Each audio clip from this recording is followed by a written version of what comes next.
Chapter 1. The Desolate Underworld. Nestled in a secluded valley among a series of undulating mountains stands a thatched hut. The hut is concealed within a tranquil bamboo grove, where the gentle breeze rustles the bamboo leaves, creating a sound reminiscent of whispered secrets. Regrettably, the bamboo leaves are few and far between, drooping and parched, leaving only the stalks standing tall, as if beckoning the winds and rains. As the evening hour approaches, a commotion arises within the dwelling. The soft gasps of a woman intertwine with the coarse breaths and banter of a man. "I've paid for this, so I intend to enjoy it thoroughly. Who are you putting on a show for, you miserable woman?" But this marked the second occasion that the woman on the bed had pushed the man away. "I am unwell today and cannot continue. I do not wish to take your money." Yet the man remained sprawled atop her, unmoving, chuckling to himself. "That is not for you to decide. I have come all this way for a bit of fun." The man, a local hunter named Chen Si, nearing 30, remained unmarried. His family was impoverished, burdened by numerous siblings, and with a countenance that repelled all who beheld it. He was shunned by families with daughters. What kind of visage did he possess? One could liken it to a bear in the mountains, entirely cloaked in dark fur. His corpulent physique was covered in a dense layer of body hair, and his face was adorned with a thick beard, his eyes wide as copper bells, and his mouth resembling that of a lion, a truly unattractive appearance. This era had endured a protracted period of turmoil, and the common folk yearned for a life of peace thus. They held scholars and literati in high esteem, perceiving them as symbols of a refined and prosperous existence. Consequently, from emperors to commoners, everyone aspired to the image of a refined scholar as their standard for choosing a spouse. Frowning, the woman remarked, "I truly feel unwell today. Please return tomorrow." She had arrived here 2 years prior, and recently, due to her dire circumstances, had resorted to this line of work. "Tomorrow. Everyone has fled to escape the famine. How can one wait until tomorrow? My family departs at dawn. Before you leave, let me indulge a little." Were it not for the numerous mouths to feed at home, he would have considered taking this woman with him. Yet, such thoughts were futile, for his mother would never consent. This frail woman clearly lacked the fortitude for labor, and his mother would not support dependent. Moreover, his mother had set her sights on a local spinster from the neighboring village. This woman, equally robust as he, was favored by his mother, who believed that once married, she would lead a life of ease. Recently, while hunting in the mountains, he had encountered several acquaintances who spoke of a young woman residing in a thatched hut at the foot of the western mountains. Some among them had discreetly sought her out during their free time. Initially resistant, the woman had ultimately succumbed to coercion and engaged with him, demanding 4 coins as compensation. Upon hearing this, Chun Si buried his sordid thoughts deep within. Just yesterday, he had captured a scrawny rabbit, which he sold to a group of refugees heading north, earning 12 coins, commendable sum under the circumstances. At this moment, there were no markets left. They had all disbanded. "I'm sorry, I can't assist with that." The woman possesses an undeniable beauty, with skin as white as snow and a captivating visage. Her origins remain a mystery, yet one can surmise she is not a virtuous character. This time, he intends to indulge thoroughly, according to his own desires, from beginning to end. In this remote location, the presence of such an enchanting woman is a rare find. Had he not been compelled to flee with the villagers due to famine, he would certainly claim this territory as his own. As he indulged in his fantasies while gripping the woman's waist with fervor, he suddenly sensed an unsettling change. The woman beneath him had become still, her silence strikingly obedient. Initially, he assumed she had ceased to resist, adopting an attitude of indifference. But upon closer inspection, he was alarmed to discover her face had turned a shade reminiscent of liver. That he reached down to check for breath beneath her nose, only to recoil in shock. What was this? Had she succumbed? Had she suffocated? Chapter 2. All called Li Hua. Chun Si hastily rose, donning his short jacket, pulling on his trousers, and slipping into his tattered cloth shoes, ready to bolt outside. Yet, midway through his escape, he hesitated and returned, deftly untying the rope binding the woman's wrists and stowing it in his pocket. This was a crucial piece of evidence, and he could not leave it behind. Moreover, he needed to extract the pillowcase from her mouth. It was far too conspicuous. Although the authorities scarcely concerned themselves with the plight of the common folk, it was better to err on the side of caution. In his flurry, His gaze fell upon the 12 copper coins he had carelessly discarded on the rickety table beside the bed. He reached out and seized them, hastily cramming them into the pocket of his jacket. A few coins clinked and rolled away, disappearing into the corners like children playing hide and seek. Chun-Si paid them no mind and rushed outside, kindly closing the door behind him. Peering cautiously into the night, he discerned no immediate threats and quickly ascended the western mountain, traversing a narrow path that led him to the other side, where he vanished from sight. As night fell, a chilling wind swept into the grass hut, causing the once-closed wooden door to creak open and sway ominously. The woman on the bed lay undraped, eerily still in the pale moonlight, amidst the dark expanse of the desolate wilderness. Time passed, and suddenly, the woman murmured a hoarse sound, heavy with nasality. As she stirred from her slumber, Li Hua opened her eyes, only to be met with impenetrable darkness. What? Was there a power outage?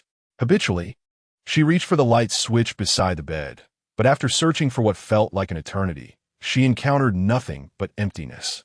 A shiver ran down her spine, and her body was instantly covered in goosebumps. Where was she? Turning her head, she scanned her surroundings, illuminated only by the ethereal moonlight. She discerned the crude grass hut and the wooden door swaying in the wind, protesting against the elements. Oh my! Li Hua gasped, quickly covering her mouth to stifle any sound. She could not let anyone know she was awake. Had she been sold? Sold into this so-called abyss? Confined within a cowshed? Reduced to a mere vessel for procreation? But why was the door ajar? Was it an invitation to escape? Could she truly flee? As astonishment washed over her, a rush of memories surged forth, merely serving to remind her of her identity and the events that had transpired. Yet, all recollections and the figures within them remained hazy. She grasped her head, feeling a lack of oxygen clouding her thoughts, rendering faces and names elusive.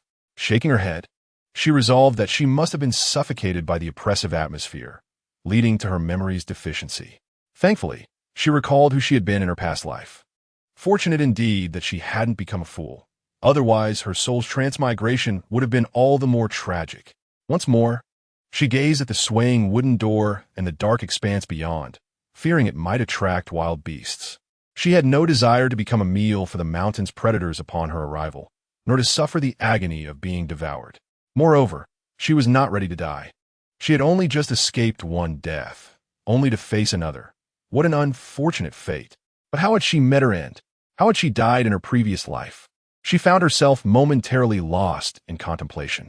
She indulged in a bit too much alcohol, consuming an entire bottle of white liquor, and then succumbed to slumber.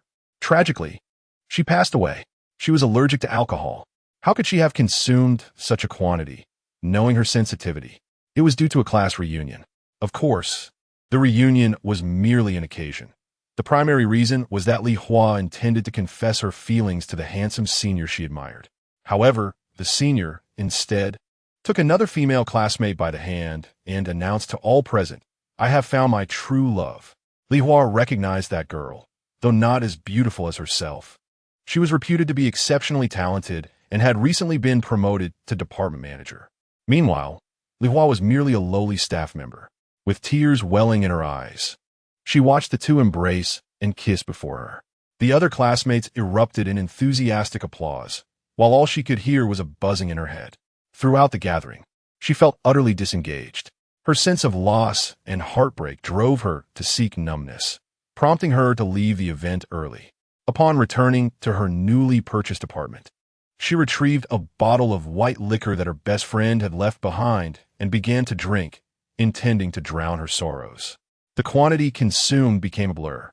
She only remembered at the end drinking directly from the bottle until it was empty. She had succumbed to alcohol poisoning.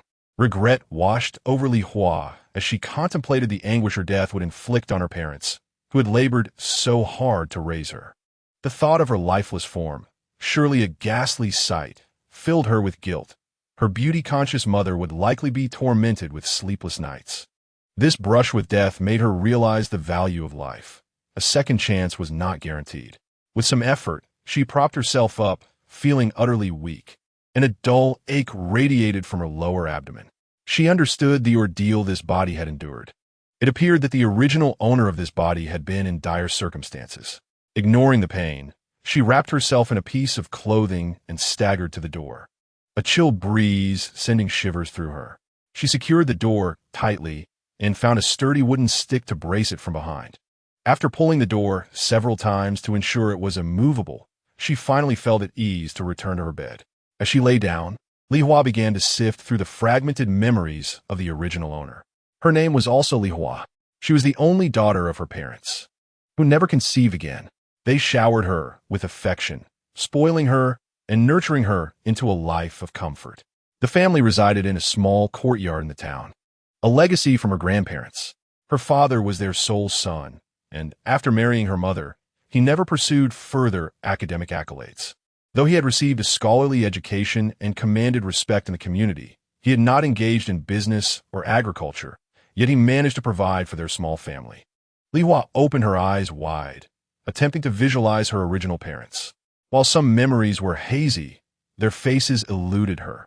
Only two indistinct silhouettes remained in her mind, both seemingly short and fair-skinned, always addressing her with a warm smile. Hua Hua. The original name, Hua Hua, felt overly sentimental to Li Hua. Her parents had affectionately called her Nyonyo, a name she found far more pleasing. Li Hua pondered this thought. The original owner, possessing both beauty and a delightful home, should have been supremely happy. How did she end up in such a dire situation, engaging in the life of a courtesan? Li Hua reached for the tattered thin blanket beside her, draping it over her form. The darkness enveloped her, and without a candle to illuminate her surroundings, she found herself at a loss, pulling together whatever she could find to cover herself. Chapter 3. The original owners past. The original owner truly squandered a promising hand. Of course, the players bear some fault, as do the spectators. The original owner longed for a refined gentleman, one who embodied the essence of a scholarly youth. Whether he wielded a fan mattered little. His charm and grace were essential to match her delicate waist and graceful demeanor. This was the lofty aspiration of the original Li Hua. This idealism stemmed from her mother's adoration for such gentlemen, which led her to choose a husband who, though lacking in physical appeal, was educated and fair-skinned. Even if her father was inept at practical matters, his ability to talk and write sufficed to win her mother's heart. Moreover, Li Hua's mother instilled in her from a young age the belief that a woman must marry a scholarly gentleman, avoiding the muddy-footed commoners, whose sweat and disheveled appearances rendered them unworthy of consideration. Thus, the original owner cultivated such elevated ideals, determined to wed a refined scholar. However, in ancient times, the populace was generally impoverished, with outdated notions prevailing. The focus was on quantity rather than quality in childbearing. As long as there was food, families were content. The opportunities for education were exceedingly scarce. By the time she turned 15, in the entirety of Jiangheng town, there were hardly any young men of her age who had pursued scholarly endeavors.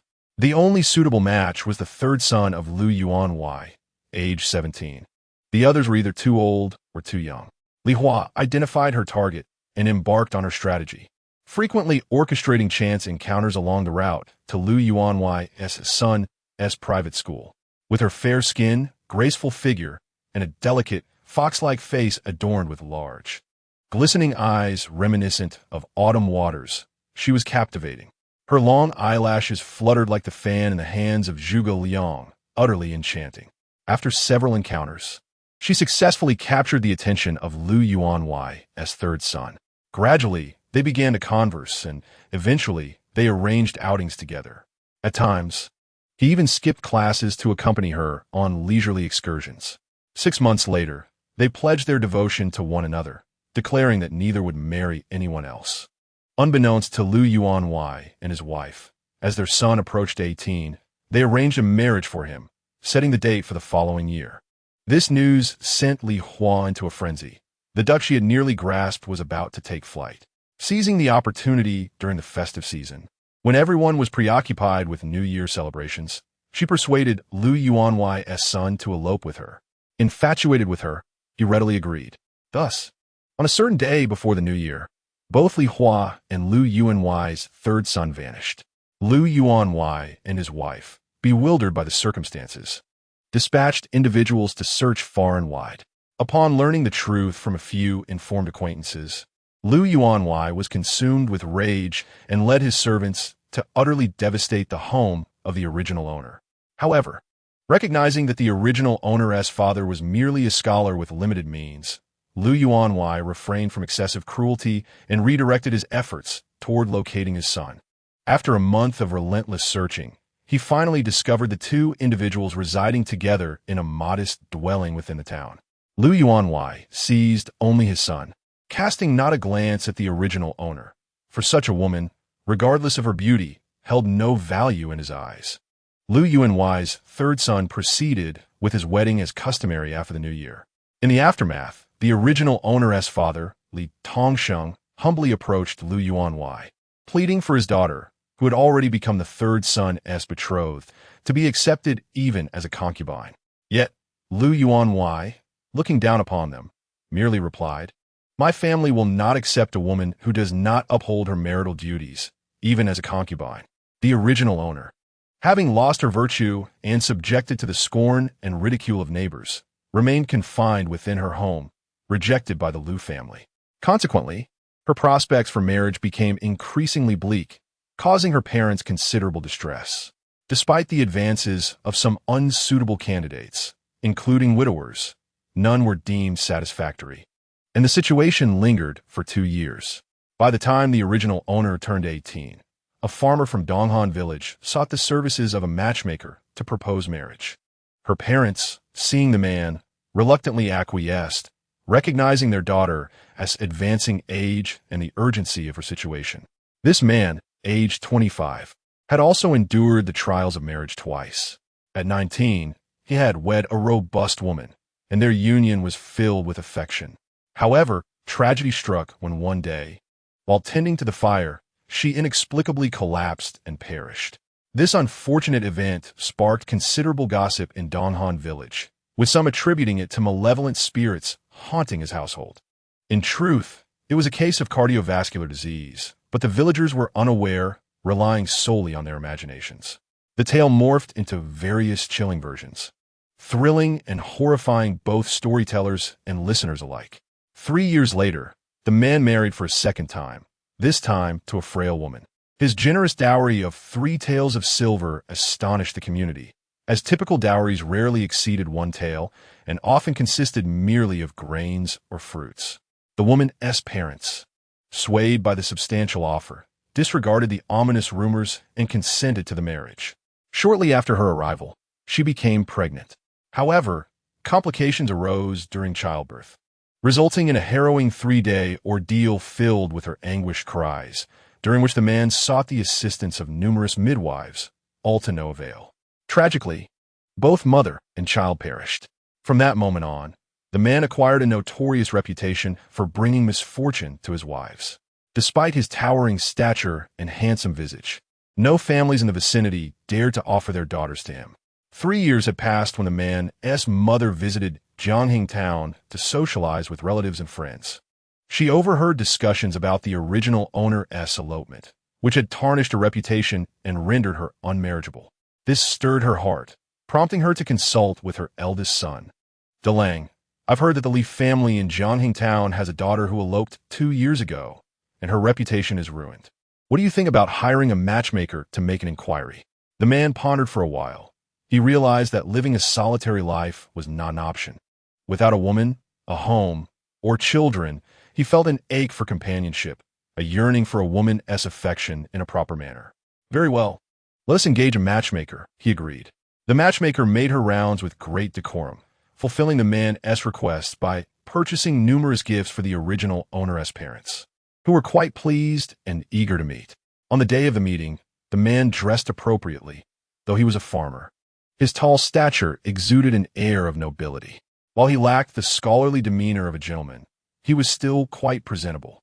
When questioned about his late engagement at 25, Murong Xianhe and the matchmaker discreetly concealed his 2 previous unfortunate marriages. They merely attributed it to his late wife's prolonged illness, which kept her bedridden for years, and how he had honored her memory by observing 3 years of mourning. The distance between Jiangning town and Donghan village was considerable. Without inquiring deeply, one could not discern the intricacies of the situation, and the original owner's parents were easily convinced. Chapter 4.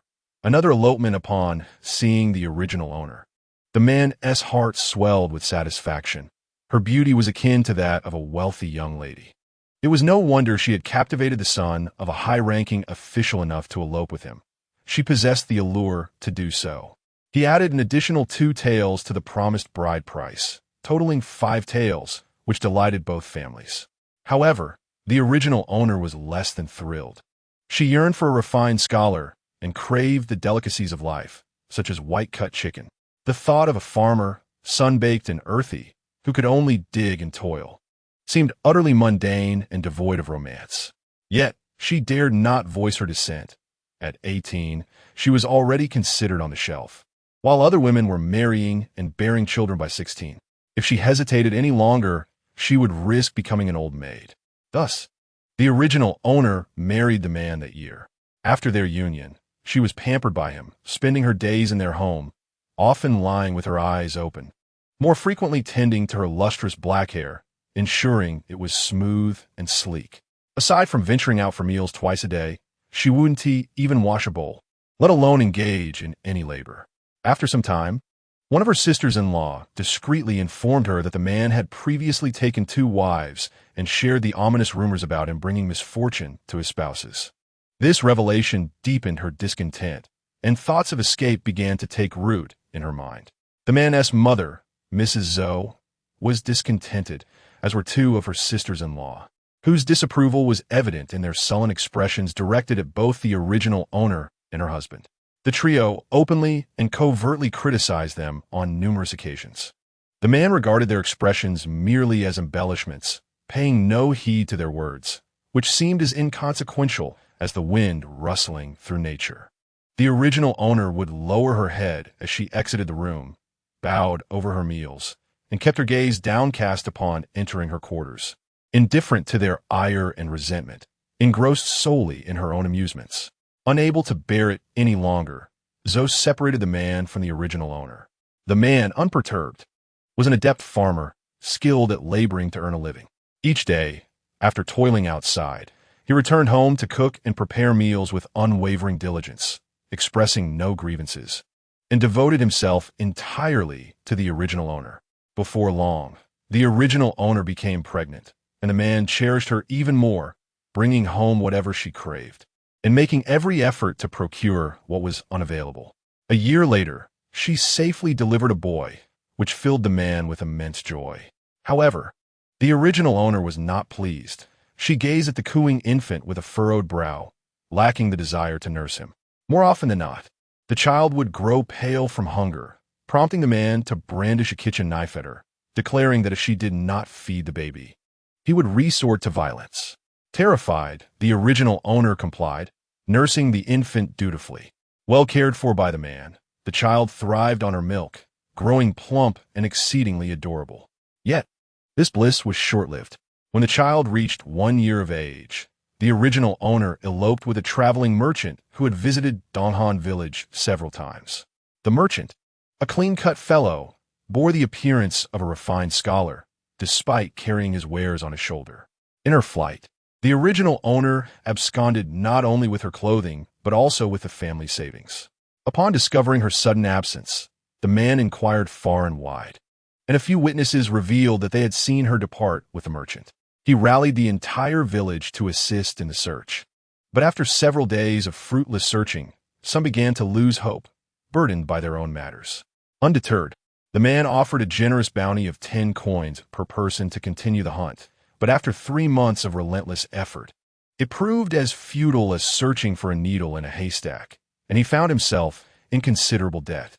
3 months later, the man was left with no choice but to seek her himself, carrying the infant in his arms as he traversed mountains and rivers, scoured streets and alleys. He searched for a full year without success. Upon his return to the village, he appeared gaunt and ragged, his clothes tattered, and his face unshaven, resembling a beggar more than a man. The infant, lacking proper care, had become dark and thin, akin to a pitiable little monkey.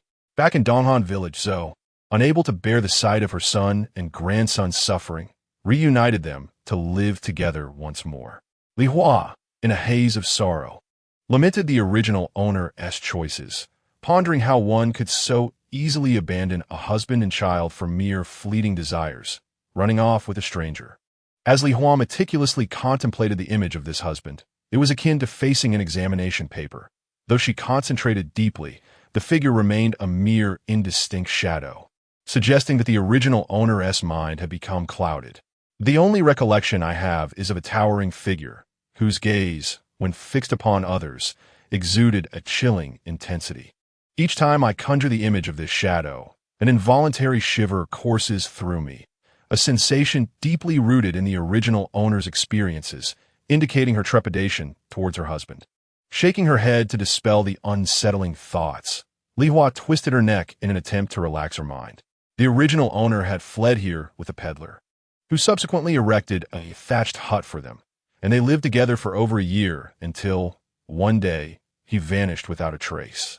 It is no surprise, for I later discovered that this peddler had a wife and children waiting for him at home. After exhausting the meager savings the original owner had brought, he grew weary of her company. This woman, who contributed nothing, merely consuming resources while awaiting the inevitable depletion of funds. When the money ran dry, he abandoned her without a second thought, leaving her to fend for herself in a cruel twist of fate. A quintessential example of a scoundrel who exploits both love and wealth. Left alone in a state of despair, the original owner dared not return home. Eventually, necessity drove her into the clutches of hunters in the mountains, who coerced her into selling her body for sustenance. Fortunately, this grim endeavor was short-lived. Otherwise, her health would have suffered irreparable damage. As these thoughts clouded her mind, Li Hua closed her eyes in despair. Reflecting on her predicament, her arrival in this world had not only deprived her of nourishment, but also of any semblance of future. Should she encounter her husband, it was likely she would meet a grim fate, perhaps drowning in the depths of a pond, a common method of execution in this era, often depicted in period dramas with victims bound and weighted down, sinking into the water to suffocate in utter hopelessness. The very thought of such a demise ignited a fresh wave of pain in her head, causing her memories to blur further, prompting her to worry about her own mental faculties. She resolved to cease her ruminations and sought slumber, counting sheep in an effort to quell her restless mind. At last, the rhythmic sound of even breathing emanated from the bed. Chapter 5. The old widow Li Hua awoke to the sweet serenade of chirping birds. Stretching her back, she noticed a marked improvement in her overall condition compared to the previous day. The sensation of having been crushed by a carriage had significantly abated. Gently probing her abdomen, she found the pain had lessened, though there appeared to be some redness and abrasions below. A sharp sting accompanied her touch, indicating a need for cooling and detoxifying herbs to soothe her injuries. Having studied chemistry in university, Li Hua recalled her peculiar graduate advisor, an eccentric man in his 50s, who had a penchant for straying from textbook material, often diverting discussions to travel anecdotes while lecturing on chemical principles or delving into medical knowledge when discussing toxins. His students, left in a state of bewilderment, dutifully followed his erratic discourse. To speak frankly, everyone adores his classes, and Li Hua is no exception. She appreciates how the mentor not only guides them in learning and applying knowledge of chemical toxins, but also teaches them to recognize and utilize the toxins present in certain plants. At times, he even enlightens them about the medicinal properties of these plants, linking the realm of medicine to everyday life. This satisfies the curiosity of these naive youngsters and aligns with her long-held aspiration to become a clinical doctor. Li Hua rose from her bed, greeted by a clear and bright morning. The sunlight flooded into the room, illuminating every aspect of its sparse furnishings. The thatched cottage was merely a roof of straw supported by a few wooden beams, with gaps where the roof met the straw walls, allowing light to seep through these natural apertures. Indeed, they served as windows of nature. Inside, there was a bed, a stove, a table, and 2 chip bowls prominently displayed.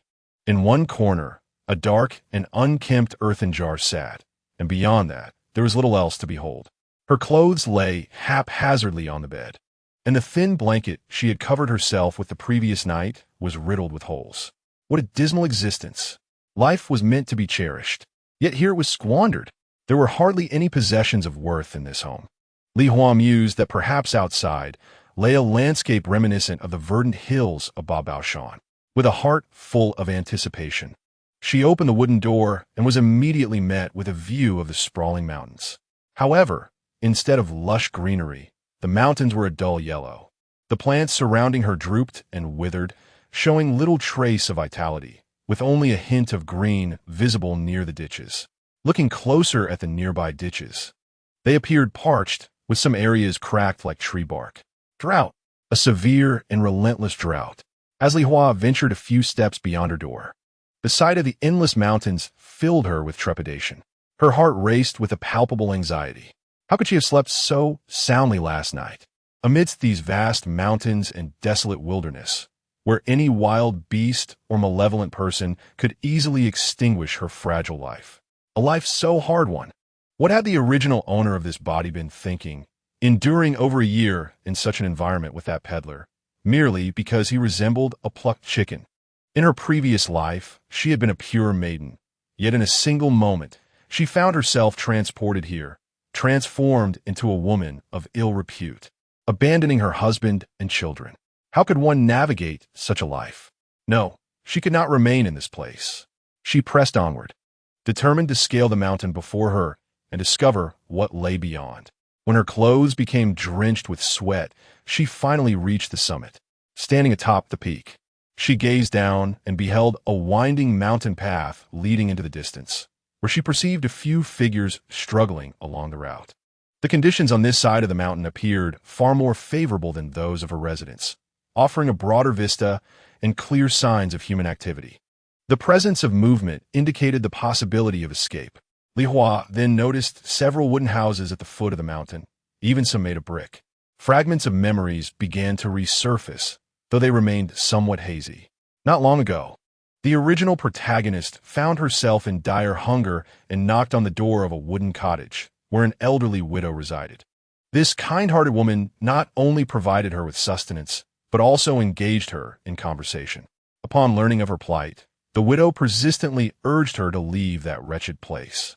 Subsequently, the protagonist frequently exchanged a few copper coins with the widow for food.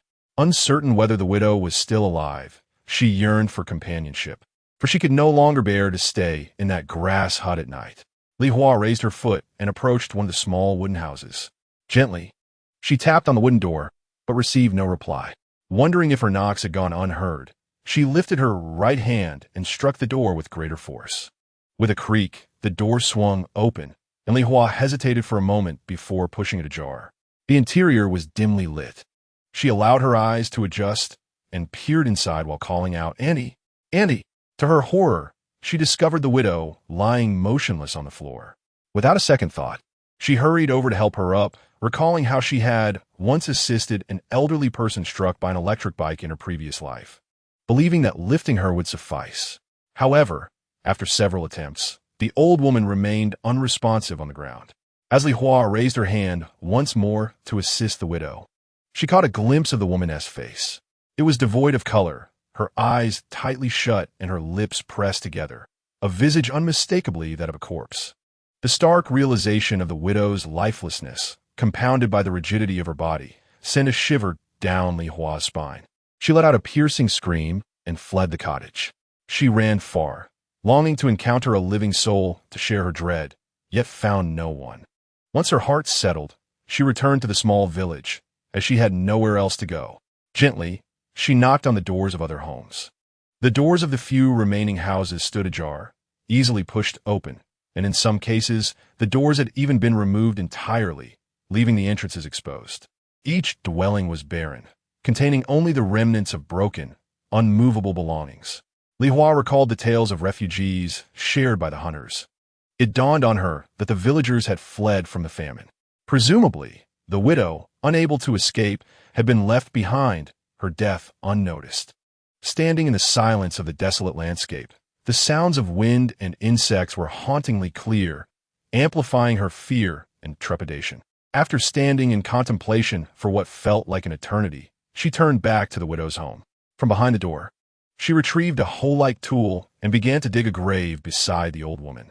After over an hour of labor, satisfied that the excavation was deep enough, she gently lowered the widow's body into the pit, covering it with earth.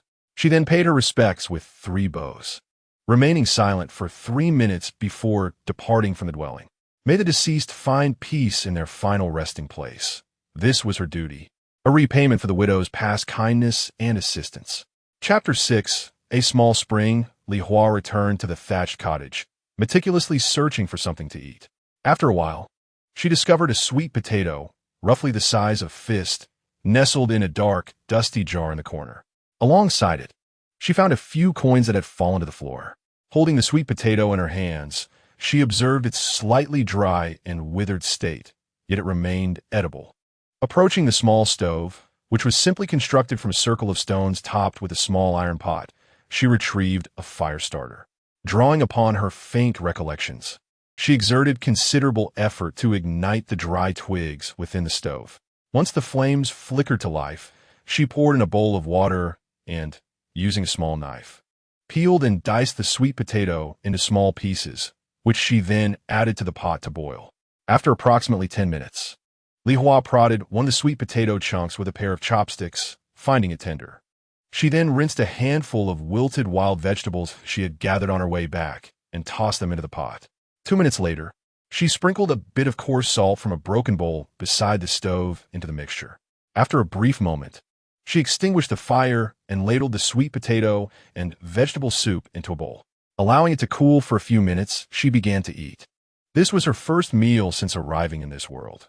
Though meager and lacking in flavor, her hunger compelled her to consume every last morsel, even licking the remnants from the bottom of the bowl.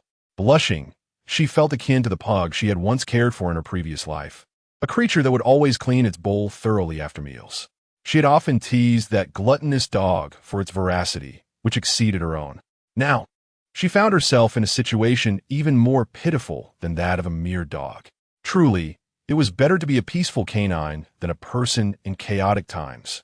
As the afternoon wore on, Li Hua took the wild grasses she had foraged on her way back and crushed them with a clean stone, applying the cool juice to her skin.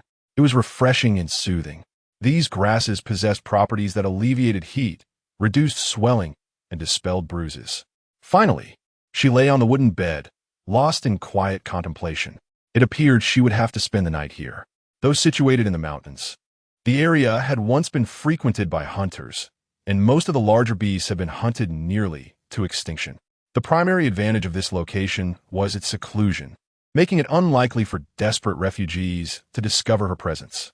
The true threats to her safety would come from those she knew. This region had not seen a significant rainfall in 6 months, rendering the fields barren and devoid of crops. Furthermore, the local officials were indifferent to the plight of the people, engrossed instead in their own intrigues. As a result, the populace was migrating southward in droves to escape famine. What scenes awaited those fleeing the drought? Even the most lucid minds could easily envision the dire circumstances. Li Hua felt that fleeing was her only option. But how could she escape? In which direction should she go? She was uncertain. Moreover, she could never attempt to flee alone. Otherwise, she would become an easy target, likely to be robbed, killed, or subjected to unspeakable horrors. The more she pondered, the colder her heart became. It was evident that she needed to find a protector. Yet, she knew no one. Who could she turn to for help? Goodness still exists in this world, thought Li Hua, as she encouraged herself. After all, she had received the kindness of the old widow, and did she not endure her fears to bury the deceased, even bowing 3 times in respect? Surely, she had not shattered a basin. Thus, she ought to be reborn. Yet, upon reflection, she realized that she must find an opportunity to break a basin at the widow's grave. If the old widow could not be reborn, would she not be inadvertently causing harm with her good intentions? After lying for a considerable time, Li Hua glanced outside and noted the sun had tilted at a certain angle, likely between 2:30 and 3 in the afternoon. She hurriedly rose, needing to gather her belongings. If she did not leave today, she must at least venture down that path tomorrow. Remaining here was akin to waiting for death. As she folded her garments, She was astonished to discover several sets of exquisite skirts, suitable for both winter and summer. These were gifts from the husband of the original owner, each piece of fine quality, indicating the depth of his affection for her. Now, the original owner was she, and she was the original owner. They could not be separated. She imagined that upon seeing that man again, he would surely dismember her or drag her off to a pig pen. The thought of being bound or confined in a cage, surrounded by onlookers relishing her despair as she sank beneath the water, sent chills through her body, leaving her icy from head to toe. Never again. In this life. In the next life. They must never meet again. Li Hua retrieved a bundle, carefully wrapping her clothes and placing them in a corner of the bed. She surveyed the room once more. The essentials she needed to take included a small pot, a pair of chopsticks, a spatula, a thin quilt, some fire starters, and coarse salt. Other items she considered taking held little value, and, as a frail woman, she could hardly manage to carry more. She resolved to depart at dawn the next day, but what would she eat tonight? Seated beside her bed, her gaze vacant as she stared at the thatched roof, she listened to the chirping of birds outside. These creatures seemed unfazed by the drought, for everywhere they could find seeds, roots, and crawling insects, as well as easy access to water sources. How wonderful it would be to be a bird. She would not have to worry or feel fear, soaring freely to seek companionship, foraging for insects and gossiping together. How delightful birds were. Birds? Could I eat birds? Li Hua sprang from her bed, realizing she could capture these charming little beings, these delightful morsels. She opened the wooden door and stepped out into the blazing May sun. Indeed, it was a fierce sun. Do not assume that May's rays are gentle. You have not experienced it otherwise. For 6 months since the previous year, not a single heavy rain had fallen, and even light showers had not exceeded 10 days. The sun shone daily, everything was parched, the people could not cultivate crops, and the authorities turned a blind eye. With hearts unsettled, many fled to other states and counties. The sun in May was as relentless as that in July. As she watched the occasional birds soaring in the sky, Li Hua felt a deeper affection for them than ever before. How difficult it would be to entice them to lie before her obediently. Li Hua reflected on the knowledge she had acquired, pondering which plants could grant her wishes. She set out along the mountain path in search of such plants, and indeed, she came across several, including daffodils and delicate grass. Though they appeared somewhat withered and challenging to handle, having them was certainly preferable to not having them at all.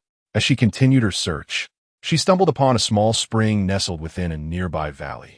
The spring was modest, with water gently bubbling up from the earth, forming a tiny basin.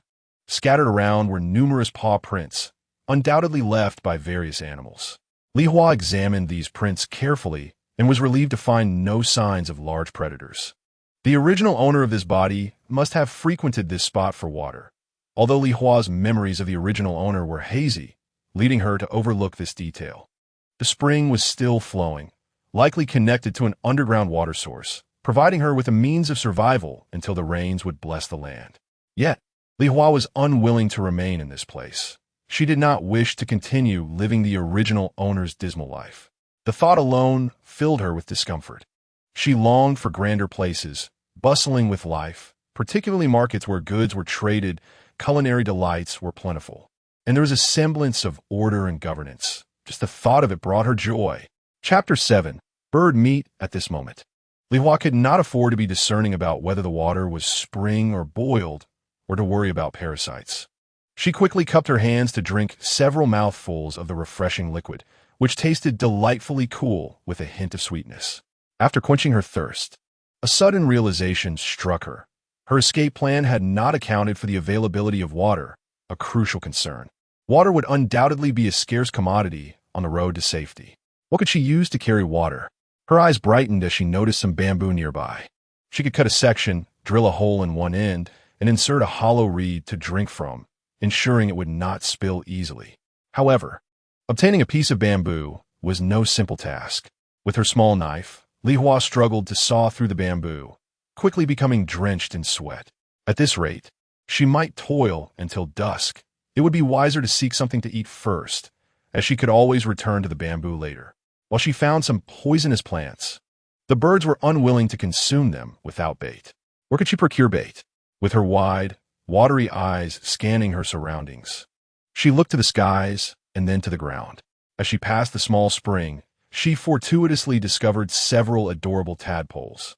"You shall do," she exclaimed with a snap of her fingers. With her delicate, pale hands, she plunged into the water, chasing after the little creatures. The tadpoles, mistaking her for a game of hide-and-seek, soon found themselves captured, regretting their fate as they lay on the bank, mouths opening and closing, quickly becoming motionless in the sun. Li Hua smeared the toxic plant's juice onto the tadpoles, and fearing the amount was insufficient, she squeezed a bit more of the juice into their mouths. She placed the 3 tadpoles at a distance, waiting for unsuspecting birds to come and indulge.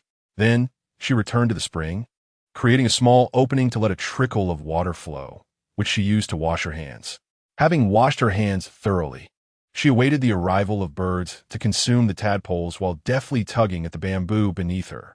After a spell of this task, she raised her gaze toward the spot where the tadpoles were placed, only to be astounded to find not a single one remaining. It was a silent heist indeed. She observed a sparrow-like bird standing vacantly in that location, exuding an endearing charm. Indeed, the concoction she applied was both toxic and anesthetic. Consuming her prepared fare rendered one akin to a drunken stupor, lethargically yearning for slumber, ultimately succumbing to poison in a dream. Liwa apruaka kiedli, careful not to startle the creature, and gently cupped it within her hands. Tonight's dinner was secured. Using a strand of grass, she bound the bird's feet, not too tight, lest it awaken and flee. Li Hua continued her labor with the bamboo, successfully detaching one end after considerable effort, leaving only the other side to conquer. Glancing at the time, she noted it was around 4 o'clock. She needed to return to her grass hut by 5 to avoid the lurking presence of wolves or other large predators. Preparing to quench her thirst, she turned and cast a glance at the small bird. What a pity, if it were not destined for her dinner. How delightful it would be to raise it and hear its sweet chirps. Alas, she was not a wealthy heiress and could not indulge in such lofty dreams. Approaching a small spring, she cupped her hands to drink. As she sipped, she beheld her reflection dancing in the water. It was indeed familiar, a mirror to her past life. Her delicate, fox-like visage was graced with large, sparkling eyes that brimmed with spirit and vitality, their lashes fluttering like tiny fans. Even under the glaring sun, her complexion remained fair and rosy, albeit a touch too slender, perhaps due to hunger. There was one truth she remained unaware of. The original owner of this body, lost in her own obsessions or boredom, possessed a gaze that was perpetually dim, in stark contrast to Li Hua's now radiant eyes.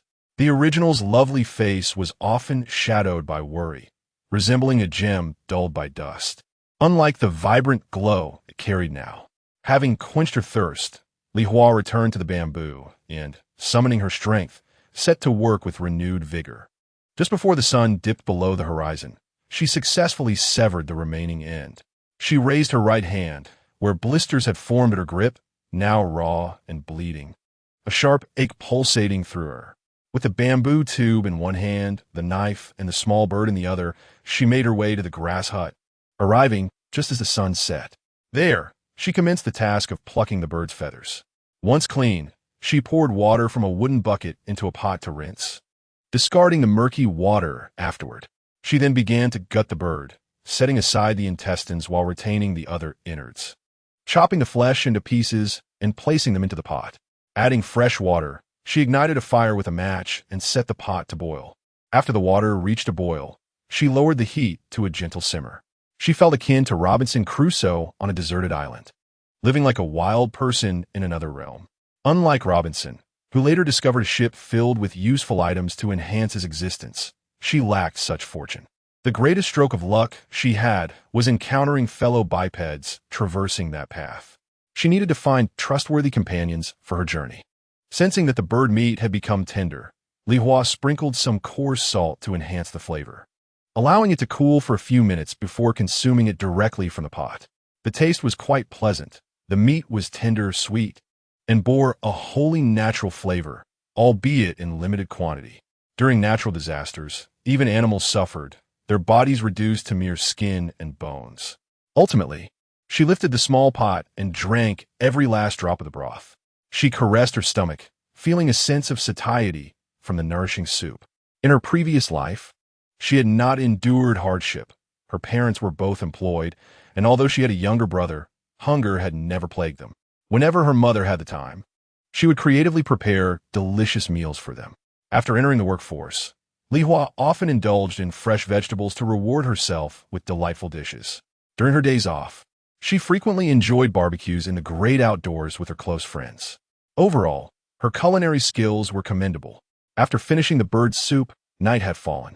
She fumbled to extract a nail from the wooden structure of her grass hut and began to carve a deep circle into one end of a bamboo segment, ensuring it would be easier to secure with a grass rope for carrying on her back. However, without a lid, only a small amount of water could be contained.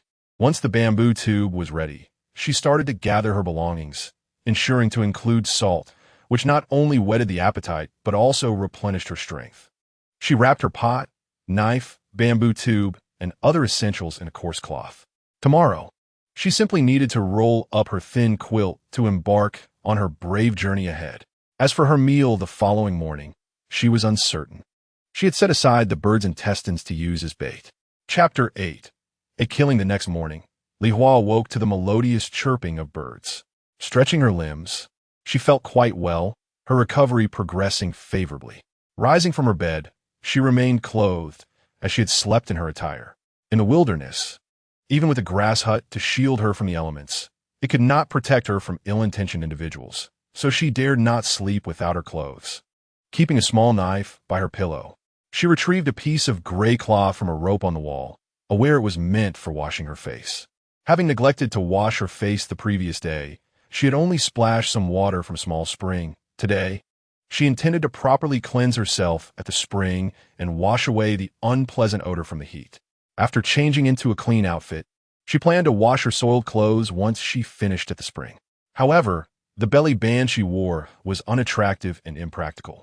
She resolved to make herself 2 bras when conditions allowed. Rolling up her thin quilt, she slung her bundle over her shoulder, grasped her pot, and bamboo tube. The fire starter and knife were already stowed away in her pack. Stepping out of the thatched hut, she deftly closed the wooden door behind her. She felt as though she could no longer bear any excess. In her current state, had it not been for her exquisitely adorned skirt and her fair complexion, she would have likened herself to a beggar she had once encountered in a past life. She made her way towards the small spring, gathering wild herbs along the path and tucking them into her sleeves, which served as capacious pockets, capable of holding an abundance of items. Upon reaching the spring, she filled a bamboo tube with water, washed her face, and cleansed her body. Though lacking soap pods, she could only scrub away the sweat and odor from her garments. With her belongings in hand, she ambled towards the wooden house at the foot of the mountain, intending to offer a basin to the elderly widow, hoping she would bear a fortunate child in her next life. Upon entering the widow's wooden abode, she hesitated to gaze too intently at the mound of earth, summoning her courage to approach the stove.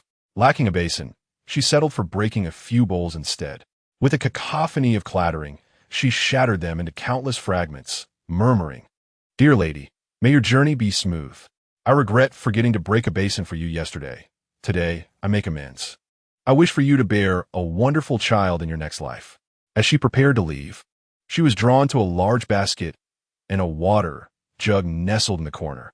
The basket could accommodate the thin quilt and small pot, while the jug, equipped with a stopper, would serve as a replacement for her leaky bamboo tube. The bamboo tube had been damaged during its construction, causing water to spill. Carrying her newfound possessions, she returned to the widow's grave and respectfully stated, "Dear lady, I shall take this basket and jug for my use. When fortune smiles upon me, I will surely burn paper money for you." After uttering these words, she felt an emotional tug and added, "These items serve no purpose here, and I assure you, when my circumstances improve, I will burn a considerable amount of paper money for you. You can indulge in all you desire on the other side, understood? So, you must be pleased for me to take them, right? Allow me to bow 3 times in gratitude." With that, she set down her belongings and bowed 3 times, rising to find a fine layer of dust gracing her forehead. To any onlooker, her peculiar demeanor might suggest she was a madwoman, conversing with the deceased as if they could respond. Yet, she was indeed a kind soul, taking what did not belong to her felt akin to thievery, a role she wished to avoid. Her teachers from kindergarten had instilled in her the importance of safeguarding her own belongings and respecting others' possessions. Thus, she felt compelled to clarify her intentions of equitable exchange, believing that once her fortunes improved, burning paper money for the widow would suffice. Having expressed her thoughts, she turned towards the distant path. As she journeyed, carrying her bundle and the water jug, and clutching the basket filled with the quilt and pot, she felt a lightness in her stride, mentally reciting blessings for the widow countless times. Just as she neared the path, an elderly scream pierced the air, echoing towards her. "Ah, a murder! Help!" Startled, she quickly concealed herself in a nearby thicket of dense shrubs. She tensed her body, remaining utterly still, though she could feel her whole being trembling with fear. She clutched the ground tightly, her eyes fixed on the source of the sound. Before her, a frail, elderly man in his 60s staggered forward, pursued by three menacing brutes. The trio wielded knives in their hands. In no time, they caught up with the old man, raising their weapons to viciously stab him, causing blood to gush forth instantly. Li Hua's beautiful eyes widened in terror. She seemed to hear the knife piercing flesh, akin to the sound of cutting through a radish. She pressed her hand firmly over her mouth, fearful of uttering a sound. After a brief struggle, the old man fell to the ground, lifeless, as the three men rifled through his belongings. One of them clicked his tongue in disdain, remarking, "What a pauper, not a penny to his name." We wasted our time following him. With that, they wiped the blood from their knives and swaggered away. Long after all sounds had faded, Li Hua cautiously emerged from the thicket, her face pale and body trembling. When she reached the old man, he was utterly lifeless, his eyes wide open in shock. She had intended to close his eyes, as seen in television dramas, but her trembling hand betrayed her resolve. Helplessly, she let her hand drop and turned her gaze to the road. It was midday, and no one had passed by. It truly was a secluded path. She moved her legs, using the cover of the bushes to approach the road. Peering out, she gasped. Two more bodies lay on the road. Judging by their attire, one appeared to be an elderly woman and the other a young man in his 20s. Good heavens, if three people fleeing could not ensure their safety, how could she possibly venture forth? Back to the grass hut, Li Hua thought to herself, for it was a temporary refuge. Safe? She murmured. Of course not. The original owner met her demise here. She was murdered, raped. This fragment of memory lingered in her mind. Today, she dared not tread this path any longer. With the stealth of a cat, she retraced her steps along the mountain trail, her earlier bravado replaced by a profound sense of dread. Upon returning to the grass hut, Li Hua prepared some wild vegetables to stave off her hunger. In the afternoon, she visited the small spring and successfully lured two birds using intestines smeared with toxic plant juice. One would be stewed for dinner, while the other was preserved as roasted fowl for the next day. She retained some of the bird's intestines as well. That night, Li Hua was tormented by nightmares, chased by the three brutish men wielding knives and haunted by the old man's cries for his life. "Don't chase me," she cried out, sitting up abruptly. Awakened from her nightmare, she was drenched in cold sweat. Peering through the gaps in the grass hut's roof and walls, she saw nothing but an abyss of darkness outside. Sleep eluded her completely. Though her eyes were closed, her mind was acutely attuned to the slightest sounds from outside. Even the flutter of a bird taking flight from the rooftop would cause her to curl up in fear, trembling as if a malevolent spirit were passing overhead. She felt on the brink of collapse, convinced that remaining in this place would eventually drive her to madness. After several hours, a faint light began to emerge in the eastern sky, heralding the dawn. Chapter 9. O kind souls, Li Hua hurriedly rose, rolled up her bedding, and stuffed it into her basket, along with a small pot, using some dry grass to create a buffer between the two. With her burden and water jug in tow, she exited the humble hut, turning back to secure the door behind her. Standing at the threshold, she mustered her courage, fervently hoping to encounter benevolent souls today who might take her away from this wretched place. She made her way to the small spring, quenching her thirst before filling her jug to the brim.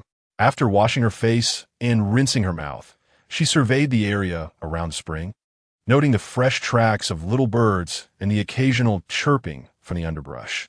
She mused that if she were to roast some birds with a touch of poisonous herbs, it might yield a bountiful catch. However, such pursuits held little interest for her. Her foremost desire was to reach the roadside, yearning to meet kind-hearted individuals and follow them like a shadow. She would promise them a sum of money, vowing to repay them once she found stability. Indeed, if they doubted her, she could provide them with a written note of debt. Once she arrived at a secure place, she would assuredly earn enough to repay them. Next, she approached the old widow's wooden cabin, pushing the door open and stepping inside. A glance at the mound of earth stirred a strange familiarity within her. Following the harrowing events of the previous day, she realized that the deceased posed little terror compared to the living, some of whom were truly devilish. "Dear lady, I have returned. I shall borrow one of your garments to disguise myself as old and unattractive. My current attire is far too fine. It would attract unwanted attention. Truly, if I survive, I shall burn paper money for you. And if I meet my end, then we may find companionship in death." From a dilapidated wooden box, she retrieved a gray garment and assessed its fit. It would suffice, covering her knees. She hastily donned it, the loose fabric concealing much of her beauty. Clad in her new attire, Li Hua bowed 3 times before the earth mound, then shut the wooden door behind her and departed in haste. Nervously, she made her way to the roadside, where the body of the elderly man still lay, straight and motionless. She veered into the thicket, muttering to herself, "Excuse me, I am not your murderer. If vengeance is to be sought, let it be directed at those 3 men. They are no good. Their deaths are well-deserved." As she murmured, she nestled herself within a thicket that concealed her presence, allowing her to part some branches and observe the road ahead. From her hidden vantage point, she could clearly see the happenings along the path and distinctly hear the voices of those passing by, for the distance was not great. She sat upon the ground, which should have been a lush carpet of green grass, yet now revealed only the bare roots beneath, covered in dust. Bored, she plucked some dry grass to cushion her seat, finally settling down securely. Today, she had brought her provisions, that delectable roasted bird. From this moment forth, she must remain vigilant until 4 in the afternoon. An hour remained for her to return to the grass hut if she failed to keep pace with the good folk. She could still poison a bird or 2 in that time. She resolved to come here daily until she succeeded. 10 o'clock. She had yet to encounter a soul passing by, and her head grew heavy with drowsiness, unable to resist the pull of sleep. Exhaustion weighed upon her. The previous night was filled with dreams, leaving her restless. Just as she hovered between wakefulness and slumber, a cacophony of footsteps and voices broke through, accompanied by the playful shouts and cries of children, even the barks of dogs and the bleats of sheep drawing nearer. Startled, Li Hua crouched and parted the branches to peer down the path. As the group approached, she could see clearly there were around 50 or 60 refugees, comprising the elderly, women, children, and strong men. Some carried bundles, others cradled infants, while a few led small goats, pushed carts, or supported the elderly. A couple of robust men even carried older folks upon their backs, with 1 or 2 dogs trailing behind. Each individual bore some burden. Yet those in the procession appeared strongest and heaviest laden. This was an organized band of refugees. As they drew closer, a voice rang out, "They are dead ahead." The marchers halted in unison. A wave of chaos ensued as fear and curiosity compelled them to peer forward. Several women instinctively shielded their children's eyes. The innocence and purity of children's hearts and vision prompted adults to shield them from such grim sights, hoping to protect their innocence.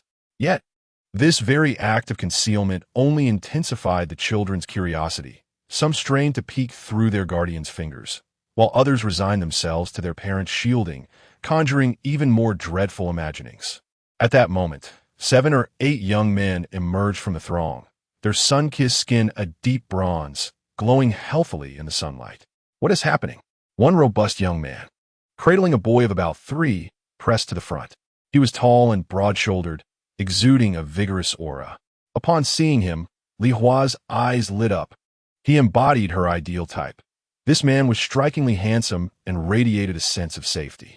He reminded her of the senior she had longed to confess her feelings to in her past life, equally tall and formidable. Truly, both ancient and modern times are replete with handsome men. Upon hearing the inquiry, the man ahead promptly pointed towards two lifeless bodies lying in a pool of blood and respectfully addressed him. "My lord, there are two corpses ahead, and the ground is soaked with blood. It appears they have been murdered." The burly man followed the direction indicated, then gently set the child down before advancing alone, closely trailed by a younger, robust figure resembling a devoted attendant. After examining the scene for a while, the burly man remarked, "Indeed, they have been slain by a blade. This path is likely fraught with danger. Everyone must refrain from acting alone. When seeking sustenance during our rest, do not wander too far. It is best to move in pairs." He paused for a moment and continued, "Let us rest here for half an hour. Since we have encountered these bodies, we should bury them. In these dire times, the lives of common folk are worth little. Let us grant the deceased a peaceful resting place." Hearing these words, Li Hua felt a mist in her eyes, moved by his kindness. In times of hardship, one's true character shines through, and he was indeed a man worthy of trust. She resolved to follow this group. Chapter 10. The first day of fleeing disaster, the 7 or 8 strong men began to dig in a loose area of the nearby woods using rudimentary tools. Before long, they had excavated a sizable pit. With determination, they lifted the bodies and placed them within, covering them with earth until a small mound was formed in less than half an hour. Li Hua parted her lips slightly, as if to say, "Kind souls, there is an elderly man deceased in the woods." However, no sound emerged. Merely having a favorable impression of others did not grant her the authority to direct them. Moreover, should they discover her, would they not suspect her of being the murderer? Although such a notion seemed far-fetched, given her petite stature, it would be a miracle if she weren't the victim herself. She preferred to avoid unnecessary complications. Moreover, performing a single act of kindness did not absolve one of all suspicion. She was determined to stay with this group, yet she knew that while traveling, one must remain cautious, and thus resolved to follow at a distance for the next couple of days. As the 7 or 8 strong men set forth with the fleeing group, Li Hua cast a glance towards the direction of the deceased elder and silently prayed, "May this mountain serve as a grave for the unfortunate old man." Stealthily, she trailed behind the fleeing group, using the roadside bushes to conceal herself. She maintained a distance of approximately 50 meters from the last individual in their procession, careful not to stray too far or draw too near. The group was solely focused on their journey, each person moving forward with determination, unaware of the solitary figure trailing behind like a shadow. When the group paused to rest and forage for food, Li Hua nestled deeper into the thicket to hide. Fortune smiled upon her, for as the crowd scattered in the mountains to gather wild vegetables and strip bark from trees, none noticed her presence. After an hour of searching, the people gradually returned to their resting spot. At this moment, under the burly man's guidance, families began to line up for rations of rice, distributed according to household size, each person receiving a small cup's worth, no larger than a bottle cap from a modern beer bottle. Those who were allotted rations commenced to kindle fires for cooking, with water needing to be sourced independently. Thus, such a large group of refugees generally rested near available water sources. Certainly, water sources are scarce, and each individual carries their own water collection tools. Whenever they discover a water source, even a shallow puddle in a dried-up riverbed becomes a place for them to draw water. As Li Hua inhaled the enticing aroma of rice mingled with wild vegetables, she couldn't help but salivate. The scent of the rice was unexpectedly delightful. She retrieved a roasted bird from her sleeve, unwrapping it from its leafy covering, and took small bites, ultimately leaving just a couple of morsels of leg meat. Reluctant to consume more as it was meant for bait, after taking a small sip of water, she quickly capped it, for this precious liquid was even more valuable than food. She dared not doze off, instead crouching with her eyes wide open, waiting for the group of refugees to set off so she could follow. Throughout the journey, conversation was sparse when communication was necessary. Only hushed exchanges of a word or two would occur, as everyone sought to conserve their energy. The sun blazed fiercely overhead, causing beads of sweat to trickle down the brows of the travelers. Li Hua had a gray cloth draped over her head, which served dual purposes, to wash her face and to wipe away perspiration. As the sun began its descent, a robust man of some authority called out, announcing that the group would rest in this forest for the night. He instructed everyone to forage for wild vegetables and return here before dark, emphasizing the importance of safety. No one should venture off alone or stray too far. The people resumed their foraging for wild vegetables and stripping tree bark, moving in pairs much like they had during midday. Li Hua, resembling a cat in her stealth, managed to evade them. Her previous experiences at summer camps had made her quite familiar with outdoor living, allowing her to remain calm amidst the chaos. The robust man subsequently designated individuals to distribute coarse rice, and soon, smoke began to rise from numerous cooking fires. If not for the tattered clothing and ashen faces of this group, one might have mistaken them for a leisurely gathering of picnickers, so orderly were they in their actions.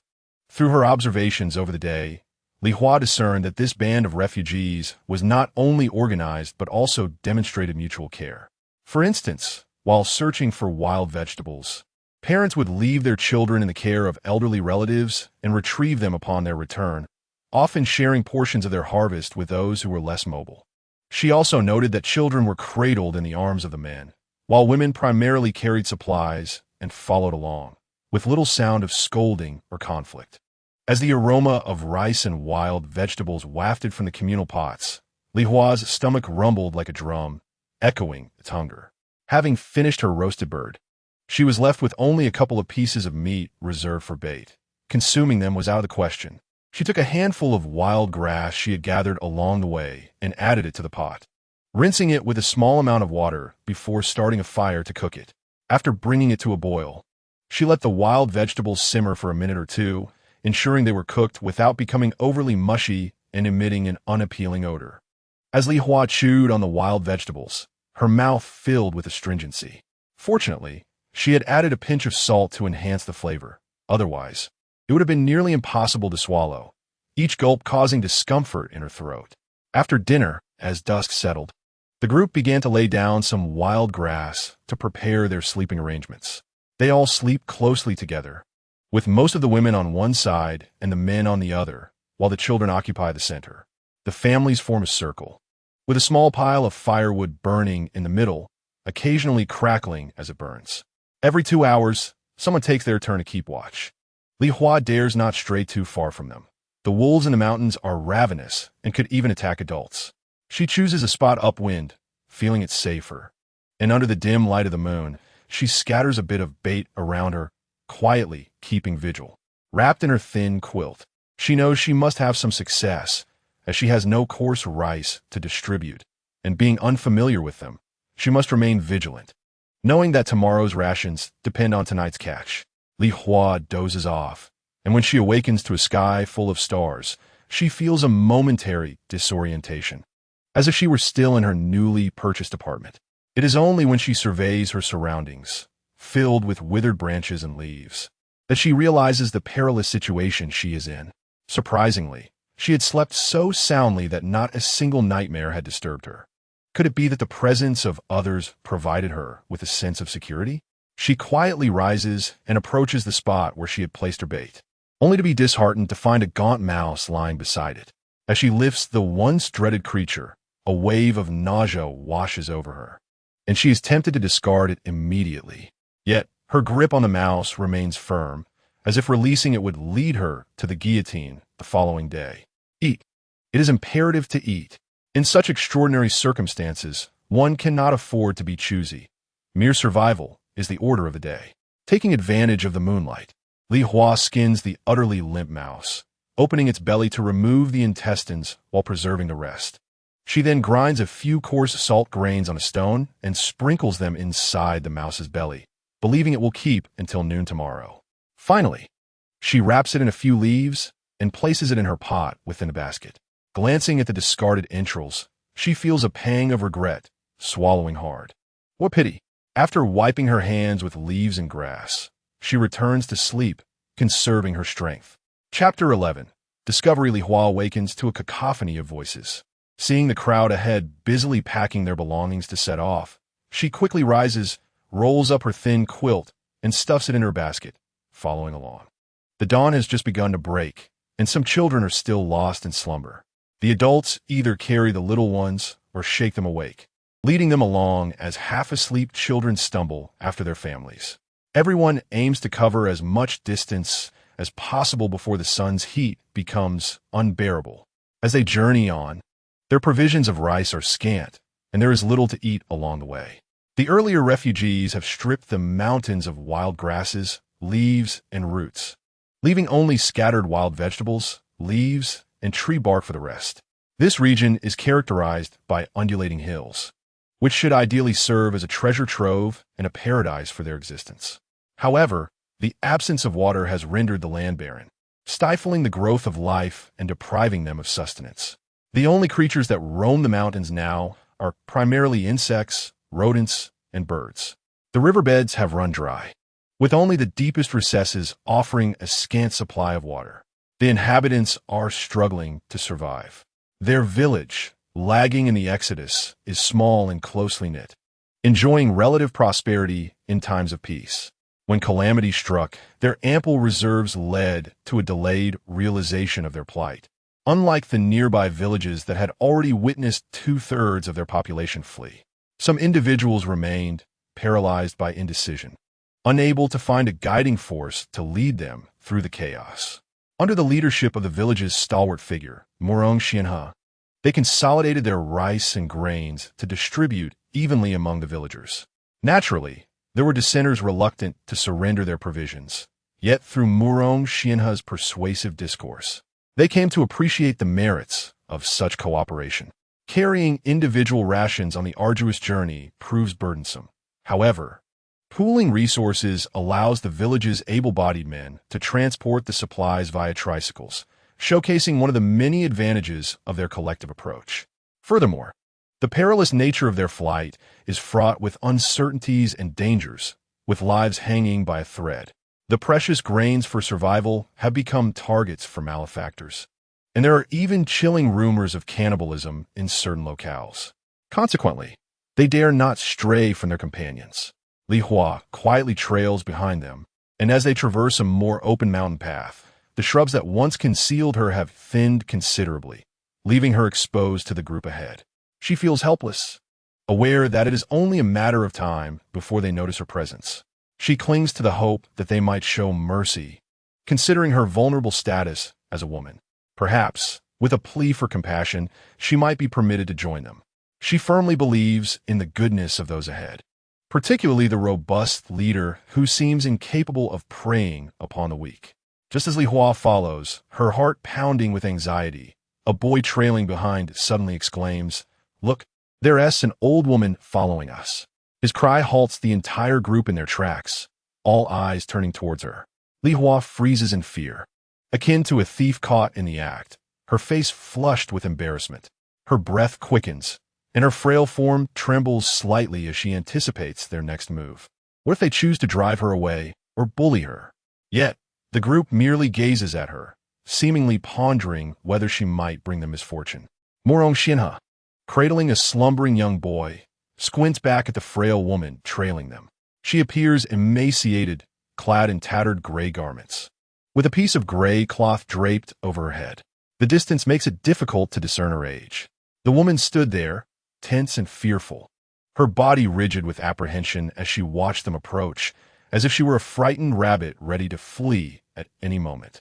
Once Murong Xianhe ascertained that the individuals behind posed no threat, he addressed the group, stating, "Let us proceed. She is merely an elderly woman, no cause for concern." Upon hearing this, the others turned and continued on their path. In a collective, it is essential to have a leader like Murong Xianhe, who can assess the situation and guide their actions.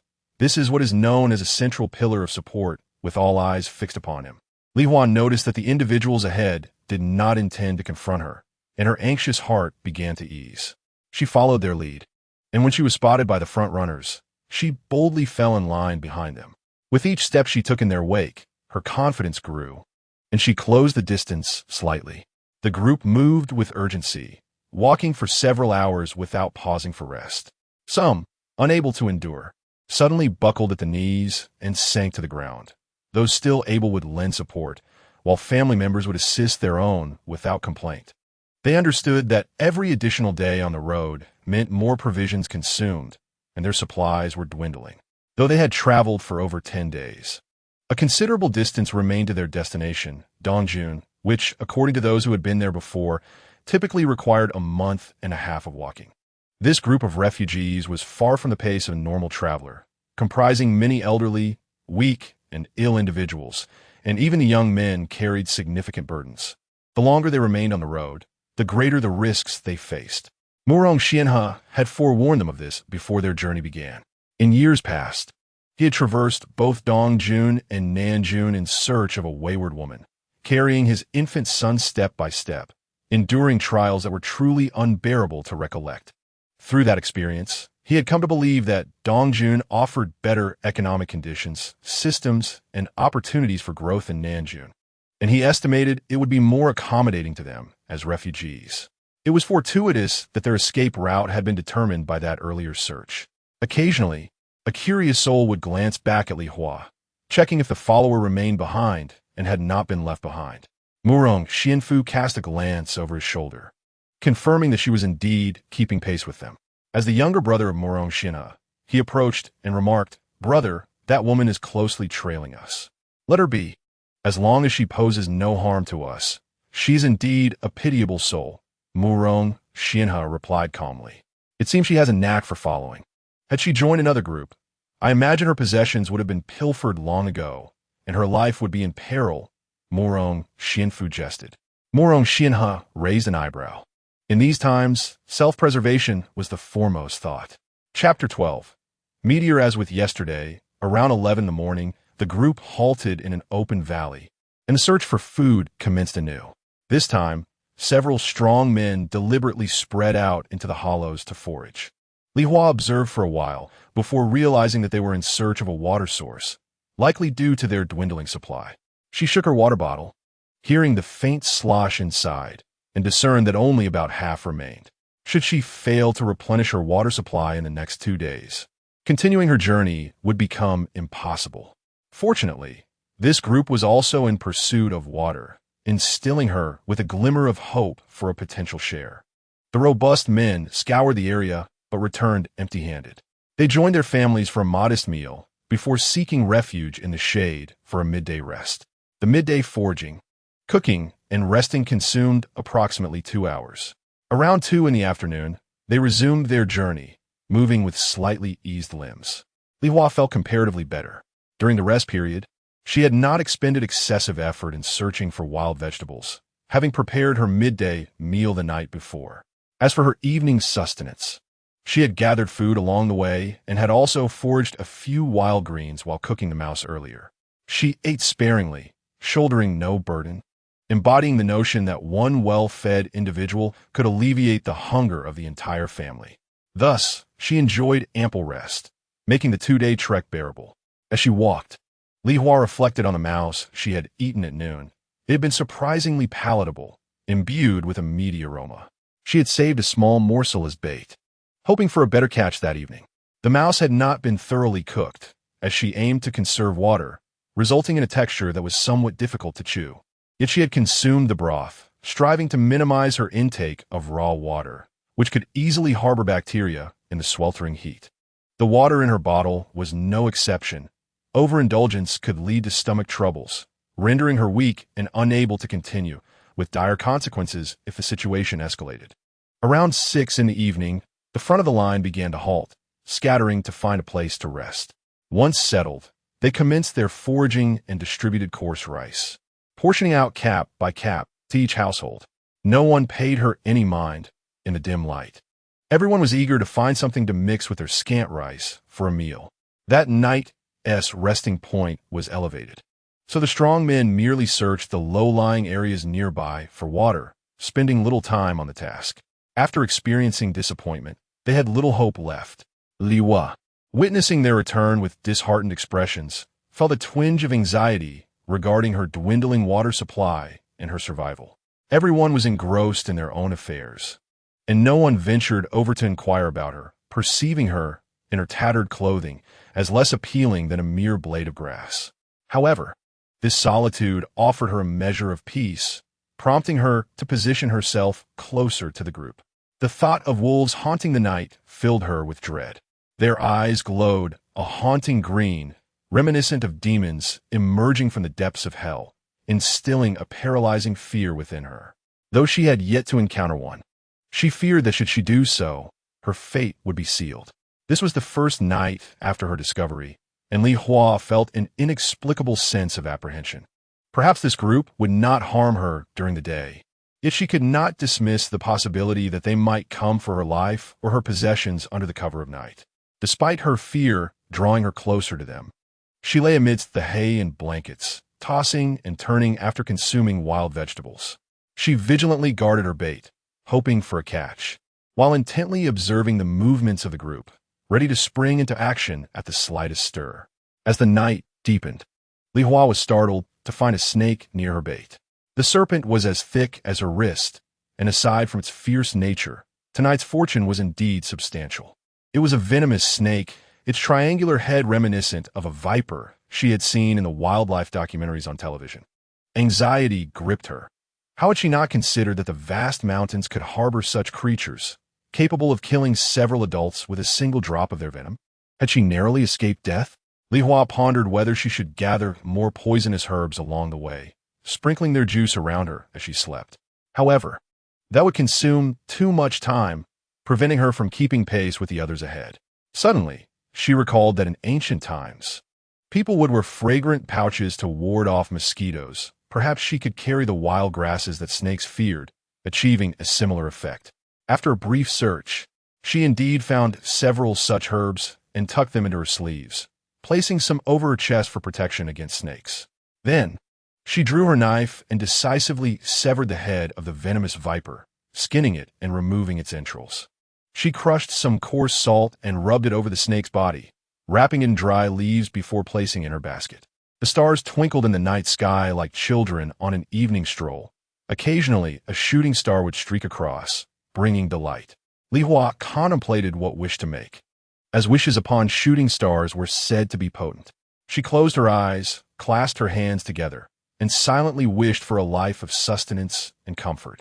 When she opened her eyes again and gazed at the sky and stars, they seemed to gaze back at her, with one particularly large and bright star appearing to smile at her. The ancient sky was no different from the one in her future. Only the people she knew had changed. Around her, the sounds of gentle snoring filled the air. Everyone was deep in slumber, save for the two who stood watch. Li Hua mused that their dreams must be beautiful, filled with the chickens, ducks, fish, and meat they could not have, and the brick houses and well water they longed for. The crackling fire in the midst of the crowd echoed like the sighs of the elderly, and her thoughts drifted to the corpse of the old man in the woods. Having missed this wave of kind souls, she surmised that few would care for a stranger's lifeless body. Rest in peace. All must rest, whether in the earth or on the ground. Let all find tranquility. This sky and this earth are the resting places for humanity. In years to come, all that exists in this moment will turn to ashes, becoming dust, much like the birds that have consumed all, leaving a clean expanse of white earth. However, let those who remain strive to live fully. Li Hua fell into a deep slumber amidst the sounds of others snoring, her dreams eluding her, enveloped in the sweetness of sleep. Her delicate visage, reminiscent of fox, bore a newfound flush, while her bright, large eyes were tightly shut, framed by long, thick eyelashes that formed graceful arcs like two elegant curves. Chapter 13. Weaving tales. The following day, Li Hua awoke to the gentle caress of the morning breeze, greeted by a brilliant light as the day brightened. Yet, an eerie silence enveloped her surroundings. She turned over, gazing towards the spot where the group had slept the night before, only to find it deserted, save for a heap of ash and twigs. In that moment, Li Hua felt akin to a forsaken child, her heart racing, cold sweat trickling down her brow. She hastily rolled her thin blanket into her basket, secured her belongings and water flask, and set off in pursuit. How could she have slept so soundly? It was her own fault for allowing her thoughts to wander so much last night, unaware that the others had risen and departed. After running for a while, she realized she had no idea where the group had gone. She surveyed her surroundings, confronted by mountains and valleys, and before her lay 3 diverging paths. Which one should she take? Which would lead her to them? She knew she must not guess, for a misstep could lead her far astray. Calming her racing heart, she fought back the tears that threatened to spill. Crouching down to observe, she noticed one of the paths bore signs of disturbance. The dry grass trampled as if many feet had tread there. Li Hua hoisted her burden onto her back and grasped her basket, racing down this path. In her haste, she barely noticed the ground, stumbling several times without so much as blinking, rising again each time to continue her frantic dash. After half an hour of relentless pursuit, she finally caught sight of their figures ahead. It was as if a drowning person had grasped a lifeline, her heart swelling with hope. She pressed on, her companions appearing radiant in her eyes, like a beacon in the dark, warm and inviting. Unbeknownst to the group, they were being followed, their footsteps echoing behind them as they silently continued forward, determined to cover more ground that day. Murong Xinhe carried his 3-year-old son at the forefront of the procession. The child, still drowsy, rested against his shoulder like a sleepy pup, a droplet of saliva at the corner of his mouth. Murong Xianfu cradled his youngest child, walking beside his elder brother. He glanced back and quietly remarked, "Elder brother, that woman did not follow us today." Murong Xianhe replied tersely, choosing not to delve into matters that did not concern him. After walking for some time that morning, he had realized the woman who had trailed him the previous day was no longer in tow. After enduring weeks on the road, witnessing murder, rape, cannibalism, and theft, the loss of a few souls seemed trivial. Only his elder brother, despite his age, retained a sense of curiosity. After a while, Murong Xianfu suddenly exclaimed, "Elder brother, that woman has come after us again, and she is running." Was this person truly so oblivious, even in slumber? His elder brother merely uttered a single word, and just as he thought his brother would remain silent, he heard him say, "Speak less, conserve your strength." The group continued onward, journeying towards the sanctuary they held dear in their hearts. Li Hua sprinted several times to catch up with the procession, exhaling a long sigh of relief as she drew nearer, now only about 10 meters away, feeling as though she were one of them, merely lagging slightly due to exhaustion. Li Hua was quite content with this proximity. As noon approached, the group halted in a relatively open area. Murong Xinhe entrusted his son Xiaobao to his mother, Mrs. Zhou, while he and a handful of sturdy men set out in search of a water source. Several households had already run dry, and the others generously shared their dwindling supplies. Yet this was not a sustainable solution. The number of families without water would only increase, leading them towards chaos, conflict, and death. Since he had taken them out, he felt it was his duty to protect them to the best of his abilities. They were his shield. No individual could traverse the path of escape alone and remain unscathed. As Murong Xianhe and his companions passed by Li Hua, they cast curious glances at her. The woman was clad in a gray long gown typical of elderly ladies, her head covered with a piece of gray cloth. Perhaps to shield her from the sun or dust, it seemed peculiar to have such a cloth atop her head. Upon hearing their footsteps, she dared not lift her gaze, burying her head even deeper. "Brother, could this woman be mute? She has followed us for 3 days without uttering a word. Quite peculiar," Murong Xianfu remarked to his elder brother. Murong Xianhe remained silent, scanning the surroundings intently, striving to discern which direction harbored the densest foliage, guiding them in that direction. It was Lu Sanmao beside them who responded, "She probably fears strangers. Fortunate for her it is us. Had she fallen in with another group, we can only imagine the fate that awaited her. Do you think she might be a relative of those deceased? Perhaps she escaped during the slaughter, hiding away, and upon seeing our group, clung to us for safety," speculated Murong Xianfu. "Indeed, that seems the most plausible explanation. We could even consider ourselves her benefactors. For at the very least, we buried her kin, sparing them from a fate of carrion on the desolate land," Lu Sanmao concurred. Murong Xianhe cast a glance at them, acknowledging that these two could easily rival the storytellers in town. Murong Xianfu, sensed his brother's gaze, and sheepishly rubbed his nose. He simply loved to talk and to imagine. In his youth, he would accompany his brother to the town, always pestering him for money to hear the storyteller weave his tales. The storyteller spoke with such vividness and flair, his fan rhythmically tapping on the table, a signal that captivated Murong Xianfu, while his elder brother yawned incessantly. Alas, such were his interests. Murong Xianhe and the men beside him were engaged in conversation, comprising Sun Daiwang, Sun Yuzi, Wang Mengho, and Zhou Wuli. The likelihood of finding a water source in these mountains seems rather slim. Just look at the surrounding trees. They are withering severely, Murong Xianhe remarked, gesturing towards the nearby and distant trees. Indeed, these trees are on the brink of death. In a few days, they will be fit for firewood, Sun Daiwan replied. Damn it, the heavens leave no path for survival.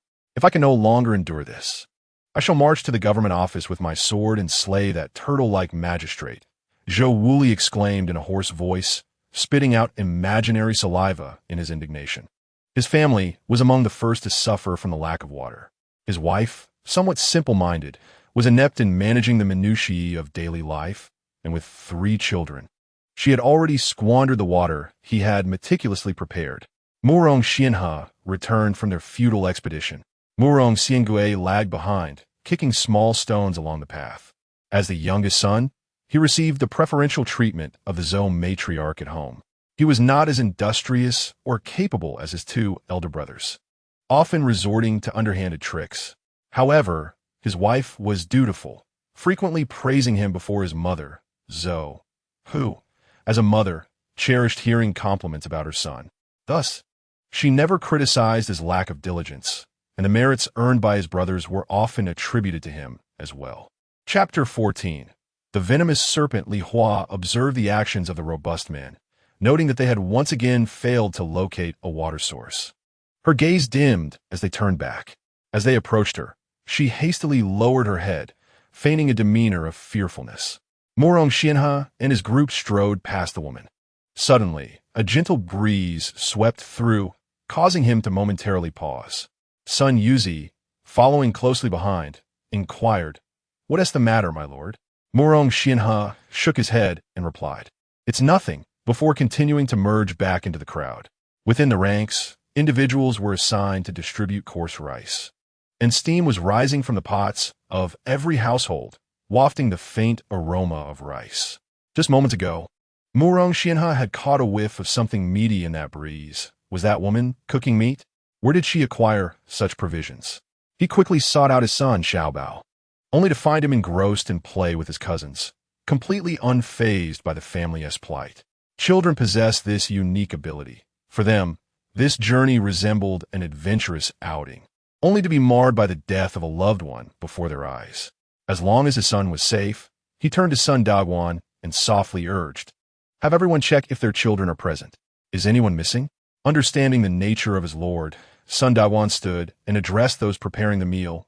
"Everyone, please verify if your children are accounted for. Has anyone gone to forage for wild vegetables and not returned? If so, please notify us immediately."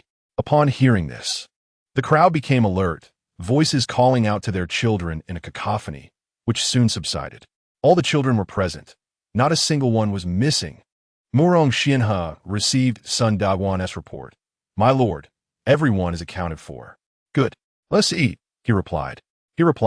"Since no one is missing, there is nothing to worry about." Li Hua caught a whiff of the subtle aroma of snake meat wafting from her pot, and her mouth watered profusely. To avoid being discovered while cooking meat, she always chose a spot downwind from the group, allowing the enticing scent to drift away unnoticed. Moreover, she covered the pot with a wooden lid, ensuring that the fragrance would not escape. Unbeknownst to her, the commotion among the group moments ago was related to her. She had nearly been mistaken for consuming human flesh. After cooking the snake meat, Li Hua began to eat, chewing determinedly even though the meat was tough, swallowing every morsel without wasting even the bones. She had cooked the entire snake, but only consumed half, believing she should learn to conserve her supplies on days of scarcity. These provisions would be vital for survival. Aware that fresh food spoils easily, she boiled the snake meat and wrapped it in leaves for preservation. Shaking her water flask, She realized there was only a little left, likely insufficient for 2 days. Li Hua sincerely hoped the group would find water soon. After resting until around 2 in the afternoon, they resumed their journey, avoiding the peak of the midday sun. As the group moved forward, the intensity of the afternoon light diminished gradually. Delang, finding a water source is of utmost importance. Our remaining water supplies are dwindling, and several families have already run dry. Others cannot spare any more, Sun Dagwan remarked to Murong Xinhe. He and Delang were of similar age, with Sun Dagwan being the eldest in his family, overseeing many matters and sharing a close bond with Delang. Their village, though small and comprised of various surnames, gained a modest reputation due to the unity of its residents, especially under the leadership of Sun Dagwan and Murong Xinhe, who fostered a spirit of mutual support in both prosperity and adversity. However, Sun Dagwan felt a twinge of sympathy for his dear friend, who had no fortune in marriage. Despite having wed 3 wives, they either perished or fled, leaving him alone with only a 3-year-old son. Such is life. One cannot be blessed in every aspect. Indeed, we have deviated from our original path in search of water, a consideration we overlooked earlier, Murong Xinhe replied. Now we have ventured deep into the mountains, likely extending our journey by several days, Sun Yuzi added, Sun Dagwan's cousin. There is no alternative. We must locate a water source before we can change course. Wang Mingho interjected. He was among the few educated individuals in the village, having studied for a few years in a private school when his family's finances were stable, until his father fell ill and passed away. With the loss of the family's pillar, he left school to work alongside Murong Xinhe and the others. The literacy skills Murong Xinhe possessed were taught to him by Wang Mingho, who had also educated several eager learners in the village. Had it not been for the severe drought that forced everyone to flee, they had planned to establish a school in the village, appointing him as the teacher. Truly, the heavens can be merciless.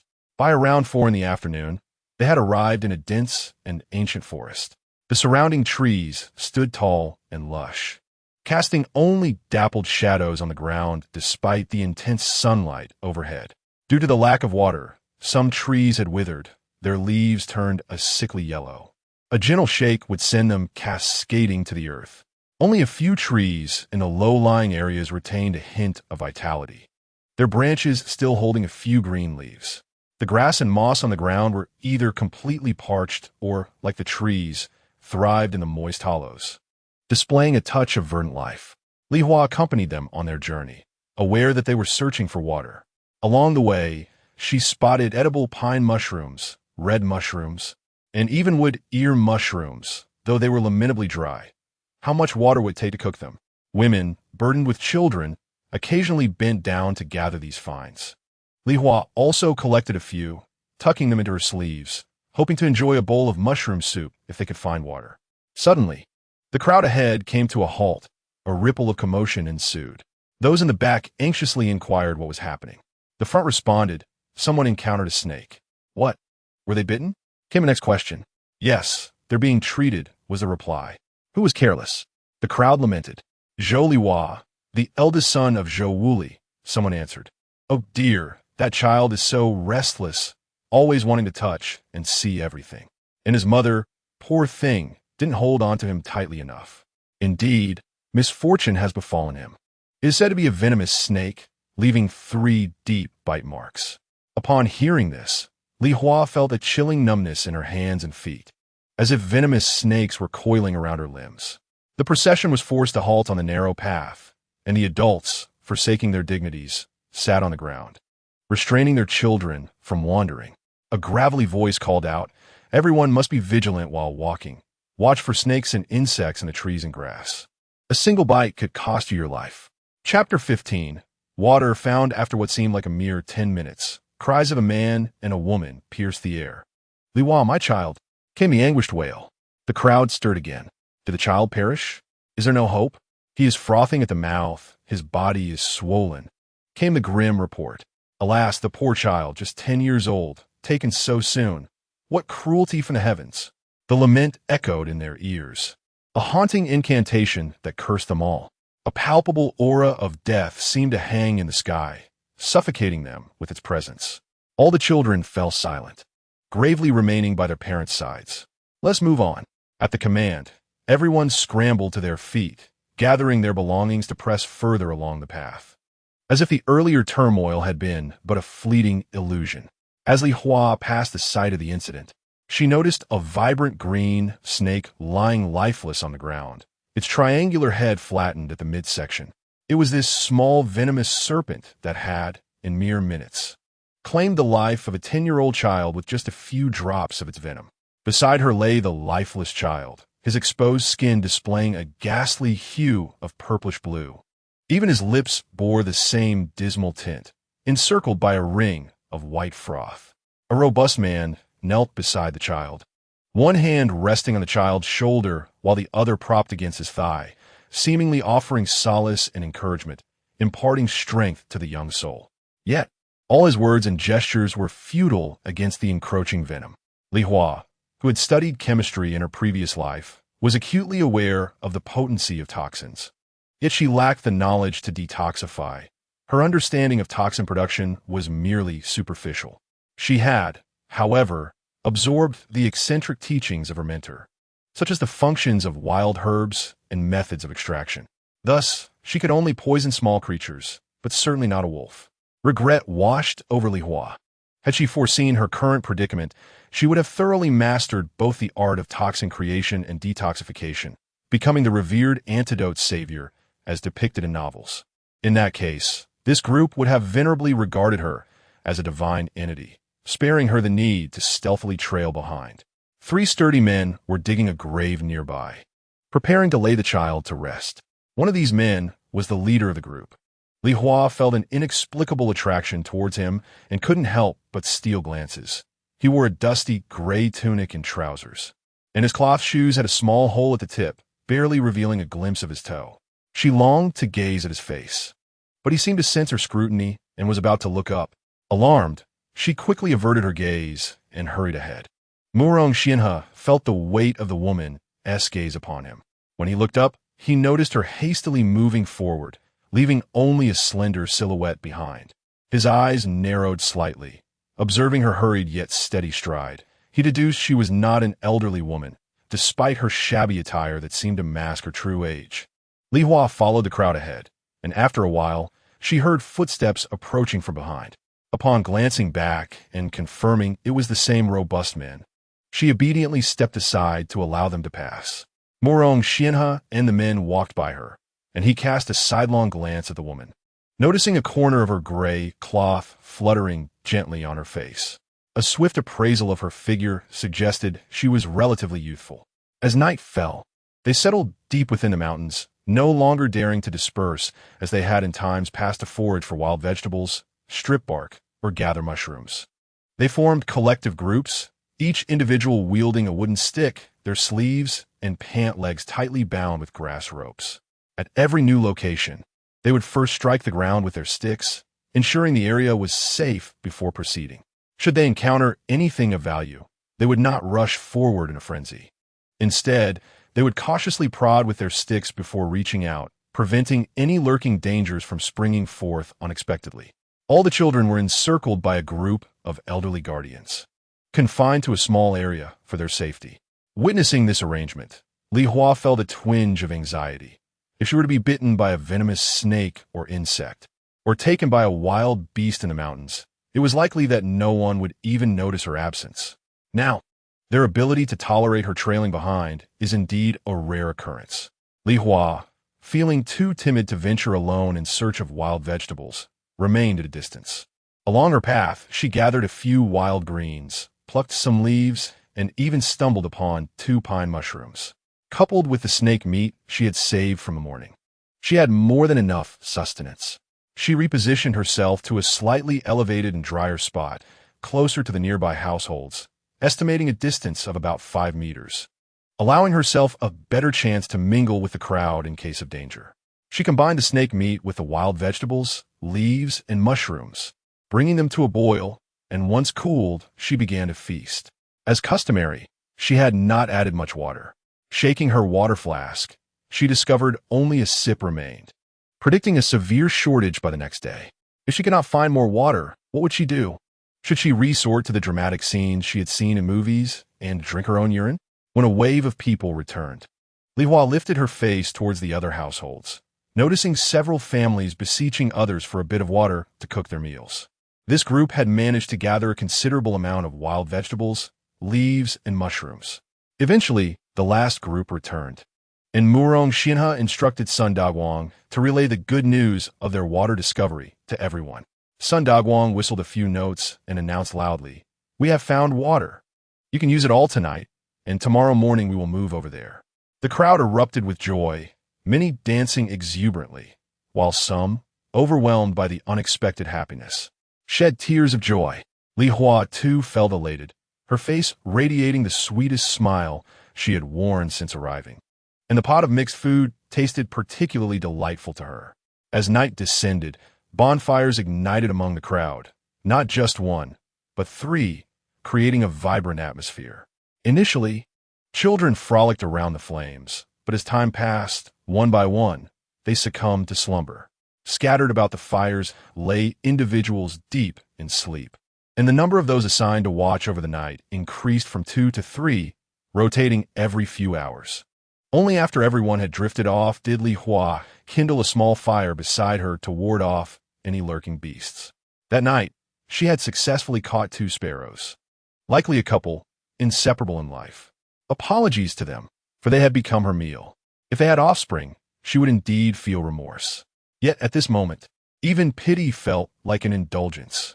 Under the moonlight, she meticulously plucked the feathers from the sparrows, planning to gut them in the morning for a stew. However, tonight was not the time. The scent of blood would attract unwanted predators. She lay down, thinking to herself, tomorrow will be wonderful. Chapter 16. It is her the following morning. The crowd arose an hour later than usual, as their leaders had agreed the night before to rest at the water source for the day. Seizing this opportunity, Li Hua gutted the 2 sparrows and buried their intestines in the earth, wishing to avoid attracting unwelcome visitors. She wrapped them in a few leaves.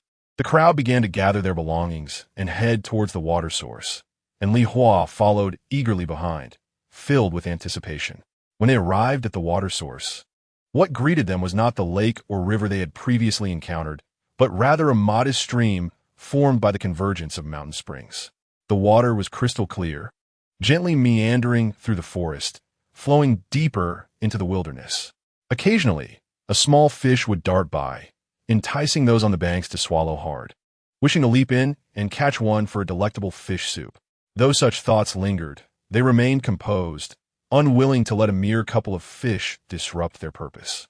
Everyone produced their water containers, diligently filling them to the brim. The women began to take out towels to wash their children's faces, hair, and bodies, while they formed small groups, discreetly shielding one another as they bathed in the stream. The men, in contrast, stood boldly in the water, splashing it over themselves with great gusto. Those who had bathed felt invigorated, as if every cell in their bodies were rejoicing in the fresh air. The once clear stream water changed hue with their splashing and scrubbing. Li Hua sat nearby, observing their lively activities, and memories of her childhood at her grandmother's house flooded back, of the small river at her grandmother's doorstep where adults and children alike splashed and bathed.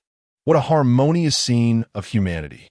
Yet, as she noticed the stream's altered color, her lips involuntarily twitched. Where would she find clean water later? Although the stream was scant, it was flowing.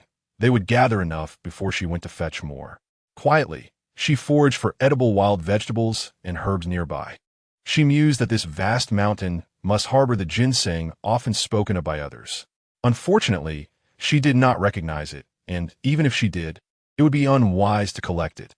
Such mountains surely housed numerous wild beasts, especially near a water source. Last night, she overheard discussions about finding large animal tracks while searching for wild vegetables. Perhaps those beasts were watching them or her from a distance. Just as she observed the people in the stream, the thought sent a shiver of fear through her heart. Li Hua discovered some fruits resembling the supermarket variety of bayberries on a bush, reminiscent of those she had picked at her grandmother's house. She recalled her childhood friends calling them wild bayberries. After ensuring there were no snakes lurking on the branches, she reached up, plucked one, and took a bite. It was delightful, sweet, and tangy. It had been ages since she had tasted fruit, and this was a treat akin to savoring meat. Without hesitation, she gathered all the wild bayberries she could reach, wrapping them in a large leaf. After a brief exploration of the area, she returned to the stream, now less crowded, with only a few women washing clothes. Holding her water bottle and the bundle of wild bayberries, she moved upstream a bit, positioning herself near the crowd. She filled her water bottle, then washed the bayberries in the water, setting them aside in the leaf. Removing a gray cloth from her head, she began to wash her face and hair, wiping down the areas of her clothing that she could reach. With each stroke, she felt a delightful refreshment wash over her. After contemplating, she realized she had yet to brush her teeth even once. Thus, she cupped her hands to catch the stream water and brought it to her mouth, using her index finger as a makeshift brush to stir within her oral cavity, an experience she found remarkably delightful. She yearned to repeat this ritual several more times. Meanwhile, Murong Xianfu was engaged in a discussion with his elder brother and several robust men regarding their next course of action when his right hand inadvertently brushed against an unidentified sticky mass on the ground. Startled, he exclaimed, "What have I touched? It's so sticky, I must wash my hands." With that, he made his way toward the brook, where he observed several women bathing, occasionally splashing water on their thighs and arms. Feeling somewhat out of place as a man in their midst, he ventured a short distance upstream. There, he spotted a young woman with damp hair cascading down her shoulders, crouched by the stream, diligently scrubbing a piece of gray cloth. Her graceful form captivated him, and he wondered who she could be. Approaching her, he dipped his hands into the water to wash while curiously gazing at her. She sensed his presence and turned to look back at him, their eyes meeting in an electrifying connection. Upon locking eyes with her, Murong Xianfu felt a jolt run through him, causing him to tumble down onto the ground. Li Hua, perplexed, regarded him with bewilderment, recognizing him as one of the strong men with a certain authority in their community, yet puzzled by his astonished expression. Just as she contemplated greeting him amicably, he fled as if chased by a phantom. Peering into the brook, Li Hua wondered if there was something amiss with her appearance. Yet, her reflection revealed a lovely visage. Her delicate face, slightly sun-kissed and rosy, bore exquisite features, particularly her expressive, watery eyes framed by long, thick lashes that quivered like two delicate brushes. Breathless, Murong Xianfu returned to the gathering of men, gasping as he relayed to Murong Xianhe, "Elder brother, I have seen her." "What do you mean?"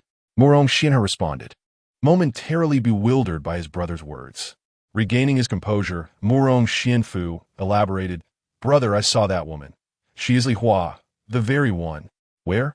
Murong Xianhe's realization dawned. He sprang to his feet. "By the brook. She's right by the brook. I will lead you to her," Murong Xianfu exclaimed, igniting excitement among the group. The very woman they despised had seemingly presented herself before them. Leading Murong Xianhe to the brook, the other strong men followed closely behind, enveloping him as if he were a general surrounded by his soldiers. Murong Xianhe gazed at the woman's silhouette, and from behind, she indeed resembled his wayward spouse. Li Hua, engrossed in admiring her reflection in the water, suddenly sensed the weight of many eyes upon her. Turning to find the robust men staring intently, she felt the momentum of their collective gaze. At that precise moment, the men exclaimed in unison, "It truly is her." Chapter 17. Her husband Li Hua was perplexed by the exclamations she overheard. What do they mean by "it's really her"? Had she tainted their water somehow? That seemed implausible, as she had just begun fetching water after they had already finished. Perhaps they were upset because she had been the first to discover the wild bayberries they coveted. She blinked her beautiful eyes and glanced back at them. Among the group, her gaze landed on the burly man she particularly admired, both for his appearance and his character. His agitation was palpable. When he looked at her, it was as if he were gazing at a bitter enemy. His eyes burned with anger, lips pressed tightly together, hands clenched into fists at his sides, exuding an aura of rage that sent shivers down her spine. Surely, she must have picked the fruit he had found. Li Hua looked at Murong Xianhe and managed to utter a few words. "Do you want these bayberries?" After such a long time, without conversing with anyone, speaking felt oddly unfamiliar. The burly man glared at her in fury for a moment before turning on his heel and walking away, followed by the others. They were leaving? Without returning the fruit? Li Hua blinked again, realizing that if they were so upset, they could simply take the fruit back. She did not necessarily need to keep it. Did they expect her to return it? Murong Xianhe, feeling despondent, returned to the spot where he had been sitting. He propped his forehead up with his right hand. His eyes reddened, while his left hand gripped his knee tightly. His entire body trembled from the effort of restraint. He would recognize that woman, even if she turned to ash. 2 years prior, upon discovering her absence, he had searched for her like a trapped beast. Enduring hardships with their infant child, traversing mountains and rivers, covering hundreds of miles, scouring nearby states and counties without a trace of her, as if she had evaporated into thin air. Ultimately, he could only beg his way back home. What had he done to deserve her abandonment? To make her heartlessly leave him and their child for a stranger? At that time, Murong Xianhe yearned to confront her with this question. Since their marriage, she had never ventured out to toil. He had provided her with the finest sustenance and clothing. He had shielded her from his mother's wrath, even when it meant being cast out and establishing a separate household. Yet how had she repaid his devotion? Gradually, he came to understand that some individuals are simply unworthy of love, unworthy of one's affections. The love he once felt had morphed into disappointment and resentment. At that moment, he harbored a desire to grasp a knife and plunge it in her heart, to witness just how dark and vile her soul truly was. What was her purpose in returning? His advisors stood silently beside him, offering no words of comfort, merely bowing their heads in shared sorrow, observing their unusual demeanor. Someone approached with concern, asking, "What troubles you, my lord?" Silence enveloped them, and the onlooker, sensing something amiss, hurried to Zhou Shi, saying, "Sister-in-law, could it be that my lord is facing some predicament? You should go check on him." Zhou Shi wiped the dirt from her hands on her trousers and sprang to her feet, rushing toward Murong Xianhe in a flurry. Upon witnessing Murong Xianhe supporting his head with one hand, displaying an expression of painful endurance, I anxiously inquired, "Eldest son, what troubles you?" Beside him, Murong Xianfu, eager to alleviate his mother's concern, interjected, "Mother, that woman is the one."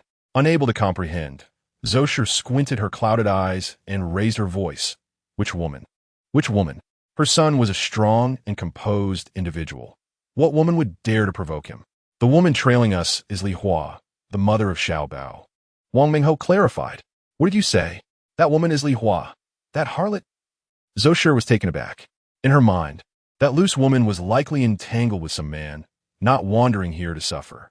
Li Hua, her water jug slung over her shoulder, returned from the creek, clutching wild bayberries. As she walked, she searched for the robust man, contemplating how she would present these wild bayberries to him as an apology, despite feeling unjustly wronged. As long as he remained unperturbed and did not dismiss her, she could endure the pain of sharing a mountain sparrow with him. Alas, such was the nature of power. Subordinates ought to maintain harmonious relations with their superiors. Li Hua arrived at her resting place, crouching to set down her water jug, preparing to rise and approach with the wild bayberries. Zhou Shi, glancing around, soon spotted the woman, appearing at ease, yet feigning weakness as she approached her. Although clad in a tattered gray cloth garment, the woman exuded an undeniable charm that stirred compassion. Zhou Shi had not previously scrutinized this woman closely, but upon closer inspection, and with the guidance of Murong Xianfu and Wang Mingho, she immediately recognized her as indeed that harlot, the one who abandoned her husband and children. Recalling how her son, the eldest, had transformed into a beggar in his quest to find this woman, a surge of hatred welled up within Zhou Shi. Enraged, she stormed toward Li Hua, who was preoccupied with lifting the wild bayberries to present. Upon looking up, she was met with the sight of an elderly woman charging towards her. Sensing hostility, Li Hua quickly rose, eager to explain. Zhou Shi, in a swift motion, grabbed Li Hua's long hair. Li Hua winced in pain and instinctively shielded her hair, pleading, "Annie, let's speak calmly." Furious, Zhou Shi clutched Li Hua's hair with one hand while raising the other to strike her. With each blow, she berated, "Annie, you ungrateful wretch." My son provided for you, indulged you as if you were deity. Yet here you are, shamelessly following the peddler. With each insult, she rhythmically struck. Li Hua could only dodge left and right, unsure where to defend herself. Initially, she refrained from retaliating, fearing that striking the elderly woman would provoke the crowd. However, upon hearing the woman's curses, she felt as if she would petrify, her hands instinctively slowing their defense. This elderly woman was the former mistress of the original owner, and that robust man, who moments ago seemed ready to devour her alive, was the original owner's husband. They were the very individuals she had hoped never to encounter in this life or the next. It is conceivable that there exists an individual capable of confining her within a pig cage and submerging it in water, leading to her demise. You wretched woman, what business do you have following us? My son will no longer desire you, nor will my grandson want such a harlot. Mrs. Zhou, in a fit of rage, struck at Li Hua with fervor, the sound of blows echoing resoundingly. In times past, this woman would contribute nothing, only indulging in the finest delicacies. Several times, she had suppressed the urge to strike this woman, but her son had always shielded her, preventing her from achieving her aim, forcing her to separate them instead. Now, with her son's heart thoroughly shattered, he would no longer defend this woman, and today she was determined to unleash her fury upon her. Chapter 18. The beating. Li Hua felt a pervasive pain throughout her body from the blows, unable to endure it any longer, and too fearful to retaliate. She could only cry out in agony with each strike. She shielded what she could, desperate to protect herself. Apart from Murong Xianhe, who remained motionless, all eyes were fixated on Mrs. Zhou as she relentlessly assaulted the so-called harlot. Deservedly so, an elderly woman spat in Li Hua's direction, exclaiming, "What a good man Delang was, and yet she chose to elope with a stranger. She knows not the value of what she had." Another woman chimed in, "She must have been discarded and now seeks to return. Truly shameless. Indeed, such a woman is promiscuous, nothing but a harlot. Beat her to death." Mrs. Zhou, feeling fatigued, sensed a dull ache in her right arm. It had begun to feel heavy and numb. Yet, her desire for vengeance remained unquenched, her pent-up fury still unexpressed. Having been a diligent worker since childhood, she possessed considerable strength, rendering her attack on this delicate harlot a mere trifle. Releasing her grip on Li Hua's hair with her left hand, she seized it again with her right, resuming her assault. "Shameless harlot, you return seeking death. Today, I shall beat you to a pulp." With each curse, she punctuated her strikes with rhythm and vigor.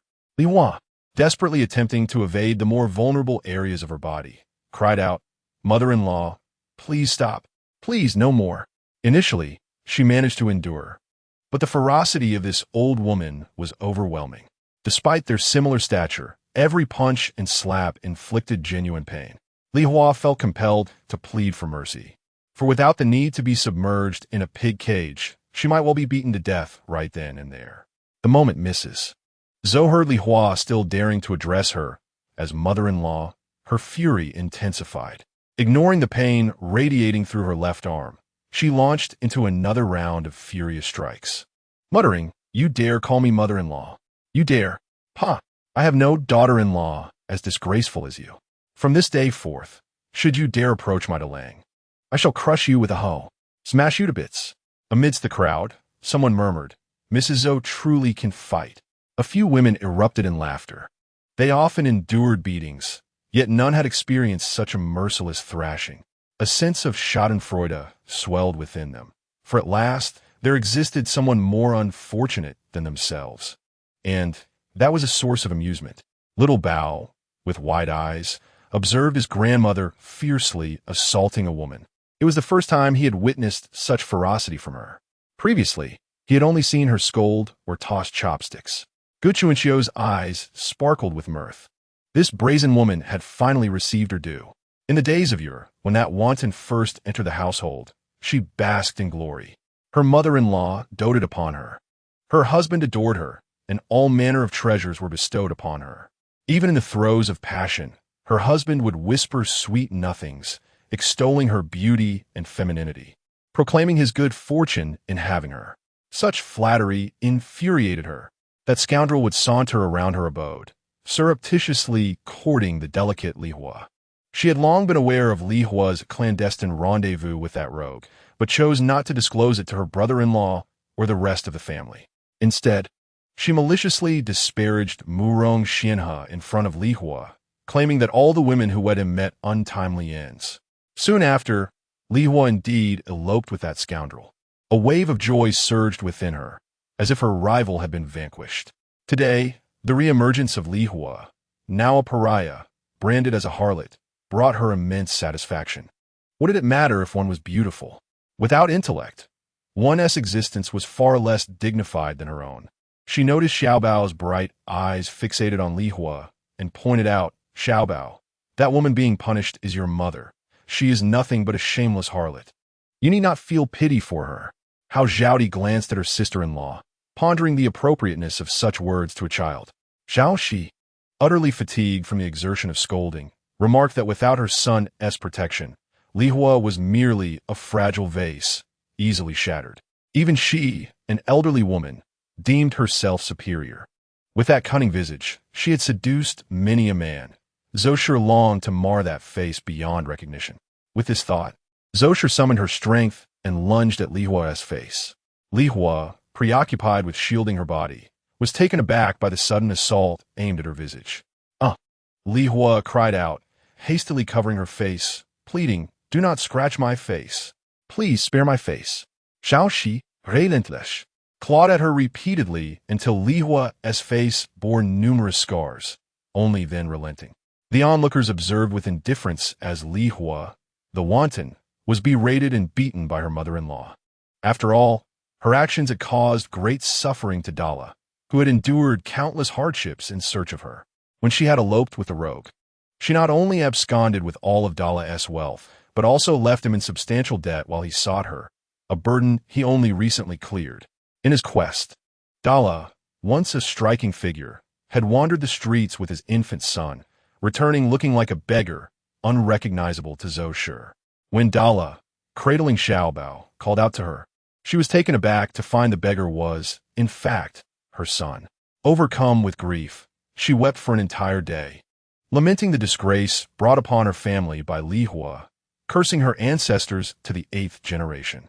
Zosher then stretched her arms to alleviate her fatigue, resembling a triumphant rooster, and, still seething with resentment, kicked a few objects near Li Hua in a fit of rage. The belongings of Li Hua were immediately scattered all over the place by Mrs. Zhou's kicks, and the small, bowl-like iron pot rolled several times before finally coming to a halt. As Mrs. Zhou turned to walk away, she cursed Dai, "You shameless hussy. Get away from me. My son Delang would never want a woman as lowly as you." Exhausted, Li Hua collapsed on the ground, fearing that her life would end here today. Pain coursed through her entire body, and her face throbbed with a fiery ache. She no longer had the strength to prepare any food. Fortunately, the wild bayberry she had carelessly placed among a small patch of weeds had not been overturned or trampled. Amidst the aroma of rice, her hunger compelled her to occasionally pop a wild bayberry into her mouth, each bite causing her lips to sting, likely bruised and swollen. The iron pot, having rolled some distance away, seemed to mock her with its gaping opening. How adept she was at attracting the ire of others. What the original owner despised, she found quite admirable. Yet now, she bore the brunt of their wrath. Who knew what other tricks awaited her? Perhaps they were plotting to bind her with grass ropes and drag her to the creek, where they would hold her under the water until she drowned. Stealing a glance at the crowd, she noted that they were preoccupied with their lunch, some already eating. No one appeared to be conspiring in hushed tones. Li Hua felt a modicum of relief and took a few steps forward to retrieve the small iron pot. Chapter 19. Contemplation thus. Li Hua spent her midday eating a few wild bayberries before lying motionless on her thin blanket. She faintly heard murmurs nearby. Has that hussy been beaten to death? Not likely.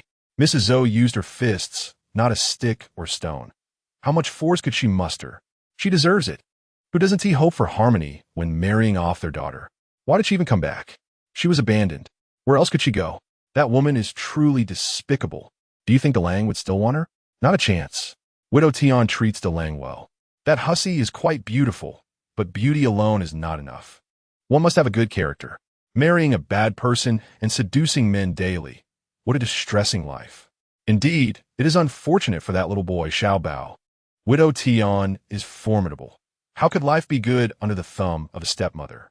Shoo, keep it down. Don't let Widow Tian hear. Listening to the nearby conversation, Li Hua learned that the little boy from her fragmented memories was named Xiao Bao. He was the child born from the original owner's 10 months of pregnancy. And he was her child as well. Within her mind lingered the painful memories of childbirth, and though they belonged to the original owner, she felt an inseparable bond with her identity, as if they had collectively agreed she was indeed Li Hua. As for Widow Tian, she held no concern. Her fate with Delang was likely sealed, and their affairs were their own.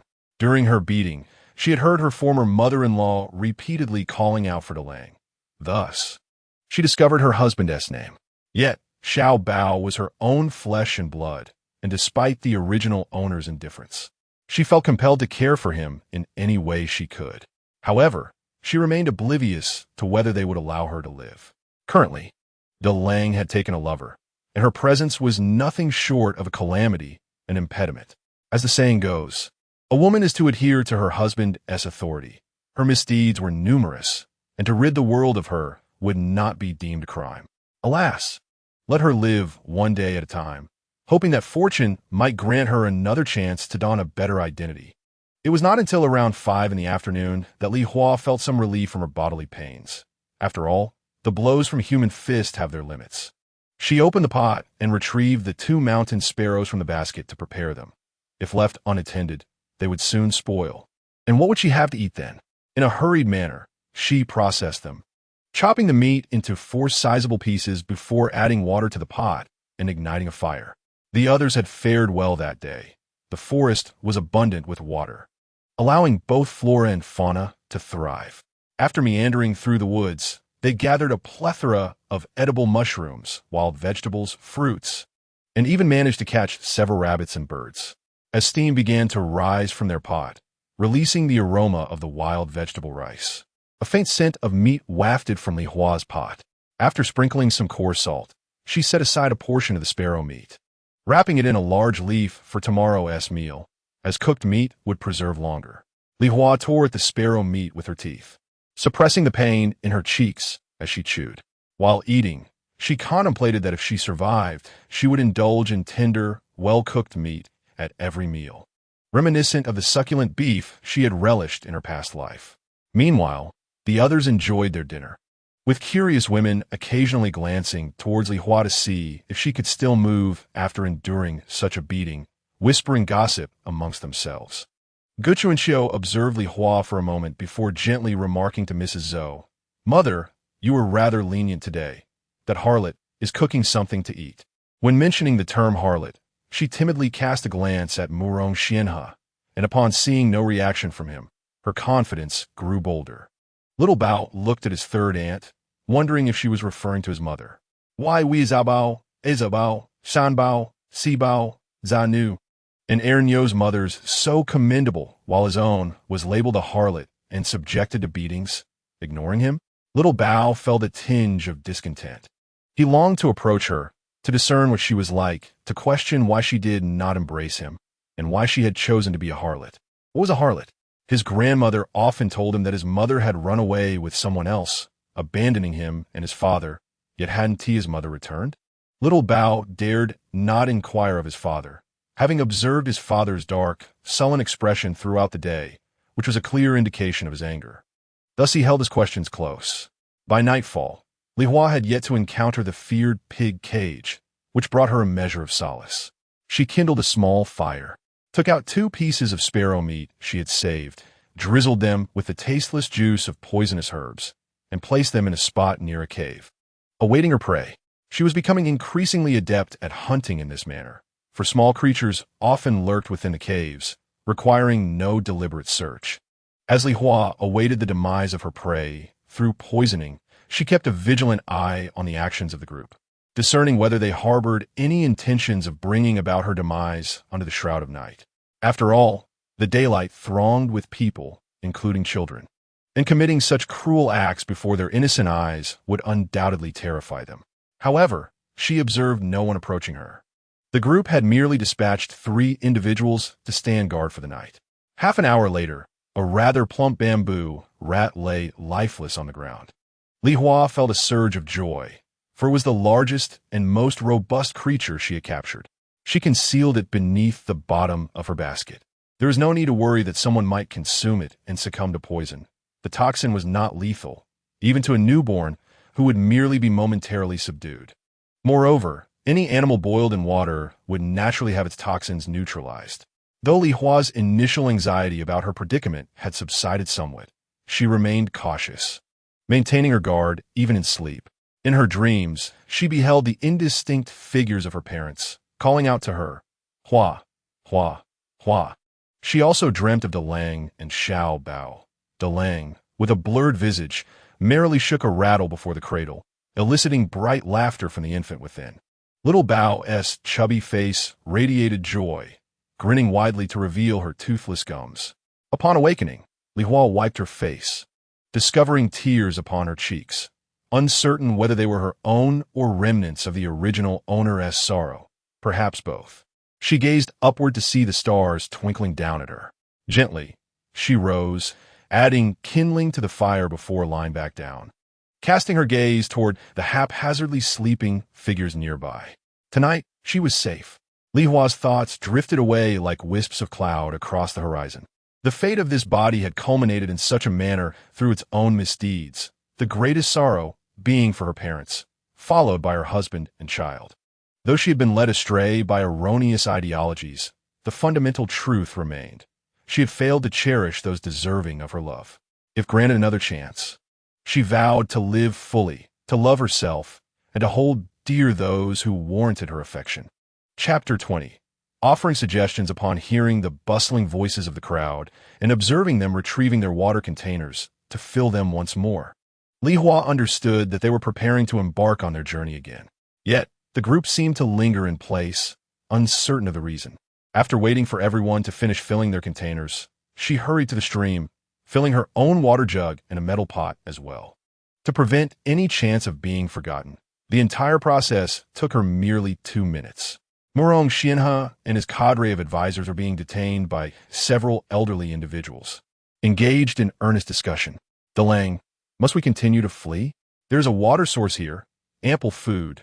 Survival poses no issue, remarked an elder. Indeed, Uncle Qinxian, remaining here is feasible for survival. However, isolating ourselves from the world with 50 or 60 people, devoid of resources, will eventually render us wild. No different from the beasts of the forest, Murong Xianhe replied earnestly. However, prolonged trekking, coupled with a lack of sustenance, poses a grave threat to our survival. Counter an elder. With unity of purpose, we shall devise solutions to the challenges we face, assured Sun Dawan. Wang Mingho interjected, stating, remaining in this place poses no hindrance for us adults, but what of our children? Cut off from the outside world, devoid of commerce, marriage, fire, coarse salt, and oil, we will inevitably perish one by one. Might we not endure this calamity and return later? Inquired another elder. That is not feasible. Having abandoned our original village, we have lost our protective talismans. Retracing our steps necessitates navigating through the various checkpoints of the provincial officials, which is no simple task. Furthermore, the Western Prefecture's treatment of the populace is harsh. Facing exploitation is merely a minor concern. The greater fear lies in the potential capture of our men for conscription and our women for servitude. Thus, we find ourselves without an escape route. When we procured the travel permits, we effectively position ourselves in opposition to the Western Prefecture. Hence, retreat is not an option. Murong Xianhe surveyed the group with keen insight, his year of wandering granting him a broader perspective than most. The elderly, resigned to their fate for the sake of future generations, understood that they must persevere together. Onward, commanded Sun Daguan, and the contingent began to proceed toward the outer realms. Gu Chunxiu on tiptoe scanned the rear and felt a surge of jealousy and resentment upon spotting Li Hua trailing behind with her burden and basket. How could a woman who had eloped shamelessly approach us? Such a woman ought to be punished severely as a lesson to others. She nudged Murong Xianfu with her elbow, malice evident in her tone, Third brother, that shameless woman is following us. It seems eldest brother has forgotten to punish her. You should remind him. Such a wanton should be left in the depths of the mountains for the beasts to devour.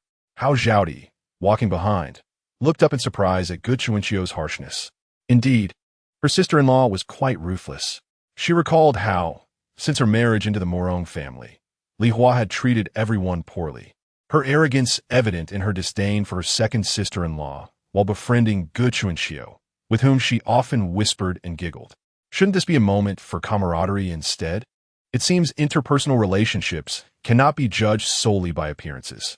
Murong Xianfu, finding merit in Gu Chuanqiu's words, felt a sense of mischief arise. He approached Murong Xianha, feigning righteous indignation. Eldest brother, that harlot is trailing us. We cannot let her go. She ought to be bound and left in the wilderness for the beasts. Upon hearing his brother's words, Murong Xianha paused momentarily, a shadow crossing his countenance. Sun Daguan, having grown up alongside Murong Xianha, understood that his brother was a man of careful calculation. His previous inaction signified his reluctance to engage in such matters. Now, being confronted by his younger brother who openly declared the intention to punish his former sister-in-law, he could not help but feel discontent within. What to be said? Although that woman wronged Dalong, she is, after all, the mother of Xiaobao. How would this be explained to Xiaobao in the future? Would he grow to resent Dalong as he matures?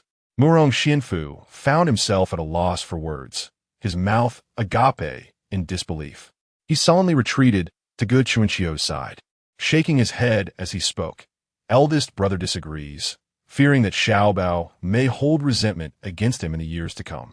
Upon hearing this, Good Chuanqiu ground his teeth in frustration. That wretched harlot had managed to evade punishment once more. Hao Zhaodi, upon listening to Murong Xianfu's words, exhaled softly in relief. For Li Hua's survival might ensure some care for Xiaobao. She held a disfavor for the widow Tian, though she was pleasing to the eye. She was adept at presenting one facade while harboring another. In the presence of the Zhou family, she was ever so cordial, yet when faced with Hao Zhaodi, she merely cast sidelong glances. It irked Hao Zhaodi that, due to her own honesty and the absence of a brother to bolster her standing, she was subjected to such disdain by Tian, who looked down upon her. Moreover, the widow Tian, in the presence of Murong Xianha, displayed an affection for Xiaobao that seemed to eclipse her care for her own 3 children, shoving morsels into his mouth with abandon. However, on one occasion, when Murong Xianha abruptly departed, she swiftly extracted the meat she had forced into Xiaobao's mouth, leaving him gasping and crying. This woman was far too skilled at feigning concern. With such a stepmother, it was uncertain whether Xiaobao could thrive at all. Alas, having already borne 4 children herself, she could not offer Xiaobao a chance at survival under her care. Hao Zhaodi cast a distant glance back at Li Hua, perplexed by her apparent willingness to abandon such a delightful child. Unbeknownst to her, Li Hua was grappling with the agonizing choice of life and death imposed by others. Fearing that the people ahead might deny her, this morally compromised woman, the opportunity to follow. She alternated between keeping her distance and drawing near, steering clear of the light and seeking solace in the shadows. Li Hua felt a profound ache in her upper body, particularly exacerbated by the burden of her pack and water jug, while the basket added to her discomfort. Fortunately, the old crone had focused her wrath upon her upper body, refraining from kicking her lower half. Otherwise, she would have struggled to keep pace. They retraced their steps along the path they had come, passing by Li Hua's grave, where his parents shed tears once more. The others walked silently past, as though to avoid disturbing Li Hua's eternal slumber. A few particularly considerate elders even offered respectful bows at the grave. Chapter 21. Tian Miao. After 2 arduous days of travel, they returned to the familiar outskirts of the mountain range, and a collective sigh of relief swept through the group. In the depths of the forest, dangers like wild beasts, venomous insects, and snakes lurked at every turn. A single bite could spell disaster, if not death. Their party lacked a physician, and even when one was present, it often proved futile. Although traversing the perimeter allowed for swifter movement, provisions were scarce, prompting everyone to contemplate measures for frugality and rationing. On the third day at noon, everyone began to utilize their lunch break to search for wild vegetables, trees, and tree bark. Li Hua, Gateting Hadkadash, ventured out to find some wild greens to mix with the small animals she had captured. At times, the creatures she caught were inedible, leaving her entirely reliant on wild vegetables, roots, and tree bark to stave off hunger. Unlike the others, she could not expect a share of the coarse rice. Regardless, everyone was aware of her identity. As long as Delang did not punish her, no one else held the authority to do so. Li Hua was acutely aware of her unpopularity, which compelled her to search alone. Whenever she spotted others, she hurriedly avoided them, wishing to evade any trouble. The others also shunned her. Upon her arrival, those with gentle dispositions would turn their faces away, while those of a harsher temperament would spit disdainfully on the ground, as if she were some loathsome creature. Li Hua focused intently on the ground and, beside a drain, discovered a few withered purslane plants. Elated, she rushed over and squatted down to gather one. Suddenly, 2 hands reached out from the side and uprooted the remaining plants. Annoyed, she raised her head to confront the culprits, discovering they were 2 women slightly older than herself, their complexions darkened by the sun. One of the women was strikingly attractive, her features symmetrical, with sparkling peach blossom eyes that hinted at cunning. The other, however, was less appealing, her face not only dark, but her lips a deep black, resembling someone poisoned. Her inverted triangular eyes projected a harsh demeanor, yet her ever-upturned lips offered a disarming smile, easily overshadowing the malice in her gaze. Li Hua, maintaining a stern expression, declared, "I discovered these first. Why do you presume you can pick them too?" Though she knew she might not retrieve the plants, it was essential to assert her stance. Otherwise, they would pilfer from her hands. The woman with the dark lips looked down at her with contempt, retorting, "You discovered them. Call out to the plants and see if they confirm it. I shall return them to you instantly." Li Hua recognized their blatant intent to bully her. She lightly tapped her leg, feeling an urge to kick the woman, sending her sprawling to the ground. In her previous life, she had attained an 8th-degree black belt in Taekwondo, especially powerful with her right foot, ready to deliver a formidable strike at any moment. Yet, she thought better of it. Suppressing her foot, one must bow their head under the eaves. Gu Chuanxiu and Widow Tian observed Li Hua standing there with a sullen countenance.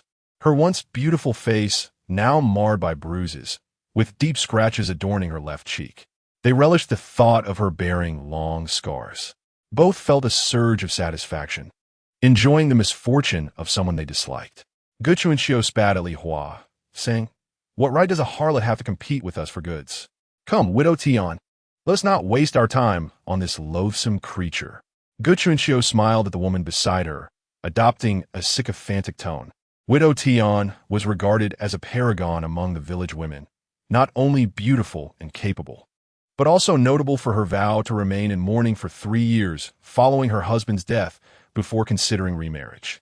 Her affection for her husband is indeed profound, as the villagers often praise her. In 3 months, it will mark the 3-year period of mourning she has observed for him. Recently, Mrs. Zhou hinted that her eldest son must marry such a woman.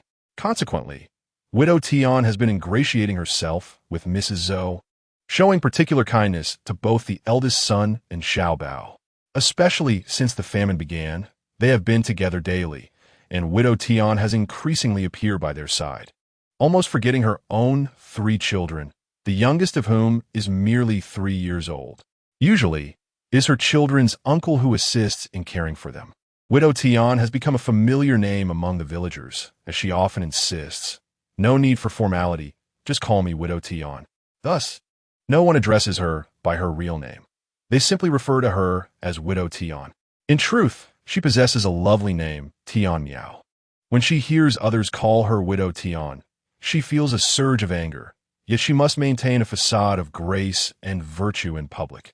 So she suppresses her discomfort, smiling through her resentment.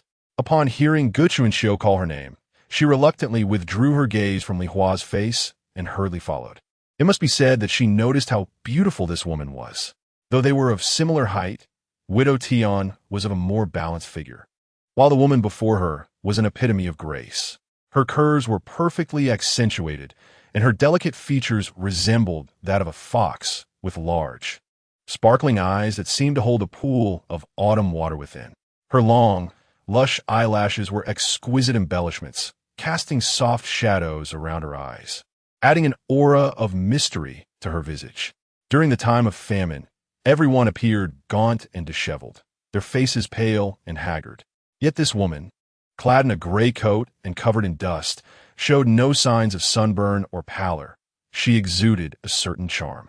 Among them, it was evident who resembled a mere chicken and who a phoenix. No wonder the eldest son had once been utterly captivated by her. Any man would be enchanted. Alas, this woman undervalues herself, or else she would have had the chance to draw closer to such a commendable man. May she forever remain detested by him. Li Hua watched the two women depart, silently noting this in her heart. Widow Tian, she repeated the name once more. The woman favored by the eldest son is truly remarkable. It seems her presence has caught them off guard. Li Hua gazed skyward in silence. Oh heavens, why have you bestowed upon me such a fate? As a model youth, why must I be dressed in this manner? Are your eyes blind? I long to escape this crowd and indulge in the finer things in life. Please, grant me release from this predicament. Suddenly, a thunderous clap echoed from the sky. Startled, Li Hua curled up tightly, wondering if such a coincidence could truly occur. Nearby, someone remarked, "Is it going to rain?" What a rare stroke of luck. For some time now, the heavens have only thundered without yielding rain. Alas, how are we to survive? Just days ago, they had consumed the wild vegetables gathered from the old forest, and without rain, everything that grows from the earth scurries on the ground, or soars in the sky will perish. What shall we eat? Surely, the dry spell cannot persist indefinitely, estimating that it will soon come to an end. One wonders how long it might take. One fears that by then, we may perish from hunger. Presently, it has been said by the Lang and others that coarse rice is becoming increasingly scarce. How much longer can we endure? Is fleeing from famine the right choice or the wrong one? Who can truly say? 2 years ago, De Lang, armed with travel documents, traversed the regions in search of that wayward woman, covering both Dongjun and Nanjun. The inhabitants of those two districts live in greater comfort than those in Shijun, particularly Dongjun, where propriety is valued and most children are educated. The abundance of resources there makes one ponder. If we were to settle there, we would surely experience a life of ease and comfort. Maybe so. Chapter 22. The constriction upon hearing this, Li Hua sighed inwardly. They indeed appear to lead a life of ease. Lacking travel documents herself, she worried whether she might be intercepted along the way. Her heart sank again. It seemed prudent not to offend De Lang for the time being. Not only must she avoid his ire, but she should also cling tightly to him. In her past life, she had been drawn to men like De Lang, tall, responsible, and formidable, yet regrettably, she had missed her chance. Fortunately, Li Hua remained optimistic. There are fragrant grasses wherever one roams. Once recognized, should she follow them? Others might perceive her as shamelessly clinging to De Lang, desperately seeking to return to his side. What a misunderstanding. But let it be a misunderstanding. As long as De Lang harbors less animosity toward her, that is all that matters. She also has a son. Should he cherish her, she could embrace his little legs. As she pondered the notion of clasping both a powerful thigh and a tender calf, she walked with her head bowed, carelessly colliding with a man's chest. Li Hua winced in pain, covering her forehead and muttering to herself. Did neither of them watch where they were going? When she lifted her gaze, she found herself face to face with the very thigh she wished to grasp. Having never seen De Lang at such proximity, she was momentarily taken aback. His handsome square face was adorned with striking brows and starry eyes, his thin lips pressed into a line. However, due to the hardships of fleeing, his bronze complexion bore pallor. At that moment, his imposing demeanor and the sharpness in his gaze sent chills down her spine. Before Li Hua could retreat, Murong Xianhe seized her neck with his right hand, forcing her to tilt her head back to meet his gaze, rendering her utterly immobile. His words, sharp as a dagger, aimed to obliterate her. What is this? Unable to entice any other man, you come crashing into me instead? Murong Xianhe scowled, his grip tightening painfully. distorting Li Hua's features and causing her eyes to bulge. Li Hua whimpered, wishing to explain, but words eluded her. And even a shake of her head was beyond her capability. Having just arrived with Sun Dawon to gather firewood for the evening's bonfire to ward off beasts, he was taken aback that this woman, devoid of shame, had approached him directly and collided with his chest. Did she intend to seduce him? Could such a woman live a day without attempting to entice a man? Would he still want such a woman? Would he dare to? Had it not been for her past agony in giving birth to the child, he would have long since cast her into the pond to meet her demise. Sun Dawon observed Murong Xian's fierce grip on Li Hua's neck, aware of his fury. He could have easily stepped aside moments ago, yet Dallin chose to stand there, awaiting the woman's collision. He was deliberately provoking trouble. It was the pent-up sorrow and anguish that he had endured for so long, while the perpetrator roamed carefreely before him, oblivious to the danger she courted.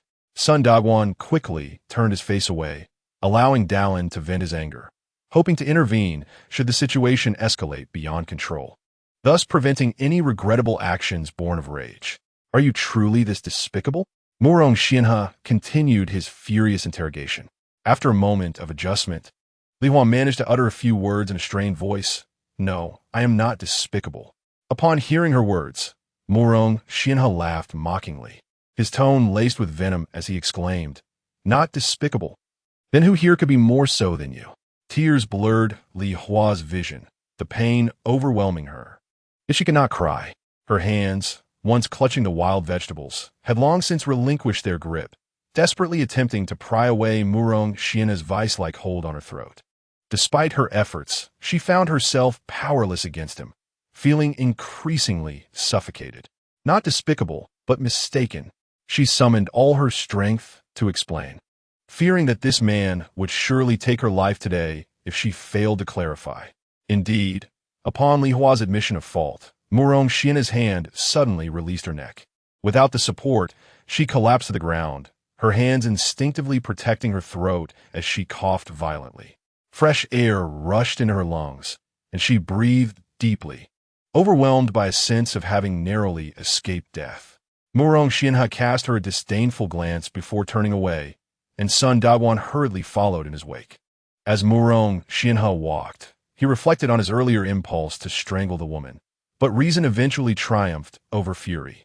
For the sake of the child, he spared her for the moment, especially considering how brutally his mother had already dealt with her. Her face still bore the marks of swelling and bruises, with several scabbed nail imprints. However, he had no desire to look upon her again. After a brief respite, Li Hua rose from the ground, collecting the wild vegetables she had dropped, and continued on her way. Upon returning to her temporary dwelling, she washed the vegetables and began to boil them in water. Enduring such hardships, she consoled herself that she was merely repaying a debt. She gazed into the crowd, noting that they were all preoccupied with their own meals. Some, having found no wild vegetables, resorted to boiling coarse rice. The sheep and dogs had long since become meals for their owners days ago. None of these people would come to her aid. Firstly, they were struggling for their own survival on this perilous journey. Secondly, who would risk incurring Murong Xianhe's wrath for the sake of a fallen woman like her? It seemed that Murong Xianhe was indeed the crux of her predicament. Only the leg she fantasized about has evaporated. How could those who constantly wish her harm ever protect her or treat her kindly, let alone allow her to cling to their leg? Instead, she might as well grasp a smaller leg. Though diminutive, a calf is still a leg. In her perception, children invariably adore their mothers. Yet, how could she possibly embrace the small calf of the child? Li Hua found herself in a dilemma. Little Bao was merely 3 years old, often cradled into Lang's arms while walking, and mostly watched over by Mrs. Zhou during rest. Mrs. Zhou would rather vanish completely. Li Hua estimated her chances of even greeting Little Bao were slim, let alone nurturing any bond. It was indeed a stalemate. Sitting on the ground, Li Hua meticulously scanned for Little Bao. She had yet to observe him up close, having only gazed from afar. Despite the distance, she perceived Little Bao to be an adorably soft and charming child, often resting onto Lang's shoulder, his eyes fixed on the horizon, occasionally locking his gaze onto her. She had never witnessed Little Bao cry into Lang's embrace. The child was either exceptionally perceptive or had been nurtured so well by Delang that he had no demands. In truth, our endearing little Bao embodied both traits. Chapter 23. The desire to embrace a leg. The group advanced along the mountain's edge, with Murong Xianhe and his supporters occasionally retrieving a map-like parchment to study and discuss. This document had been procured from a stranger for a hefty sum of 5 taels of silver, a price sufficient to marry 2 brides in the village. Thus, they treated it as a precious treasure, placing it in Murong Xianhe's care. He even amended certain parts based on his past journey, opting for a more convenient and secure route. Why did they avoid populous areas? Primarily, this region had suffered from calamities, resulting in most inhabitants fleeing, leaving nothing behind, and water sources were exceedingly scarce. Even those who remained had been ravaged by other disaster-stricken individuals. While traversing the forest, they could still procure some supplies from the mountains. If they ran out of water, they could venture deep into the mountains to seek springs. However, this route could prove fatal if the group lacked unity. Numerous wild beasts roamed the mountains, posing potential threats to the travelers. Additionally, there were few mountain bandits in the area, and they were not particularly formidable, which Murong Xianhe felt they could manage. After several days of travel, Li Hua noticed that some weakened individuals began to collapse. Murong Xianhe and his group lifted these people onto tricycles to continue their journey. These tricycles, originally intended for transporting rice, had emptied significantly after consuming much of their cargo, now finding renewed purpose. However, among these frail individuals, some miraculously survived and resumed their journey after a few days, while others were not so fortunate and perished on the tricycle. Murong Xianhe and his group would remove the deceased, dig a pit on site, and bury them. Over the past few days, Li Hua watched as Murong Xianhe's group continued to bury those who had fallen along the way. The discontent among the families of the deceased has increasingly come to the forefront. They feel that they should not have been influenced by Murong Xianhe to embark on this arduous journey. They would rather perish in their own homes than die in a foreign land. Perhaps they could have remained in that abundant mountainous region, weathering the famine. Murong Xianhe, observing the wavering spirits, suggested that those who wished to retreat could leave the group, offering to share their portion of coarse rice with them. Yet, despite their complaints, when faced with the prospect of solitude, fear gripped them, and not a single individual dared to voice their intention to depart. Murong Xianhe addressed the crowd, stating, "Since none of you wish to leave, we must not diminish our collective resolve. Let us all put forth our utmost effort in preserving our lives and those of our loved ones. Anyone who continues to harbor discontent will be asked to leave the ranks and choose their own path." Upon hearing his words, the crowd lowered their heads. Particularly those who had voiced dissent, their faces flushed with embarrassment. After Murong Xianhe spoke, Sun Dagwang gently reassured the group. "I understand the hardships you have endured and the losses you have suffered. But in our struggle for survival, is there truly an alternative to death? Will we perish together from hunger and thirst, or will we forge a path forward? This is a simple truth for all to ponder. We had all placed our handprints in solidarity before we fled. We must remain united, for retreating now leaves us with no avenue for survival." Sun Dagwang's words lifted the spirits of the group, prompting them to raise their heads once more, each picking up their belongings and silently moving forward. Li Hua perceived that Murong Xianhe and Sun Dagwang made an excellent duo, one embodying the stern authority of a corporate leader, while the other functioned as the empathetic assistant, mediating interpersonal relations and resolving internal conflicts. Reflecting on this, Li Hua considered that Sun Dagwang might serve as a reliable ally. In appearance, he contrasted sharply with Murong Xianhe. The latter was tall and aloof, while Sun Dagwang exuded warmth and friendliness. He was of shorter stature, slightly hunched, his sun-kissed skin radiating kindness, and his eyes sparkled with understanding.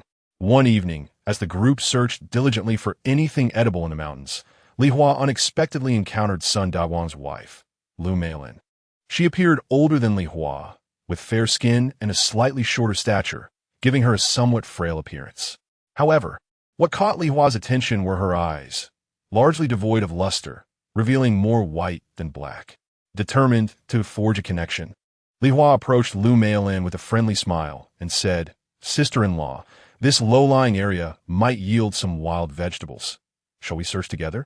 Lu Meilin's eyes widened in alarm, her expression betraying sheer fright, to the point that Li Hua found herself at a loss for words. Like a startled bird, Lu Meilin turned and fled, exclaiming loudly, "This shameless woman seeks to seduce my son Dagwang." Li Hua stood still, her face seemingly inscribed with the word seduction. How did she manage to entice Sun Dagwon? All she sought was to forge a connection, to draw closer and exchange pleasantries. Lu Meilin's voice piqued the curiosity of the onlookers, each straining their necks to gaze at Li Hua. Sun Dagwon, who was gathering firewood with Murong Xianhe, looked at him with a puzzled expression and explained, "Brother, my woman is simply ignorant. Do not heed her nonsensical chatter." Murong Xianhe's countenance darkened. He cast a glance at Li Hua, situated not far away, and said, "Do you wish for death?" With resignation, Li Hua addressed the curious onlookers. "No, I do not wish for that. I merely intended to accompany this lady to forage for wild vegetables. That was her proposal. Then keep your distance. Do not approach anyone." Murong Xianhe's words were devoid of warmth. Should this woman dare to entice anyone in his presence, he would not hesitate to extinguish her life. Thus, her desire to find a sympathetic companion dissipated. Left to wander alone in solitude, Li Hua found that anyone who caught sight of her would flee as if she were an omen of calamity. Some pretended to spit at her, but their mouths were too dry to produce anything. Still, they acted out of a desire to display their virtue. It was all this brother's fault. Even after learning the truth, he would not let her be. She had admitted her mistake. Could he not grant her a chance for redemption? Alas! The original owner's 2 previous elopements had likely led to her current unpopularity. Were she in the same position, she too would doubt the potential for reform in such a person. Yet, she was not the original owner. However, who would believe her if she spoke the truth? They would simply brand her a monster and seek to eradicate her. Li Hua recalled the 2 women who had previously attempted to snatch her porcelain. Through careful observation, she discerned that one was the widow of the field, while the other was, surprisingly, the sister-in-law of Murong Xianhe. Had the original owner not brought this upon herself, she would have been obliged to call the latter sister-in-law by virtue of their kinship. In her memories, the original owner had not wronged her. Yet it was evident that some individuals feigned amiability while harboring malicious intent. Chapter 24. The toll for passage one evening as night descended. Some individuals slumbered while others tended to their children. These children, unable to play for long, soon succumbed to hunger and fatigue, falling asleep beside their parents. Li Hua took the 2 small pieces of meat she had saved and found a small clearing not far from a resting place, placing them there. As she began to retreat, she overheard 2 individuals speaking in hushed tones. "Tia Miao, are you not ashamed? Why do you persist in clinging to the brother?" The man scolded angrily. "What concern is it of yours?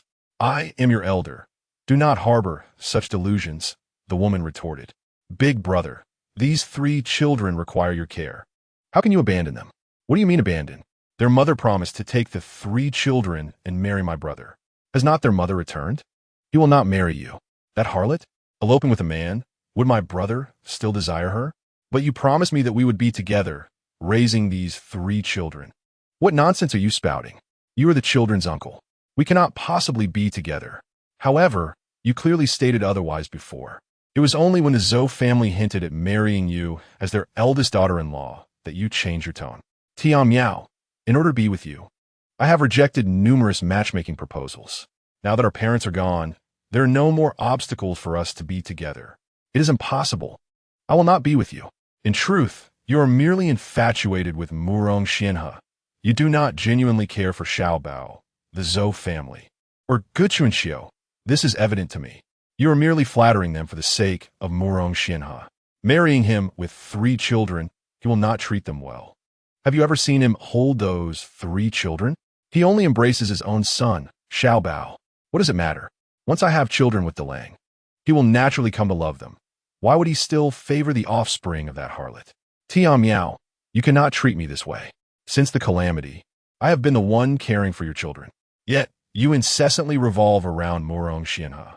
The children truly need someone who loves them more.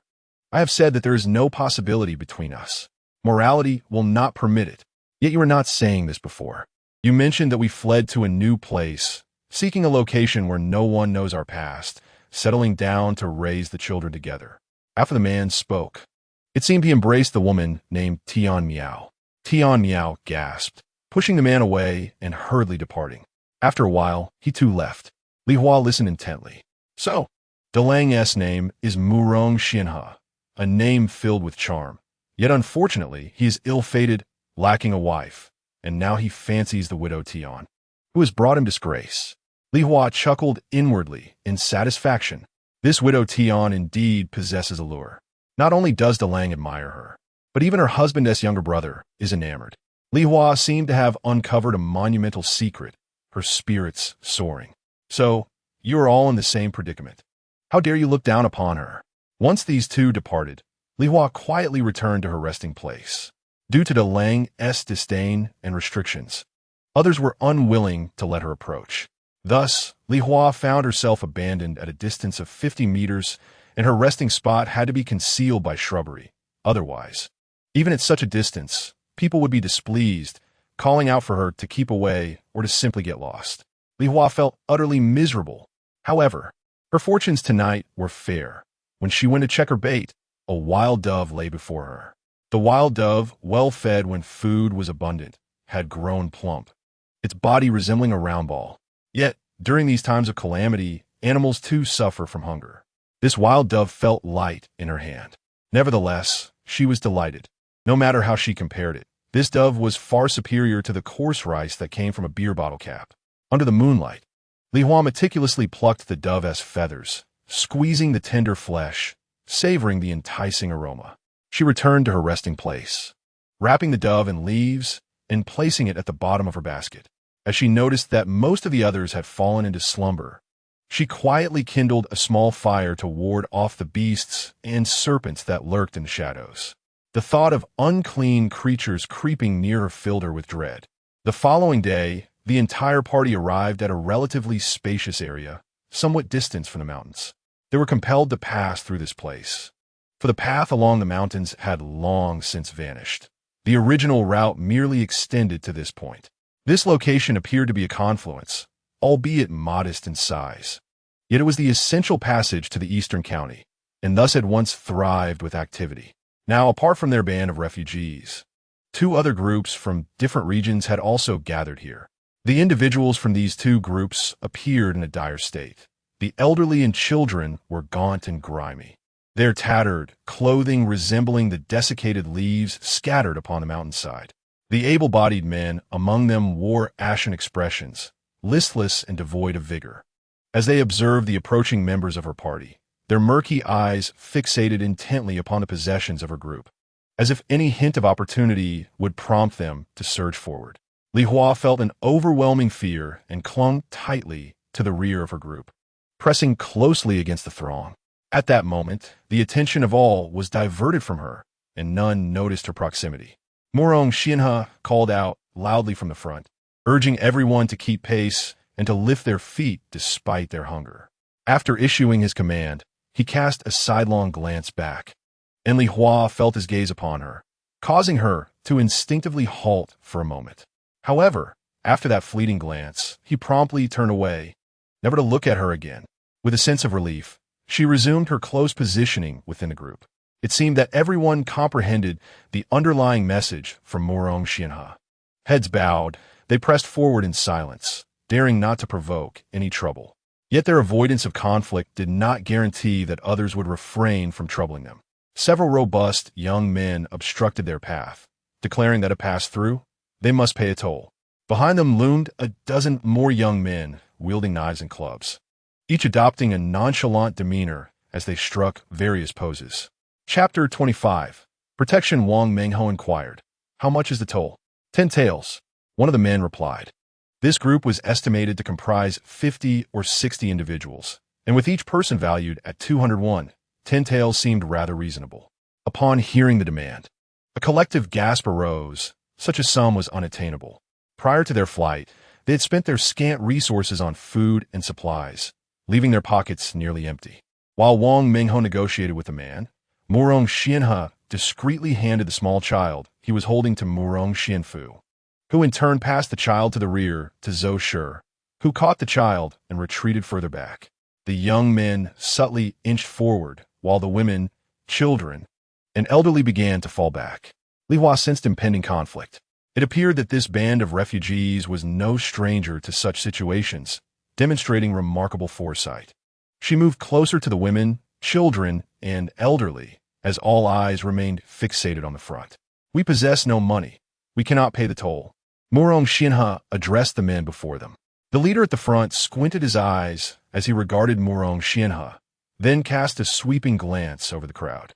Upon spotting Widow Tian, a spark of interest ignited in his eyes.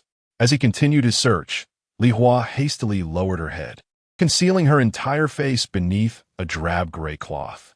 The man scrutinized the group several times, eventually noting the presence of a few attractive women among them. He then declared, "Let us keep those women as well." He gestured towards Widow Tian, Sun Daiwan's wife, and a few others.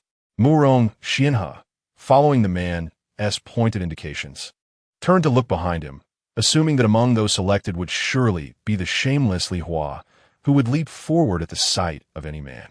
However, to his surprise, she was not among those chosen. Instead, he discovered she had brazenly hidden herself within the crowd, her face thoroughly obscured by the gray fabric. Widow Tian, noticing Murong Xianhe glance her way, felt elated and puffed out her chest, as if to convey her beauty to him, silently proclaiming, "Look, I am beautiful. I have been chosen."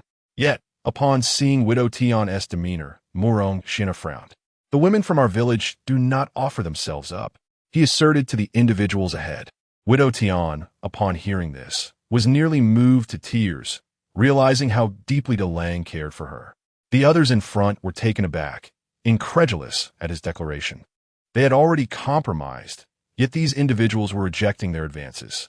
It was important to note that the two groups of refugees squatting on the ground were the very ones they had intercepted, refusing to let them pass due to their lack of silver and beautiful women. They aimed to acquire attractive women to fulfill their base desires, subsequently selling them in distant brothels, each fetching 3 to 4 taels of silver, with particularly delicate and charming ones commanding even higher prices. They had established a lucrative channel for this trade, having sold no fewer than 100 women deemed appealing, which included unmarried girls. In ancient times, girls were often wed by the age of 15 or 16. They were also fond of pretty girls over 10 years old, as one seasoned brothel keeper remarked. Such girls can be nurtured for 3 to 4 years, and with the right training, their value increases significantly. Regrettably, the two refugee groups they had intercepted the previous day were devoid of any attractive women or girls aged 10 and above. These refugees recounted their plight, revealing that they had been unable to pay their way and had lost their beautiful women and girls to the marauders. To establish their authority and set an example, these brigands were determined not to let them pass, even if it meant watching them starve to death before their eyes. The burly men at the front signaled to their companions, and the latter quickly assembled behind them. Murong Xianhe directed his people, "Arm yourselves with clubs, split into 2 groups, and come at me." In the midst of the turmoil, apart from the elderly man, all the other men in the line drew stout clubs from behind them, while the core figures, including Murong Xianhe, brandished knives. They swiftly divided into 2 factions. One comprised the older men who quickly encircled the women and children, while the younger men surged forward to confront the adversary. The clash commenced, and the air was filled with the cacophony of shouts and cries of anguish. Li Hua's heart raced with anxiety as she nestled within the crowd, searching for Xiao Bao. Upon spotting him tightly cradled in the arms of the Zhou matriarch, she gradually moved closer. The number of fighters on Murong Xianhe's side was already fewer than that of the enemy, and with a portion diverted to protect the vulnerable, their ranks diminished even further. Consequently, some rogues breached the protective circle surrounding the women, children, and elderly, catching their defenders off guard, at times creating openings through which the assailants could strike with their weapons. The piercing screams of women and children echoed through the chaos as Li Hua stood vigil beside the Zhou matriarch, ever watchful for any threats to Xiao Bao. His bright, expressive eyes darted between Li Hua and his father. In a moment of pandemonium, the encirclement of women, children, and the elderly fragmented under the assault of the rogues. Each person frantically seeking refuge and devising means to safeguard themselves. At that critical juncture, one assailant brandished a long knife aimed at Xiao Bao, while the Zhou matriarch instinctively moved forward, oblivious to the danger lurking behind. Xiao Bao's eyes widened in terror as he beheld the glimmering blade descending towards him. Just as disaster loomed, a gray figure appeared before him, swiftly extending a foot that knocked the assailant to the ground. Li Hua retreated alongside the Zhou matriarch, her heart racing with fear of further advances from the rogues, aware that this single kick was but a temporary reprieve. The skirmish escalated into a desperate struggle, with many on both sides sustaining injuries. Suddenly, a rallying cry erupted from behind, urging everyone to join the fray. It turned out to be the two small groups of refugees they had encountered earlier, now armed with kitchen knives, shovels, stones, and even household basins, charging towards the rogues to support Murong Xianhe and his companions. The tide of battle swiftly shifted, sending the assailants fleeing in disarray, abandoning their wounded comrades as they retreated into the distance. Murong Xianhe and his group began to assess their own casualties, leading the injured into the lowly structure that had previously served as the rogue stronghold. Chapter 26. The Division of Spoils. Murong Xianhe inquired of the other two groups of refugees. "Is there a physician among you? Is there a physician?" After several calls, an elderly man with a grizzled beard stepped forward, stating, "I possess some knowledge of medicine." Murong Xianhe promptly guided him into the building, as the elder trembled while carrying a box. Sun Yu hurried into the house, addressing Murong Xianhe. "The women, children, and elderly have also suffered casualties." Murong Xianhe was taken aback. They were fervently battling ahead, completely unable to divert their thoughts to the rear. Following Sun Yuzi, he arrived at a clearing, which was in utter disarray.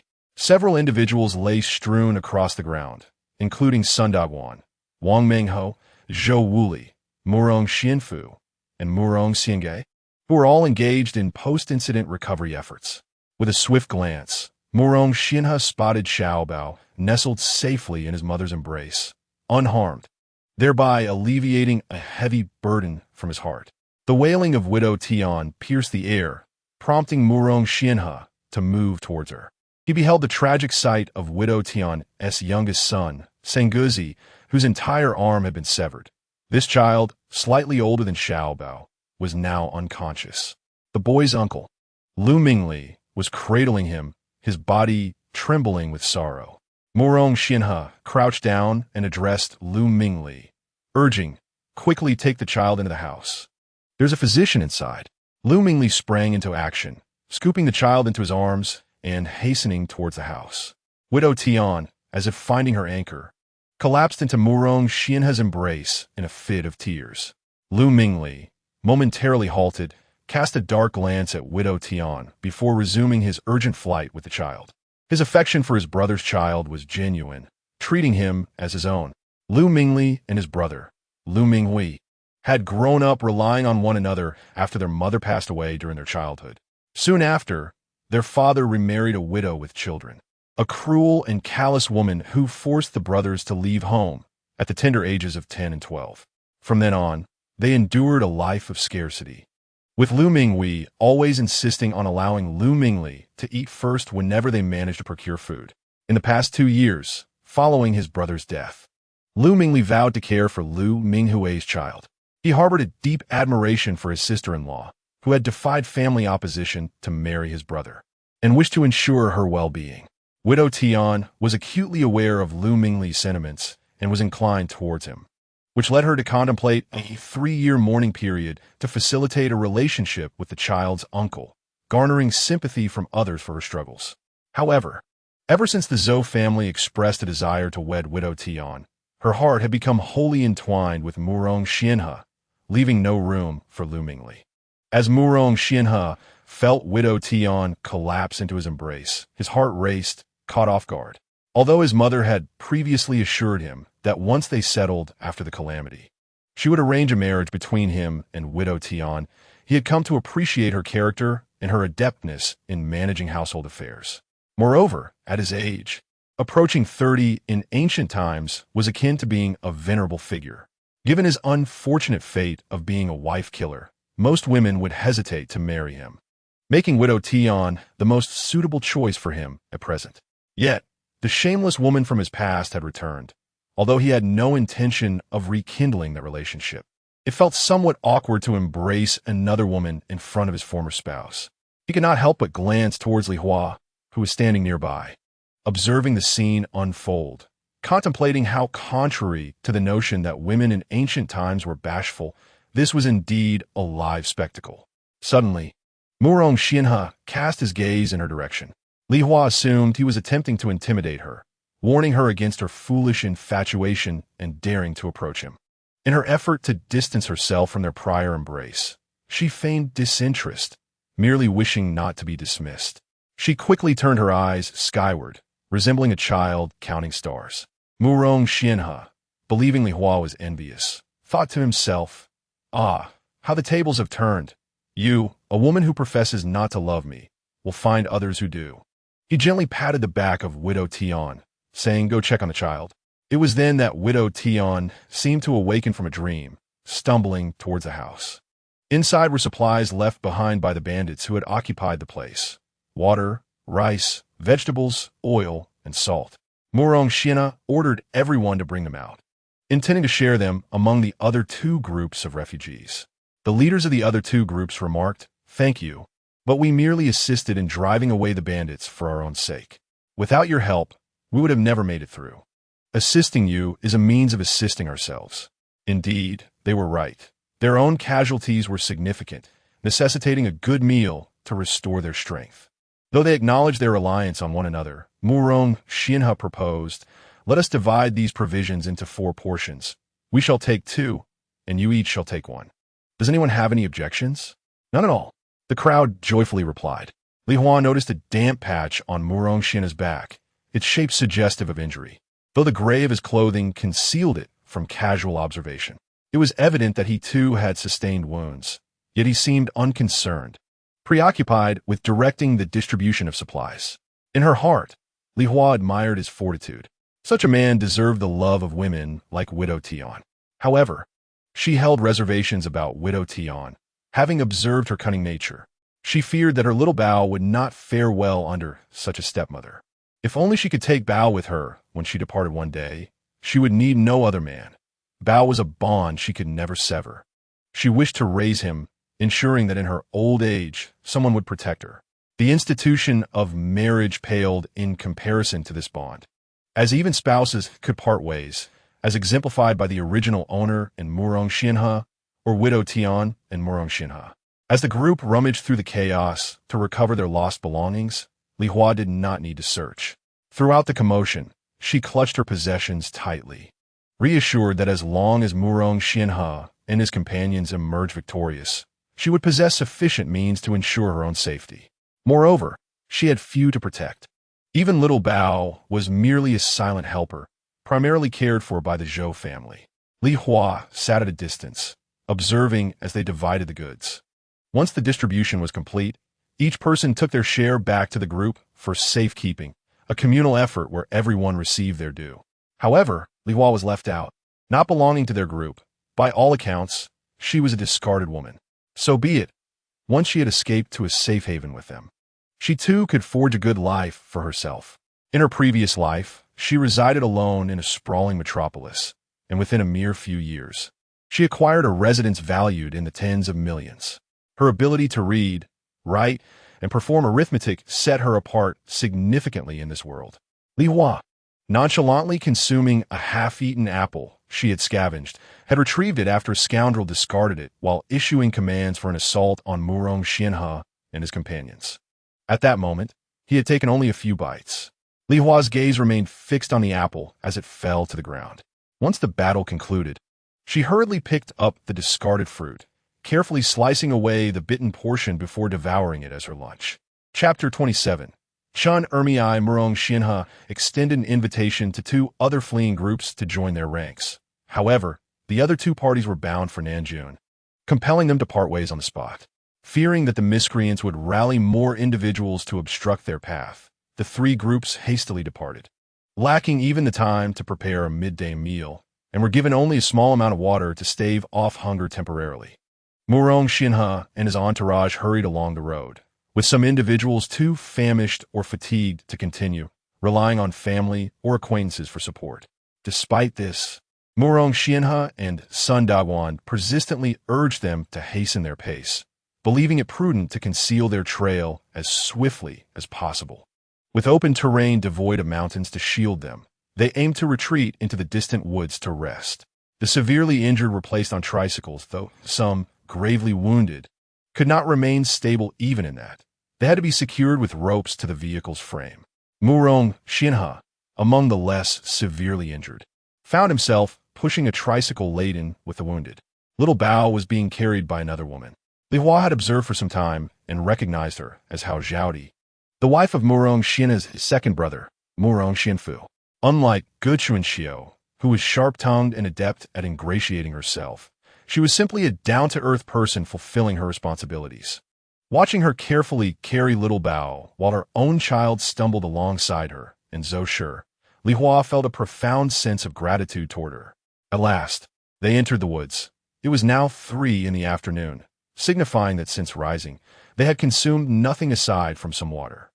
Murong Xinhe and his group chose a secluded area behind a large mountain to rest. Upon arrival, everyone collapsed onto the ground, utterly drained, lacking even the strength to seek wild vegetables. With hunger gnawing at them, Murong Xinhe commenced distributing coarse rice, this time increasing the ration from a bottle cap to 2, along with some vegetables and oil obtained from their spoils, ensuring the families cared for the injured. Li Hua had nothing to eat. The previous night, she had failed to catch any small creatures, not even a mouse. Thus, while others rested and prepared rice soup, she wandered nearby alone. Perhaps due to the lack of foragers and the shaded nature of the area, she struck a bountiful harvest, gathering 2 large handfuls of wild vegetables and several edible mushrooms.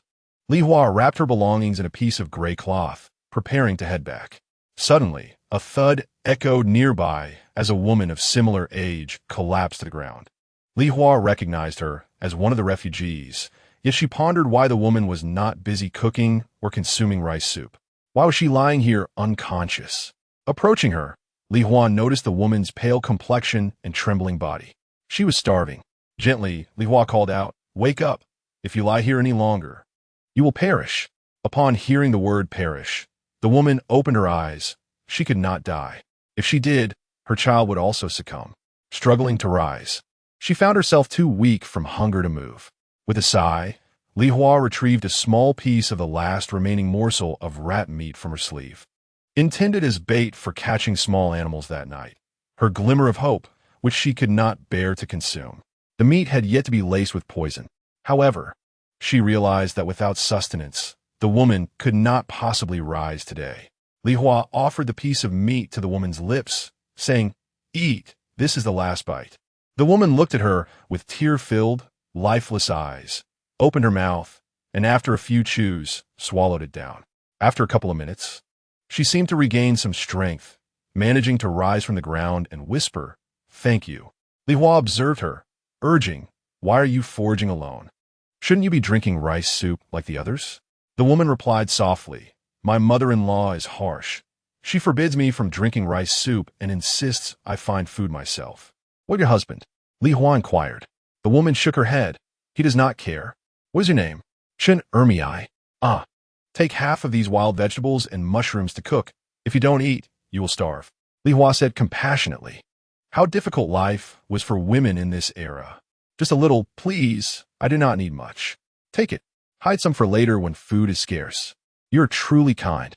Chen Ermiai thought, seeing that Li Hua was not as wretched as others claimed. She was beautiful and compassionate. "I happened to gather some as well. Otherwise, I could not have assisted you. You must return now." Chen Ermiai accepted the wild vegetables and mushrooms from Li Hua and, rising from the ground, turned back home. After Chen Ermiai departed, Li Hua made her way back to her resting place and began cooking for herself. She worried as she thought of the remaining piece of meat, her only bait. If she failed to catch a small animal tonight, she would face starvation. A few wild vegetables each day could not meet a person's needs. And like Chen Ermiai today, She too could collapse at any moment, eventually succumbing to malnutrition. She hoped that the life she had just saved was not that of a thankless wolf. After the water reached a boil, Li Hua added the wild vegetables and mushrooms, allowing them to simmer for an additional 2 minutes before she began consuming the contents of the pot as if it were a bowl. As she ate, she searched for Chun Ermiai, only to discover her holding a wooden bowl, eating the same wild vegetables and mushrooms, occasionally feeding a nearby girl. Around 6 or 7 years old. Was this meager portion truly sufficient for two?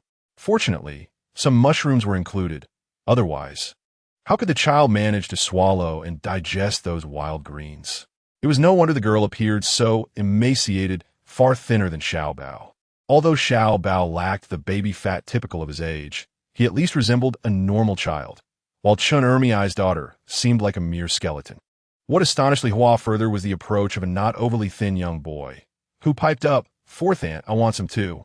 Chun Ermiai looked helplessly at her bowl, realizing that there was hardly enough for herself and her daughter, let alone any excess to share.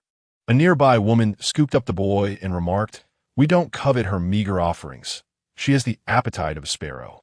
Li Hua shook her head, recognizing that where there are people, there exists a complex web of relationships. Chapter 28. Stealing food from an outsider's perspective, this group appeared quite united. But those in the know understood that they adhered to a set of unspoken rules, or else they would be cast out from the group. Only figures like Murong Xianhe and Sun Daguang, due to their established authority in the village, could maintain such an arrangement. Within each household, the struggle for dominance and the survival of the fittest remained evident. Take the Murong family, for instance, where the Zhou family comprised 3 sons and 2 daughters-in-law, who had collectively produced 7 grandchildren. However, Hao Zhaodi endured the most hardship, caring for her 3 children while occasionally assisting Zhou with Xiao Bao.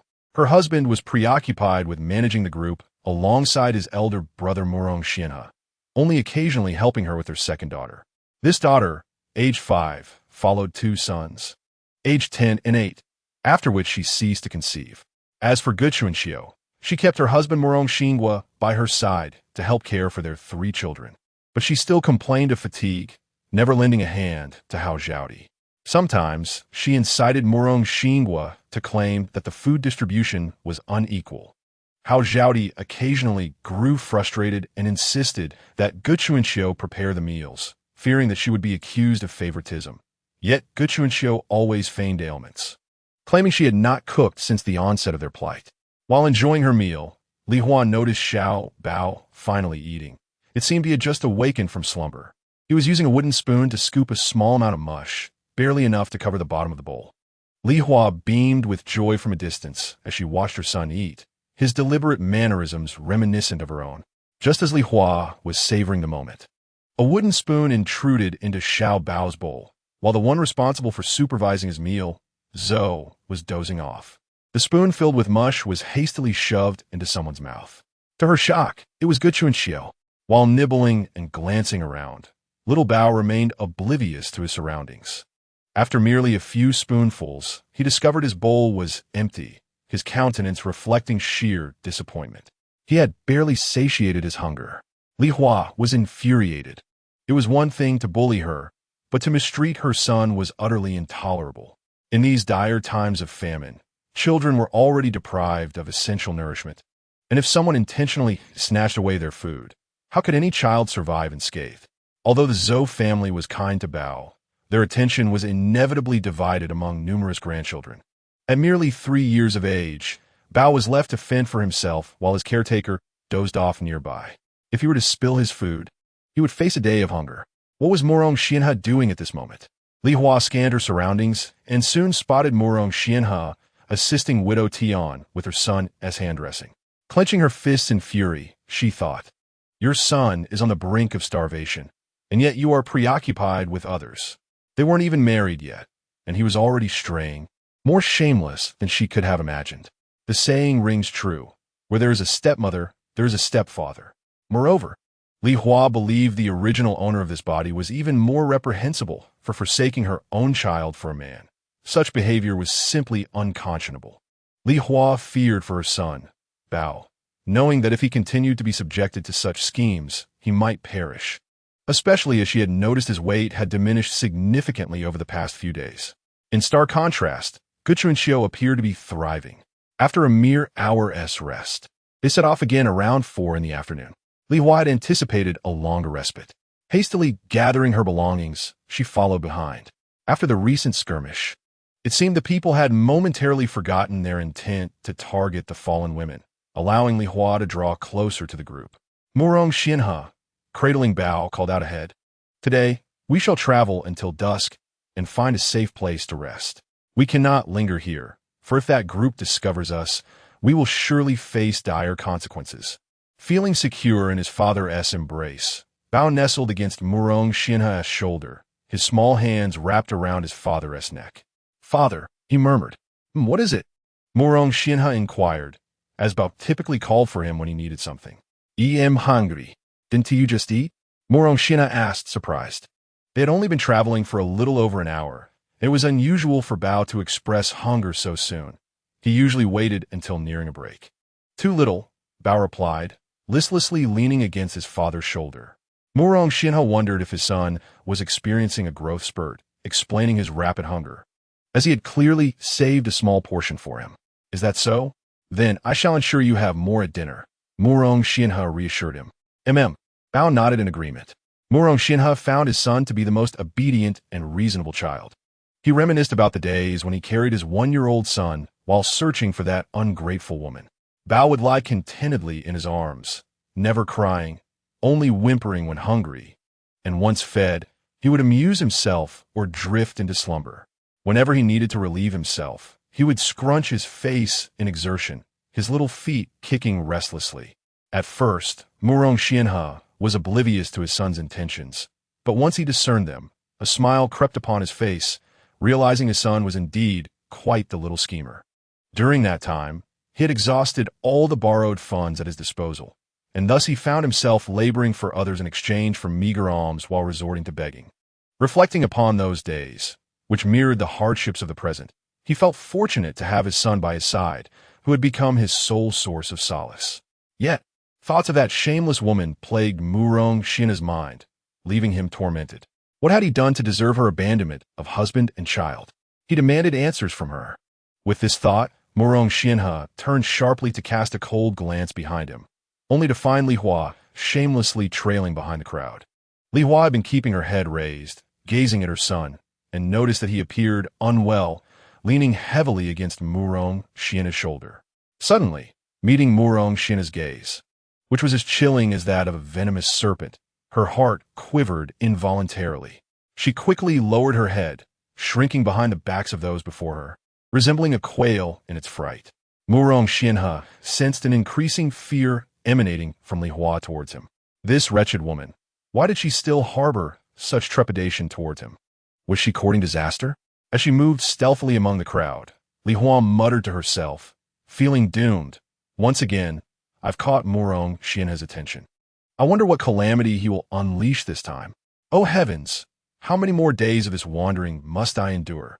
It seemed as though there was no end in sight, her vision clouded by the cold visage of Murong Xianhe. Were it not for the others acting as her shield, she would have screamed, Murong Xianhe, I can no longer endure this. Let us settle this with a proper fight. However, she knew she would not prevail in such a confrontation. Yet perhaps, in a moment of surprise, she could deliver a powerful kick with her 8th-level Taekwondo prowess, enough to ensure he would be unable to marry the widow for half a year. Chapter 29. Fainting, they continued their journey until nearly 6 o'clock in the evening. Finally halting within the embrace of a great mountain, Murong Xianhe commanded the lighting of several bonfires, and under their flickering glow, they began distributing coarse rice, each receiving a quantity no larger than a bottle cap. As darkness fell, no one dared to venture out in search of wild vegetables. Instead, they mixed the rice with water and set it to boil.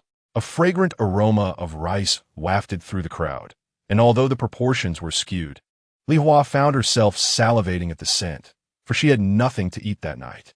From her sleeve, Li Hua extracted a piece of rat meat wrapped in leaves, an unpleasant odor wafting in her nostrils.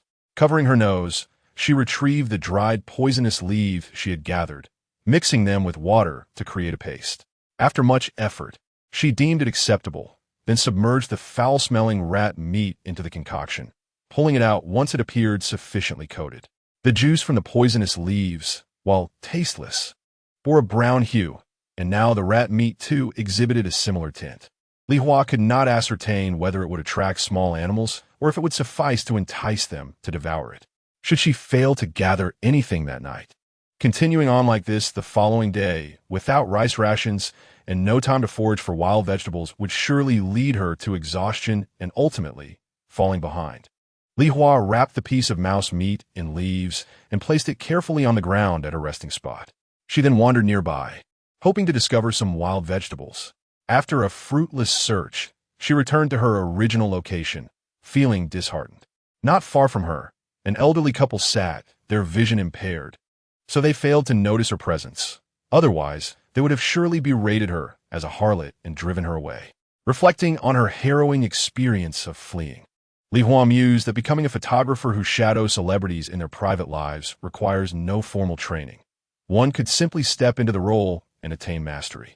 Li Hua cradled her abdomen and glanced toward Xiao Bao, who was blissfully indulging in his food under the watchful gaze of Murong Xianhe.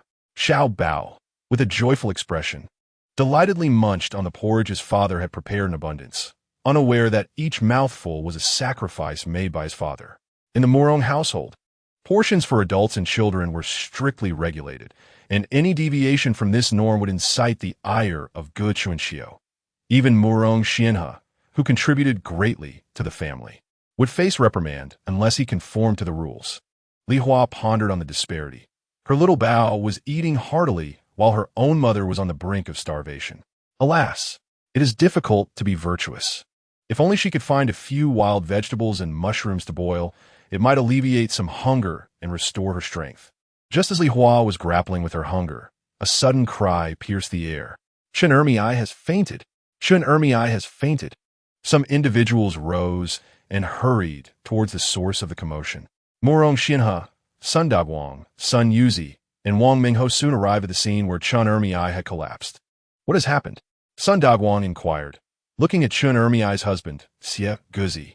Shrinking back, Xie Guzi lowered his head and replied hesitantly, I don't know. Wang Mingho observed Chen Ermiai's pallid face, her tightly shut eyes, and her slightly trembling body, asking, has she eaten anything?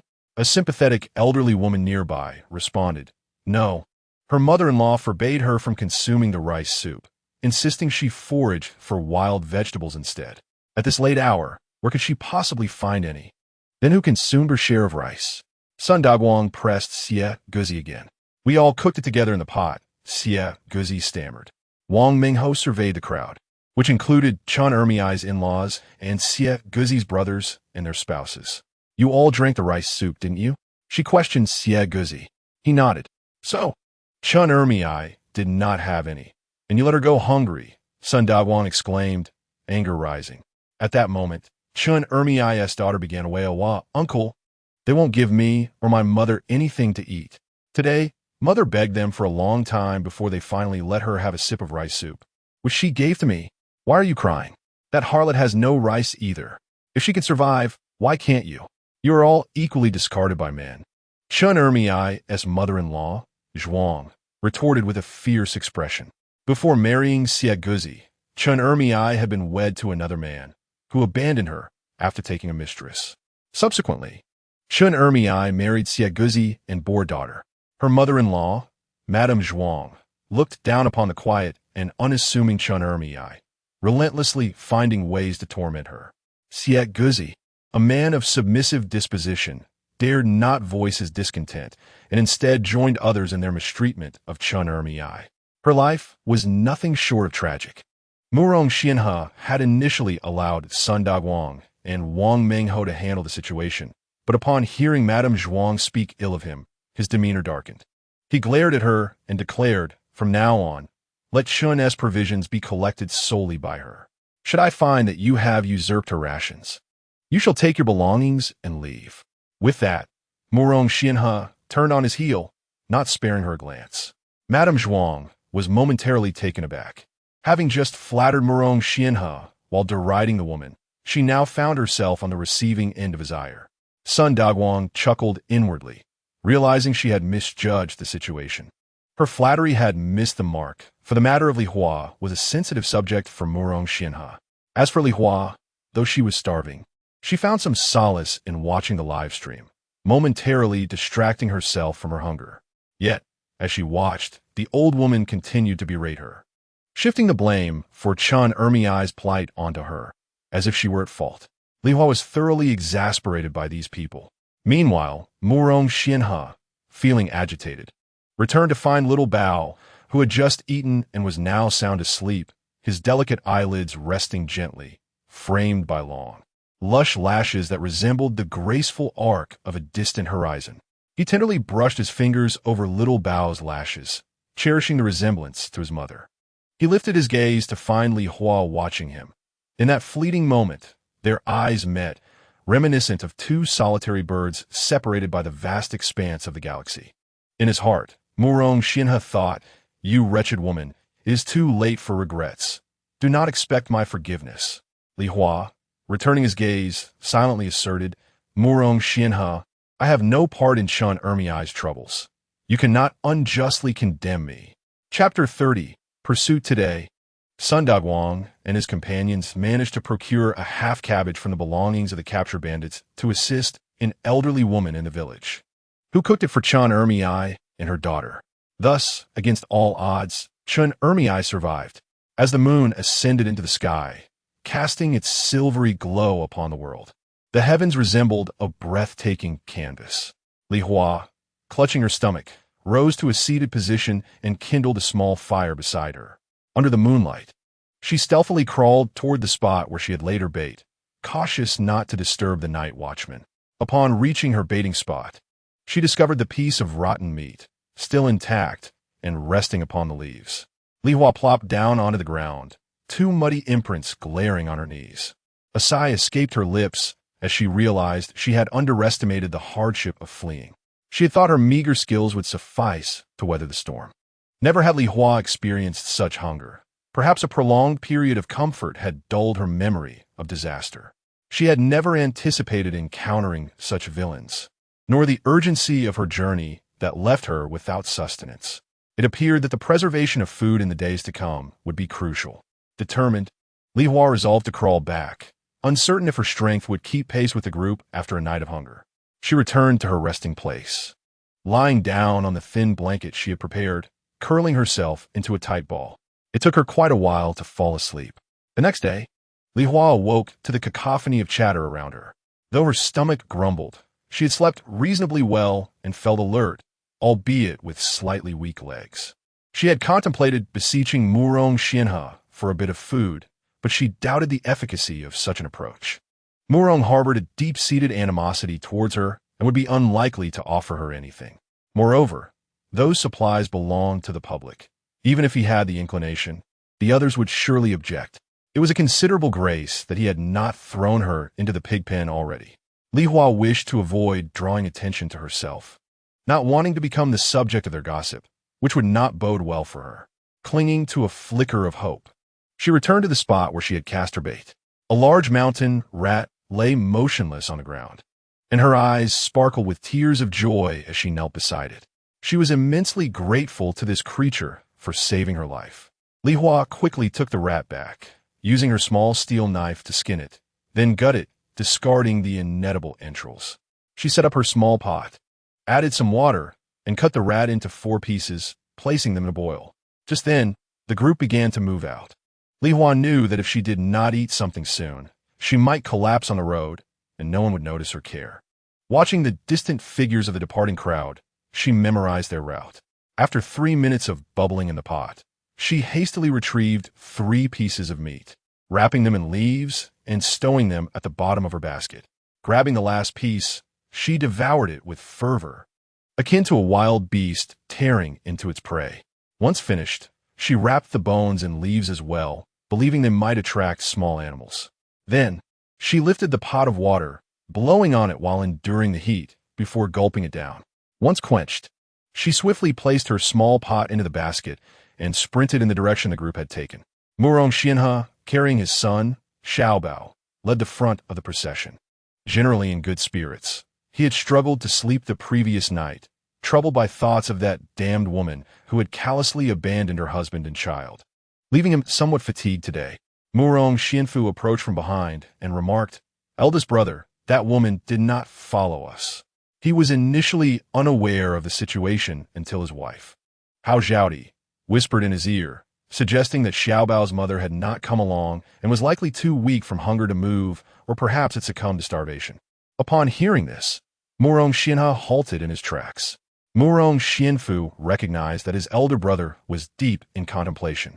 After a brief pause, Murong Xianhe lifted his feet and resumed his forward march, observing that his brother had lingered only a moment before continuing on as if nothing had transpired. Murong Xianfu surmised that his elder brother had completely relinquished any thought of the woman. With a soft sigh, he gradually retreated to Hao Zhaodi's side, shaking his head in silent communication. Hao Zhaodi understood that Murong Xianfu was conveying that their elder brother would no longer concern himself with that woman. A wave of melancholy washed over her. After all, they were sisters-in-law, and with no one to weep for Li Hua, it was only natural for her to feel sorrow. Just as Hao Zhaodi lamented the fragility of life and the indifference of human relationships while worrying for Xiaobao's future, Murong Xianfu, glancing back, suddenly exclaimed, "That woman is chasing after us again. Brother, she is coming." Hao Zhaodi turned in surprise to see Li Hua sprinting towards them from a distance. Gasping for breath as she reached the rear of the group, utterly devoid of grace. In that moment, Hao Zhaodi found a strange beauty in Li Hua's desperate state. Upon hearing Murong Xianfu shout, Murong Xianhe paused once more. "She has returned? This woman has neither fainted from hunger nor perished?" A smile involuntarily tugged at the corners of his mouth. Perhaps he had underestimated her resolve, and now he was curious to see how long she could endure. With this thought, his previously heavy steps seemed to lighten, although he was unaware of this transformation. Ge Chunxiu, watching Li Hua approach, felt a surge of resentment. How had this one woman not starved to death?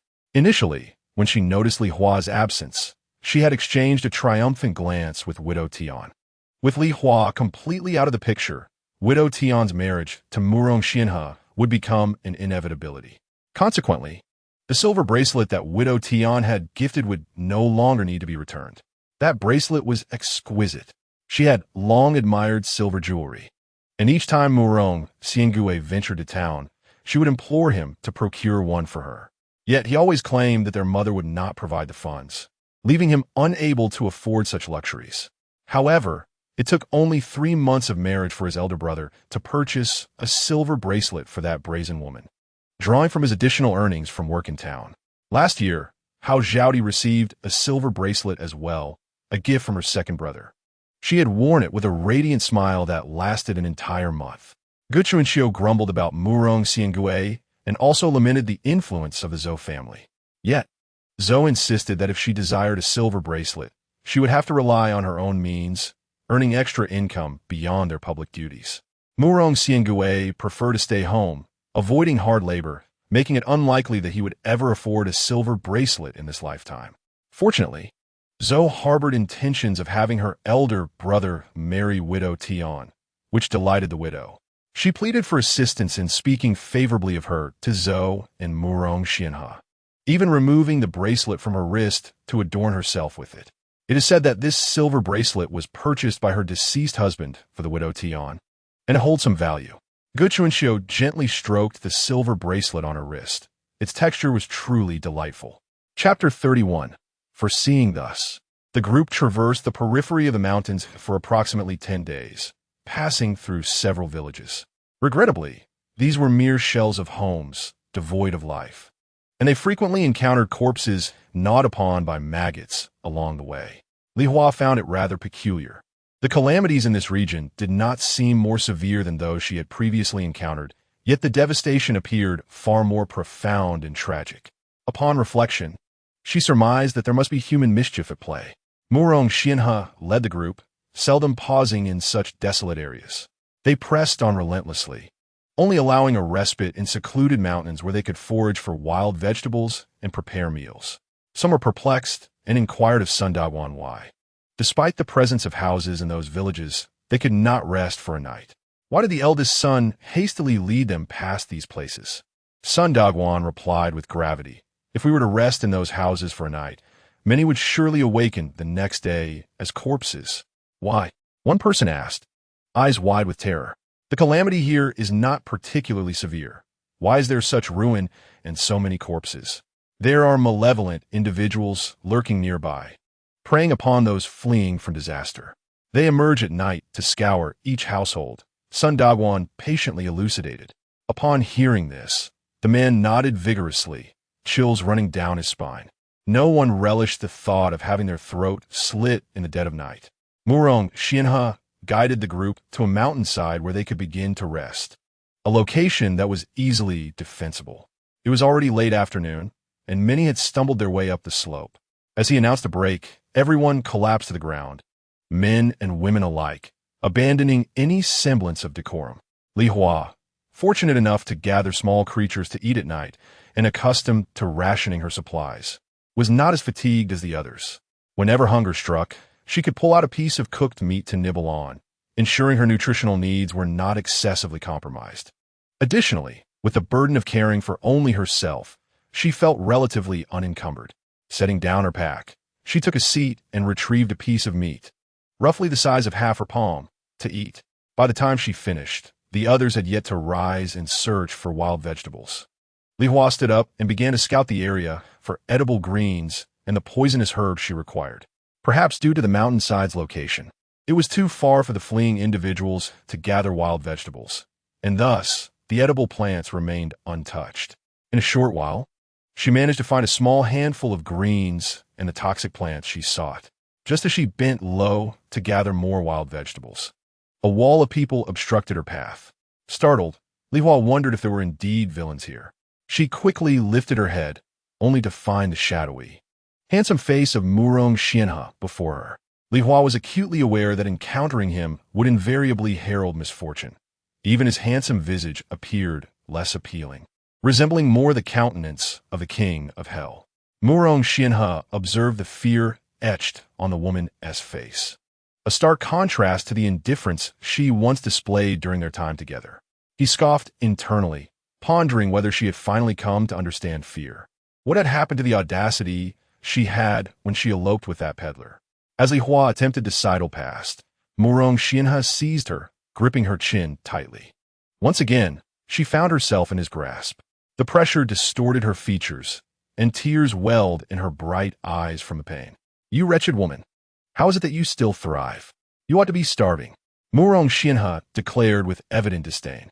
His gaze fell upon the wild vegetables in her hands, some edible and others toxic. Was she truly consuming poisonous plants? Who could she blame for her current plight? He mocked her. "Are you intent on poisoning yourself?" Li Hua understood he referred to the wild herbs in her left hand, which she had intended for dispatching small animals. With great difficulty, she shook her head slightly against his grip. She would not eat them nor offer them to anyone. She implored him not to perceive her as malevolent. Murong Xianhe, however, showed little concern for her dietary choices, having already fulfilled his duty by merely warning her. "Why did you choose to elope with that peddler? Have I not treated you well enough? Speak." As Li Hua looked into the furious eyes of Murong Xianhe, she noted his gaze had turned red, contorted by rage. Her heart raced, and in his grip, she hesitated, shaking her head while simultaneously nodding. She longed to clarify that she had not eloped with the peddler, but witnesses had seen the original owner of her body depart with him, rendering her explanations futile. Yet, she had felt Murong Xianhe's genuine care for the original owner, prompting her to nod again. Seeing her conflicting gestures, Murong Xianhe felt a twinge of discomfort. After a moment's contemplation, he released her face from his grip and turned away, cautioning as he walked, "If you wish to live, refrain from consuming those wild vegetables." Li Hua stared at the herbs in her left hand, knowing she had no intention of eating them. But could it be that he was concerned for her? Had he perhaps forgiven her? Returning to her resting place, she noticed the others had begun to rise and attend to their tasks. Using some water, she rinsed the wild vegetables and set them to boil. Shaking the kettle, she realized there was little water left. They had already replenished it thrice during their journey, and she was uncertain where to find more. Each search for water proved to be quite laborious. While others busied themselves, Li Hua took a moment to rest, anticipating that once they finished their meal, Murong Xianhe would lead them onward. However, the group halted at a distance. A crowd gathered around Murong Xianhe, expressing their fears that if they continued on this path, either they or their loved ones would surely perish. Hopeful gazes were fixed upon him, and he recognized that if they pressed on, some would barely manage to stand, let alone walk. His mother, Lady Zhou, was already being carried by Erlang, having exhausted her strength during the day's journey. Beneath her own feet, several blisters had formed, each step sending sharp pangs of pain coursing through her. Sun Daguan turned to Murong Xianhe and said, "My lord, let us allow everyone to rest here for the night. They are utterly exhausted." After a moment of contemplation, Murong Xianhe replied, "Very well. However, after the hour of you, all movement and speech are strictly prohibited. Parents must keep their children in check. No crying is allowed." After a brief pause, Murong Xianhe added, "Tonight, no fires are permitted. Assign additional guards for the night. In pairs. Have you noticed something, my lord?" Zhou Wuli inquired. "I sense that this area is perilous. The number of corpses we have encountered along the way far exceeds those here. I fear there are nefarious individuals lurking nearby," Murong Xianhe expressed with concern. His directives were swiftly communicated by Sun Daguan. Chapter 32. Carnage. As darkness enveloped the land, all individuals remained quietly nestled in their makeshift shelters, each child securely confined beside their family, lulled into slumber. The mountainside lay cloaked in inky blackness and profound stillness, devoid of firelight, save for the flickering shadows of a few sentinels. Li Hua found the unlit night instilled a sense of dread within her. It was the first time since her flight that she experienced insomnia. She discreetly placed her bait nearby, patiently awaiting the small creatures to take the lure. In that moment, she felt akin to the lurking malefactors, concealed among the animals. In the stillness of the night, only the whispers of birds, the chirping of insects, and the calls of unidentified creatures filled the air. Li Hua, lying in her makeshift bedroll, struggled to find sleep, counting the stars overhead, having done so multiple times. Turning to observe the crowd, she noticed many others tossing and turning as she was. Just as she began to drift into slumber, a sudden cacophony of shouts erupted in the distance, resonating from both the foot of the mountain and the nearby village. Everyone was jolted awake, save for the oblivious children, like Xiao Bao, who continued to snore peacefully beneath the covers. Some individuals paced anxiously, whispering urgent reminders. "Stay silent. Do not light any fires. Keep your children quiet." Li Hua spotted Murong Xianhe and Sun Daguan standing at the mountainous edge, gazing intently towards the foot of the mountain and the distant village. There at the base, a flicker of flames revealed a group of robust figures clad in black, their movements swift and menacing, wielding steel blades that glinted coldly in the moonlight as they descended upon the fleeing populace. Li Hua watched in horror as they bound young women and children, forcing them into a large, covered wagon nearby. They were a regiment of trained individuals, more akin to soldiers than mere men. A chill coursed through Li Hua's veins. Had they not sought refuge on this mountainside, had Murong Xianhe not imposed the silence and fire restrictions, they too would have faced such a fate. She glanced at the others. They were as silent as the grave, paralyzed by fear. After what felt like an eternity, the clamor at the mountain's foot subsided, leaving only the black-clad figures, now igniting torches to meticulously inspect the lifeless bodies beneath their blades. They gathered all the corpses and objects, casting their torches into the heap. In an instant, a great fire blazed forth. Soon after, all the figures cloaked in black departed. The caravan had already begun its slow retreat, drawn by 2 horses. Prior to this, Li Hua gazed at the pyre at the foot of the mountain, and a gust of wind carried with it the unmistakable scent of roasted meat. Human flesh. It was destined to be a sleepless night. As the tranquility of night descended, some collapsed onto the ground, panting heavily, releasing breaths they had dared not exhale earlier. Thus, they sat in fear until dawn broke. As daylight emerged, Murong Xianhe and his companions promptly led everyone down the mountain via a side path. Steering clear of the gruesome scene, Wang Mengho trailed behind Murong Xianhe, remarking, "Brother, the assailants from last night were not mere bandits. They were a cadre of well-trained soldiers. Indeed, we must alter our previous route.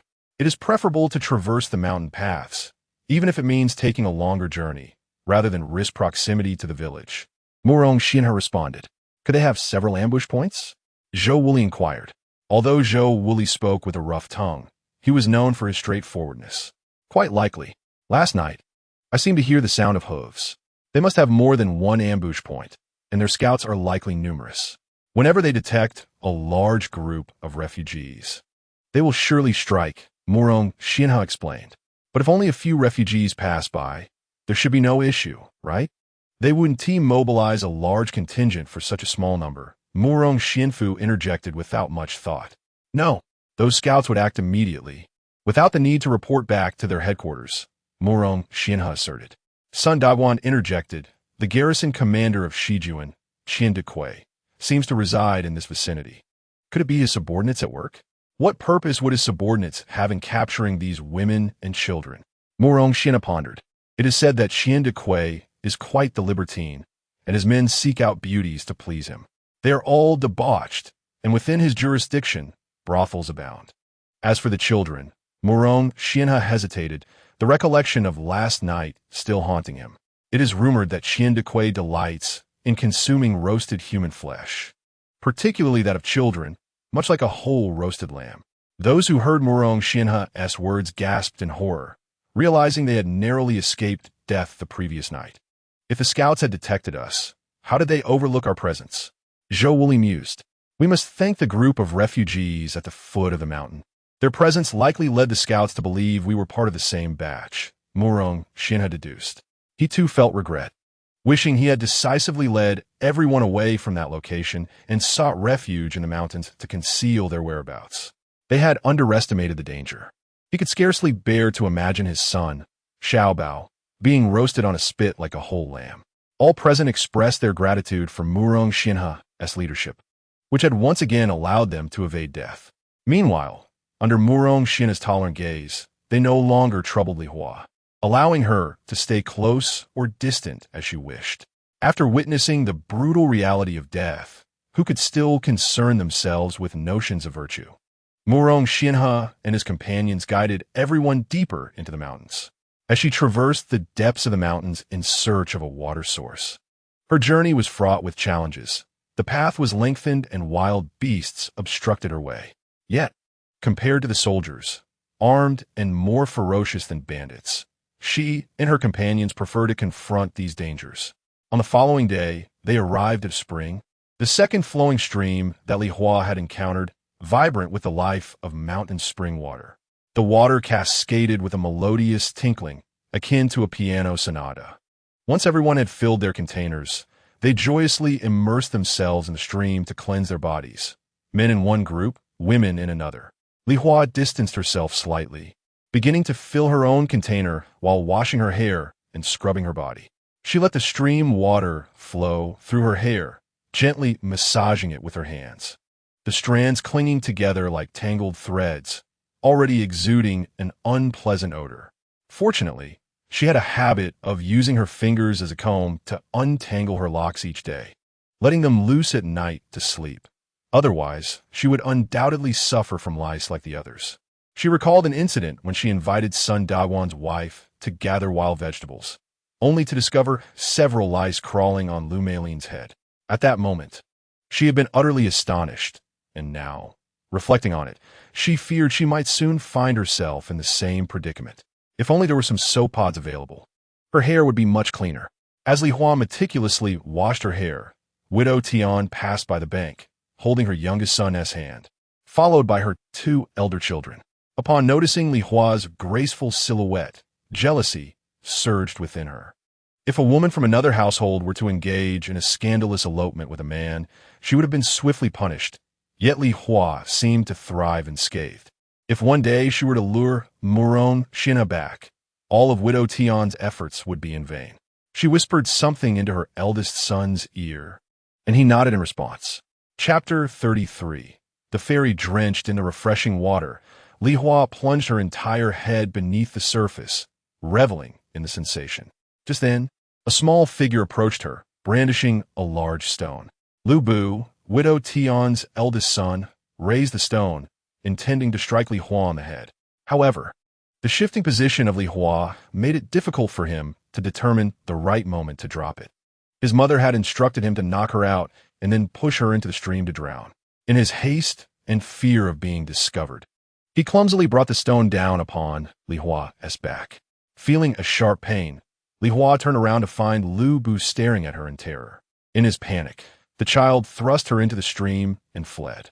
The truth dawned upon Li Hua. She had been targeted for silencing. Thankfully, it was merely a child. Had it been Widow Tian herself, she might have found herself unable to rise again. How absurd. She felt suffocated by her existence, constantly bullied by others. Widow Tian would soon regret her actions.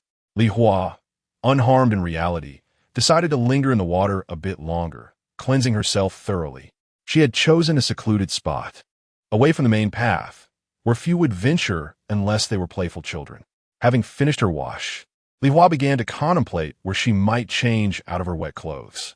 She emerged from the water and made her way towards her intended spot, only to encounter Murong Xianhe, who was cradling a small child. Upon seeing Li Hua, drenched and her garments clinging to her form, revealing her elegant curves, Murong Xianhe en son visage darkened instantly. Li Hua intended to pass by with her head bowed, but suddenly, she was met with Murong Xianhe's scornful remarks from above. You certainly have a talent for seducing people in various ways. Taken aback, Li Hua halted at a distance. She could not allow such an accusation to be carelessly cast upon her, especially considering she had narrowly escaped a murderous plot moments before. She raised her head and, with a hint of indignation, replied to Murong Xianhe, I accidentally fell into the water. Wasn't he Widow Tian supposed to marry Murong Xianhe? It was time to provoke her, to flaunt a sense of superiority in front of him. Murong Xianhe huffed in discontent and walked away. As she observed him striding off with the child, Li Hua stuck out her tongue and clenched her fist, silently vowing, I shall bring you down.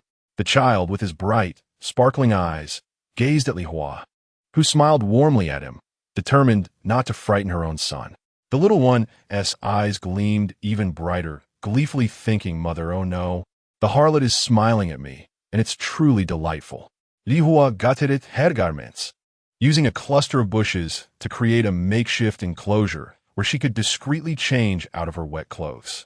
As she touched the spot where Widow Tian's eldest son, Lu Bu, had struck her with a stone, a sharp pain shot through her. The child had exerted all his force, intending to seriously harm her. Having no prior acquaintance with Widow Tian's son, it puzzled her how a mere 10-year-old could unleash such malice upon a stranger, leading her to conclude that this act was orchestrated by Widow Tian herself. Alas, with her tarnished reputation and lack of support, she lamented that she could not confront the child to demand an explanation, nor could she drag Widow Tian into disgrace. Determined not to suffer in silence, Li Hua resolved to create minor disturbances as a form of retribution. After changing, she removed her thin blanket. The clean clothes she donned were a light-colored ruchuan once worn by the original owner. The exquisite fabric and modern design caused several passers-by to gawk in astonishment. Is this a flight from disaster? They wondered. Surely, we have encountered a fairy in the wilderness. The group consisted of Murong Xianhe, Sun Daguan, Sun Yuzi, Wang Mengho, Zhou Wuli, and Murong Xianfu, who were scouting for the most efficient route for their journey the following day. They had planned for everyone to rest here for the day, a routine they followed whenever they encountered water, allowing ample time for personal hygiene. Unexpectedly, they stumbled upon Li Hua returning from her change. She had chosen a pale ruchuan, eschewing the more vibrant colors that could draw attention, for she did not wish to showcase her beauty at such a moment, believing it to be ill-fated. Yet, unbeknownst to her, even this modest garment accentuated her fair complexion and beauty, setting her apart from the ragged band of refugees. As Li Hua approached, Sun Daguan and the others quickly lowered their heads, aware that Murong Xianhe was likely to erupt in anger once again. As Li Hua gracefully approached, Lang's once stern visage had darkened from brooding to a complete scowl. Observing the others with their heads bowed, she noticed Murong Xianhe's ghastly expression, reminiscent of the king of hell, glaring at her with palpable fury. Li Hua felt a profound sense of injustice. Her gray, elderly woman's robe had become soaked, rendering it unwearable. Reluctantly, she donned a garment previously purchased by him, a choice she wished to avoid making so overtly. With a heavy heart, she prepared to pass by Murong Xianhe's side. "Stop!" Murong Xianhe's chilling voice pierced the air. "If you dare wear that outfit again tomorrow, I shall strangle you." The venom in his words was evident as he clenched his teeth, his anger palpable. How could she have the audacity to adorn herself so flamboyantly in such a precarious situation? Was she so eager to attract the attention of men? Not long ago, he had believed she had changed for the better. Fear gripped Li Hua. This man was prone to madness in her presence. With her head bowed, she meekly replied, "Yes, I will change it tomorrow." With that, she scurried away like a frightened rabbit. Sun Dagwan, having overheard Murong Xianhe's words, couldn't help but smirk. He often threatened to strangle her, yet it was curious that he never followed through. It was evident that every time he encountered her, he lost his composure. Though he genuinely cared for her, the words he spoke were often cutting. It remained uncertain whether she understood Lang's true feelings. Sun Yuzi, watching Li Hua's hurried retreat, jested to Murong Xianhe. Lang, could it be that your wife was frightened away by you back in the day? Sun Dagwan playfully swatted his cousin's head, admonishing, "What nonsense are you spouting? Hurry and lead everyone around to see which paths are the best." Sun Dagwan knew that his cousin shared a remarkable rapport with Murong Xianhe. Both tended to rely on imagination, often speaking without a filter. Sun Yuzi rubbed his head, glancing at the others, who were stifling laughter, realizing he had misspoken. Approaching Murong Xianhe, Sun Dagwan offered a contrite smile. "You see, Sun Yuzi is simply a fool. Do not take his words to heart." He understood Murong Xianhe's feelings for Li Hua all too well. In the early days of their marriage, Murong Xianhe had cherished Li Hua as if she were fragile, treating her with the utmost tenderness, even going so far as to sever ties with his own mother, the Zhou matriarch, to protect her. The once stalwart man had transformed into a devoted admirer. Thus, while Sun Yuzi's jests could be tolerated, those directed at Murong Xianhe were off limits. In truth, Murong Xianhe's fierce demeanor towards Li Hua was, in fact, a form of protection.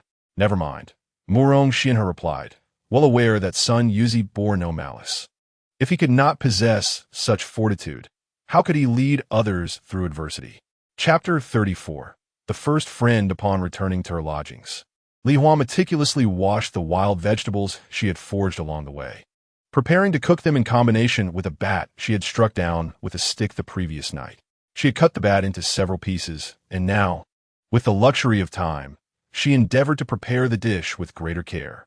Li Hua gazed at the steam rising from the pot lid, contemplating that even if she were to catch a grasshopper, she would roast it over the fire, reflecting on her dismal culinary fate.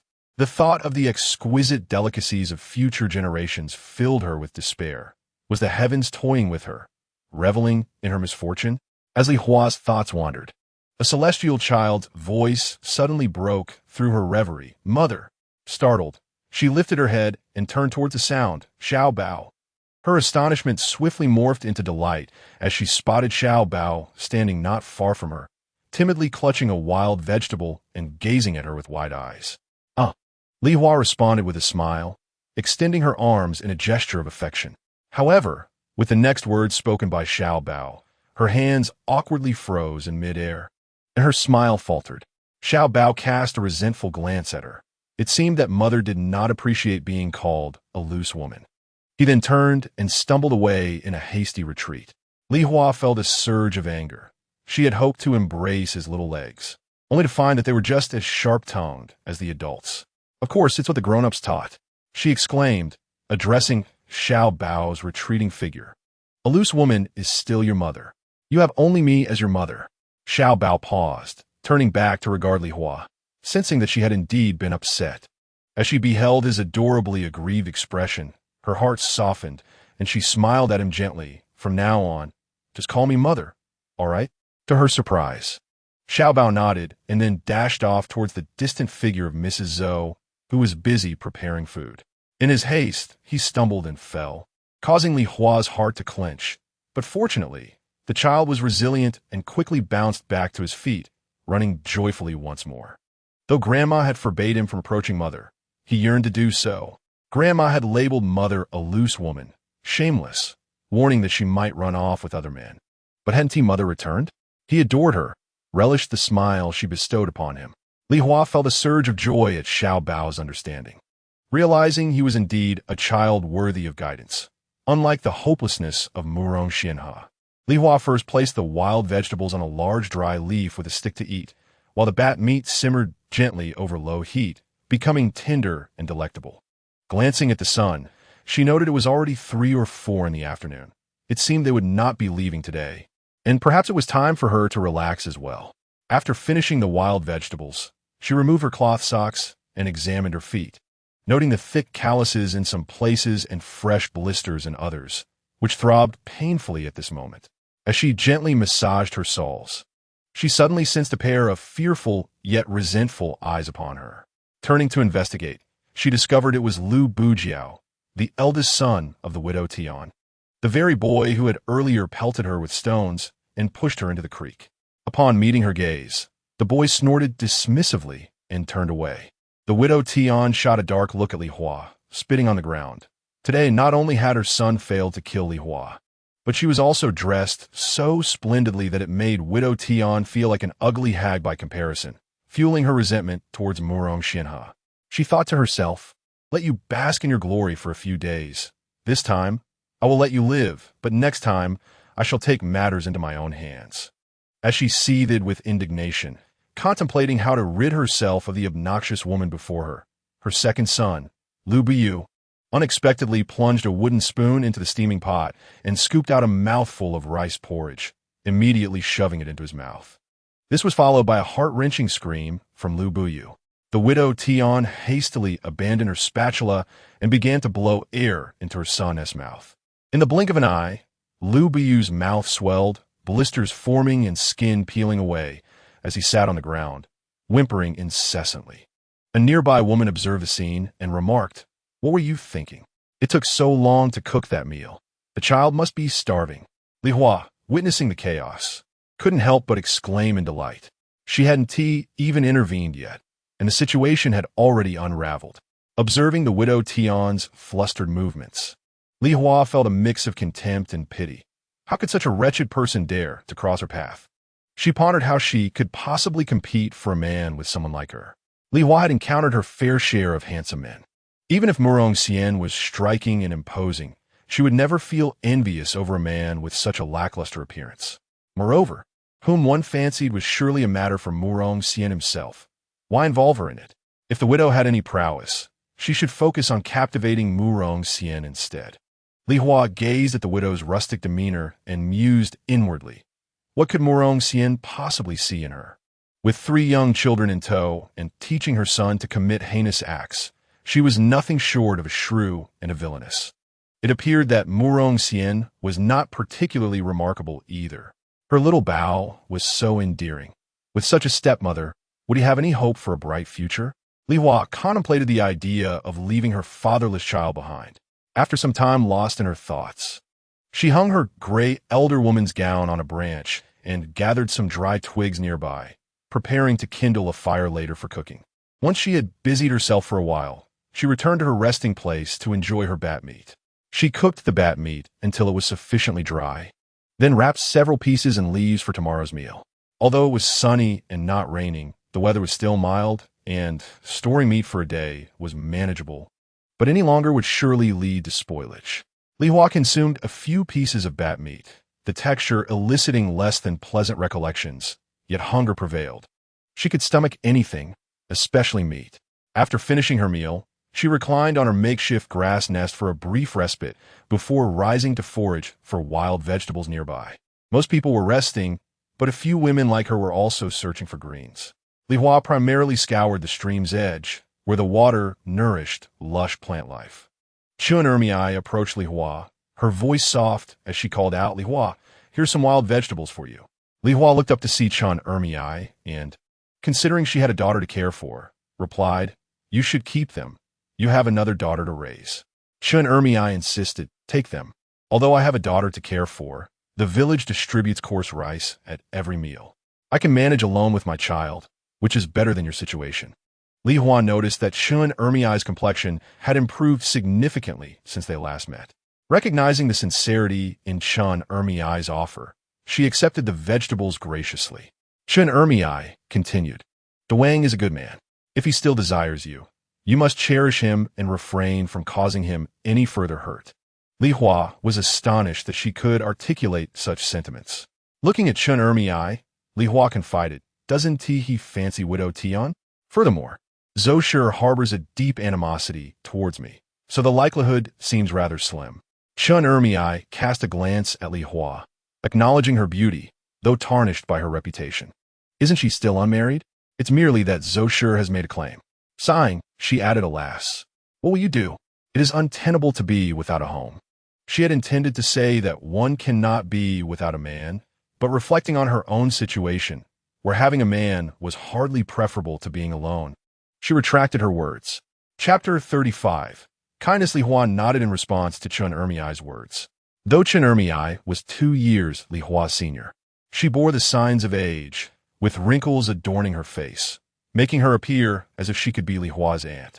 Recalling her own aunt from a past life, who was a beauty enamored with her appearance, always dressing exquisitely and reluctant to care for her child, Li Hua remembered how her aunt would often drop her son off at Li Hua's residence, claiming she had errands to run, only to return after a day or even several days had passed. This was especially true during summer and winter breaks, leading to Li Hua spending a significant amount of time raising her cousin.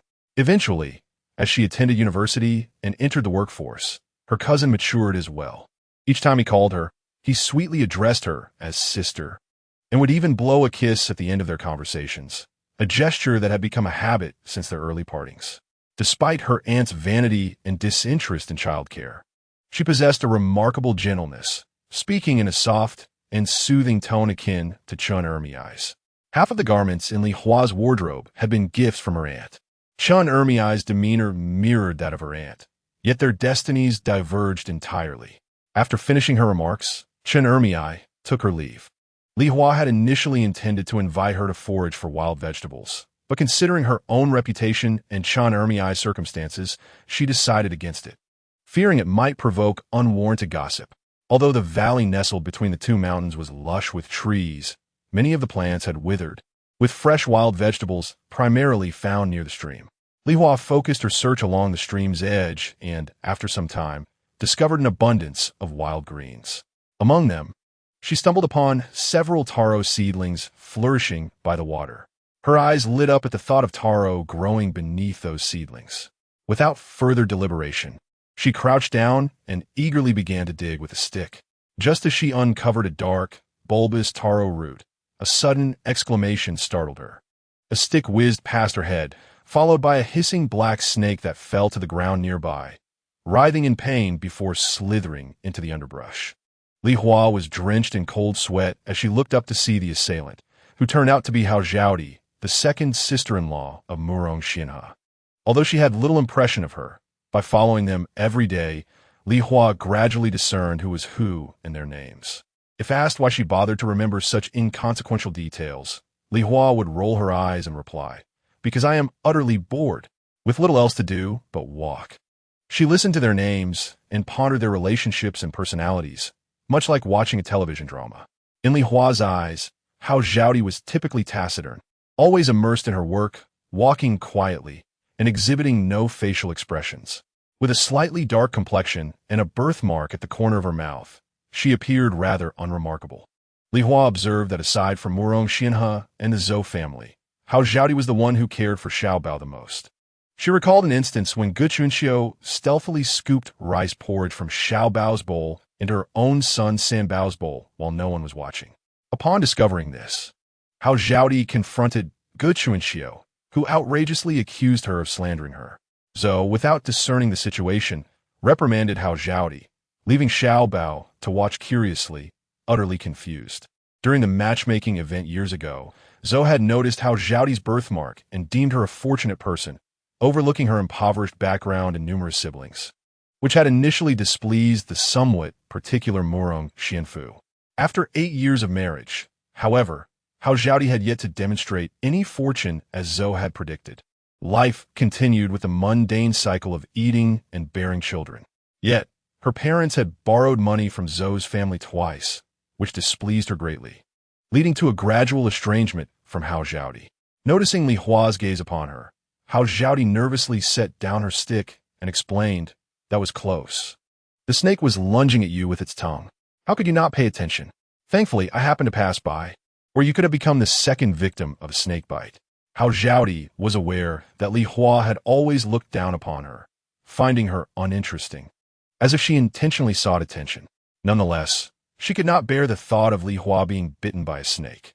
She would have reacted similarly for anyone in such a predicament. "Thank you for saving me," Li Hua said quickly as she saw Hao Zhaoti preparing to leave. Originally, Li Hua intended to express her gratitude for being saved, but suddenly recalled the humility expected of women in this era, referring to herself as a servant, thereby embodying the male-dominated society's hierarchy in her address. Hao Zhaoti gazed at Li Hua in surprise, wondering if Li Hua had endured hardships outside to become so considerate. Previously, when she assisted Li Hua at home, Li Hua had always maintained an air of superiority, never sparing her a glance or engaging her in conversation, while readily confiding in Ge Chunxiu, who frequently spoke ill of her before Zhou. Hao Zhaoti smiled slightly and said, "Oh, no need for thanks." She felt somewhat unaccustomed to such gratitude. Li Hua, observing several taro seedlings nearby, remarked, "There are a few taro sprouts here. You should dig up a couple as well, as there are taros beneath." "No, these are your find," Hao Zhaoti insisted, believing she should not take what belonged to someone else, especially considering that Li Hua had not a single grain to her name. Witnessing Hao Zhaoti's thoughtfulness, in stark contrast to Ge Chunxiu and Widow Tian's attempts to seize her wild vegetables, the disparity in character became glaringly evident. She continued to chuckle, saying, "I have enough to eat. These taros, when cooked until tender, are easily digestible for the little ones. Come, dig some up, and be sure to give some to Xiao Bao later." Hearing this, Hao Zhaoti picked up a twig from the ground and began to dig with determination. She unearthed 2 plants, yielding 7 or 8 taros, while Li Hua harvested 3 plants and collected 11 taros. As they surveyed the area, they found no more taro seedlings along the creek. Upon returning to their resting spot, Hao Zhaoti noticed Xiao Bao playing with her own Si Bao. Xiao Bao was merely 3 months younger than Si Bao, yet her Si Bao was smaller in stature. When Li Hua was raising Xiao Bao, the Zhou family had already separated the distinguished Murong Xianhe from her. Murong Xianhe provided ample food for both her and Xiao Bao, causing the latter to grow plump like a doll from a New Year painting. In contrast, she had to live with the Zhou family in Ge Chunxiu, enduring a month of confinement with little to eat and a severe lack of milk. Occasionally, when Murong Xianfu brought some food for her, Ge Chunxiu would inform Zhou, accusing her of excessive consumption and frivolous spending, which left her speechless in anger, turning any justification into futility. Chapter 36. Mandarin ducks. The moment Ge Chunxiu spotted Hao Zhaoti approaching, she informed Zhou, "Mother, Ersaw was just with that woman Li Hua." Upon hearing this, Zhou paused in her foraging for wild vegetables. It is essential to understand that Li Hua was a taboo subject for Zhou. Years ago, she had lured her eldest son away, disregarding the elderly woman's plight, leading to their separation. After Li Hua gave birth to Xiao Bao, her son became even more devoted to her, yet she abandoned her husband and child, nearly causing the demise of both her eldest son and grandson. Murong Xianhe, Murong Xianfu, and Murong Xingui were also present, assisting in organizing their belongings. Upon hearing Ge Chunxiu's words, they too hesitated, particularly Murong Xianfu, who displayed a worried expression. Realizing that his mother was about to unleash her wrath upon his wife, he knew he would need to intervene shortly. Zhou had never physically reprimanded Li Hua, but she had no qualms about striking her other 2 daughters-in-law with little regard for decorum. It was not that Zhou feared to strike Li Hua. Rather, whenever she was furious, Murong Xianhe would plead, "Mother, I've already married 3 wives, each bearing the stigma of bringing misfortune. If you drive her away or harm her, I may never find another wife." In those moments, Zoe's fury would dissipate, as she could not bear the thought of her son being left alone. However, when she could no longer contain her frustration, she ultimately had to separate Murong Xianhe and Li Hua, believing that distance would bring peace. Now, upon hearing Gu Chunxiu mention that how Zhaodi had been with that wayward Li Hua, her anger flared, and she cast aside the wild vegetables in her hand, raising her right hand as if to strike, exclaiming, "You should not follow her poor example." Though Zhou's husband had passed, she had raised 3 sons, each as formidable as generals, especially Delang, who is both steady and capable, excels in farming, and is a prominent figure in the village. Naturally, she carries herself with pride and cannot help but voice her grievances whenever she perceives injustice, especially within her own household. When Xiao Bao and Si Bao witnessed their grandmother's furious demeanor, they dared not continue their play and hurriedly sought refuge behind their father. Upon seeing Zhou Shi raise her right hand to strike her, Hao Zhao Di quickly sidestepped, exclaiming, "I was merely digging for taro over there, and she happened to be in the same spot. How could I have provoked her?" As she finished speaking, she deliberately let the taro from her pocket fall to the ground. Zhou Shi, upon noticing the scattered taro, felt a rush of joy, realizing that Hao Zhao Di indeed had been digging for taro, and she lowered her hand, saying, "It is best it is so." She then shot a glare at Gu Chunxiu, commanding, "Why aren't you off to pick up the taro and prepare for dinner?" Gu Chunxiu, feeling disgruntled, begrudgingly went to gather the fallen taro, sulking inwardly about how her attempt to report had only resulted in her own embarrassment. Mu Rong Xianfu, relieved that his wife had escaped danger, felt a surge of anger. He turned to Mu Rong Xiangui and said, "Third brother, you must rein in your wife. She is forever making baseless accusations.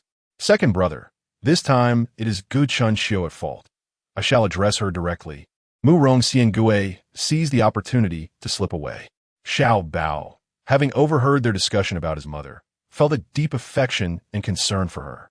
Thus, the 3-year-old climbed onto Mu Rong Xianhe's lap, calling out, "Father." Mu Rong Xian, he replied. Each time Xiao Bao elongated his call for father. Mu Rong Xian, he sensed that the child had something to convey, albeit struggling to articulate it due to his tender age. Xiao Bao wriggled in his seat, wanting to inquire about his mother, yet sensing his father's disapproval, he fell silent. After a while, Xiao Bao called out again, "Father, what is wrong?" Mu Rong Xian, he regarded his son's distressed expression and asked, "What troubles you?" Xiao Bao merely squirmed, holding on to Mu Rong Xian, he without uttering a word. Believing that his son had been frightened by his mother, Mu Rong Xian, he gently patted Xiao Bao's back, reassuring him, "Do not be afraid, for I am here." Indeed, Xiao Bao settled quietly in his father's embrace.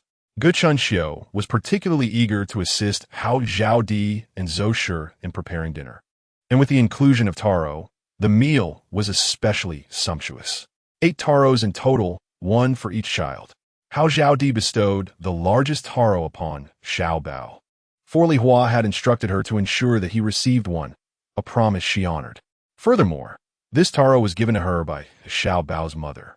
Yi Xunqi, observing the scene, felt a surge of frustration as the widow from the fields covertly conspired with her, urging her to find a way to deprive Xiao Bao of his share, leading to his malnutrition and early demise. This, she believed, would direct Mu Rong Xianhe's sorrow and anger towards the shameless Li Hua. To her astonishment, Hao Zhao Di was countering her schemes, as one taro remained untouched. Gu Chunxiu was about to lament her weakened state when Zhou Shi proclaimed, "Hao Zhao Di has collected the most taro today. She deserves to enjoy this last one." Taken aback by such unexpected favor, Hao Zhao Di replied, "Mother, please, you should have it." Zhou, without so much as a glance at Hao Zhao Di, directly placed the taro in her bowl, exclaiming, "If I say you should eat, then eat. What's with the formality?" In contrast to the scene of the Murong family distributing taro, Li Hua's taro appeared abundant. She concealed 8 pieces at the bottom of her basket for future needs, cooking only 3, and lovingly wrapped the remaining ones in leaves to save for later. She then immersed the freshly washed wild vegetables in hot water, adding the previously prepared bat meat.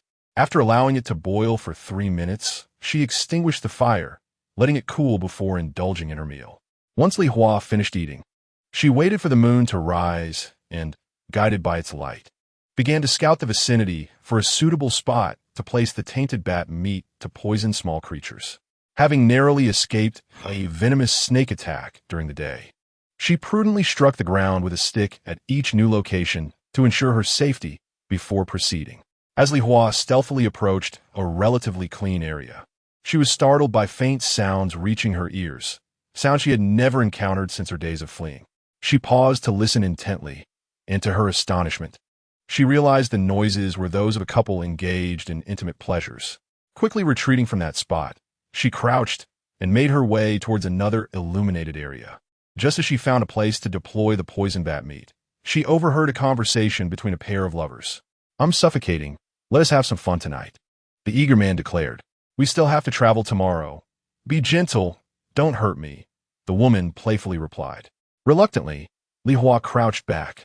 Having encountered 3 or 4 such couples throughout the night, it was likely that similar enchanting scenes of romantic rendezvous were unfolding in other areas she had not ventured into. Deciding to return to her resting place, she placed the bat meat, tainted with poisonous herb juice, in a nearby thicket. Looking around, she noticed that many couples had seemingly vanished, retreating into the surrounding grasses to conceive. Even Murong Xianfu and Hao Zhaodi, along with Murong Xiangui and Guchuanxiu, were nowhere to be seen, while their children were being diligently cared for by Zhou. In Chapter 37, Spring Dreams, Li Hua observed Murong Xianha seated opposite Zhou, with little Bao already asleep, nestled in Murong Xianha's embrace. Widow Tian approached Murong Xianha, taking a seat beside him to engage in conversation with Zhou.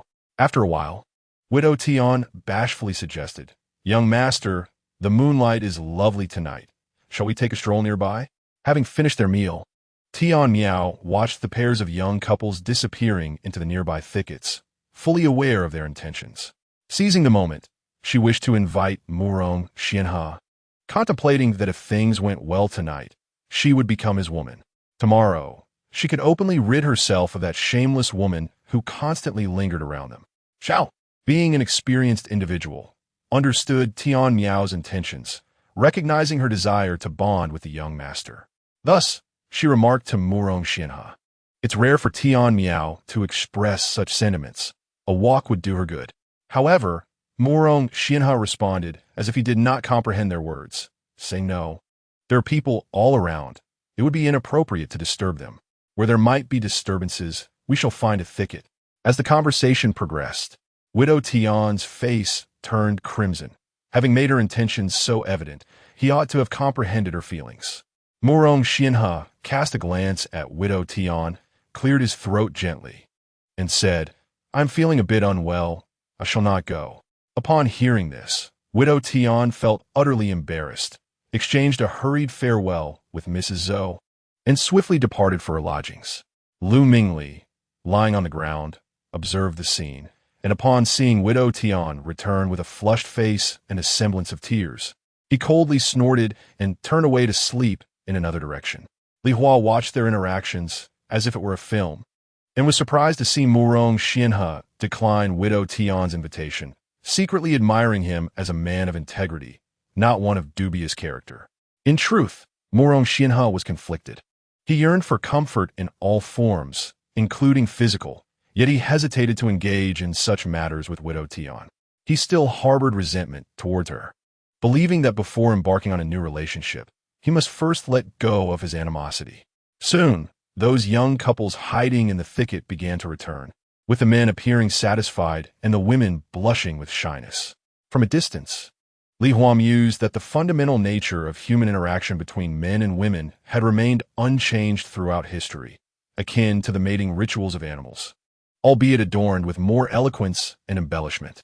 As night deepened, everyone drifted into slumber, save for the night watchman who occasionally patrolled. Murong Xianha, cradling the still sleeping Xiaobao, initially tossed and turned, but gradually succumbed to the embrace of sleep. In his dreams, he saw a woman clad in a light-colored RU skirt walking before him, her cascading hair resembling a waterfall, occasionally glancing back at him. Her visage was exquisite, her small face framed by large, glistening eyes brimming with autumnal depth, and her lovely lashes resembled two delicate fans. Murong Xinhe chased after her as she walked towards a waterfall, where she paused and turned to him, extending her hands. He approached and embraced her tightly, reciprocating her kiss. "Dalao, Dalao." The voice of Mrs. Zhou echoed in his ears. Murong Xinhe suddenly opened his eyes, sitting upright. "Mother, what is it?" "It is time to rise. Sun Dagwan has been here for a while, saying it is time to set off. Seeing you in such deep slumber." He returned, Mrs. Zhou informed him. "Oh." Murong Xinhe quickly sprang to his feet, feeling an unusual sensation and fearing it might be discovered by Mrs. Zhou. He awkwardly stepped aside, picked up the still sleeping Xiaobao, and made his way towards Sun Dagwan. Mrs. Zhou helped tidy up the bedding beneath him. Murong Xinhe discreetly glanced at his trousers, relieved they were dark-colored. Otherwise, he would have faced ridicule from Sun Dagwan and the others. Murong Xinhe joined Sun Dagwan, who led the way, followed by a motley crowd behind them. Sun Dagwan looked at Murong Xinhe and inquired, "Dalao, why did you wake so late this morning? Usually, you're the one waiting for me." "Oh, a mosquito buzzed around me last night, causing me to sleep late," Murong Xinhe replied. Murong Xinhe gazed ahead, his handsome face slightly flushed. "Damn it, that insufferable woman. Even in dreams, she seduces. Just because I saw her wearing the RU skirt I once gifted her yesterday. I had a spring dream. If she doesn't change out of that skirt today, I shall strangle her later." With this thought, Murong Xinhe paused momentarily, casting his eyes towards the back of the crowd. Standing tall, he had an unobstructed view. There he saw the woman had reverted to wearing the gray gown of an elderly lady, with a gray cloth draped over her head, obscuring most of her face, resembling an old woman laboriously making her way. A satisfied smirk graced his lips. "Very well, let her follow for now. If she dons something alluring again, I shall strangle her." Li Hua had slept soundly the previous night, the enchanting atmosphere allowing her to temporarily forget her plight of fleeing disaster, feeling as if she were camping in the wild. Upon awakening this morning, she took the gray gown, nestled within her blankets, and exchanged her light-colored RU skirt for it, tucking the latter into her bundle, intending to wash it once she reached a stable place. What filled her with hope was the discovery she made this morning of having poisoned a wild pigeon. The nourishment from the pigeon was comparable to that of free-range chickens. The meat was delectable and the soup sweet. The thought of savoring pigeon soup and meat today filled her with delight. In her past life, her mother often bought pigeons from breeding places to stew for her, nurturing her daughter into a fair and beautiful young lady. Alas, she had been too disheartened, succumbing to alcohol in pursuit of her prince, leading to her untimely demise from alcohol poisoning. Sigh. No wonder fate had condemned her to this place, becoming a pariah loathed by all. No, worse yet, a wretched harlot. She was still a virtuous maiden, yet here she was, embodied as a woman with a husband and children, who had perished beneath a man. More tragically, she had encountered a drought and fled, foolishly following the abandoned father and son of the original owner. Now she was her, and the hardships were hers to endure. Cough, cough, cough. Li Hua accidentally choked on her own saliva, having consumed too much water yesterday. Nonetheless, she perceived these people were not as ignorant as she had initially thought. They rarely suffered from stomach aches. Observing them, she discovered they, like her, drank water that had been boiled the day before. Yet unlike the later generations, they only ate 2 meals a day, perhaps due to scarcity of resources. Chapter 38. Licking the bowl at midday, they rested on a small hillside. Li Hua took out the plucked pigeon and began to slice open its belly, wrapping the entrails in leaves to use as bait for tonight's catch. She then cut the pigeon into 8 large pieces, boiling it in water before reducing the heat to a simmer. During this time, feeling hungry, she peeled a hairy taro and began to enjoy it slowly. Just as she relished the taro, a small child squatted nearby, his wide eyes fixated on her, saliva trickling from the corner of his mouth. Perhaps due to the intensity of her gaze, Li Hua seemed to sense something, involuntarily raising her head. There she spotted Xiao Bao squatting a meter away, watching her eat like a little puppy, his mouth watering incessantly, a droplet of saliva hanging at the corner of his lips, yet to be swallowed. In that instant, Li Hua's heart ached. How hungry her son must be. "Come here, Xiao Bao, to mother," she called, extending her arms toward him. Xiao Bao shook his head, too afraid to approach. They all said she was a wicked woman. Yet, he did not want to leave either. He adored his mother. Si Bao's mother held him daily, humming sweet melodies to him, and he yearned for the same affection. Seeing Xiao Bao neither approach nor retreat, Li Hua realized the child was frightened of her and felt the yam in her hands and mouth had lost its appeal. She retrieved a yam from her basket and gently tossed it to Xiao Bao. "This is yam. Did you eat it yesterday?" Li Hua inquired. "Xiao Bao not that." Li Hua felt a surge of joy. The child could communicate with her. She continued, "Pick up that yam, peel it slowly like mother does, then take a bite. It's delicious. Xiao Bao, do give it a try." Xiao Bao clumsily picked up the yam from the ground and began to peel it, taking a bite, and indeed, it was delicious. Li Hua believed the pigeon soup was ready, so she used a stick to extract a piece of meat from the pigeon's belly, delicately blowing on it and placing it on a wilted leaf. Once Xiao Bao finished the yam, she beckoned him closer. "Xiao Bao, come here, mother has meat for you. Hurry."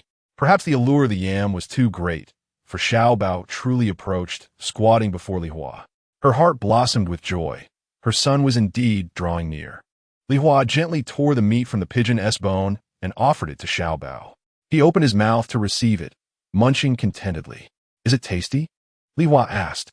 "Delicious," Xiao Bao replied, his voice filled with satisfaction. Li Hua kissed her son's dirty little face, thinking how utterly adorable he was. Li Hua had transformed into a nurturing mother bird, and Xiao Bao was her charming chick. Together, they formed the most beautiful tableau of humanity. "Xiao Bao, you must not tell anyone you are here, nor mention what you've eaten. Do you understand? Otherwise, they will not allow you to come near mother." Xiao Bao nodded earnestly. He was naturally discreet. His grandmother despised Li Hua so. If he spoke of it, she would surely spank him, and perhaps even punish his mother. Just as Xiao Bao was finishing a piece of pigeon meat, a voice called out from afar, "Xiao Bao, Xiao Bao." "Oh no, where's that child gone?" It was Zhou, who had just turned to fetch coarse rice and returned to stoke the fire, realizing in her haste that Xiao Bao was missing. Her heart racing with anxiety. Xiao Bao was the apple of Delang's eye. Should he go missing? She feared her son would not forgive her and might even lose his wits. Hao Zhaodi and Gu Chunxiu had gone into the mountains to forage for wild vegetables. Zhou called out in alarm. Li Hua heard and hurriedly said to Xiao Bao, "Quickly return, your grandmother is looking for you." Xiao Bao immediately got up to run back, but Li Hua grasped him firmly, saying, "If grandmother asks where you went, just tell her you went to relieve yourself." Xiao Bao nodded and trotted away. Watching him run, Li Hua felt a pang of worry that he might stumble, but fortunately, he made it back safely. Li Hua lifted the pot lid and gazed at the pigeon soup inside, hoping to let her son have some of the nourishing broth. Regrettably, it had cooled too slowly, leaving no time for a single sip. Xiao Bao arrived in front of his grandmother, calling out, "Grandmother, I'm here." Upon seeing him, Zhou Shi's worry transformed into anger. "Where have you been?"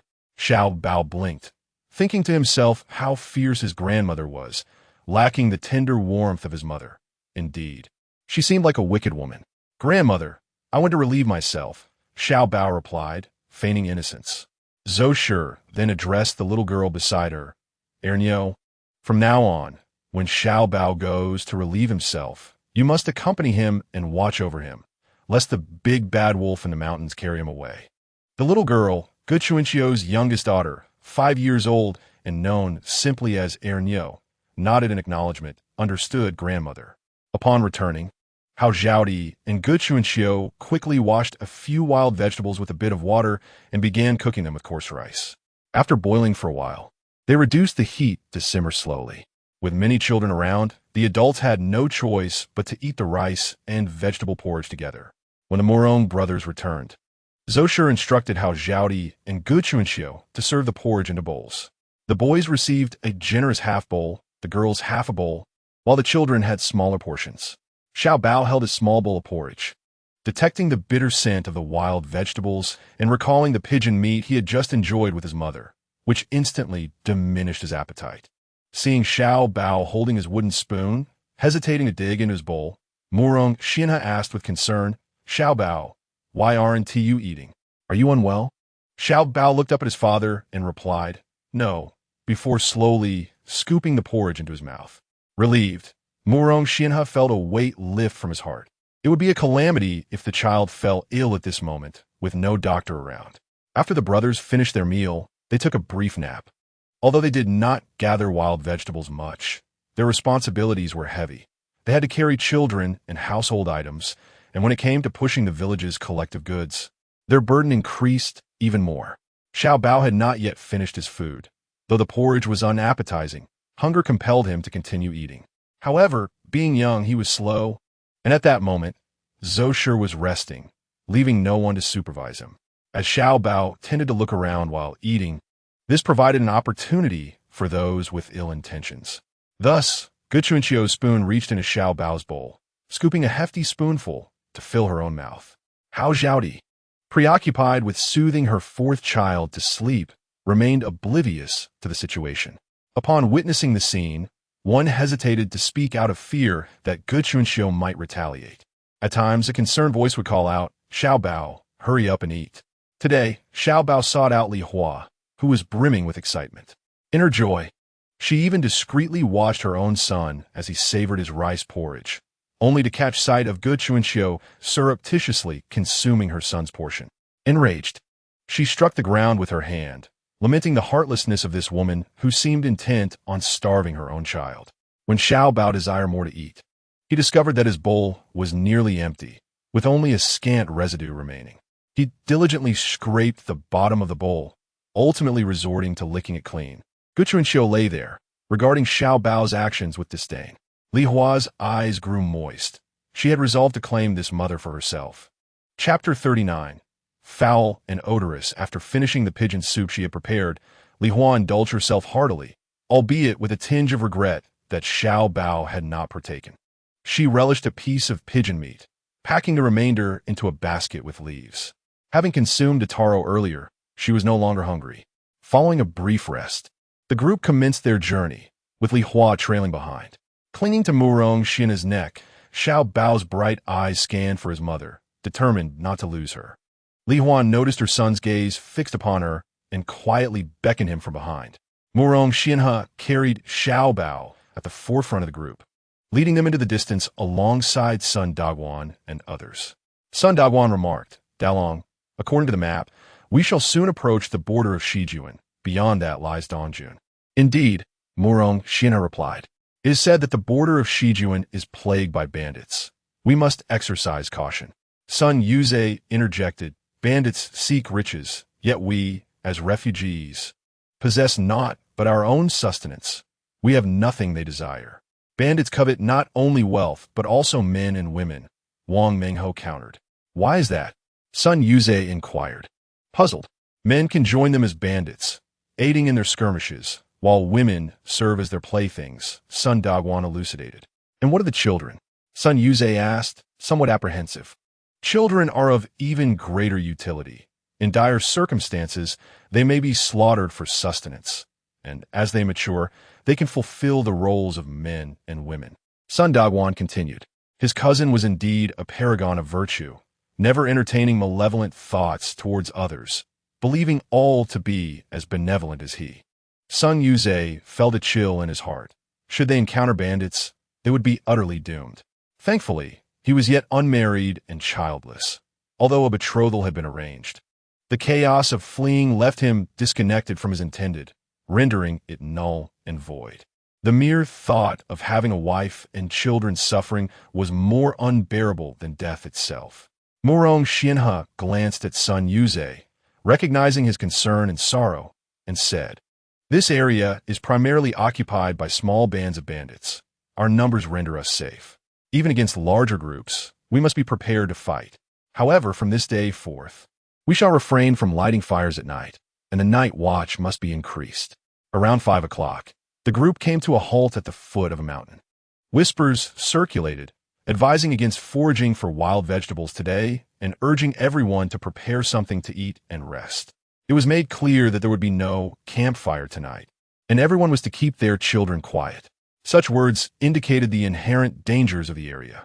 Reminiscing about the recent horrific scenes of cloaked figures wielding torches and committing murder, a heavy gloom settled over the crowd. Li Hua quietly moved closer to the Murong family's encampment. Contemplating that should danger arise, she could swiftly escape with her little Bao. After all, the elderly Zhou matriarch had many grandchildren to care for, and the absence of her own little Bao would hardly matter. Yet for Li Hua, the bond she shared with her only blood relative in this tumultuous time was precious. The fate of her original parents remained uncertain amidst the ongoing calamities. Though she had drawn nearer to the Murong family, she did so under the cover of the underbrush, aware that if Zhou discovered her, she would likely accuse her of attempting to seduce her eldest son, as if he were a prize catch. This time, Zhou was mistaken.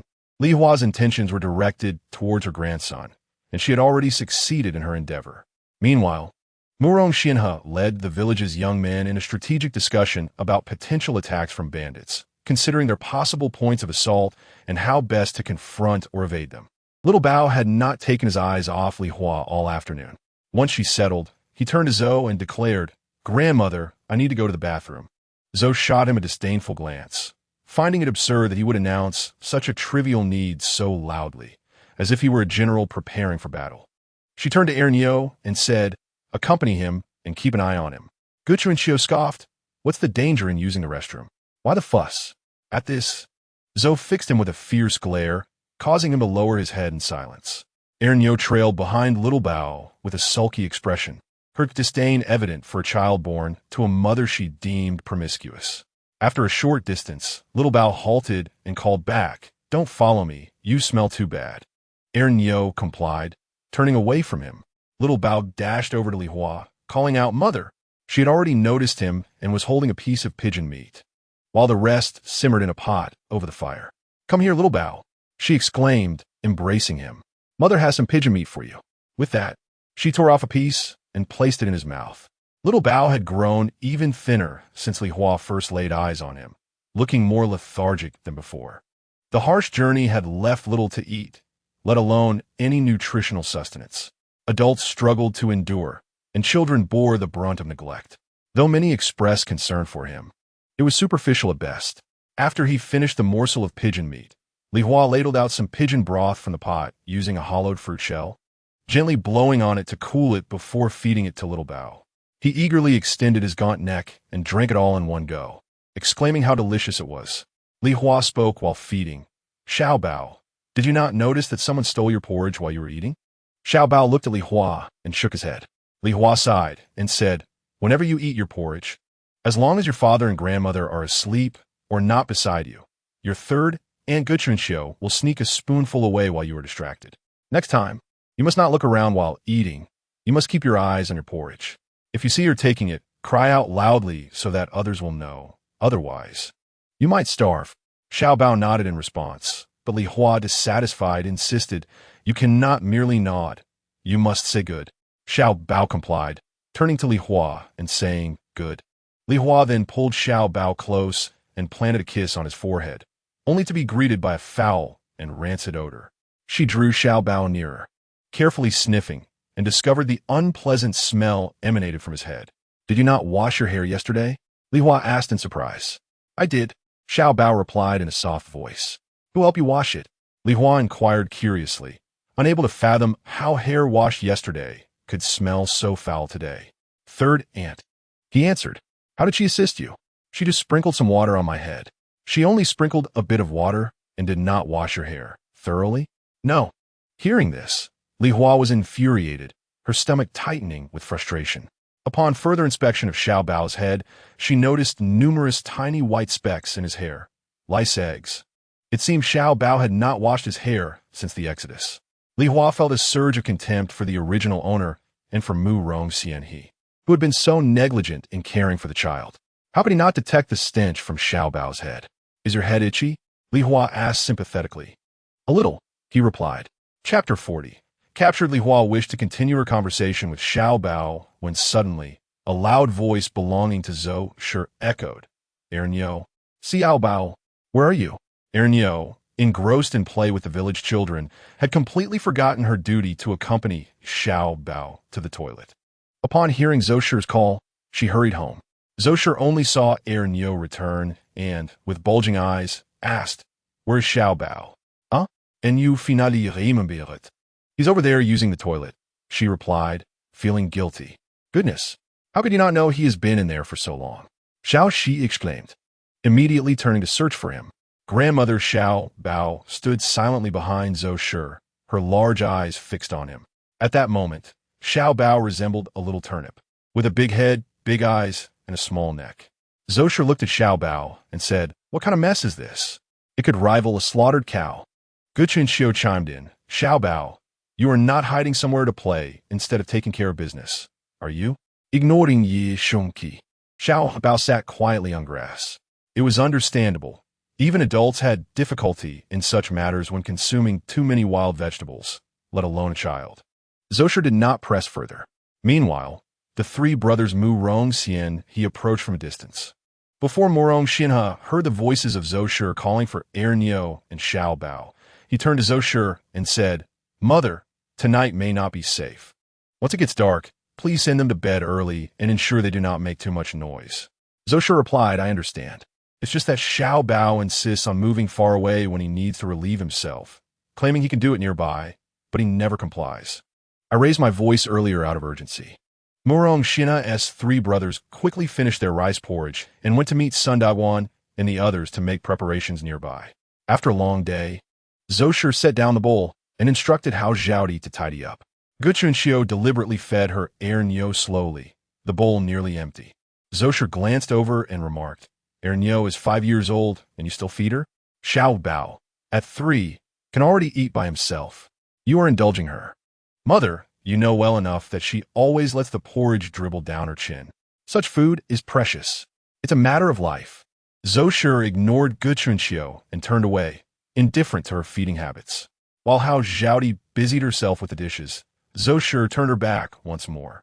It was then that Gu Chunxiu seized the opportunity to sneak a bite. She set Ernyo aside, picked up the wooden spoon from her bowl, and dipped it into Xiao Bao's bowl. Xiao Bao sat facing Gu Chunxiu, his eyes fixated on Li Hua, who was seated slightly higher and noticed Gu Chunxiu preparing to steal some of Xiao Bao as porridge.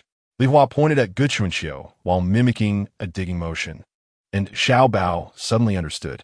He quickly lowered his head to look at Gu Chunxiu, who was about to shovel a generous spoonful of porridge from his bowl into her mouth. Xiao Bao burst into tears, expressing his profound sorrow. Xiao Shi, startled, jumped up and exclaimed, Xiao Bao, what is wrong? Xiao Bao, choking on his sobs, replied, Third, Anne is stealing my porridge. He cried even harder. Ye Shunqi, with a spoonful of porridge halfway to her mouth, found herself in a dilemma. Upon seeing this, Zhou Shi immediately grasped the situation, leaping up and throwing off her shoes as she approached Gu Chunxiu, striking her. Gu Chunxiu cried out in distress. Mu Rongxian and his brothers rushed back, puzzled by the commotion. What has happened to our mother? Why is Xiao Bao crying so sorrowfully? Seeing Mu Rongxian only made Xiao Bao cry harder. He refused to eat from his bowl and reached out his short arms for his father's embrace. Mu Rongxian felt a pang of heartache, cradling Xiao Bao gently and asking, Has Grandma frightened you? Third and stole my porridge, Xiao Bao whimpered. Hearing this, Mu Rongxian's eyes instantly filled with tears. How could Gu Chunxiu target his son when food was so vital? Mu Rongxian, recalling the situation, shouted while striking Gu Chunxiu, You greedy glutton! How dare you steal Xiao Bao as porridge? He quickly realized there was no point in trying to mediate. At that moment, Widow Tian approached, attempting to placate Zhou Shi. Auntie, please do not strike her. This must be a misunderstanding. Perhaps Xiao Bao simply cannot eat anymore? She defended Gu Chunxiu, then turned to Xiao Bao and said, Come here for an embrace, Xiao Bao. Xiao Bao merely gazed at her, remaining motionless. Widow Tan, undeterred, continued speaking to Xiao Bao. Are you not hungry, dear? It was Aunt San who went to gather food. Wasn't it, Xiao Bao? You are the most obedient, and you wouldn't wrong Aunt San, would you? Typically, A child might be deceived by Widow Tian's seemingly understanding demeanor. However, Xiao Bao recalled his mother's words about how Aunt Sin often stole his porridge, insisting he must cry out, lest he starve. Xiao Bao had no intention of facing starvation. Contemplating this, he suddenly burst into tears, wailing, "Father, I am hungry. Father, I am hungry." Hearing his son's heart-wrenching cries, Murong Xianhe felt an unbearable ache in his heart, toiling so hard for everyone only to be betrayed by his own kin. Previously, Hao Zhaodi had mentioned that Gu Chuanxiu had been stealing Xiao Bao's porridge, a claim Gu Chuanxiu had vehemently denied, which Murong Xianhe had also doubted. Everyone received their share of food. It seemed implausible that anyone would covet a child's meager portion. Later, Hao Zhaodi had been scolded by her mother, suggesting that during that time, she had indeed been pilfering Xiao Bao's porridge, explaining why he often cried out in hunger shortly after meals. With this realization, Murong Xianhe turned to the chastised Gu Chuanxiu and declared, "Gu Chuanxiu, if I catch you stealing Xiao Bao's porridge again, you shall be cast out of the Murong household." Gu Chuanxiu pleaded, "I won't do it again, elder brother. Mother, please stop hitting me. I won't dare to do it again." Widow Tian, seething with anger at Xiao Bao's lack of cooperation, thought to herself, "Just wait. If I become your stepmother, I shall make your life miserable." Yet, she maintained a facade of cheerfulness, addressing Xiao Bao. "Xiao Bao, there is still some porridge in the bowl. Let me feed you, shall I?" Xiao Bao remained silent, simply clinging to Murong Xianhe and sweetly requesting, "Father, feed me." Murong Xianhe knelt down, picking up the bowl from the ground, cradling it in his arms as he fed Xiao Bao, who ate adorably, smacking his lips. After finishing, Xiao Bao suddenly planted a kiss on Murong Xianhe's cheek, causing his face to flush with embarrassment. Witnessing this, Widow Tian's disdain for Xiao Bao deepened, perceiving even his actions as reminiscent of that shameless woman. Li Hua, seated nearby, observed the farce unfold with delight, silently applauding her son's perfect defiance against the two formidable women. Chapter 41. Dreaming of Venomous Snakes Today. Xiao Bao had enjoyed a piece of pigeon meat and some soup at his mother Li Hua's side. Had it not been for his grandmother's call, he would have surely finished the remaining portion of pigeon soup his mother had prepared, along with some rice porridge. Although a large spoonful had been pilfered by Gu Chuanxiu, he was still quite satisfied. Presently, he was in a deep, sweet slumber. Murong Xianhe and Sun Daiwan gathered to determine who would keep watch that night, with Murong Xianhe assigned to the latter half. Sun Daiwan looked at Murong Xianhe and inquired, "Elder brother, what transpired today?" Just moments ago, he had instructed everyone to keep their voices down, yet his dear Xiao Bao was wailing heartily, and Zhou was beating Gu Chuanxiu, who howled in response. Murong Xianhe sighed. "It's the chaos caused by the Murong family's theft of Xiao Bao's porridge. This woman truly deserves a beating." Sun Daiwan exclaimed in anger. "Isn't this pushing the child to the brink of despair?" Murong Xianhe exchanged brief pleasantries with Sun Daiwan and his companions before retreating, as he needed to rest early for his night shift. Upon returning to his lodging, he cradled little Bao from beside the Zhou family, bringing him close to sleep. Yet, as he held the tiny figure in his arms, Murong Xianhe found himself unable to sleep, overwhelmed with a profound sense of sorrow, reflecting on the turmoil of his life. He had wed 3 women, yet was unable to retain any of them. His sole son brought him a modicum of solace in his battered heart, but now, with the looming drought and troublesome sisters-in-law, his worries multiplied. Little Bao was so fragile. If misfortune were to befall him, Murong Xianhe could hardly fathom how he would endure such a loss. As these thoughts consumed him, resentment towards Li Hua bubbled within him, despite his unwavering affection towards her. His genuine feelings had been squandered.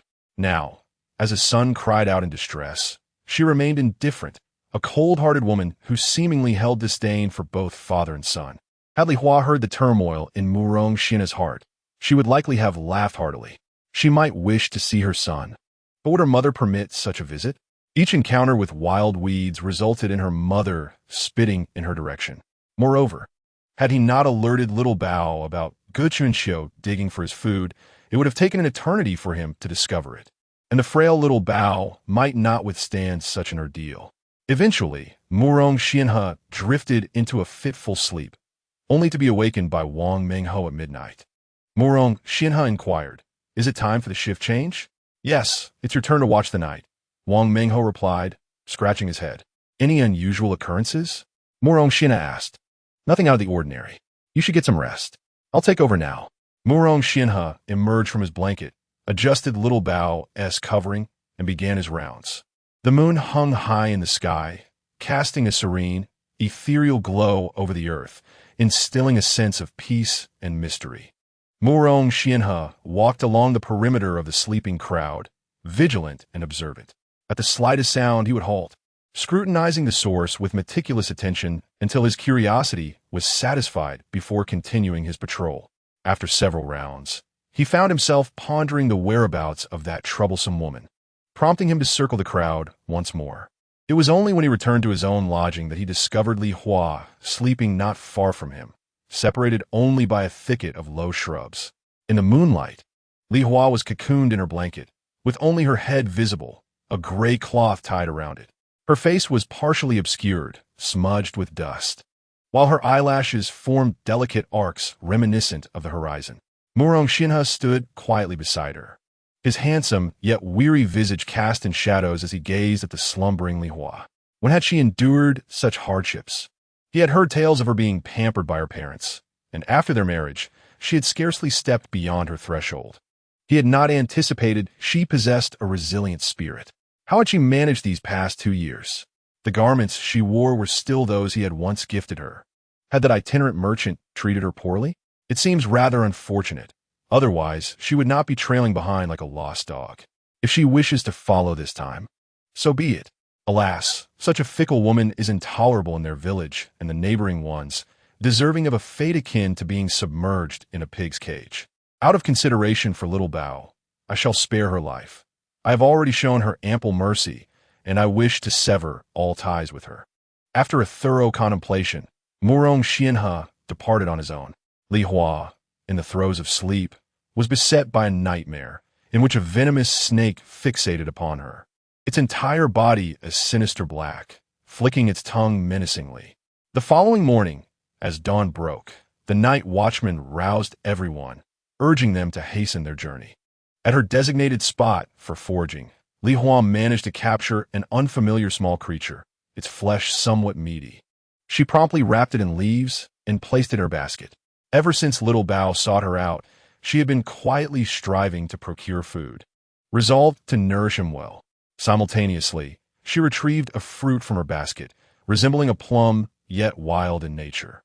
Not particularly large, it was the largest of the two she had unearthed while foraging for wild vegetables the previous day. Having tasted one yesterday, she found it quite palatable. A tantalizing blend of tartness and sweetness, albeit lacking in moisture. She had injected this particular plum with some poisonous plant juice, intending it for Lu Bu, the eldest son of the widow Tian. As the saying goes, one must reciprocate kindness with kindness, though it may not be lethal. Causing him a bout of stomach pain would serve as a measure of retribution. The group trudged along the narrow mountain path, their shoes deteriorating with each step. Some had prepared in advance, able to switch out their footwear, while others, equipped with needles and thread, could mend their shoes during breaks. However, those like Li Hua, who had to rush, suffered the consequences. Her shoes hung loosely, the upper part and sole threatening to part ways.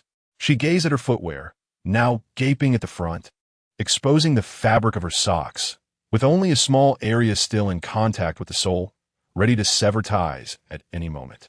With each step, Li Hua was painfully aware of her shoes, walking with utmost caution and difficulty. Otherwise, she would soon find herself traversing the terrain in mere fabric socks.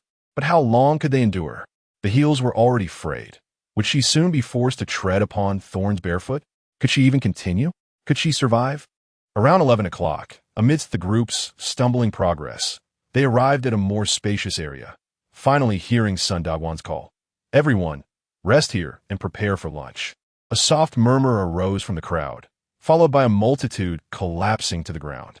Li Hua too dropped onto the earth, removing her fabric shoes and gently massaging her sore feet, which throbbed with fatigue and felt particularly stiff. If she continued this way, her feet would surely become crippled. After a while, the crowd began to queue for coarse rice. Today, each person received merely half a bottle cap of the grain, and the person in charge informed them that it would soon be depleted. Hearing this news, the assembly sank deeper into despair, uncertain how they would survive without even this meager portion of rice. Chapter 42. A deluge of words. Li Hua swiftly skinned the small creature, her movements so practiced that it resembled the ease of donning a garment. She marveled at her adaptability, the metallic scent of blood still lingering on her hands, which she merely wiped with some dry grass, eschewing water for the time being. Gathering the discarded entrails, she wrapped them in leaves for future bait, then divided the remains into 4 substantial pieces, placing them into a pot to boil alongside a taro root. Typically, Li Hua refrained from drinking water during her meals, aware that excessive consumption of untreated water could lead to illness. Moreover, she aimed to conserve her precious supply.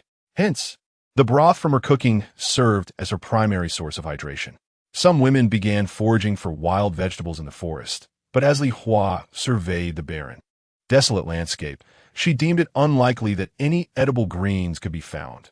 More likely, it was merely a collection of withered leaves. It seemed wiser to conserve her energy. Widow Tian's 3rd son had suffered the loss of an arm at the hands of a brute, and though the physician had attended to his wounds, the heat of the season had delayed the timely replacement of his bandages, resulting in a persistent high fever over the past 2 days. Widow Tian was heartbroken, and Lu Mingli remained steadfastly by the child's side. Word had spread that the child's condition had worsened, plunging him into a state of unconsciousness. Widow Tian's muffled sobs reached Li Hua's ears, evoking a pang of sympathy within her. After all, the death of a rabbit brings sorrow to the fox. Li Hua retrieved a wild plum from her sleeve, examined it briefly, and then cast it into the flames. After all, the world was fraught with suffering, and perhaps it was best to spare that child this time. She then closed her eyes to gather her thoughts, awaiting the arrival of the fledgling that would seek nourishment. After a while, when the little one had yet to appear, Li Hua opened her eyes to search for it. At that moment, she spotted the fledgling nestled in the embrace of Murong Xianhe, who was feeding its spoonfuls of rice porridge. Having finished feeding the fledgling from its own bowl, Murong Xianhe inquired if it was full. The little one shook its head, prompting Murong Xianhe to lift his own bowl and offer more to the fledgling. Upon witnessing this, Mrs. Zhou remarked, "Eldest brother, in these dire times, the survival of the adults is essential for the children. This porridge should not be given to the fledgling." Murong Xianhe, upon hearing this, fed the fledgling a couple more spoonfuls before telling it, "Go play for a while." The fledgling promptly slid off Murong Xianhe's lap and began to scamper about. Mrs. Zhou cautioned from behind, "Don't wander too far. Be careful not to get hungry again." Guchuanxiu, having been caught stealing the fledgling's porridge yesterday, felt a wave of embarrassment and fear, and now, during the meal, turned her back to join her own child. Noticing her compliance, Mrs. Zhou chose not to engage with her. She turned to Murong Xianhe and said, "I heard that Widow Tian's 3rd son is in dire straits. You should go check on him later." Murong Xianhe acknowledged her with a simple, After their meal, Murong Xianhe, accompanied by Wang Ming and others, made their way to Widow Tian's dwelling. Widow Tian's 3rd son, slightly older than the fledgling and yet not quite 4 years of age, lay on the ground. His face ashen and devoid of color, eyes tightly shut, his small body resembling a fallen leaf. Widow Tian sat nearby, wiping her tears, while the child's uncle attempted to cool the boy with water. Murong Xianhe gently touched the child's nose and the pulse in his neck, finding no signs of breath or heartbeat.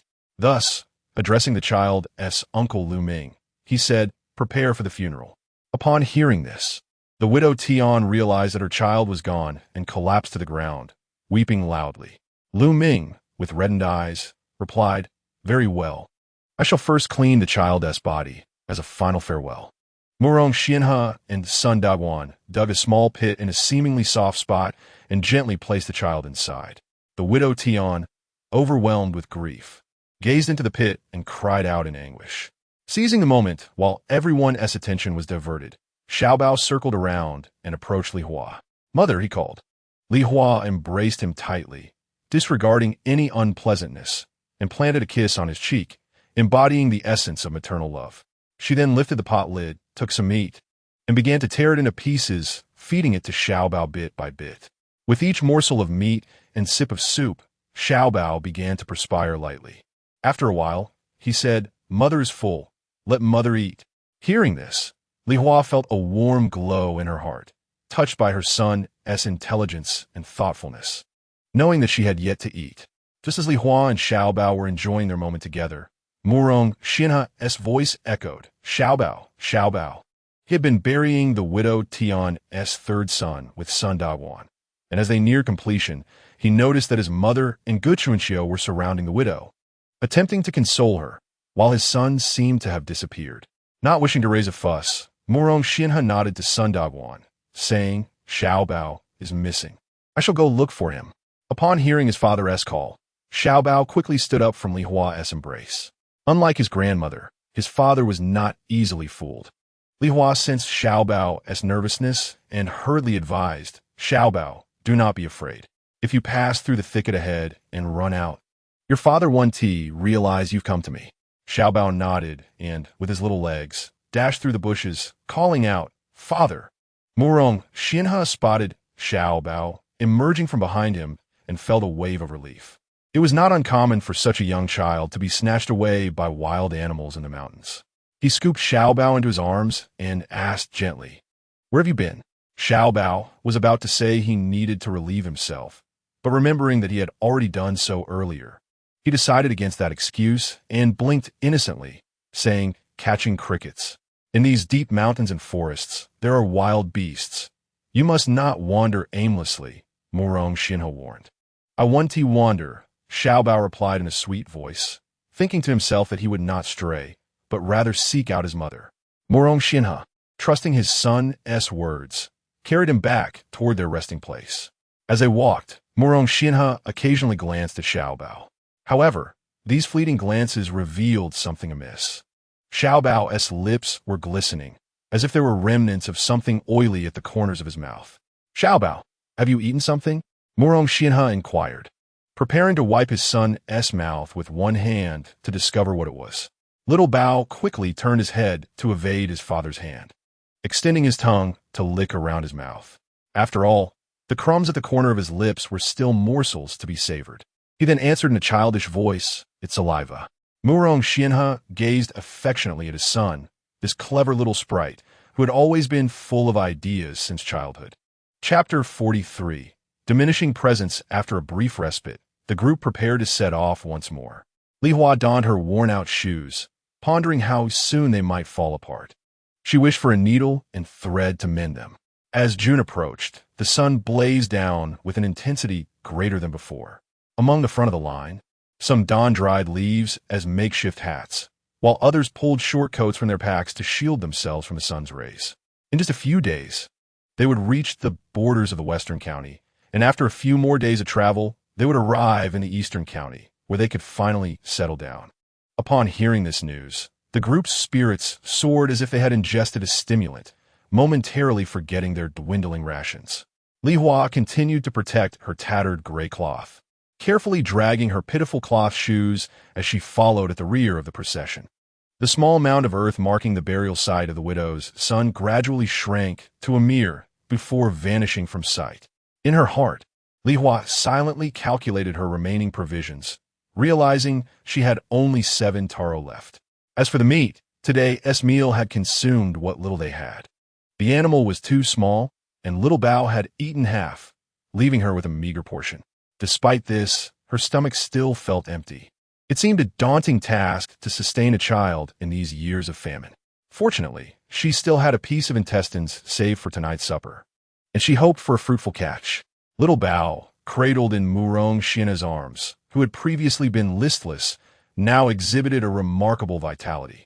He clung to his father's neck, his gaze fixed behind them.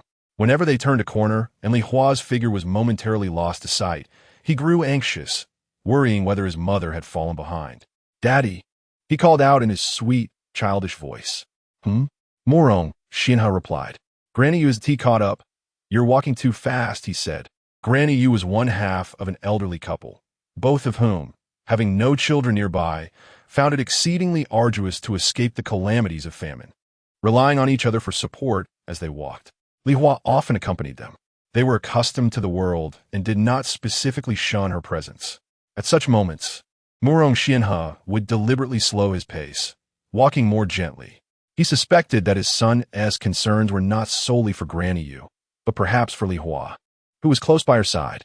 Yet, whenever he inquired whether little Bao wanted to see his mother, the boy would fall silent.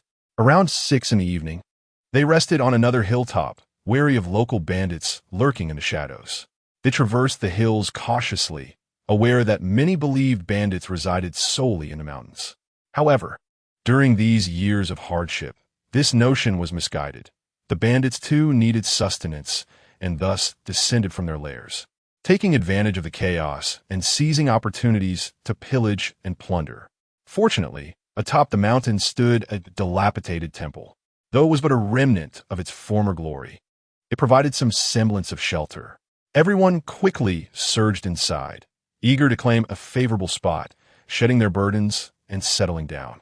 By the time Li Hua caught up from behind, there was no space left for her to rest. In another circumstance, some individuals might have shifted slightly to accommodate her, squeezing together to allow others entry. Such was the case with Grandma Yu and her husband, who had offered their space to strangers. However, upon recognizing Li Hua, the abandoned one, they huffed disdainfully, firmly occupying their spots. Li Hua, not one to persist in awkwardness, merely found her footing at the threshold of the temple. As long as she remained in their company, she feared no beasts or ill-intentioned souls. Should danger arise, she could always retreat inside, confident that they would intervene. Additionally, there were those keeping watch outside the temple, ensuring her safety. After a brief respite, some ventured out to forage for wild vegetables and other edible finds. The proximity to the group filled Li Hua with trepidation. She worried that the village children might rummage through her belongings in her absence, for her basket still contained 7 taros. Instead of searching for wild greens, she discreetly extracted 2 taros, slicing them with a small knife and placing them in water to boil. The older village children busied themselves gathering wild vegetables, while the younger ones curiously observed the adults at work. A few children gathered around Li Hua, but the adults soon shooed them away, scolding them for lingering near the loose woman. Li Hua contemplated retorting, "Loose my foot. Have you seen me being loose?" Yet, after a moment's reflection, she stifled her words. Under the eaves, one must bow their head. If they united against her, she feared abandonment in this desolate place. With her head bowed, Li Hua remained beside the pod, awaiting the return of those who had gone in search of food, hopeful that her taros would soon be ready. Unfortunately, the majority of those foraging returned empty-handed. They began distributing half a bottle cap's worth of coarse rice to each person, boiling the scant grains they had managed to gather. Before long, the fragrant aroma of rice soup wafted through the air, tantalizing Li Hua's senses. It had been a month since she had tasted rice, and the scent was nothing short of ambrosial. Should she ever acquire means, her first act would be to prepare herself a bowl of rice. People moved in and out of the temple's entrance, yet none exchanged a word with Li Hua. Murong Xianhe had forsaken her, and the Zhou family harbored a deep-seated animosity towards her. Who would dare to openly acknowledge her, risking their standing with Murong Xianhe, their leader? To offend him would be to court peril, and associating with a woman of ill repute could tarnish their own reputations. Even those men who found her beauty alluring dared only to fantasize in silence. For instance, Murong Xiangue, while entangled with Gu Chuanxiu in their conjugal affairs, often imagined Li Hua in her place, for he found Gu Chuanxiu's dark complexion unappealing. Other men in the village shared similar sentiments, secretly wishing for Li Hua to cast a flirtatious glance their way, hoping for a clandestine rendezvous, a fleeting encounter like wild lovebirds. However, Li Hua never lifted her gaze to look at them. All they could see was the gray cloth atop her head, and her face remained elusive. Li Hua nestled herself in a corner by the temple door, striving to minimize her presence. As the others began to relish their meals inside, she too produced a small stick to use as chopsticks and commenced her modest repast. The taro was well cooked, lacking in aroma, yet delightful to the palate. Li Hua understood that it was inconvenient for Xiao Bao to visit her at this moment, so she finished both pieces of taro, also savoring the taro soup from the pot. Though not entirely satiated, it was sufficient to sustain her existence. After her meal, Li Hua continued to curl up in her corner, closing her eyes to rest. Murong Xianhe and Sun Dagwan, having finished their meals, gathered outside the temple to deliberate their plans. Chapter 44. Assistant Wang Mengho, responsible for managing the coarse rice, expressed his concern. We have but a small pouch of coarse rice left, which will only last for 2 more days before we face starvation. Let us endure these 2 days. A solution will present itself in due time, Murong Xianhe replied. Wang Mengho opened his mouth to speak, intending to voice that with so many people, finding a solution would be challenging, but he hesitated, realizing that such words would be futile, and thus fell silent. Zhou Wuli, in charge of lighting the fire, inquired, "Should we light a fire in the temple tonight?" Sun Dagwan shook his head, saying, "Lighting a fire would expose our whereabouts. While the area is desolate and the chance of bandits is minimal, we must remain vigilant. Right, Dalu?" "Indeed. No fire tonight," Murong Xianhe affirmed. Sun Yuzi added, "Tonight's night watch will be Murong Xiangue and Lu Mingli, along with Murong Xianfu and Xia Ergu. Make sure to instruct them to keep vigil outside the temple." Murong Xianhe commanded coldly. With no further matters to discuss, the group dispersed, returning to the temple to manage their affairs. Sun Dagwan and Murong Xianhe walked behind. As darkness enveloped the surroundings, only faint silhouettes visible. Sun Dagwan gently nudged Murong Xianhe with his elbow and whispered, "How will you deal with her?" "Deal with her? She is of no concern to me," Murong Xianhe replied icily. The two cast barely a glance at Li Hua before striding inside. Li Hua feigned slumber, yet their words reached her ears. In her heart, she chuckled softly. "Thank you. I have no desire to be associated with him." Just as fatigue began to settle over everyone, a tremendous clap of thunder erupted from the sky, followed by a fierce wind and a torrential downpour. This was the heaviest rain since the end of last year. The thrilling sounds of thunder and rain roused everyone from their slumber, causing them to sit up. Those on night watch hurriedly scurried into the temple to seek shelter from the rain. Orders were given to light a fire. In such tempestuous weather, bandits would not venture out. The temple was instantly illuminated, and amidst the crowd, conversations erupted regarding the activities they would engage in back in their hometowns during such rainfall. Those aware of leaks in the temple hurriedly set out pots and pans to catch the water, ensuring that it did not flow uncontrollably, making it impossible to find solace. Li Hua could no longer endure the wait outside the temple. In just that brief moment, her trousers had become thoroughly soaked. Forced to dart inside, she was met with an abrupt silence, all eyes turning towards her as if she were a circus performer. Undeterred, Li Hua stood there, scanning the room for a sliver of space to squeeze into. Yet every gaze upon her was filled with disdain. After a moment of awkwardness, she stood self-consciously, her tattered shoes drenched, and her gray robe, along with the gray cloth wrapped around her head, laid bare her predicament. The crowd regarded her with scornful looks, prompting her to lower her head, thinking, "It's not as if I've lost a hair on my head." At that moment, a faint cough broke the tension. Stealing a glance in the direction of the sound, Li Hua spotted Chen Ermiai. Upon noticing Li Hua's gaze, Chen Ermiai silently lifted her daughter, creating a small opening, and nodded gently at Li Hua. Gratefully, Li Hua hurried over and took a seat. Some onlookers were curiously surprised that someone would make space for her. Zhuang, the mother of Xia Ergu, scoffed, muttering, "A lowly wretch deserves to be among her own kind." Unfazed by others' opinions, Chen Ermiai remained resolute, her thoughts solely on repaying Li Hua's kindness. Once seated, Li Hua felt a profound relief in her weary feet, as standing outside in the rain would have surely rendered them useless. She placed her belongings in her lap, the space feeling rather cramped. Under the bright glow of the firelight, she noticed Widow Tian sitting beside Murong Xianhe. "Oh, how swiftly things have progressed," Li Hua mused, feeling a twinge of melancholy. It seemed that the men she had admired in both this life and the past had all been swiftly claimed by others. Widow Tian caught sight of Li Hua looking their way, and her face blossomed into a radiant smile. Bashfully, She turned to Murong Xianhe, saying, "My dear, your shoe has developed a small hole. Allow me to mend it for you." Murong Xianhe glanced at Widow Tian and replied simply, before removing the shoe and handing it to her. Widow Tian accepted the shoe with delight and took out a needle and thread from her bundle, diligently beginning to sew. Li Hua watched enviously as Widow Tian worked with the needle and thread, her desire to ask for a moment of assistance evident in her expression, which others interpreted as jealousy. Chen Ermiai, having opened her eyes, noticed Li Hua's intense focus on Widow Tian's hands. Initially, she assumed Li Hua was distressed, but soon realized she was fixated on the sewing. Chen Ermiai glanced at Li Hua's worn shoes, cringing at their imminent demise, wondering how Li Hua would manage to walk in them. After rummaging through her own bundle, she produced a pair of old cloth shoes and quietly slipped them behind Li Hua. Sensing the unusual presence behind her, Li Hua withdrew her longing gaze, turning to discover a pair of women's shoes.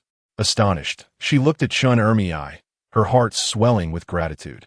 Chen Ermiai merely nodded slightly before closing her eyes once more. Li Hua discreetly retrieved the pair of shoes hidden behind her, concealing them beneath her belongings, preparing to change into them when the firelight dimmed. She then closed her eyes, drifting into slumber, feeling a deep sense of contentment. What a blessing it is to have friends, Murong Xianhe observed as Li Hua fell asleep, and rather than feeling envious of the widow, Tan, mending his shoes, he found himself equally disinterested and chose to close his eyes as well. After a brief respite, he was roused by Widow Tian's voice. "My lord, do you think this is acceptable?" Murong Xianhe examined the mended areas, noting their neatness and quality. Indeed, quite good. Zhou Shi, witnessing their interaction, felt a swell of delight within her. Such camaraderie was truly commendable. As the rain began to lessen, some ventured outside with their containers to gather water. Chen Ermiai wished to put down her daughter and join, but Li Hua gestured for her to let her handle it. Li Hua positioned both her water jug and Chen Ermiai's container under the rain, retreating to avoid getting wet. When the call of full rang out from outside, Li Hua stepped out to retrieve both her jug and Chen Ermiai's container, filled to the brim. Upon returning, Li Hua promptly discarded her thoroughly soaked shoes and slipped into the pair given to her by Chen Ermiai. They fit quite well, albeit slightly larger. Yet overall they were quite comfortable. As for her tattered shoes, she resolved to leave them behind the following day. Chapter 45. The Ambush. Thus, they huddled together in the temple throughout the night. The next day, as dawn broke, they set off as usual. The rain had revitalized the vegetation in the mountains, with the occasional mushroom sprouting beneath the trees. However, the earth remained parched, unyielding to the recent precipitation, likely requiring 3 days and nights to truly absorb it. Many areas were severely cracked and dry. Along the way, some foraged for the emerging mushrooms and wild greens. As they walked in harmony, nearing the entrance of a valley, they were suddenly confronted by a group of 7 or 8 rugged men brandishing large knives and clubs. The leader, a burly fellow with one eye covered by a blood-stained cloth, appeared particularly fearsome. The others were similarly disheveled, some bearing visible wounds. It was evident to all that this band of brigands had recently engaged in a fierce skirmish. Next to the one-eyed leader, a scrawny man pointed at Wang Mengho and exclaimed, "Big brother, they have food." In such proximity, Murong Xianhe and his companions were momentarily paralyzed with shock, forgetting to react as they realized they had encountered a band of defeated bandits. The one-eyed leader brandished his large knife and bellowed, "Everyone seize what you can." With that, he charged towards Wang Mengho. The crowd erupted in chaos. Murong Xianhe, cradling the frightened child, prioritized shielding the little one amidst the panic. The other bandits surged into the throng, indiscriminately snatching whatever they could carry, like a whirlwind, before fleeing with their plunder. Li Hua sheltered her meager possessions for a while, then nestled herself within a thicket, trembling like a quail in fear. Just as she concealed herself, the sound of hurried footsteps echoed from behind. "Drop that sack of coarse rice, or I will kill you." Li Hua cautiously peered through a small gap in the branches and saw the one-eyed bandit pursuing Wang Mengho, who was carrying a small bag of coarse rice.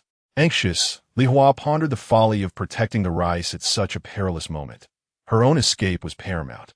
The one-eyed bandit, in a fit of rage, hurled his large knife towards Wang Mengho, striking him in the back and causing him to stumble to the ground. The knife landed perilously close to Li Hua's hiding place. In a swift motion, the one-eyed bandit lunged forward, pinning Wang Mengho to the ground, delivering powerful blows to his head with fists like iron hammers, striking him 5 or 6 times. Wang Mengho lay prone, his forehead and face bloodied from the brutal assault. Yet he clung tenaciously to the sack of coarse rice at his waist. Just as the bandit prepared to inflict further punishment, a slender figure stealthily approached, brandishing the sharp knife. "Hey!" With a shout that gathered strength, the blade struck towards the bandit's neck. The bandit, feeling the pain, turned to look. Trembling, Li Hua seized a moment and delivered another decisive blow, this time to the same spot on the bandit's neck. Blood gushed forth, and he collapsed, clutching his throat and rolling in agony. Fear gripped Li Hua. She feared that the commotion would attract other bandits. Gathering her belongings, she hoisted her basket with one hand and reached out to help Wang Mengho rise from the ground with the other. He gradually managed to stand, using her hand for support. "Run," Li Hua urged him, grasping his hand as they dashed toward the valley below. Wang Mengho held onto the sack of coarse rice with his other hand, following her into a hurried escape. She heard voices calling for Wang Mengho from the direction of the valley, likely belonging to Sun Dagwan and the others.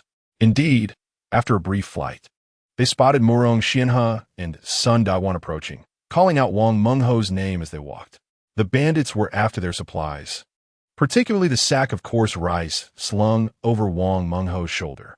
By the time they realized the bandits had taken something and fled up the mountain, Wang Mengho's mother cried to Murong Xianhe. The one-eyed bandit pursued Wang Mengho. "He is in grave danger." Consequently, Murong Xianhe and several others set off in search of him. Seeing Murong Xianhe and the others approach, Li Hua released Wang Mengho's hand and stealthily maneuvered away from the thicket, descending the mountain. Sun Dagwan spotted Wang Mengho and exclaimed, "Over there!" A group quickly surrounded Wang Mengho, their hearts heavy upon seeing his battered state. Murong Xianhe inquired, "How did you escape?" Wang Mengho glanced in the direction Li Hua had descended and replied, "Someone helped me, but I couldn't see clearly who it was." Wang Mengho originally intended to reveal to Murong Xianhe that it was his former wife who had rescued him. However, upon noticing Li Hua avoiding their presence, he refrained from speaking. Li Hua, indeed frightened that Murong Xianhe might witness her in the company of Wang Mengho and subsequently lose his composure, sought to diminish her visibility. Yearning for the day she could stand on her own. By the time Wang Mengho returned to the assembly point with Murong Xianhe, Li Hua had already blended into the crowd. Among the throng, some wept, their belongings snatched away, though not precious items in these dire times. A mere quilt or an iron pot constitutes a lifeline. Others clutched their wounds, moaning in pain after skirmishes with the brigands, their injuries untreated, relying solely on their own resilience to endure. Wang Mengho's mother, overjoyed to see her son return alive, wept tears of joy. Yet, upon witnessing his bloodied visage, with wounds streaming crimson and a nose dripping with blood, she cursed the marauding thieves vehemently. Wang Mengho cautioned Murong Xianhe, "The one-eyed dragon who assisted me has been wounded. He may come seeking vengeance. We should depart hastily." Zhou Wuli retorted, "What fear do we have of those scoundrels? We need not be complacent. Were we not also thrown into disarray by their assault moments ago?" Sun Dagwan replied cautiously, "We fell prey due to our lack of vigilance." Zhou Wuli, in a fit of anger, insisted, "We must remain vigilant, for the elderly, children, and women comprise the majority." Thus, the crowd hastily organized themselves and set forth. Li Hua, trailing behind the group, noticed Xiao Bao casting glances in her direction, stirring a deep sense of sorrow within her. It had been several days since she last saw her son, and she missed him dearly. She also spotted Chen Ermiai and her daughter, fortunate that their meager possessions had spared them from the brigands' onslaught. Moreover, her former sister-in-law, Hao Zhaodi, was safely accompanying Murong Xianfu. Seeing those she cherished unharmed, Li Hua exhaled a sigh of relief. With the cloth shoes gifted by Chen Ermiai, Li Hua felt more stable on her feet as they traversed the path. Chapter 46. The harvest of human flesh after encountering the band of marauding brigands, they had faced no further dangers over the past 2 days, despite their extensive preparations. The Western District, bordering the Eastern, occasionally received military support from the East to quell disturbances, thus maintaining a semblance of order. However, the desolation persisted. Neither the Western nor Eastern districts were keen on governing this area, as its location between the two fostered jealousy, leading to conflict whenever one side prospered too greatly. Consequently, those in power tended to focus their attention on their own regions and more affluent locales. 2 days later, the entire group found themselves short on provisions. Li Hua had consumed the last of her 6 taros. Upon reaching a resting place, the people scattered in search of wild vegetables and other edible foraged items. Fortunately, recent rains had yielded some wild greens and mushrooms from the earth. Yet, the abundance of seekers far outweighed the meager supply, leaving everyone in a state of severe hunger and diminishing vitality. Some individuals, while traversing the path, unexpectedly collapsed, succumbing to hunger. The others hurriedly approached to offer them water. The fortunate ones revived instantly, while the less fortunate met their demise. Murong Xianhe and his companions lacked the strength to dig individual graves for these souls, so they resolutely discarded the bodies in a lower area, covering them with a few dry branches and decaying leaves. Some even suggested that they could not endure any longer and that the deceased might serve as a source of sustenance. However, Murong Xianhe and Sun Dagwan opposed this notion, believing it would foster an atmosphere of panic and could lead to the malicious killing of the living for food. They insisted, based on the map's indications, that they only needed to persevere for another 2 or 3 days to find provisions. Li Hua, trailing behind, was dizzy with hunger. During each respite, she huddled at the back, as the others had foraged all the wild vegetables ahead of her. She had been starving for a day and a half, during which she had managed to consume only a couple of wild plants, relying solely on intermittent sips of water to sustain her strength. Just moments ago, Old Yu had passed away. Murong Xianhe and the others merely tossed him to the roadside, covering him with twigs and leaves before resuming their journey. Old Yu's wife had died the previous day. Their advanced age rendered them incapable of enduring such hardship, and their departure was, in a sense, peaceful. At least their neighbors had cared for them before their demise, providing water without any demands when food was scarce. Li Hua felt that if she were to collapse from hunger on the road, she would not receive the same compassion as Old Yu and his wife. Instead, she would resemble a fish gasping for water, ultimately perishing from starvation, thirst, or exposure. Even if she survived the next 2 days until they found food, she would remain empty-handed, as they would not share anything with her, and she possessed only a trifling sum of money, insufficient to purchase anything. Contemplating this, Li Hua, walking at the rear, glanced at Old Yu's corpse in the low area and suddenly conceived a bold idea. Within a night, the body would become prey for wild beasts. She now wished to take a small piece of flesh from him to use as bait for small animals that evening. Being at the back provided her the perfect cover. Intentionally distancing herself from the others, she approached Old Yu, lifting his arm and murmuring, "Forgive me. I shall burn paper money for you and pray to the heavens for your next life to be filled with delicacies." Having uttered this, she suppressed her inner trepidation and, trembling, used a small knife to slice off a small piece of flesh from Old Yu's arm, wrapping it in a leaf and concealing it beneath her basket. By 5 or 6 o'clock in the afternoon, everyone was too fatigued to move. Murong Xianhe and his group deemed it time to rest, instructing everyone to settle where they were. After a brief respite, they reluctantly began dragging their weary bodies in search of food once more. Li Hua joined the hunt for provisions as well, albeit alone. The others paired off, leaving her to walk behind them or venture into barren areas that seemed devoid of any wild vegetables. After searching for a while, Li Hua managed to gather only a wild vegetable and a few poisonous ones. The poisonous plants were dried, and she intended to rehydrate them with water. She used some water to cook the wild vegetable and ultimately filled her stomach with it. During this period, Xiao Bao did not visit Li Hua, as his mother had no food to spare for him. From a distance, Li Hua observed Xiao Bao, who resembled a wilted eggplant, devoid of energy. After consuming a meager meal, he leaned against his father's embrace and dozed off. As darkness fell, Li Hua took out the piece of human flesh she had surreptitiously acquired, suppressing her inner dread and disgust as she cut it into small pieces. She drizzled it with the juice from the poisonous plants, and then searched for reliable caves to place them outside. Li Hua fervently prayed for a catch, even if it were only a small mouse or a little sparrow. She pressed her hand against her silent stomach and endured until dawn, managing to doze off for a while in between. Around 4 o'clock in the morning, Li Hua climbed to each of her baiting spots to check on them. To her astonishment, she discovered a small snake at one spot and a frail mouse at another. Her eyes instantly filled with tears of joy, a testament to her elation. Had she been favored by the heavens?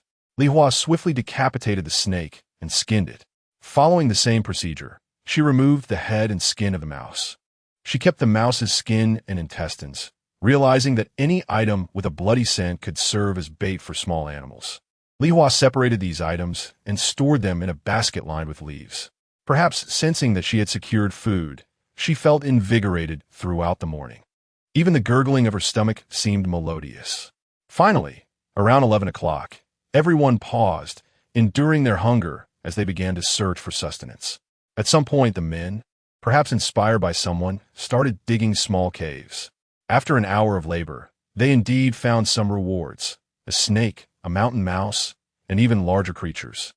Murong Xianhe and others believed in the strength of their collective, understanding that no one could survive outside this communal shield. Thus, they decided to boil the gathered items into a soup, distributing portions for everyone to consume. Naturally, Li Hua was excluded from this arrangement.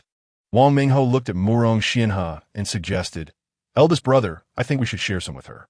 She has been quite diligent on this journey," pointing toward Li Hua. Murong Xianhe remained noncommittal. Nearby, Zhou Shi interjected, "Why should we share with her? Not putting her in a pig cage is already a great mercy." Gu Chunxiu chimed in, "Are we to raise her to set an example for the villagers? How will we educate our children in the future?" Realizing that the Murong family was against the idea, Wang Mingho understood that others would likely share the same sentiment, thus abandoning her proposal.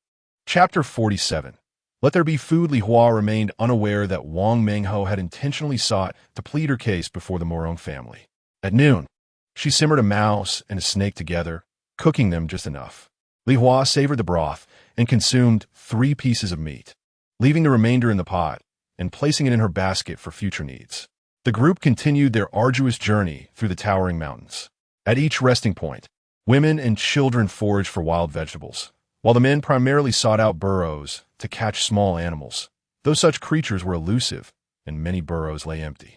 One day, during a midday respite, Li Hua extracted a small yellow weasel she had procured to prepare a soup.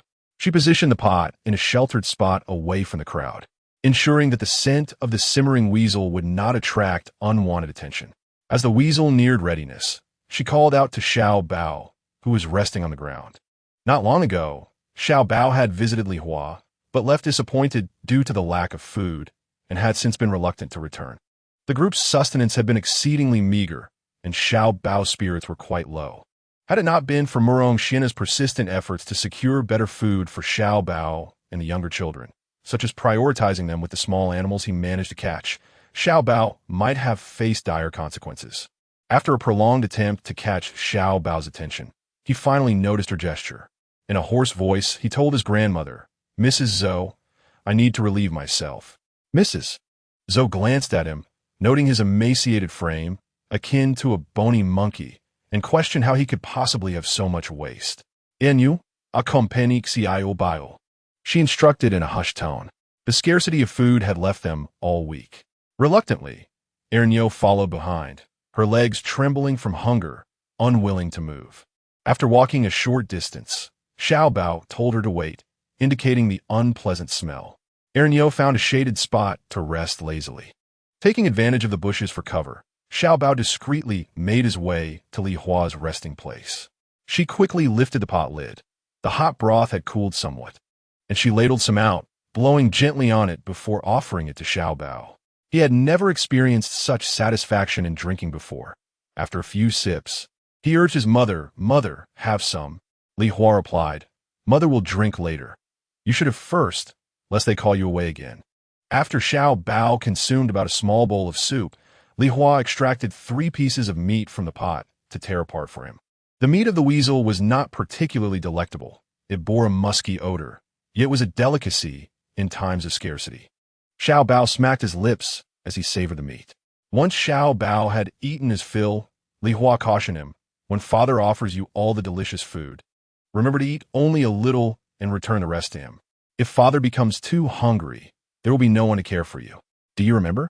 Li Hua had observed that Murong Xianhe had been consuming very little lately while taking care of Xiao Bao, his steps appearing increasingly weary.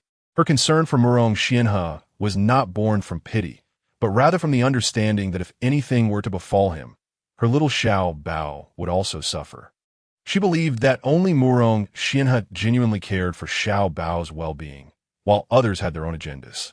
Although Hao Zhaodi was close and relatively kind-hearted, she struggled to care for her own 3 children, let alone have the energy to attend to others' offspring.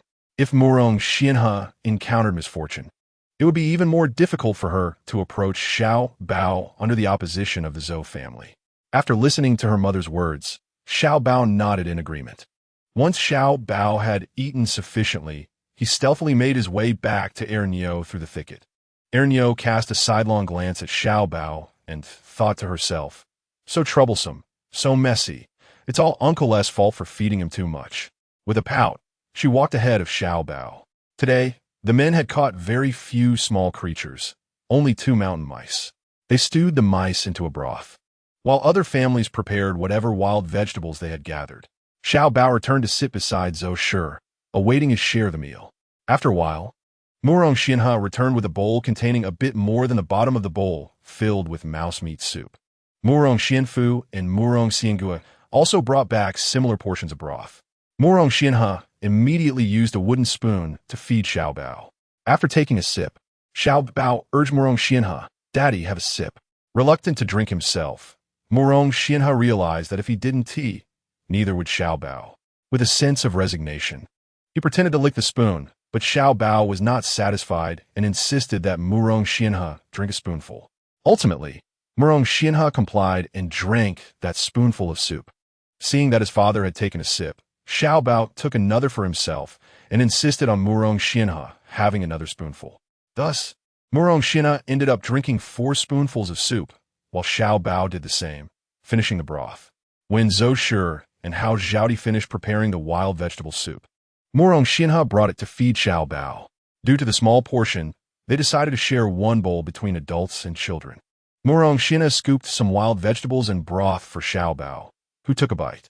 However, on the second bite, Xiao Bao refused to eat and instead pushed it towards Murong Xianhe's mouth, saying, "Daddy, you eat," aware that if he didn't eat, Xiao Bao would also refuse. Murong Xianhe took a bite, then scooped another for Xiao Bao. Xiao Bao took a little and again pushed it towards Murong Xianhe. Thus, most of the wild vegetables and broth at the bottom of the bowl were consumed by Murong Xianhe, while Xiao Bao had a mere fraction. Finally, Murong Xianhe remarked, "Xiao Bao, are you feeling unwell? Why are you eating so little today?" Xiao Bao blinked innocently and replied, "I'm full, Daddy. If you don't eat, you'll go hungry and no one will take care of me." With that, he playfully leaned into Murong Xianhe's embrace. Murong Xianhe lovingly stroked Xiao Bao's head, feeling the sticky strands of hair. In the home of Widow Tian, warmth and compassion also permeated the atmosphere. Lu Mingli consistently brought the shared mouse meat soup to feed his brother's 2 children. Having lost his brother's 3rd child, he could not bear to lose the other 2, as he felt he owed it to his deceased brother. Widow Tian prepared the wild vegetables into a soup, and Lu Mingli made an effort to eat less, allowing the children to have more. Widow Tian, unable to witness this any longer, urged, "You should eat some too. If you neglect your health, I will have to worry about taking care of you as well." After some contemplation, Lu Mingli agreed with her reasoning and shared the meal with everyone. Certainly, there was a household that resorted to taking food. If it weren't for the firm watch of the Zhou family, Murong's clan would have undoubtedly stuffed more food for their children. Nonetheless, whenever Guchuan Xiu spotted even a slight excess in someone else's bowl, she would immediately express her discontent, vocally protesting. Additionally, there was Chun Ermiai's husband and his large family. Chun Ermei had separated to dine with her daughter, yet whenever wild vegetables were found, Siaurgu's mother incessantly nudged Chun Ermei for some to share with them. Chun Ermei had nothing to spare. Should she yield, both she and her daughter would face starvation, potentially to the point of death. Siaurgu's mother outright threatened Chun Ermei, asserting that if she did not comply, Siaurgu would divorce her. In this dire moment, Chun Ermei silently endured, contemplating that separation was better than succumbing to hunger. Chapter 48. Reporting grievances. Thus, they persevered for 3 more days, having crossed into the eastern district. Fortunately, Li Huan managed to catch a small creature each night, allowing them to sustain themselves, and she devised ways to ensure that Xiao Bao could come to her for nourishment. On one occasion, Murong Xianhe observed Xiao Bao emerging from the thicket, having taken a detour to relieve himself, squinting in curiosity. Did his son truly toil so much for such a task? He then noticed Li Hua, who was intently watching Xiao Bao, and a suspicion formed in his mind. Xiao Bao must be secretly seeking out that woman. Murong Xianhe resolved to observe closely. One day, the group arrived at the foot of a great mountain, where a household resided. Murong Xianhe and his companions felt that the presence of people indicated they were not far from other villages. The mountain towered high, its trees withered. Yet in front of this household, there was a field of sweet potatoes. Someone suggested they dig up some sweet potatoes to alleviate their hunger. Although it was not the season for the largest tubers, the roots were still yielding. After deliberation, Murong Xianhe's group decided to purchase some with money. Sun Daguan knocked on the farmer's door, which was opened by an elderly woman holding the hand of a 5 or 6-year-old girl. The sight of 50 or 60 people at her doorstep made the old woman quite anxious. She had heard tales of unfortunate souls fleeing from the Western District, but how had they ended up at her doorstep? Her home was secluded, chosen for its remoteness, as both her husband and son were hunters. Observing her apprehension, Sun Daguan quickly reassured her, saying, "Madam, we are merely passing through and mean no harm. Might we purchase some of your sweet potatoes? We are in dire need of sustenance." The elderly woman felt somewhat relieved and sincerely replied, "However, these sweet potatoes may not be very large, and selling them now would mean a loss for me." Sun Daguan smiled. "We are also farmers and understand this well. May I ask how much you charge per pound?" "We are willing to pay double the price." After a moment's thought, the elderly woman responded, "In previous years, sweet potatoes were not valued much, typically 3 won per pound. If you wish to purchase some, I will charge you 6 won." Sun Daguan nodded, realizing she was not trying to exploit them, and replied, "I truly apologize for the disturbance, dear madam." The elderly woman regarded Sun Daguan with warmth, feeling a sense of familiarity. "But I cannot dig up so many." "No worries. We shall dig. You need only stand by and observe," Sun Daguan replied with a smile. The old woman nodded in agreement and stood at the doorway, watching them toil. Sun Daguan summoned several individuals to dig while others collected. Murong Xianhe and the widow Tian formed one group, while Zhou Wuli and Chun Ermei comprised another, along with 2 additional groups. Li Hua, observing the collaboration among these 4 groups, marveled at Sun Daguan's organizational prowess, especially noting the enthusiasm displayed by the pairing of the widow Tian and Murong Xianhe. Before long, the groups had unearthed numerous sweet potatoes of varying sizes. After estimating the weight of their harvest, Murong Xianhe felt they had gathered enough, concerned that extracting too many might exceed their financial means. They began to produce their silver coins to purchase from the elderly woman, while Sun Daguan and his companions maintained order. Some families, possessing more funds, bought in greater quantities, while others with limited means procured less. Chun Ermei, lacking funds and recently dismissed by Xie Guzi's mother, managed to scrape together only 8 coins to buy a little over a pound, the least among them. Yet, there was no one like Li Hua, who bought nothing at all. After settling their transactions, the group cheerfully continued on their journey, still hours away from their midday meal. Trailing behind this joyful procession, Li Hua felt a profound desolation. She was completely penniless and would have gladly purchased some food otherwise. She had initially possessed 3 coins, but during their flight from disaster, they had mysteriously vanished. By around 11 o'clock, they arrived at the foot of another mountain and began cooking the sweet potatoes. Some might have wondered why, having entered Dongjun, they did not take the main road. The experienced Murong Xianhe explained that the main road was fraught with tolls at numerous checkpoints, where a group of refugees like them could be forcibly detained for inspection. Li Hua, having killed a rat with poison, cut it into pieces with a small knife and placed it in the pot to cook. Initially, she pondered how she had managed to poison such a creature, but then recalled that rats are resourceful scavengers, even consuming corpses. This thought made her feel a wave of nausea, especially as the enticing aroma of the sweet potatoes wafted towards her, amplifying her distaste for the rat meat simmering in her pot. Lost in her reverie, a figure approached her, and upon lifting her gaze, she recognized Wang Mingho. Wang Mingho placed 2 medium-sized sweet potatoes on the ground, stating, "Take these sweet potatoes as a token of my gratitude for your life-saving kindness." Li Hua felt deeply touched and replied, "Thank you." Wang Mingho shook her head, saying, "I should be the one thanking you." With that, she departed. Li Hua grasped one of the sweet potatoes, tempted to take a bite, yet knowing that raw sweet potatoes were far less palatable and digestible than their cooked counterparts, she resisted the urge, deciding to wait until her next meal. Unbeknownst to her, Wang Mingho's act of kindness did not escape Gu Chuanqiu's notice, who, like Columbus discovering a new land, rushed to report the incident to the Zhou family. Upon hearing this, Mrs. Zhou was greatly alarmed. Although her family no longer desired the presence of this woman, the latter's relentless clinginess still tarnished the reputation of the Murong family.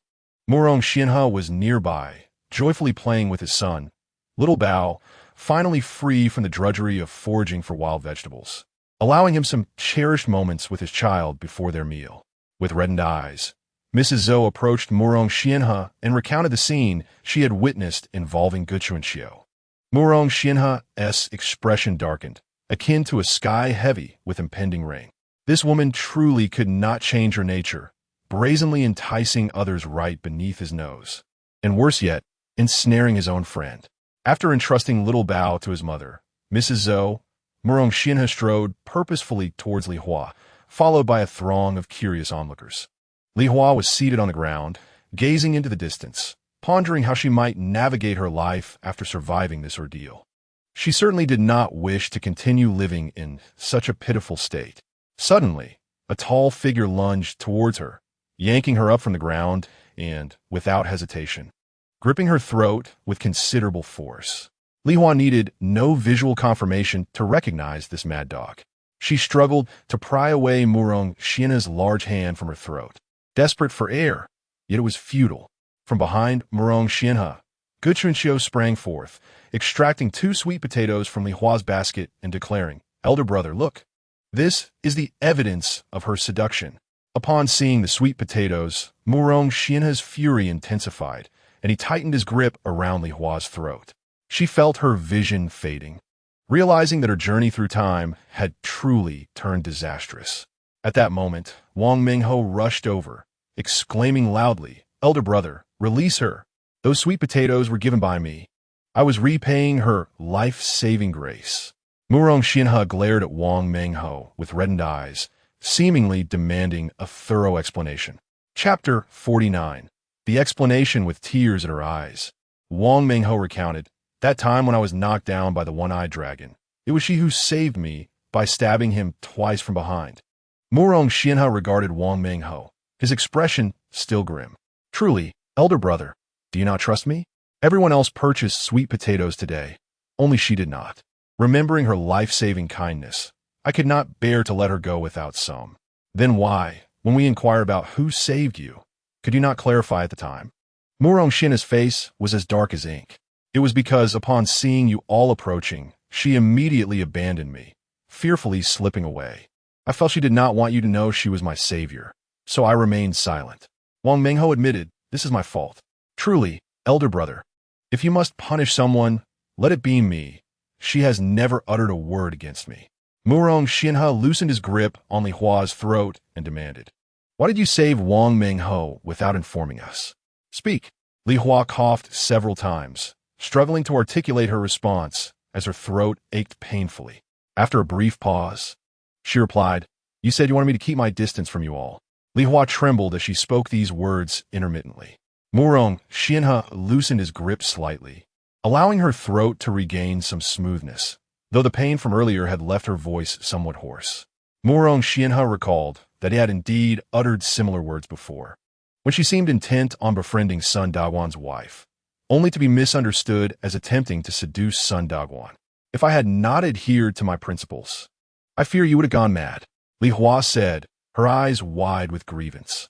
Murong Xianhe, filled with anger, found himself in the position of the unreasonable one, which naturally caused him some embarrassment. Yet his words remained unyielding. That is a consequence of your own making. He released his grip on her neck, cast that remark aside, and turned to leave. The onlookers, filled with disappointment, gazed at Murong Xianhe's retreating figure, seemingly dissatisfied. Is he truly leaving? We expected to witness a dramatic scene of him strangling that wanton woman today. At that moment, Gu Chuanxiu, still holding 2 sweet potatoes taken from Li Hua's basket, felt it inappropriate to linger any longer now that Murong Xianhe had departed, and hurriedly turned to exit. Seeing Gu Chuanxiu attempt to take her sweet potatoes, Li Hua swiftly pursued her, her legs unharmed despite the injury to her neck. She dashed ahead of Gu Chuanxiu and snatched the sweet potatoes from her grasp. Gu Chuanxiu, caught off guard, found the sweet potatoes slipping from her hands into Li Hua's possession. Gu Chuanxiu felt a surge of indignation. How dare an unashamed harlot compete with her? Reminded of the moment when Zhou Shi had struck Li Hua, she reveled in her misfortune. Today, she too would emulate Zhou Shi and leave her a battered mess. Gu Chuanxiu extended her right hand, preparing to grasp Li Hua's hair, but Li Hua deftly tilted her head, evading the attempt. In that instant, Li Hua unleashed a powerful kick, honed through years of martial arts training, straight into Gu Chuanxiu's abdomen. Gu Chuanxiu let out a cry and fell backward, momentarily stunned. She lay there, incredulous. Was she truly sprawled on the ground while Li Hua stood proudly over her? How could this be? Hadn't she always been the weaker one? As waves of pain radiated from her stomach, Gu Chuanxiu finally grasped her predicament, noticing the crowd nearby stifling their laughter at her expense. With a wail, she scrambled to her feet. When she reached Zhou Shi, tears streaming down her face, Zhou Shi stared at her wide-eyed and asked, "What on earth are you crying about?" Gu Chuanxiu glanced at Murong Xianhe and exclaimed, "Mother, that harlot Li Hua kicked me in the stomach, and now it hurts terribly." "What? She kicked you? You couldn't even fight back?" Zhao Shi queried, perplexed. "That wretched woman is nothing but a pretty face. She kicked me unexpectedly, and I was caught off guard." Ye Shunqi lamented. Zhou Shi considered Li Hua to be a deserving target for a beating, previously protected by Murong Xianhe, but now vulnerable. She turned to Murong Xianhe and commanded, "Go and give that woman a thorough thrashing. Does she truly think she is someone of importance?" Murong Xianhe immediately rose to his feet. It was no challenge for a man to deal with a delicate woman. At this moment, little Bao clung to his father, who wore an expression of both grievance and concern. Murong Xianhe recognized that little Bao might have ties to this wretched woman, indicating an unwillingness to part with her. Moreover, he, Murong Xianhe, believed that any punishment towards his women was his prerogative. It was not for others to impose. "Halt!" he called out to his younger brother, Murong Xiangue, who was prone to meddling in trivial matters rather than handling significant issues. "Pray tell, what reason did she have to strike you?"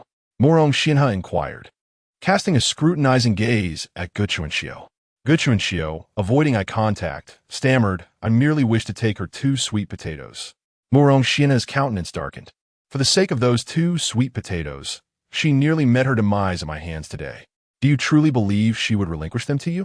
Zhou Shi had previously learned from Murong Xianhe that these sweet potatoes were a token of gratitude from Wang Menghou.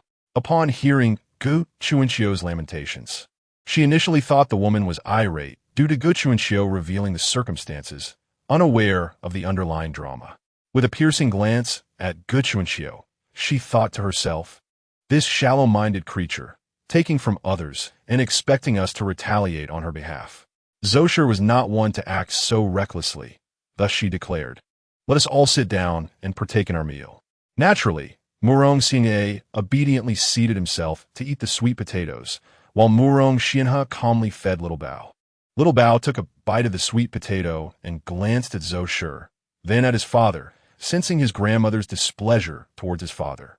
After a moment's pause, Zhou Shi sighed and said, "Eldest son, once we have settled, I shall arrange a wedding for you and Tian Miao.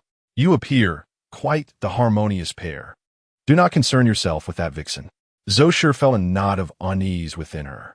She had an inkling that her eldest son harbored feelings for this shameless woman.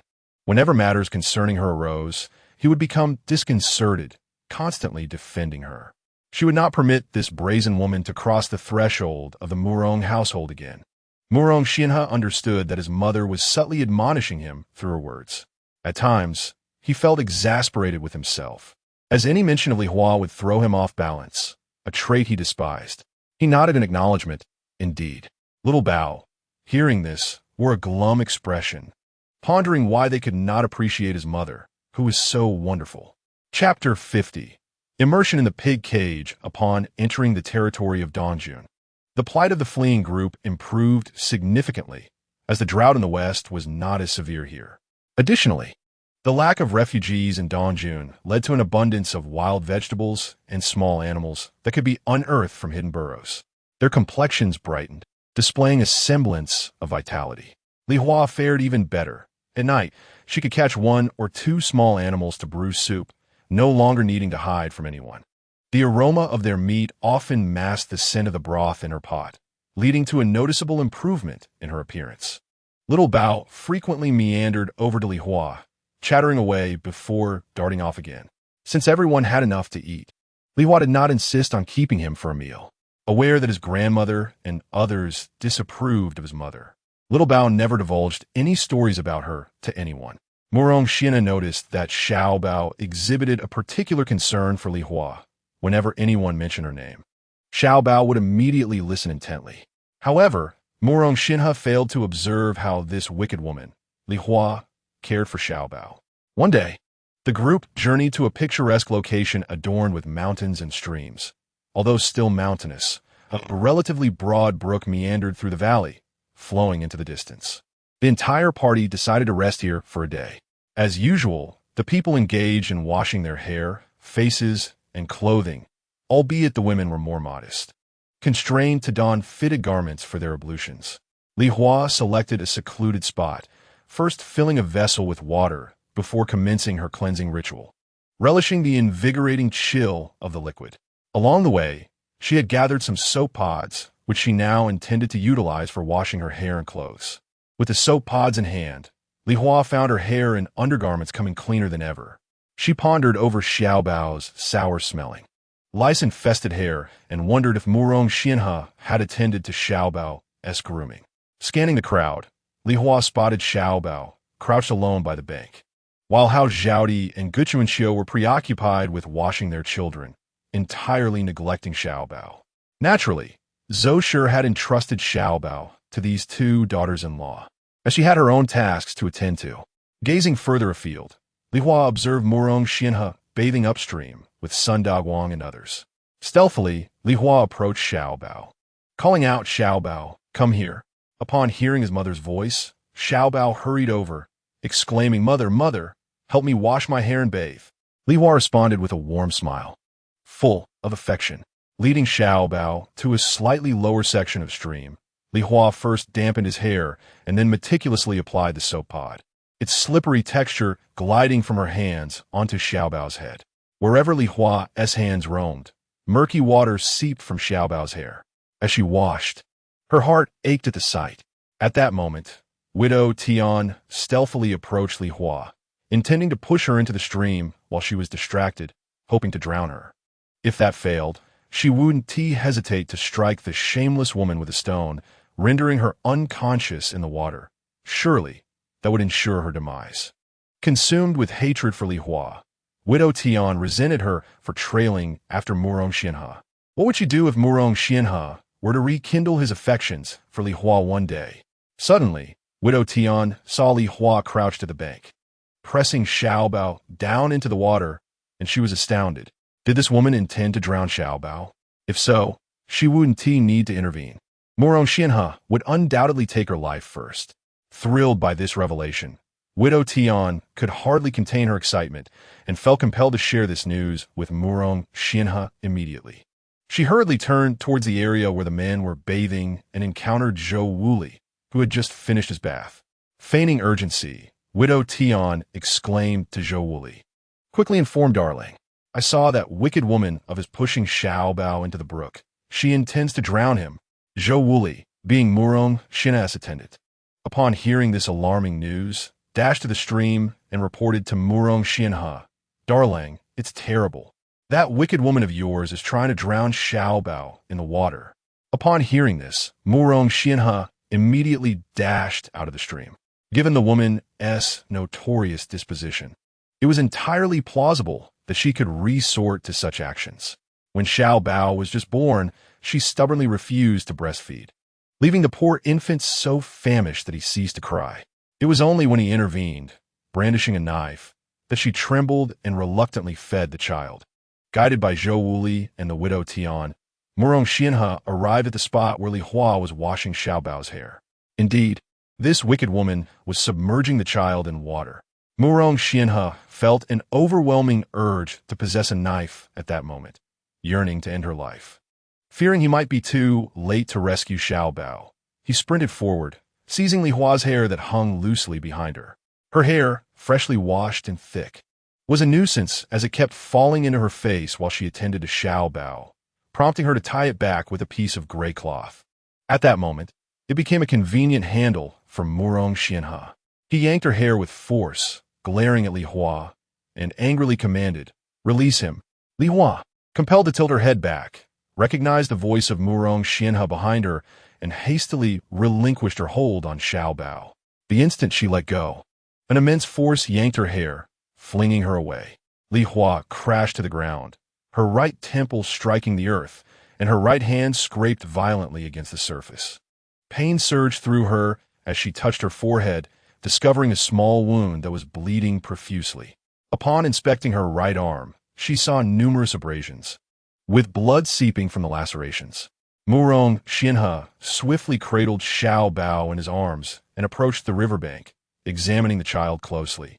He noticed murky water streaming down Xiao Bao's face, but thankfully, the child was still breathing, indicating he was not in serious danger. As he turned to head back, Xiao Bao, bewildered, wondered why his father had come to reprimand his mother instead of allowing her to wash his hair. With tears in his eyes, he looked up at Murong Xianhe, feeling aggrieved. Father is so cruel. Seeing Xiao Bao weep, Murong Xianhe assumed the child was distressed by the wicked woman and hurried to reassure him. "Do not be afraid, my dear. Father will protect you, and soon I shall send her away." At that moment, Zhou Shi rushed over, a rope in hand, and upon spotting Delang carrying Xiao Bao, she exclaimed in exasperation, "Delang, bind that woman and drown her in the pig cage. With the current abundance of water, it would be more than sufficient to end her life." Xiao Bao, upon hearing Zhou Shi's words, felt even more sorrowful.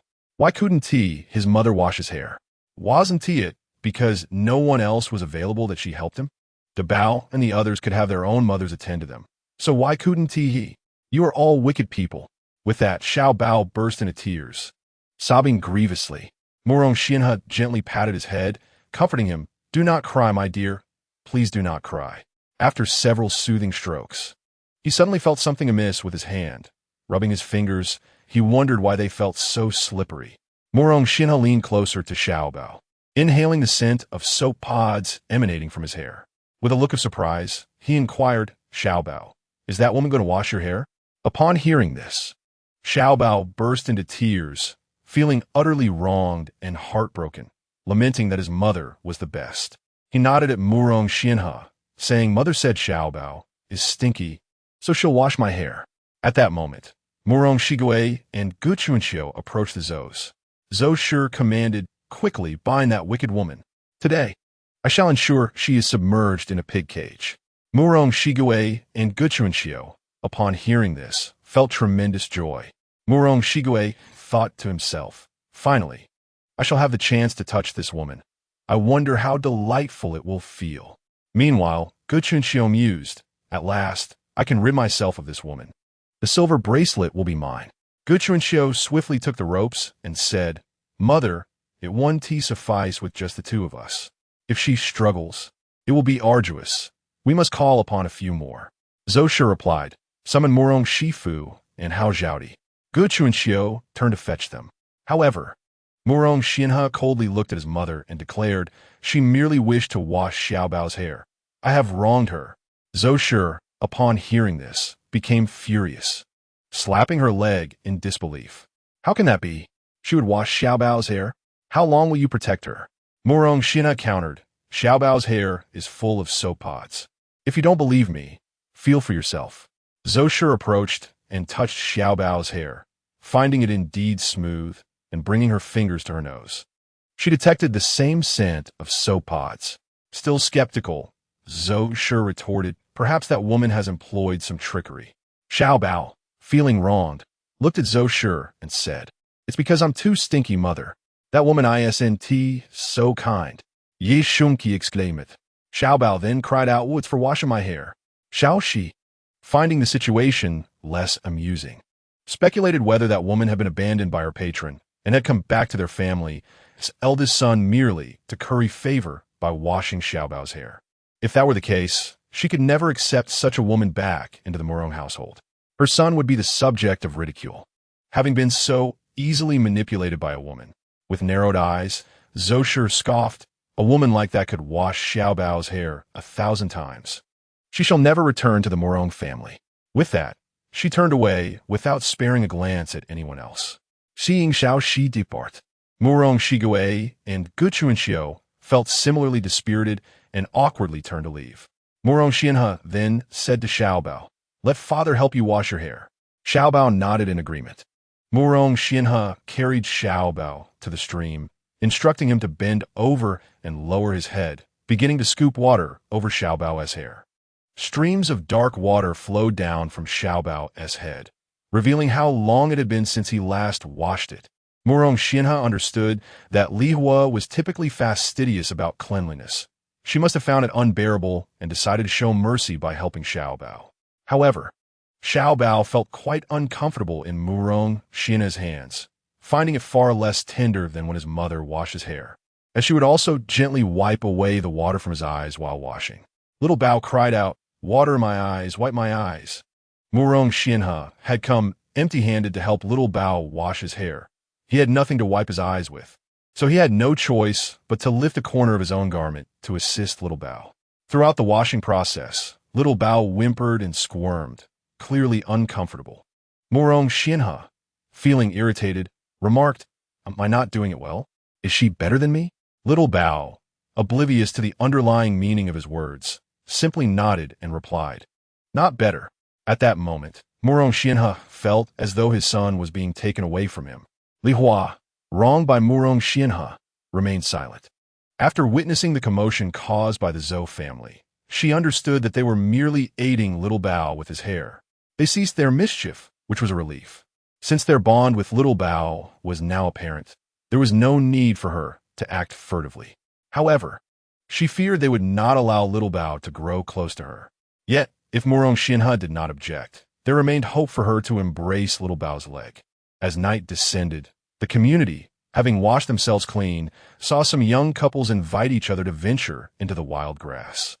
Zhou family members were solely focused on ensuring Murong Xianhe found a reliable partner to start a family, hoping he wouldn't be led astray by the wicked Li Hua. Thus, she advised her son, Dalong, "We shall soon reach Sanli County in Dongjun, where you can settle down swiftly. I will expedite matters concerning you and Tian Miao. This time, speak with Tian Miao, strengthen your bond." Murong Xianhe, having laid down the now sleeping Little Bao, walked towards the place where Widow Tian was resting. After being rebuffed the last time she had taken the initiative to approach him, she had decided to retire early this time. Lu Mingli lay on the left. The two children nestled in between, while Widow Tian occupied the right side, forming a protective circle around the children.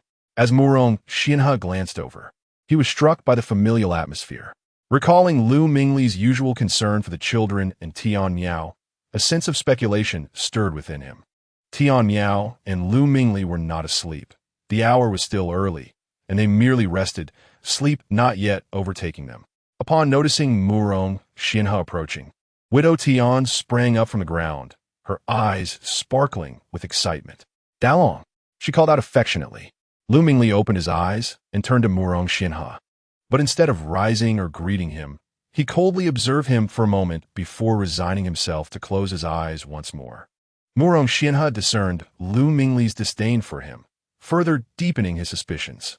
I hear today you informed Zhou Wuli about Little Bao, Murong Xianhe stated. Yes, I saw Little Bao held in the water by that woman and thought she was up to no good, but I was mistaken, Widow Tian replied, her eyes dimming. Is that all you wish to know? Or should I thank you for your concern for Little Bao? Murong Xianhe said gently. Upon hearing this, a flicker of hope returned to Widow Tian's eyes. Rest well. I shall take a stroll, Murong Xianhe announced. May I accompany you? Widow Tian seemed to sense an implication in his words. No need. I will merely take a walk and return, Murong Xianhe remarked, his gaze fixed upon Lu Mingli. With his eyes closed, Lu Mingli felt a surge of happiness at that moment, the corners of his mouth curling into a sardonic smile. Tian, meow, hastily accompanied Delang. Truly a spectacle of shame. Did she not see the kindness he bestowed upon her? Murong Xianhe withdrew his gaze and turned away, returning to Xiaobao's side. Zhou, witnessing this, expressed her surprise. Why did you not stroll with Tian Miao? Murong Xianhe replied to his mother, We are not yet wed. Thus I must not overstep my bounds. Zhou's intentions were deftly countered by Murong Xianhe's words. She shot him a glare and muttered, Back then, to protect that vixen.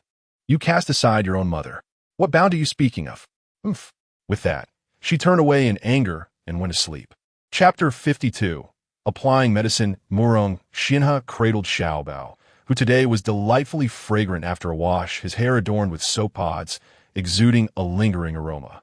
The bath was also prepared by Murong Xianhe. Although he had not used soap pods, the cleansing water had refreshed him, and having changed into clean clothes, he felt invigorated.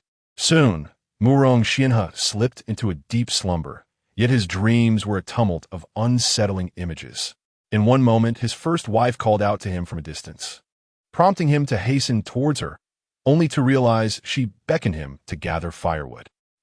In their past together, they often undertook such tasks. He had believed they would share a lifetime, yet within a year, she had unexpectedly passed away. In another dream, his second wife was in labor, delivering a healthy boy, but in the blink of an eye, the child morphed into a grotesque mass of blood, the bed soaked in crimson. Frightened, he sought help, but no one acknowledged his pleas. Then, he dreamt of a beautiful woman, yet she was led away by a man clad in a white robe. He chased after them relentlessly. Just as he was close to catching up, the woman turned and pushed him into the water. This sudden jolt startled Murong Xianhe awake. As he opened his eyes to behold the luminous moon overhead, an inexplicable sense of longing washed over him. The cool breeze of the wilderness sent a shiver down his spine. He pulled the quilt, which Xiaobao had kicked off, back over himself. Glancing at Xiaobao, who slept soundly beside him, he gradually regained his composure. At that moment, Zhou Wu, the cousin of Zhou Wuli, who was on night watch, approached Murong Xianhe, intending to rouse him to take over the watch. Seeing this, Murong Xianhe quickly interjected, I shall keep watch. Zhou Wu assumed that Murong Xianhe, feeling pity for his brother who had previously toiled in the wild with his wife, wished to relieve him. In truth, Murong Xianhe found himself unable to sleep. He began to patrol the periphery, his eyes scanning the slumbering crowd. Approaching the edge of a group, he spotted Li Hua curled up beneath her quilt. He halted his steps, glanced around to ensure no one was watching, and then strode towards that shameless woman. Under the moonlight, Li Hua's fair complexion, tinged with a hint of rosy hue, peeked out from beneath the quilt. Her long, dark hair lay in disarray upon a gray cloth as she slumbered peacefully, enveloped in an atmosphere of tranquility and sweetness. Murong Xianhe knelt down, gently pushing aside her bangs, revealing a small wound on her right temple, a tiny hole, approximately 1 centimeter in length, likely caused by a collision with a rock on the ground. The bleeding had ceased, yet the wound remained gaping. He carefully lifted her right arm, revealing various abrasions along its length and remnants of blood on her hand. In such a remote mountainous area, the scent of blood could easily attract wild beasts. Fortunately, her blood odor was not particularly strong, or she might have already drawn the attention of predators. Morong Xianhe released his grip, discovering a small vial of ointment in his hand, something he had brought with him before fleeing. Although it was a meager amount, he had saved it after an earlier injury, thinking it too little to be of use for a larger wound, intending instead for minor scrapes that Xiao Bao might incur. He scooped a portion from the vial and gently applied it to Li Hua's forehead. She stirred in her dreams, feeling a refreshing coolness that brought her comfort, and instinctively nestled closer to Morong Xianhe's hand. He stiffened momentarily, nearly dropping the bottle, but thankfully after a few nuzzles, she released her grip, allowing him to breathe a sigh of relief. Morong Xianhe applied another dab of ointment to her arm, diligently working to cover all the abrasions. Glancing at the vial, he noted that its contents were nearly depleted. A sigh escaped him. He had allowed his anger to get the better of him, resulting in her injury, and he felt indebted to her for this. Seated nearby, he remained vigilant, as the sounds of insects seemed more pronounced than usual, possibly indicating the presence of other wild creatures, or perhaps venomous snakes. These animals could be sensitive to even the faintest scent of blood. He was uneasy, wishing to avoid the sight of a lifeless body come morning, knowing it would greatly distress Xiao Bao. As dawn broke, Li Hua woke, having enjoyed a restful slumber. The pain from her forehead and arm, which had lingered before sleep, had significantly diminished. She pressed her fingers against the wound on her temple, feeling its smoothness, and noticed her arm bore the same texture. Could it be that she possessed the ability to heal herself? The thought filled her with joy. Could she be endowed with a golden touch? Today, Li Hua had caught a wild pigeon, notably plumper than usual, a testament to the relative prosperity of the eastern county compared to the west. In these times of abundance, even the animals seemed to thrive. She meticulously plucked the feathers from the pigeon, preparing it carefully before placing it in her basket, awaiting the departure of the entire group. Having reached the eastern county, their safety was assured, and the mountains offered more plentiful resources than before. Thus, they did not rush onward, focusing instead on finding a suitable place to settle. Just as Li Hua was about to take a brief respite before setting off, Xiao Bao unexpectedly appeared before her. "Mother is combing her hair," he said, prompting Li Hua to immediately sit down. He raised his little legs, seeking a comforting embrace, which she gladly provided. Moreover, she wished to adorn Xiao Bao, who resembled a little beggar, and the sight tugged at her heartstrings.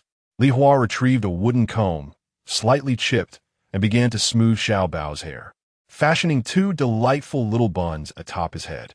Instantly, he seemed to come alive, and with a bit of added plumpness over time, he appeared even more charming. Li Hua suggested, "How about coming to Mother for a sip of pigeon soup during the noon break?" Xiao Bao's eyes sparkled with excitement as he replied, "Yes, I will come secretly." With that, he dashed back to their lodgings. From a distance, Hao Zhaodi spotted Xiao Bao running toward her from Li Hua's direction. Stealing a glance at Mrs. Zhou, she noticed that the woman was oblivious, allowing her to remain silent. When Xiao Bao appeared before Hao Zhaodi, her eyes lit up at the sight of his beautifully styled hair. She beckoned him over and closely observed how the buns were arranged, subsequently attempting to style her own children's hair in a similar fashion. Early in the morning, Morong Xianhe had intended to tidy up his son's hair, albeit his method was rather simplistic, merely using 5 fingers to smooth it down before creating a bun atop the head. However, the bun often tilted precariously to one side, with some parts pulled too tightly, causing discomfort, while others were too loose and would soon fall apart. Xiao Bao found this style utterly unappealing. To Morong Xianhe, his own method seemed quite satisfactory. After all, it was how everyone styled their hair. Of course, a mother's touch would render it smoother, neater, and more aesthetically pleasing. Yet, just as he was about to style Xiao Bao's hair, Sun Daiwan summoned him to discuss some matters. Watching his father's retreating figure, Xiao Bao turned his gaze to his aunt Gu Chuanxiu, who was busy styling her own children's hair. Thoughts of Li Hua crossed his mind, and he too desired his mother's touch. Seizing the opportunity, while Mrs. Zhou was distracted, he quietly slipped away. Upon Morong Xianhe's return to Xiao Bao, he was taken aback by the sight of the 2 buns atop his son's head. "Who styled your hair? It looks splendid. You resemble a little gentleman from the county." he exclaimed. He pondered whether it was his sister-in-law Hao Zhaodi who had done it, but quickly realized that was not the case.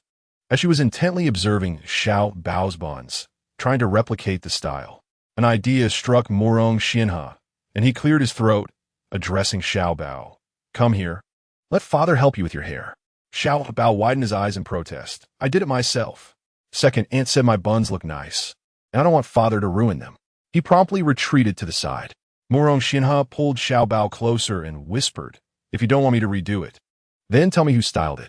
Xiao Bao gazed at his father, his lips sealed. He feared that revealing the truth might lead to his father and grandmother scolding his mother. Seeing the hesitation in Xiao Bao's expression, Murong Xianhe surmised that perhaps he was shielding that woman, so he encouraged, tell me, it doesn't matter who styled it. It's beautiful, and I won't scold anyone. Little Bao listened and said, really? Indeed. After uttering the term mother, he quickly covered his mouth, concerned that his father would disapprove of him calling her that. Anxiously, he corrected himself, saying, that woman. Upon hearing this, Murong Xianhe observed his son's worried demeanor and realized how well acquainted he had become with that woman. After a considerable pause, Murong Xianhe looked at Little Bao and remarked, call her as you wish. No one shall reprimand you. Little Bao gazed at his father, thinking, father no longer dislikes mother. How delightful. It seemed that he could visit mother for pigeon soup at noon without his father's opposition. However, he mused, it must remain a secret from grandma. Murong Xianhe cautioned, indeed, do not let grandma find out. Little Bao felt even more elated. Deceiving grandma was an easy task. Upon hearing Little Bao's two affirmations, Murong Xianhe's lips twitched slightly, as they appeared to be his son's signature phrases. Hao Zhaodi had styled her 4 children's hair into double buns, and observing their transformed appearances filled her heart with joy. When Murong Xianfu returned and noticed the unusual hairstyles of his 4 offspring, he smiled and remarked, you all look splendid with your hair done this way. Most importantly, the shorter strands do not fall apart easily. Zosher glanced over and said, who has the time to style their hair like this every day? Won't you be unable to work in the fields? After saying this, she cast an annoyed glance at Hao Zhaodi, deeming her antics unnecessary. Guchu and Xiao had initially intended to style her children's hair similarly, but after Zosher's comment, she hesitated to mimic the style. At noon, everyone rested on a small hill, where the vegetation flourished, unlike the barren, yellowed mountains of the Western District. Li Hua felt a surge of joy at the sight of so much greenery and decided to gather some wild vegetables for dinner. Having developed a habit of stockpiling food due to the famine, she constantly thought ahead about the next meal. Others also foraged for wild vegetables, though not in abundance, as they had sufficient sweet potatoes to eat. Moreover, they had grown weary of the wild greens that choked their throats. Li Hua did not wish to spend too much time and planned to dig for only half an hour, for she had a small pot of pigeon soup simmering that required her attention. Anticipating that Little Bao might come seeking a meal, Li Hua crouched in the woods, already clutching a small handful of wild vegetables, including shepherdess purse. Just as she prepared to return, she overheard a conversation between a man and a woman nearby. The man exclaimed, I've been longing for you. Let me kiss you properly. The woman replied in a low voice, you must hurry. I'm anxious to return. If I'm discovered using the excuse of gathering wild vegetables, it would spell disaster for me, perhaps worse than that woman.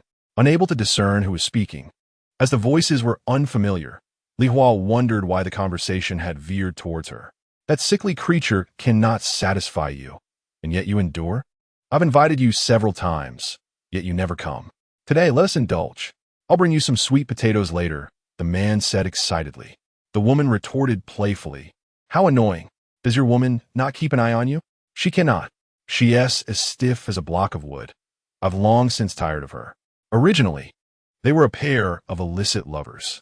As Li Hua listened to the inappropriate sounds emanating from them, she quickly shifted from crouching to crawling on all fours, not wanting to be the one to uncover their affair.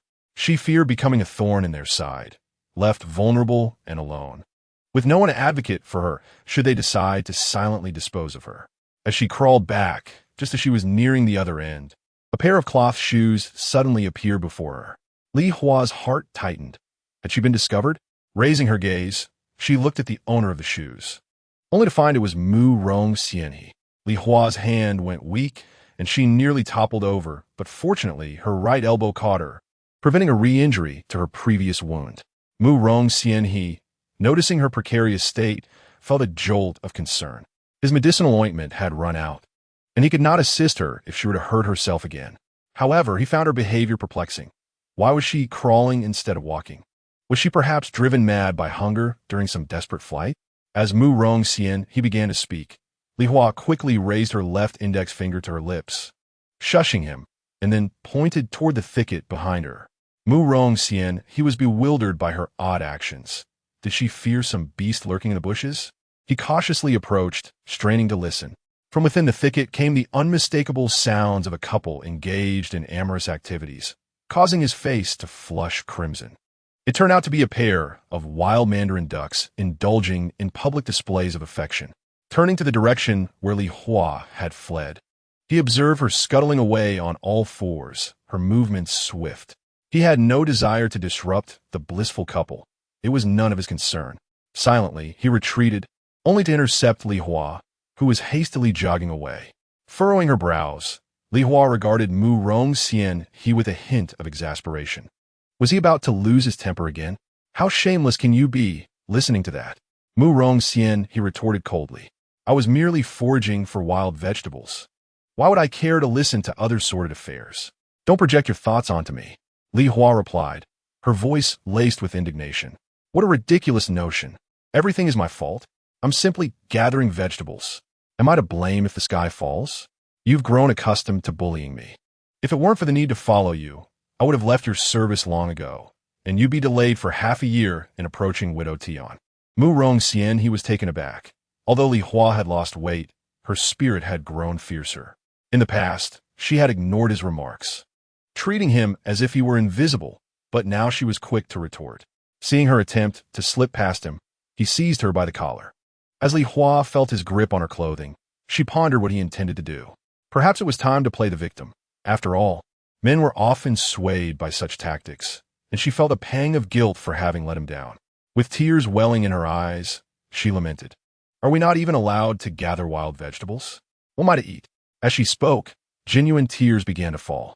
Upon witnessing her distress, Mu Rong Xianhe immediately released his hold on her collar.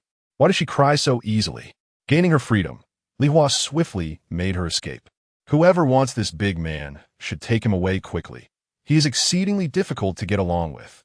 Mu Rong Xianhe watched in silence as Li Hua fled in a panic.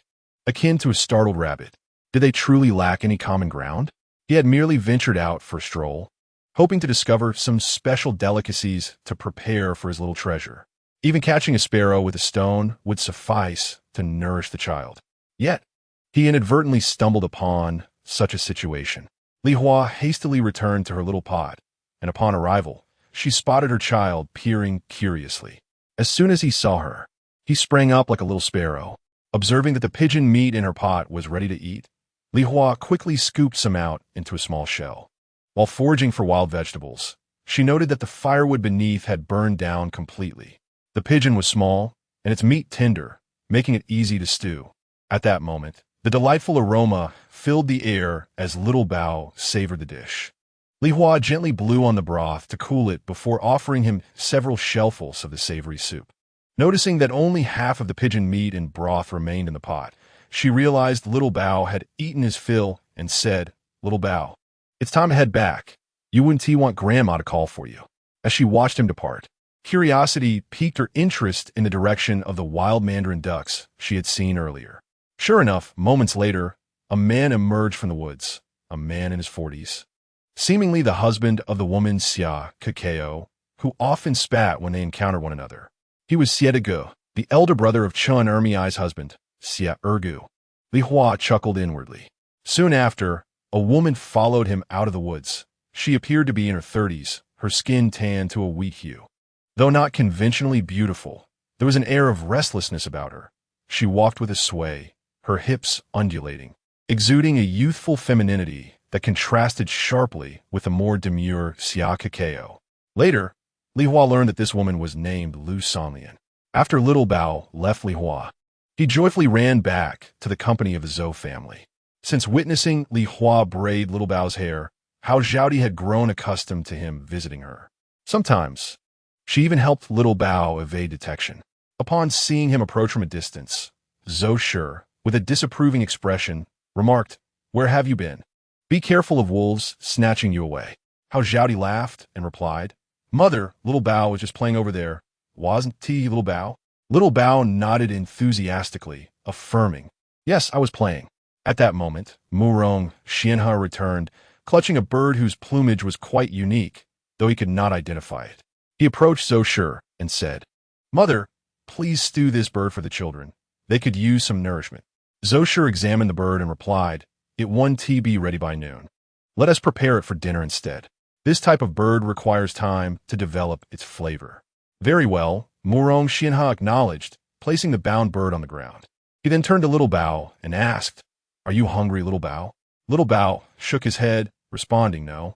Murong Xianhe observed his son, who usually resembled a piglet circling a trough when hungry, and found it curious that he was so well-behaved at this moment. He noticed that Little Bao's lips were moist, with remnants of grease at the corners of his mouth. He extended a hand to wipe the corner of Xiao Bao's mouth, and upon closer inspection, it was indeed the grease from food. Goodness, where had he pilfered from this time? Xiao Bao hurriedly licked his lips with his tiny tongue, evading his father and retreating behind Hao Zhaodi, saying, "Second Aunt, I was just playing, right?" "Yes, Xiao Bao has been playing over there," Hao Zhaodi replied with a smile. Uncertain of Murong Xianhe's sentiments towards Li Hua, she chose to shield Xiao Bao for the time being, deciding to address any issues that might arise later. Murong Xianhe cast a stern glance at his son, feeling that the boy was on the verge of being enchanted by that woman, despite his years of diligent upbringing. A sudden pang of discontent welled up within him. At noon, Xiao Bao had feasted on pigeon meat and soup, and in the evening, he savored bird meat and broth. Although the children of the Murong family partook as well, the birds had been hunted by Murong Xianhe himself, and Zhou Shi always ensured that Xiao Bao received a little extra. This was a customary method employed by Zhou Shi to maintain equilibrium within the household. During this time, Xiao Bao had been well-nourished, his cheeks showing a hint of plumpness. Whenever he appeared before Li Hua, she would invariably plant a kiss on him, a delightful routine that had formed. While joyfully playing with Murong Xianhe, Xiao Bao would also unconsciously plant a kiss on his father's face. Each time, Murong Xianhe would squint at him and inquire, "Where did you learn that?" On one occasion, Xiao Bao inadvertently let slip a word, realizing his mistake. He quickly covered his lips with his hand, his eyes wide with alarm as he stared at Murong Xianhe. Amused yet exasperated, Murong Xianhe felt akin to the Queen Mother of the West, obstructing their mother-son reunion. He gently patted Xiao Bao's head and said, "No need to cover your mouth. I didn't hear anything." Upon hearing his father say he hadn't heard, Xiao Bao instantly beamed and resumed his playful antics. After 2 more days, they had fully entered the western region of Dongjun, a landscape of verdant hills and clear waters, in stark contrast to the previous area of Shiguan. Murong Xianhe, Sun Dagwan, and Wang Mengho had departed from a group for 2 days. The entire party was resting in the mountains, led by Sun Yuzi and Murong Xianfu, who managed the daily affairs. Li Hua was unaware of Murong Xianhe's intentions as she foraged for wild vegetables. But Chun Ermiai discreetly informed her that Murong Xianhe had a contact in Sanli County, and they were currently seeking to connect with this acquaintance to discuss settling down. Chapter 55. Genealogy. 2 days later, Murong Xianhe and the others returned to the group, calling all members together. Sun Dagwan announced, "We have located our acquaintance in the county. He informed us that we are not the only group fleeing disaster. Others are as well. However, we are fortunate as we traverse the journey without incurring any checkpoint fees. We learned that some fleeing families encountered robberies along the way, with demands for tolls and expenses, leading to some families losing everything, even to the extent of selling their children. The news brought immense joy to everyone, grateful to have someone like Murong Xianhe as their guide." A man remarked, "If it weren't for Murong Xianhe's audacious pursuit of that shameless woman back in the day, traversing Dongjun, we would still be enduring untold hardships. Indeed, the eldest son is quite capable." Li Hua, standing at the back, overheard the conversation, shift toward her, and hurriedly touched her nose. She truly was the center of attention. Did this mean she had a role to play in this affair? Sun Dagwan continued. Now, as long as we are villagers, we can establish residency in Shigua village of Sanli County based on our clan genealogy.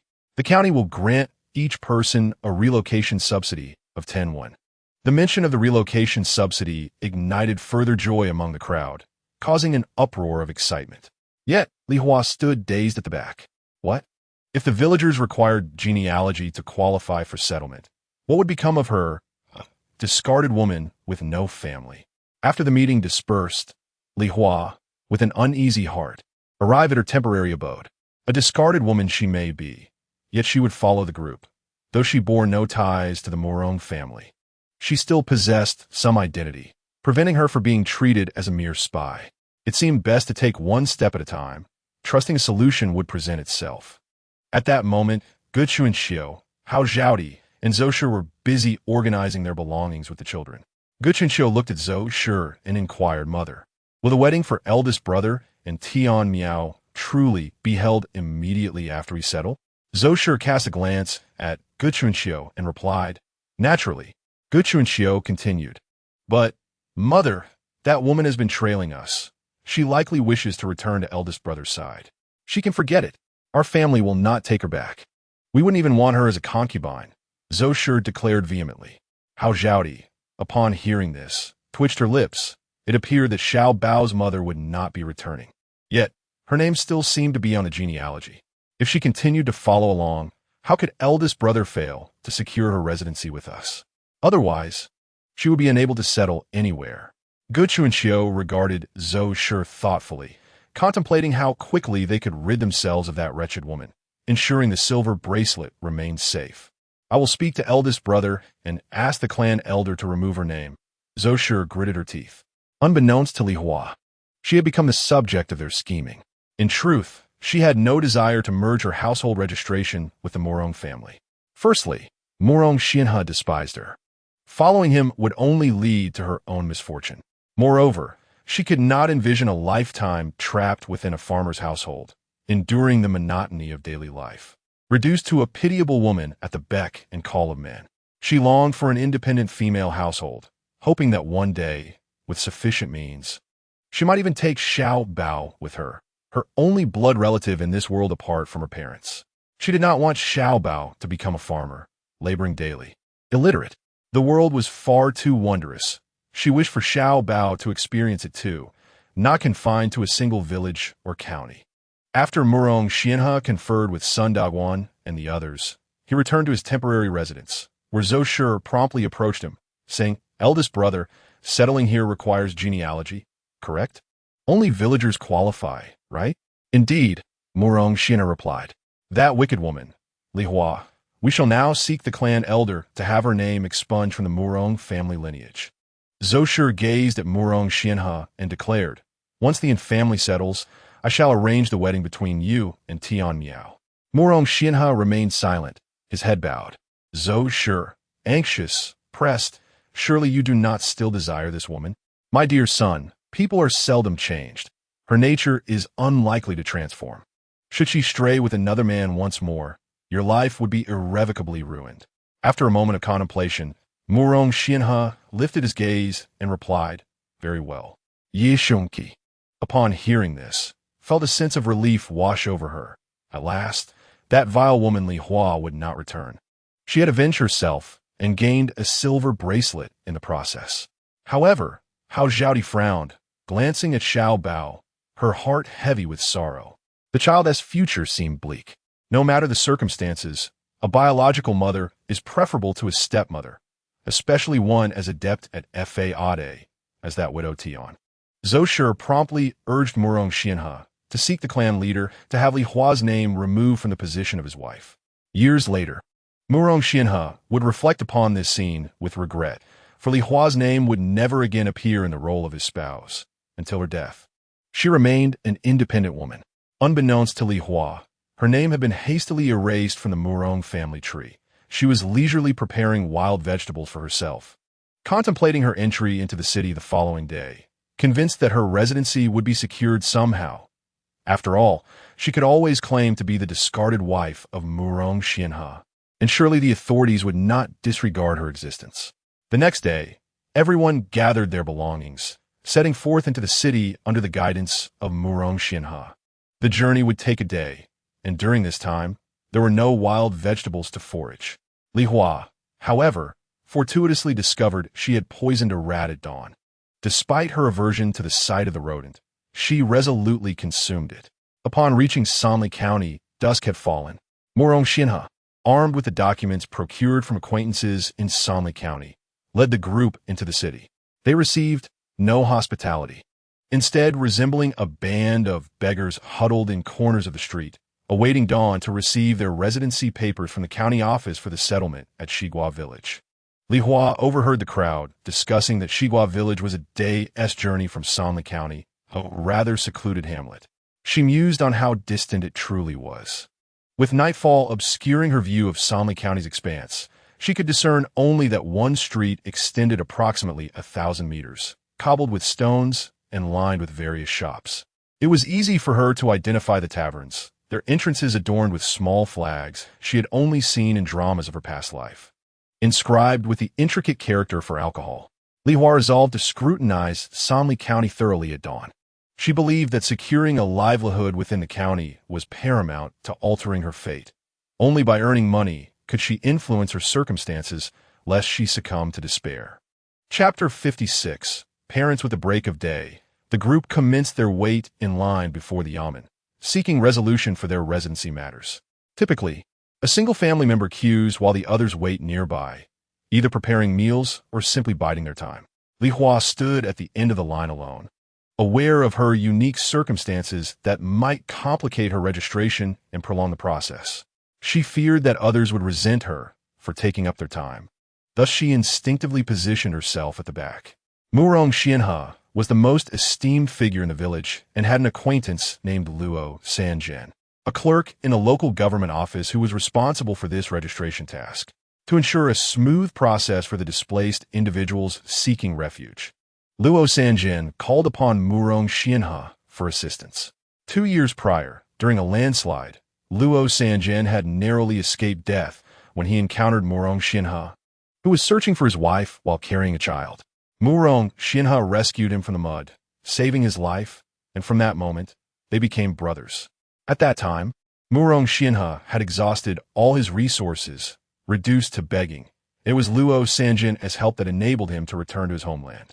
The preceding individuals completed their transactions swiftly and without issue. When it was Li Hua's turn, Luo Sanjian looked at her and inquired, "Are you also from Donghan Village in the West County?" Li Hua nodded and then shook her head. Luo Sanjian, puzzled by her gestures, wondered if she might be mute. He turned to Murong Xianhe for assistance, while Li Hua cast a look of helplessness toward him. Murong Xianhe, with a mocking expression, observed Li Hua, realizing that she was now desperate and pitifully seeking his aid. How amusing, he thought. Did she believe he was someone who could be discarded and then picked up at will? Seeing that Murong Xianhe remained silent, Luo Sanjian raised his voice, suspecting that Li Hua was merely trying to join their group for the registration. "Speak quickly. Where do you come from? Do you have a family register to prove it?" Li Hua, with reddened eyes, replied, "I belong to him." Just as she was about to point at Murong Xianhe, 2 individuals suddenly rushed forward from behind, grabbing hold of her and scrutinizing her closely. Li Hua recognized them as an elderly couple. The old man had fair skin and an air of scholarly demeanor, while the old woman, despite her dry complexion, possessed large, expressive eyes with long, thick lashes. Upon recognizing Li Hua's face, the woman burst into tears, and the man joined her in weeping. "My dear, I thought I would never see you again in this lifetime," the old woman exclaimed, embracing Li Hua and sobbing, "Oh, child, what great suffering you have endured. You look so thin, like a little monkey." Li Hua felt a sharp pang in her heart. These were the original parents of her body, now her own. Observing their weary faces and tattered clothing, it was evident that they too were in dire straits, appearing malnourished and disheveled. Particularly, her mother's face had become gaunt, resembling little more than skin stretched over bone, yet her eyes still sparkled with life. The sight of these two individuals seamlessly merged with the vague memories she held in her mind. In that moment, Li Hua embraced Jiang Shi, her mother, weeping uncontrollably, tears flowing freely. She realized she finally had family, no longer needing to gauge the goodwill of strangers. Old Master Li gazed upon his wife and daughter, who were weeping in each other's embrace, and he too was overcome with sorrow, quietly shedding tears. The unexpected reunion with family, thought lost forever, was a bittersweet joy that tugged at the heartstrings. Little Bao observed his mother crying so intensely that tears began to well up in his own eyes, feeling a deep sense of sadness. However, Luo Sangjin was not there to witness the reunion of mother and daughter. He had come to conduct business. With noon approaching, he needed to complete his tasks before returning home for dinner, allowing these refugees to settle in Shigua village. Thus, Luo Sangjin pounded the table and inquired, "Are we proceeding with the household registration or not?" Upon hearing the mention of household registration, Li Hua immediately ceased her sobbing and quietly asked Jiang, "Mother, have you registered your household? Where is it located?" Jiang, still caught in her grief, paused her cries and replied, "No. The authorities said a large group of refugees has arrived in Shigua village today, and we must follow them there to register." Upon hearing this, Li Hua's mind sparked with an idea. She turned to Luo Sangjin and said, "Sir, these are my parents. I wish to register with them." Old Master Li hurriedly presented the documents. Luo Sangjin examined them and asked, "Whose names are listed in this document?" Old Master Li replied, "They are mine and my wife's." Luo Sangjin frowned and said, "Without documents or family lineage proof, she cannot be registered with you. What is her original household registration?" Realizing the seriousness of Luo Sangjin's official demeanor, Li Hua understood that she must reveal her status as a divorced woman. She timidly stepped forward and said, I am actually a divorced woman." She hesitated, not yet disclosing that her original registration was with the Murong family. When Jiang heard this, she realized her daughter had returned, having been cast out by the prestigious Murong family. It was no wonder her daughter was dressed as an elderly woman. It was truly pitiful. Jiang's heart ached at the thought of her beloved daughter being treated so cruelly, now facing difficulties even in registering her household. She pointed at Murong Xianhe, standing beside Luo Sangjin, and scolded, "You hypocrite! My daughter, who was once so well, has been ruined by you. You married her within 2 years and then discarded her. Now that she has returned, she cannot even register her household." With each accusation, Jiang struck her palm, leaving Murong Xianhe at a loss for words. Seeing her mother escalate the scene, Li Hua joined in the lament, covering her face and weeping. Onlookers gathered, curious about how such a beautiful woman had fallen prey to a heartless wolf in sheep's clothing. Luo Sangjin turned to Murong Xianhe and asked, "Did you seek her out 2 years ago?" Murong Xianhe's face darkened as he replied, "Yes." Luo Sangjin pressed on, "She has returned. Why do you push her away again? Remember, you nearly lost your life searching for her back then." Murong Xianhe, still scowling, lowered his head and murmured, "I've come to terms with it." Li Hua, overhearing the exchange between Luo Sangjin and Murong Xianhe, realized that Luo Sangjin was aware of her past with Murong Xianhe. Now that the situation was unfavorable for her, she decided to play her part to the fullest. Turning to Jiang, she said, "Mother, darling already has someone he cares for." As she spoke, tears streamed down her face. Upon hearing this, Jiang wept and exclaimed in anger, "So you have found a lover, and now you seek to demean my daughter. All those years of searching for her were merely a ruse of yours." Chapter 57. A confrontation. Jiang was in the throes of her tirade when Zhou suddenly emerged from behind, pointing an accusing finger at Jiang's nose and retorting, "You foul-mouthed creature! Your daughter has run off with a peddler, and yet you dare to slander my son. Have you looked in a mirror to see what kind of daughter you have?" Unyielding, Jiang countered by pointing at Zhou's nose, declaring, "Whatever my daughter may be, she is certainly of better quality than your son, who has brought shame upon his wife." Zhou could not abide such insults regarding her son and raised her hand to strike Jiang. In response, Jiang seized Zhou's hair and yanked her towards the ground. Xiao, accustomed to hard labor, possessed considerable strength, and after several exchanges, Jiang found herself at a disadvantage. Seeing his wife in distress, Old Li attempted to intervene. But Murong Xianfu grasped old Li's arm, saying, "Uncle Li, if you step in now, we his son shall not stand for it." Bound by Murong's grip, old Li could only watch helplessly as his wife was pummeled by Zhou. Li Hua, sensing the moment was ripe, rushed in front of Jiang, pleading with Zhou, "It is all my fault. Please do not harm my mother. Do not harm my mother." At that moment, Zhou was beyond control.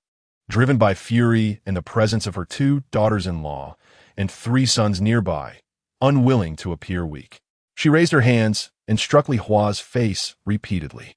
Li Hua did not attempt to evade the blows, choosing instead to shield Jiang, and soon her once pretty face was swollen and bruised. Onlookers in the street began to murmur, pointing at Zhou, exclaiming, "This mother-in-law is far too tyrannical. She is beating her to a pulp." Witnessing her daughter take the blows for her, Jiang's heart ached, and she cried out, wanting to confront Zhou in a fight to the death. However, Li Hua quickly grasped Jiang's arm, restraining her. As Jiang was pulled back, she endured several more slaps from Zhou, leaving both mother and daughter with swollen faces resembling dumplings. Murong Xianhe, dark-faced, departed from his previous position, while Luo Sangjin, noticing the situation spiraling out of control, slammed his palm on the table, exclaiming, "What is going on? What is happening?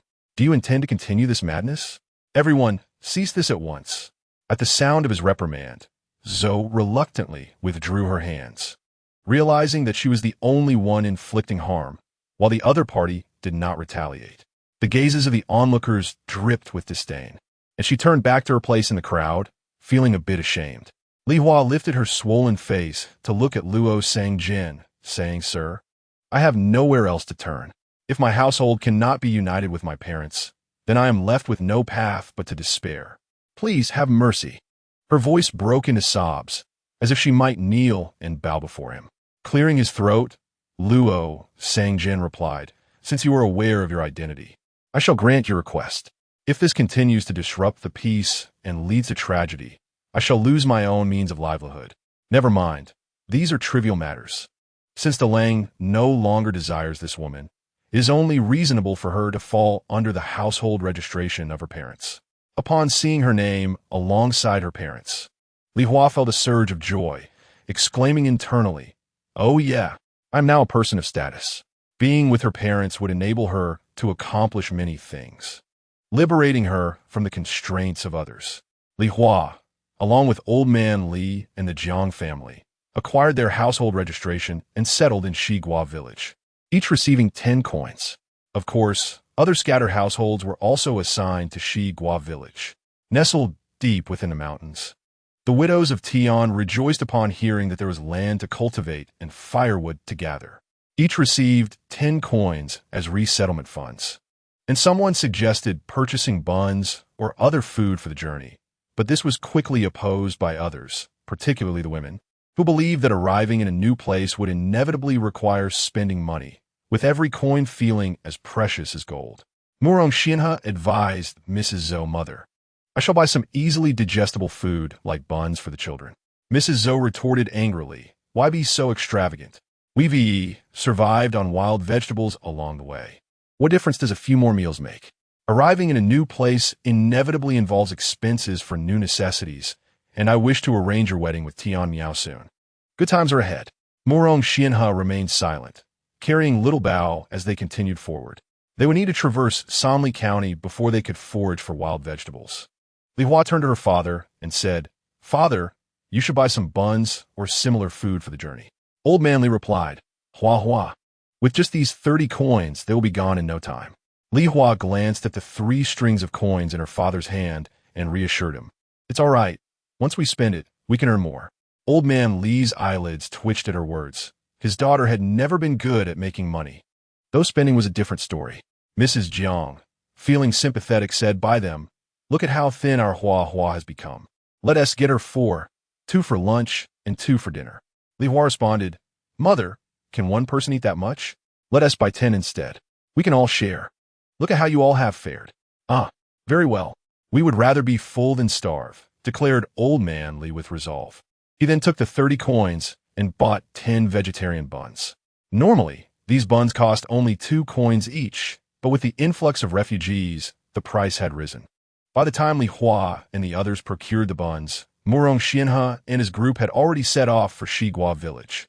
Old man Li remarked, "If we delay, we might end up with the worst land and houses." Mrs. Jiang shot a glance at him.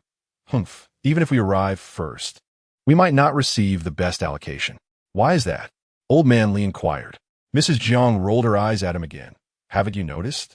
The refugees are all under Murong Xianhe's management. How can we expect to receive anything good?" Li Hua laughed. "It doesn't matter. Even if the land is good, we wouldn't know how to cultivate it." Old man Li looked at his naive daughter and said, "If we can't cultivate it, we can always let others farm it and collect some rent." "A splendid idea." Li Hua clapped her hands and exclaimed, "Let us pursue them swiftly." With that, she led the elderly Li and Jiang forward at a brisk pace. Both Jiang and the elderly marveled at how their daughter seemed to possess a newfound exuberance. Had this incident occurred previously, she would have likely hidden away for a month before daring to venture outside. Yet today they witnessed her joy. The trio hurried onward, chasing after those who had settled in Shigua village. As they walked, Jiang recalled the recent altercation with Zhou. She was quite displeased that her daughter had embraced her, preventing her from confronting Zhou. Shouldn't Li Hua have clung to Zhou instead, allowing Jiang to defend herself? Now, she bore the sting of several slaps, still feeling the burning pain. "Li Hua, why did you hold on to me during the fight, preventing me from confronting Zhou?" Jiang inquired. Chapter 58. Acknowledging kinship, Li Hua chuckled and replied, "Mother, do you truly believe you could defeat Zhou?" With a huff, Jiang retorted, "Even if I cannot best her, it is better than being restrained by you while enduring such blows." "But by enduring the blows, did I not secure a successful settlement?" Li Hua replied with a playful grin, feeling somewhat embarrassed. "What logic is this? Enduring punishment ensures settlement?" Jiang exclaimed, her jaw dropping in shock. "Your daughter's reputation is rather tarnished. If the officials refuse her settlement, it would be disastrous. She would fail to become a respectable citizen and risk becoming a commoner, possibly facing capture." Li Hua elucidated. "He dares." Jiang seethed. "Who does not dare? Mu Rongxian, he, or Luo Sanjian. They both dare. Mu Rongxian despises me deeply, and as for Luo Sanjian, we are not acquainted, yet he is closely related to Mu Rongxian. Only through sufficient suffering can one elicit sympathy, is it not? Did not Luo Sanjian also relent and assist?" Li Hua jested. "Li Hua, have you truly spent the past 2 years with that itinerant merchant?" Elderly cautiously probed. "Indeed, but after a year he abandoned me, leaving me to live alone for nearly a year." Li Hua lamented, merely stating a fact unrelated to her feelings. "You ought to be more discerning in your choices. You always seem to attract those who abandon you midway. Next time, open your eyes wide," Jiang admonished, her disappointment palpable. Li Hua gazed at Jiang in astonishment, wondering what sort of peculiar mother she had, one who expected her to seek out another opportunity. Elderly, drawing back slightly, cautiously remarked to Li Hua, "Actually, that merchant treated you quite well at first, but then before he could finish," Jiang interjected, "Well, what good is that? A mere peasant, dark as coal, perpetually scowling, ugh." Once again, Li Hua looked at Jiang in disbelief. How could her mother judge a person solely based on their appearance? It was evident that the original Li Hua had been misguided by Jiang's perspectives. "Mother, how did you end up here as well?" Li Hua inquired. With a sigh, Jiang replied, "Everyone from Jiangheng town has fled. Those with connections have escaped to the West County Prefecture, while those without have banded together to flee elsewhere. I have heard that many perished along the way. Fortunately, before your father took flight, he encountered an old classmate who was heading to the provincial capital of Nanjun on official business. He graciously offered us a ride and shared his insights, explaining that Sanli County in Dongjun is remote, sparsely populated, and likely to welcome those fleeing from Shijuan. Thus, he deposited us at the juncture of Shijuan and Dongjun. However, despite this seemingly advantageous situation, why do you appear as though you have endured considerable hardship?" Li Wei inquired curiously. Old Li shook his head, lamenting the dire state of the world, where the common folk suffer immensely. "When your mother and I reached the border of Shijuan and Dongjun, we joined a group of wanderers heading towards Sanli County. Yet, we had scarcely traveled far when we encountered several bands of ruffians who seized everything in sight, even abducting young women. Our belongings were stripped away, and we were forced to remain on the road, serving them, gathering firewood, cooking, and fetching water, while being denied proper meals, subsisting instead on foraged wild vegetables. Fortunately, our age spared us from worse fates. Had we been younger and stronger, your mother might have been taken as a bandit's wife, and I would have been reduced to a mere brigand. Li Hua chuckled at this. That would be a calamity.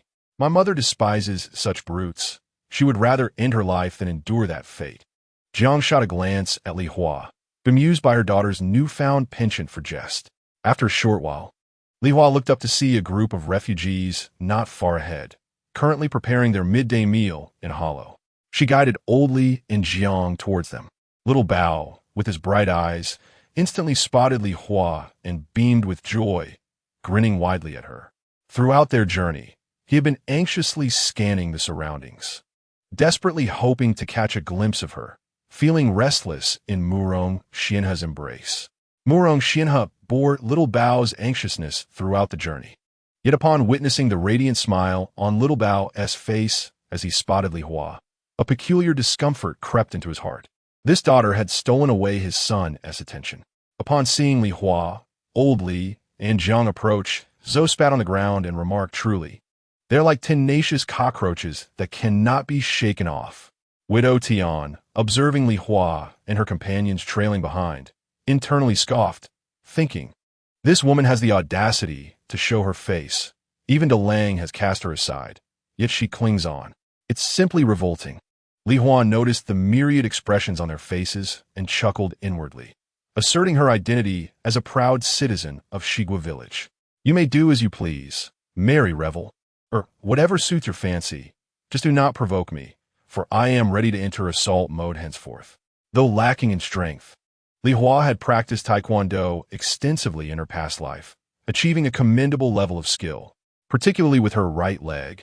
Her kicks often caught opponents off guard and carried significant force, easily capable of dealing with a few unruly women or even, unexpectedly, toppling a man. "Mother, let us gather some wild vegetables. We can eat them tomorrow," Li Hua suggested to Jiang. Her mother, now fixated on Zhou, sensed that it would not be long before another confrontation erupted. Jiang complied and followed Li Hua into the nearby woods in search of wild greens, while Old Li remained to guard their belongings. In her sleeve, Li Hua concealed a bun, one she had just requested from the old man Li, believing his beloved daughter was hungry, willingly obliged. Once Murong Xianhe was called away by Sun Dawan and his companions, Li Hua beckoned to Xiao Bao, who stealthily followed her. They arrived at a thicket in the forest, where she awaited him. Joyfully, he dashed towards her, exclaiming, "Mother!" Jiang Shi, upon seeing Xiao Bao, initially thought he was just another child, but when she heard him refer to her daughter as mother, she was taken aback and inquired, "Hua Hua, who is this?" Li Hua urged, "Xiao Bao, quickly greet your grandmother." Just as Xiao Bao was about to call out to Jiang Shi, she angrily interrupted, "Wait, Hua Hua. De Lang has driven you away. Why are you still concerned about this child? But he is my son. If I don't care for him, who will?" "This has nothing to do with Murong Xianhe," Li Hua asserted. Jiang Shi expressed her apprehension, "But De Lang already has someone he favors. Will his son care for you? Moreover, you cannot keep him. You still need to marry. Regardless of whether I marry or not, Xiao Bao will always be my son. Thus, what is wrong with my affection for him?" After Li Hua spoke, she pulled out a plain bun from her sleeve and began to tear off pieces for Xiao Bao to eat. It had been quite some time since Xiao Bao had savored such delicate food, and he chewed eagerly, swallowing with fervor. Li Hua, concerned, implored Xiao Bao eat slowly. Seeing Li Hua only feeding Xiao Bao made Jiang Shi feel a pang of sadness, prompting her to mumble, "Having a son has made you forget your mother." Before she could finish, Li Hua playfully stuffed a piece of bun into Jiang Shi's mouth, laughing, "I could never forget you, even if I did forget myself." As Jiang Shi chewed the bun, she retorted with a playful hum, her wits sharpening. Xiao Bao, munching away, noticed Jiang Shi's displeased expression and quickly called out, "Grandmother." Upon hearing his soft voice, Jiang Shi turned her face away, feeling a bit shy. Li Hua gently shook Jiang Shi, saying, "Mother, your grandson is calling you." Jiang Shi shot a glare at Li Hua, and then turned to Xiao Bao, responding, "All right, I heard you." Li Hua, delighting in Jiang Shi's awkward tone, chuckled. "Mother is truly wonderful." Xiao Bao, seeing this exchange, nestled into Li Hua's embrace and sweetly remarked, "Mother is so good." In Chapter 59, Shigua Village, the ancient buns were quite substantial.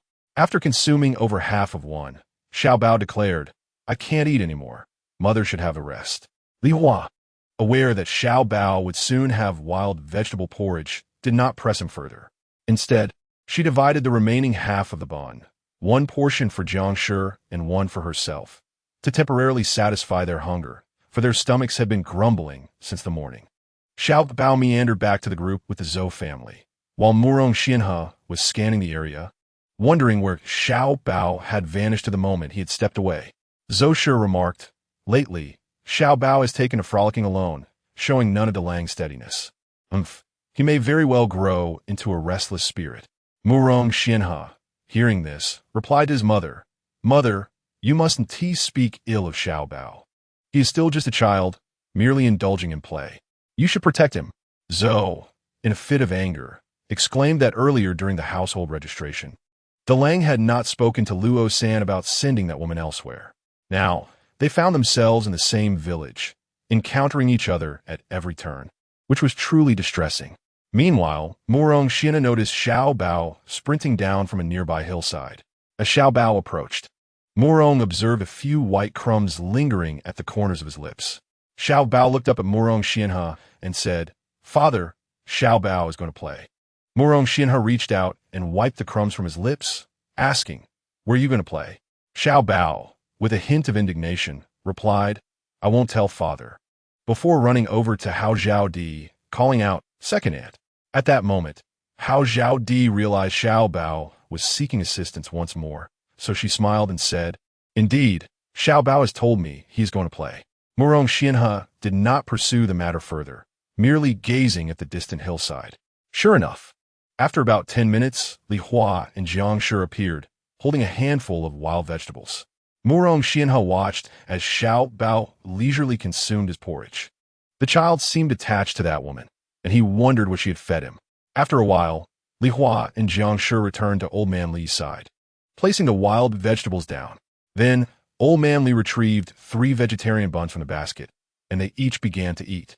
Li Hua, inhaling the aroma of wheat and savoring the bun, found it delectable. Although she had already taken a large bite earlier, hunger had dulled her taste. Now, as she savored it, she realized it was indeed a culinary delight, and she chewed slowly. While enjoying her bun, Li Hua glanced at Xiao Bao, who was still eating his porridge, only to find Murong Xianhe gazing at her intently. She nearly choked, wondering if the man was about to act irrationally again. Murong Xianhe simply wished to ascertain what Li Hua had fed Xiao Bao. Observing her eating a bun, he finally understood. It was the buns that had lured his son away. Murong Xianhe looked at Xiao Bao, who was eating porridge, and asked, "Are the buns delicious?" Unaware of Murong Xianhe's true intentions, Xiao Bao thought his father was inquiring if he wanted to buy him a bun, and he eagerly nodded, exclaiming, "Delicious, very delicious." Murong Xianhe, still chewing his porridge, remarked, "Xiao Bao, how do you know the buns are delicious? You have never tasted them." Murong Xianhe laughed at Xiao Bao, who realized he had misspoken. Quickly, he covered his mouth and gazed up at his father with sparkling eyes. Murong Xianhe gently tapped Xiao Bao and said, "Next time, tell father the truth, all right?" Xiao Bao, looking at his serious father, asked pitifully, "Will telling the truth get me in trouble?" "Not at all." "Really?" "Indeed." "Can I tell mother too?" Xiao Bao felt tears welling up, fearing his father's anger, but also cherishing his mother. "Not at all." "Really?" "Indeed." Xiao Bao was overjoyed. His father did not oppose him seeking out his mother. Ecstatic, he jumped up from the ground, approached Murong Xianhe, and planted a kiss on his father's face with his porridge-smeared lips. Instantly, Murong Xianhe's face was adorned with a smear of wild vegetable porridge. Zhou, witnessing this, exclaimed, "Xiao Bao, why are you wasting the wild vegetable porridge?" Alas, where did the child learn such behavior? A simple kiss here and there, tarnishing customs, it must be corrected. Murong Xianhe wiped the wild vegetable paste off his face, pondering that this must have been learned from that woman. What, in the 2 years she spent away, has she truly learned? Why can't he see through her? She used a ploy to secure her residence, can feign innocence and hardship, and even dares to retort against him. More importantly, she has taken a liking to Xiao Bao. It seems she has endured considerable hardship these past 2 years, now showing concern for those around her, even for her own son. Regrettably, his heart has long since grown cold towards her, and he harbors no expectations. Li Hua noticed that Murong Xianhe had ceased to regard her, and she felt a slight sense of relief. Although she admired men of his stature, tall, strong, and resolute, he despised her and had found a new love. She knew her own body had caused him considerable pain, and thus she understood the need to withdraw gracefully. Yet, she had never contemplated becoming his adversary. Therefore, before Murong Xianhe, she would continue to play the meek role, remaining as inconspicuous as possible. The group finally arrived at Shigua village around midnight. The moonlight cast a dim glow, and Li Hua could hardly discern her surroundings. But she felt the remoteness of the place. Nestled beneath one of the towering mountains, Shigua village housed approximately 100 families, most of whom were said to have migrated from elsewhere. The land was vast and sparsely populated, making it an ideal location for farming and firewood gathering. The women, including the widow Tian, were filled with joy, chattering excitedly with those around them. In stark contrast, Li Hua frowned at the sight before her. She had seemingly stepped into an ancient mountain nook devoid of any transportation or currency circulation, relying solely on self-sufficiency. The ancient world was already underdeveloped, and now she found herself trapped in this primitive enclave. Had she regressed to a time akin to that of primitive man? A cacophony of cawing crows flitted through her mind. She realized she must devise a plan to escape.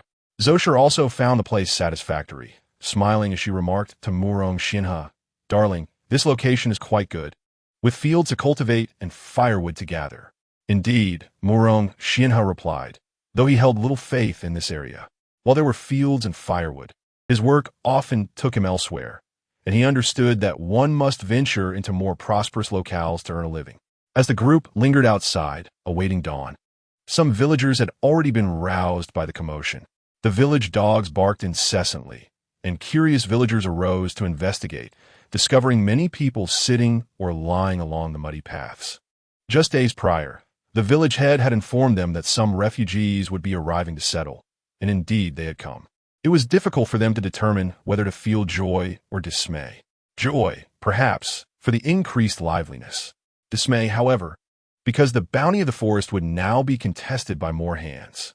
Ultimately, it was beyond their control. All emotions were kept hidden, merely calculated in silence. Chapter 60. The fields as dawn broke. A village head in his 50s welcomed their group into a modest structure known as the Ancestral Hall. This hall was quite rudimentary, constructed of rammed earth, supported by 2 wooden pillars. It was neither large nor small, capable of accommodating 50 to 60 people. The village head addressed Murong Xianhe and his companions, stating, "This location cannot accommodate everyone. Let us retain a few key individuals from each household to listen and converse while the others, particularly the children, step outside. It is too noisy to hear clearly." Murong Xianhe instructed Sun Daguan to convey the village head's intentions, prompting some women to lead their children out of the ancestral hall. Li Hua and the elderly Li deliberated, deciding to send Jiang outside while they remained to listen. The elderly Li was pleased to see his daughter taking an interest in the mundane details of life. Abandoned by her marital family, she needed to learn to fend for herself. Otherwise, in their old age, who would protect his precious daughter? His daughter had also faced misfortune in her marriage, though he lacked practical skills and was somewhat inept at providing for the family. He had received a few years of education and understood some principles. The village head then stood on a stool and proclaimed, "Our Shigua village is a wonderful place, and we welcome everyone to settle here." The crowd below erupted in applause. Li Hua refrained from clapping. She remembered her elementary school teacher had taught her the art of rhetoric, yet she felt the applause from the crowd was instinctual, resonating with fervor. The village head continued, "This forest is accessible to all for gathering firewood, but if one wishes to cultivate land, it must be done through Gu Yuan Y, as this forest is his property." Someone inquired, Where do we find Gu Yuanwei? We do not know him. The village head smiled. No worries. Gu Yuanwei has entrusted me to handle this matter on behalf of everyone. You need only approach me. Another question arose. What are the terms for cultivating the land? The village head cheerfully explained, there are two options. The first is to cultivate and then rent the land from Gu Yuanwei. The first year is rent-free, with charges commencing in the second year. The second option is to purchase the land outright, granting permanent ownership. The village head articulated this clearly, prompting another inquiry. If we begin paying rent in the second year, how much will it be? He maintained a smile, replying, each year, 200 pounds of dried rice per mu. Though one may also settle the rent in monetary terms. While the rent seemed substantial, they had experienced similar arrangements in Shijuan. After accounting for labor, the net gain from 1 mu of land was meager. Thus, renting primarily rewarded one's own labor, and if the harvest was poor, they would effectively be working for Gu Yuanwei, perhaps even incurring debts. What would it cost to purchase 1 mu of land? Inquired Zhou Wuli. With 4 living children and a wife, albeit simple-minded yet exceptionally fertile, Zhou Wuli felt immense pressure regarding land. The village head casually stated, it will be 2 taels of silver per mu. The crowd erupted into murmurs of disbelief. This was not fertile land, and the price seemed exorbitant. Noticing their reactions, the village head chuckled. Of course, in barren areas, it is only 1 tael. Li Hua gazed at the village headman as if he were a future director, adeptly managing circumstances to maximize the interests of his employer. If the assembly refrained from debating the issue of fertile fields, it seemed the headman would regard every plot of land as rich and bountiful. Wang Mingho stepped forward and inquired, what criteria does Gu Yuanwei employ to determine the fertility of these fields? The headman, taken aback, realized that this group was capable of contemplating every angle. It was imperative for him to maintain a proper demeanor. The fields cultivated at the foot of the mountain are undoubtedly fertile. Those on the mountain, however, should be deemed barren, the headman stated earnestly. The assembly nodded in understanding, and the headman felt a wave of relief wash over him. His smile had grown somewhat rigid, and upon realizing that he would gain no advantage, he reverted to his original serious expression, lest his visage betray him. Murong Xianhe addressed the headman, asking, what arrangements have been made for our accommodations? At this, the gathering regained focus, pondering where they would reside. The headman surveyed the group and explained, some households possess surplus housing available for rent. You may negotiate the terms amongst yourselves. For those unwilling to rent, you may construct simple thatch huts or bamboo shelters. Materials for these constructions can be sourced locally at no cost. The assembly found this proposal agreeable, though the headman did not wish to overlook the plight of the refugees who had come to the county office. Murong Xianhe continued, might you summon the villagers with available housing so we can discuss accommodations together, aiming to secure lodging before sunset? The headman promptly instructed his son to notify the villagers offering rental properties to convene for discussions. Oldly expressed his concerns, stating, Hua, we lack funds and have no skills in building such huts. What shall we do? Father, fret not. Let us observe the situation first, Li Hua reassured him. Oldly felt comforted, touched by his daughter's maturity and independence. Those interested in renting homes queued up, with homeowners at the forefront, allowing the new arrivals to inquire and negotiate. The influx of refugees had inflated rental prices, transforming once abandoned houses into coveted properties. Murong Xianhe, accompanied by Mrs. Zhou, selected and negotiated with homeowners, ultimately securing a relatively spacious old house for 60 won a month. With the Murong family being numerous, Mrs. Zhou, 3 sons, 2 daughters-in-law, and 7 children, the need for at least 6 rooms was paramount. However, this would not suffice. Once the widow Qiao was brought into the fold with her 2 children, an additional room would likely be necessary. Presently, calculations indicated that they had only 5 rooms, one of which was a cramped storeroom. Mrs. Zhou remarked to Murong Xianhe, once you wed Tiao Miao, this dwelling may prove inadequate. Murong Xianhe lowered his gaze and replied, we shall address that when the time comes. For now, we must focus on the present. Zhou was left with no choice but to accept the situation. The house they had settled on was the best available. With a reluctant nod from Murong Xianhe, Zhou took out some money and directly rented the place for a year. Li Hua stood at the back with the old man Li, who was filled with trepidation, knowing they had no money at all. Yet, seeing his daughter composedly standing in line, he steeled himself to remain by her side. After Murong Xianhe and Zhou secured the rental, Zhou gathered Hao Zhaodi, Guchunxiu, and the other children, and together with the landlord, they went to clean the house. Chapter 61. Renting a house. Murong Xianhe and Murong Xianfu suggested to Zhou that they should linger here a while longer. As they were the ones who had brought everyone together, it was only right to have a proper conclusion. Xiao Bao, cradled in Murong Xianhe's arms, gazed intently at his mother. Occasionally, Li Hua would smile at Xiao Bao, who delightedly returned her smile. However, Murong Xianhe's expression darkened upon noticing their exchange. Did this woman disregard him entirely? Was she audacious enough to openly entice his son? Widow Tian and Lu Mingli deliberated for a moment before spending 20 coins to rent an old house with merely 2 rooms. Finally, it was Li Hua and the old man Li's turn. The village head looked at the elderly man and the young woman, inquiring, "May I ask how I should address you?" The old man, feeling somewhat awkward, was momentarily at a loss for words. His mind preoccupied with the absence of money and the inevitable ridicule that awaited him. Li Hua, seeing his discomfort, smiled and addressed the village head. "This is my father. Our surname is Li, and we seek a house with 2 rooms." The village head, initially taken aback by her worn attire, upon closer inspection, realized she was indeed a beautiful woman, and thus responded courteously, "There are several houses like that here. You may discuss amongst yourselves." The old man felt a wave of embarrassment as he watched his daughter confidently inquire about the rental prices. After a careful investigation, Li Hua found several old houses that met their requirements. She then addressed the group, "To be candid, I currently lack the funds to pay the rent immediately." At this, a scoff was heard from the crowd, expressing dissatisfaction. How could one discuss renting a house without money? Beauty alone would not secure them a free stay. Murong Xianhe chuckled at Li Hua's audacity, wondering where she would find shelter after this embarrassment. Widow Tian remained nearby, standing beside Murong Xianhe, exuding an air of authority befitting the wife of Murong Xianhe, while Lu Mingli took the children to help the landlord clean the house. Hearing Li Hua's words, Tian felt both derision and pleasure. This woman had just embarrassed herself in front of the entire village.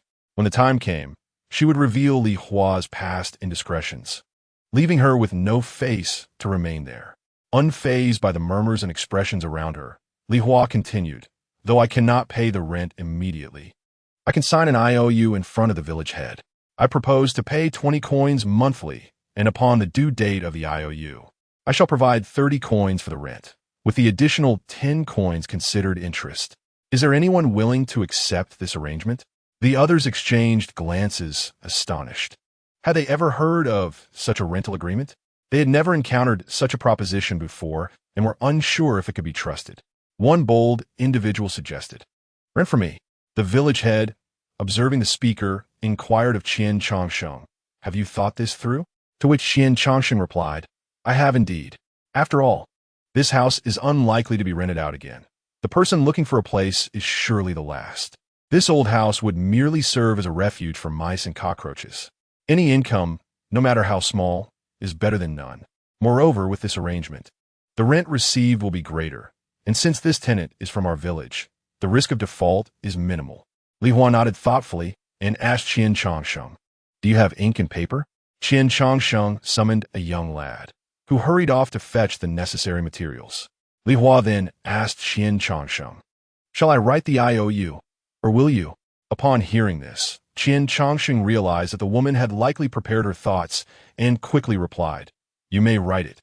Li Hua handed the brush and paper to her father, saying, "Father, you write while I dictate."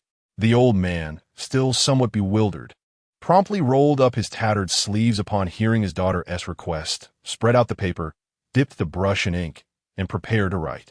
Li Warasita, E. Li Hua, rent the house of Qian Changsheng at the rate of 20 per month. As the rent is to be paid in full by the end of the year, an additional interest of 10 per month will apply, resulting in a total payment of 180 to Qian Changsheng after 6 months. Both parties agreed to this, and should either party default, a penalty of 2 taels of silver must be paid within 1 month. Dated June 23rd, the 24th year of the Yongzheng era.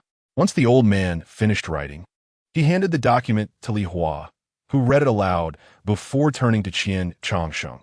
Do you have any objections to this IOU? The young lad by Qian Changsheng's side read it again, confirming, Uncle, it is correct. Qian Changsheng replied, Very well, let it be so. The onlookers were astonished by the woman's eloquence, and they held the old man in high regard for his ability to write. It appeared that this group of refugees harbored hidden talents. Murong Xianhe observed Li Hua with a sense of unfamiliarity. Although he had never inquired about her literacy, he had always perceived her as someone reluctant to showcase such skills, preferring to remain secluded, tending to her long, dark tresses. Seeing Murong Xianhe's gaze fixed on Li Hua, Widow Tian felt alarmed, gripping her hands tightly. This woman truly was a source of trouble, attracting the attention of men wherever she went. Qian Changsheng took the brush and inscribed his name, and Li Hua elegantly penned her own. Just as she finished, her father kindly reminded her, Hua, you've omitted a stroke in your surname.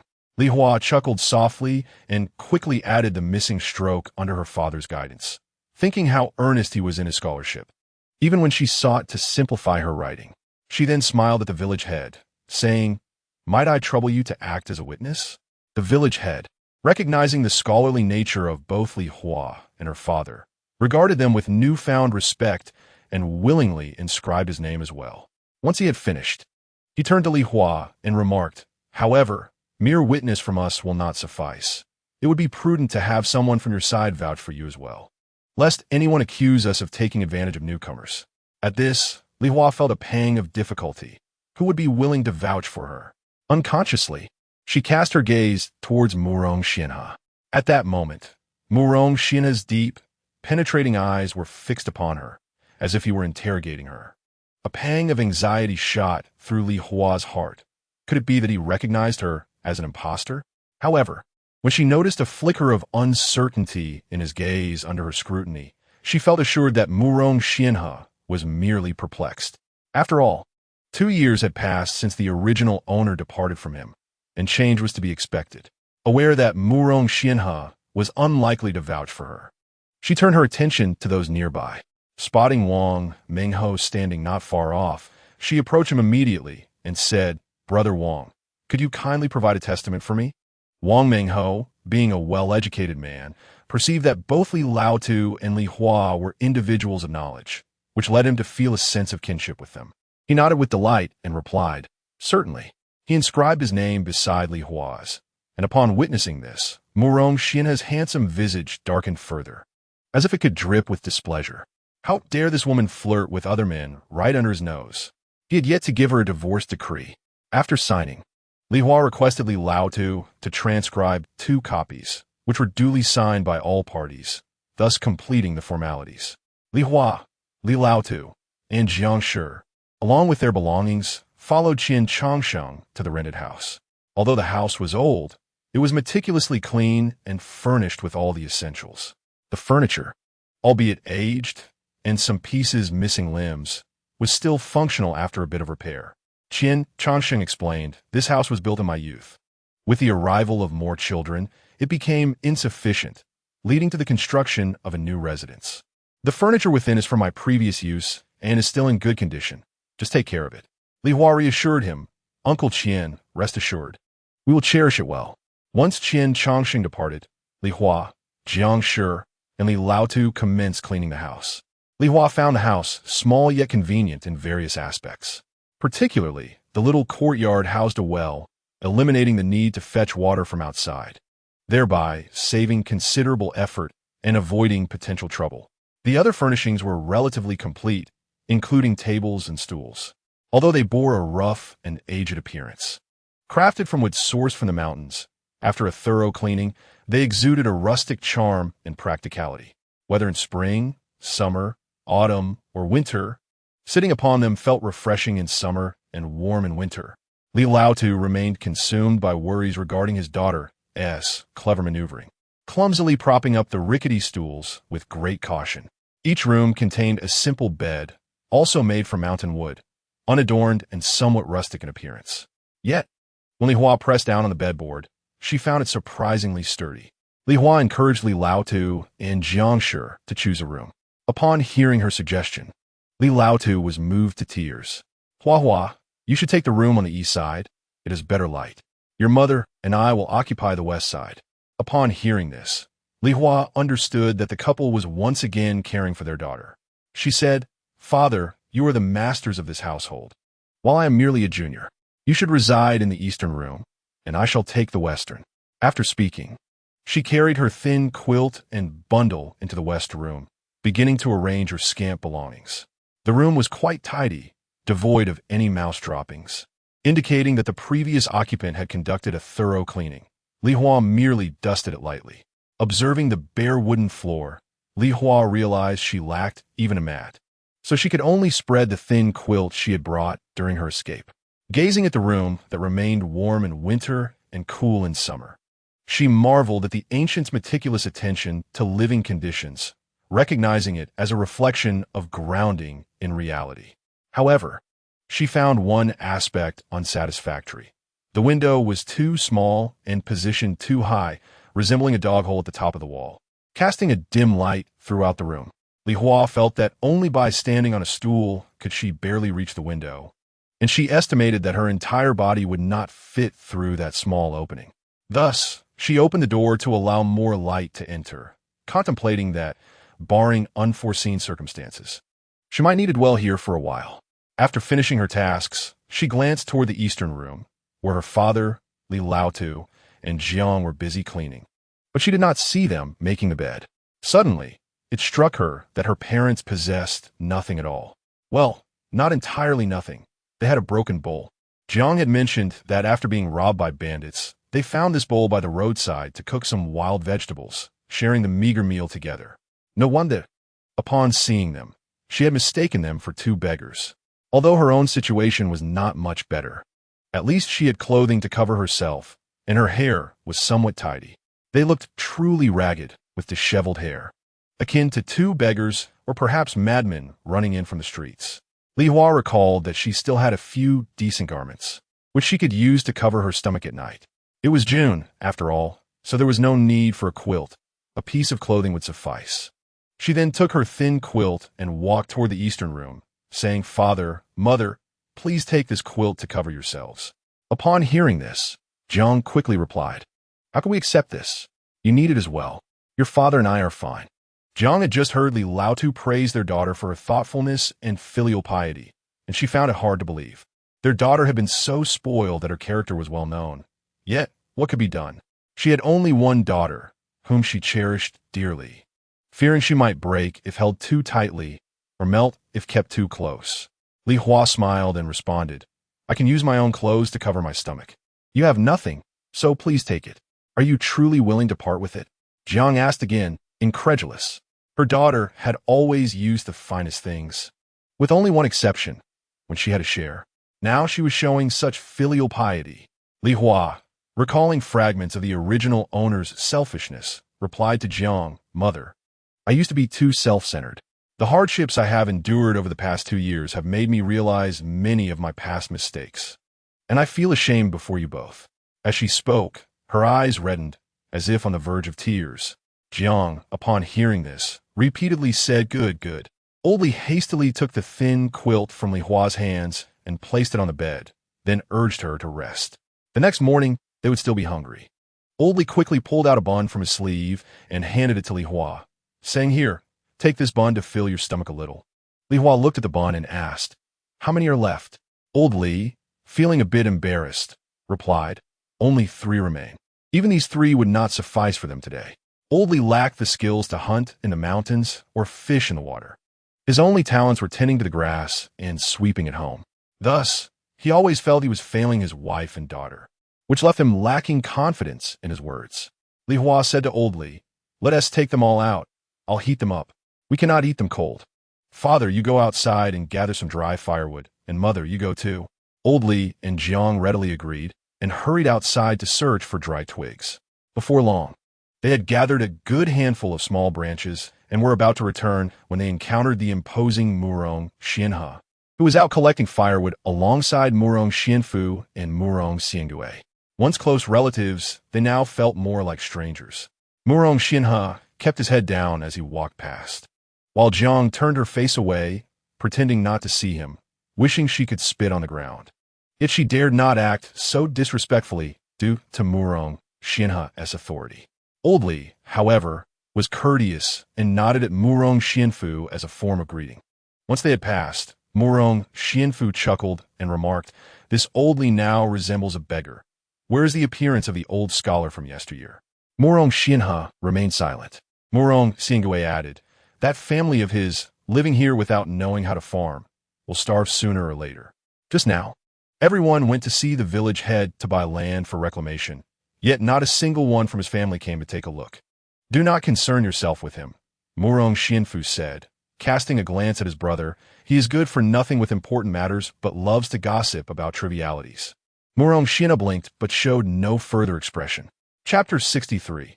The Loch Li Hua, having drawn water and tidied up the small kitchen, couldn't he help but marvel at how capable Qian Changsheng was as a landlord. It seemed there was a competent mistress at home, as a pulley bucket was conveniently placed by the well. After wrapping a thick rope around the pulley several times, she quickly learned how to draw water from the well. The stove was small, yet had two openings, one for stir-frying and the other presumably for steaming rice. Li Hua thoroughly cleaned them, and just as she finished, Old Li returned with Jiang. They piled the gathered twigs in front of the stove. Li Hua instructed Jiang to wash the wild vegetables they had foraged and asked Old Li to start the fire. She then filled her small pot with clean water, set it in the larger pot to steam, and placed the 3 buns inside. After 10 minutes, steam began to rise from the pot, and Li Hua felt the buns should be ready. She informed Old Li to remove the fire and took the small pot out to let it cool.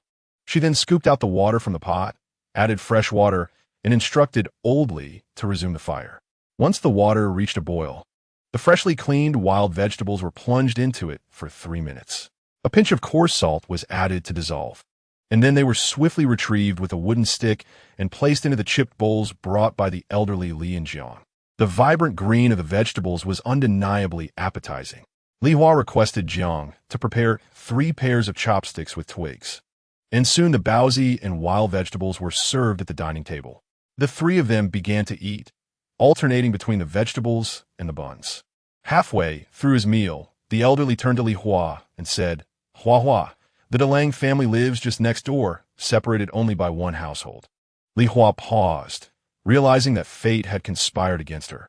One could hardly escape the clutches of old adversaries. She glanced at Jiang and cautioned, "Mother, it would be prudent to keep your distance from the Zhou family. They are combative and possess considerable strength, making them rather formidable. Should a conflict arise, they have 3 sons, while we have only an elderly man and a delicate daughter. We would be outmatched." Jiang merely responded with a non-committal, feeling a knot of frustration within her. Previously, when seeking a suitor for her daughter, the Zhou family had trailed after her like a devoted hound. But their current demeanor was infuriating. Li Hua felt displeased with her parents continually calling her Hua Hua, as it struck her as juvenile, akin to being treated like a pet or being inherently frivolous. Thus, she addressed the elder Li and Jiang, saying, "Father, mother, kindly refrain from calling me Hua Hua in the future. It feels as if you regard me as still a child, and with my already tarnished reputation. Being called Hua Hua only exacerbates my predicament." The elderly, upon hearing this, nodded vigorously. "Our daughter has refined tastes now. We shall no longer call her Hua Hua, but simply daughter. Is that agreeable?" "Indeed," Li Hua replied with delight. Jiang, witnessing the cheerful exchange between father and daughter, felt a surge of happiness. The 3 of them enjoyed a bun each, accompanied by a platter of wild vegetables. After the meal, the elderly patted his belly and declared, "Hua Hua, this has been the finest meal I've had in the past half-month." He even wiped away a tear from the corner of his eye. "This afternoon, shall we venture out to gather more wild vegetables and firewood? Will you join us? But do you have other plans?" Jiang inquired, satisfied after her meal. Upon hearing the elder Li and Jiang once again refer to her as Hua Hua, Li Hua felt exasperated. They had barely a moment ago agreed to stop calling her that, yet it seemed they had forgotten instantly. Perhaps it was futile to attempt to change their way of addressing her.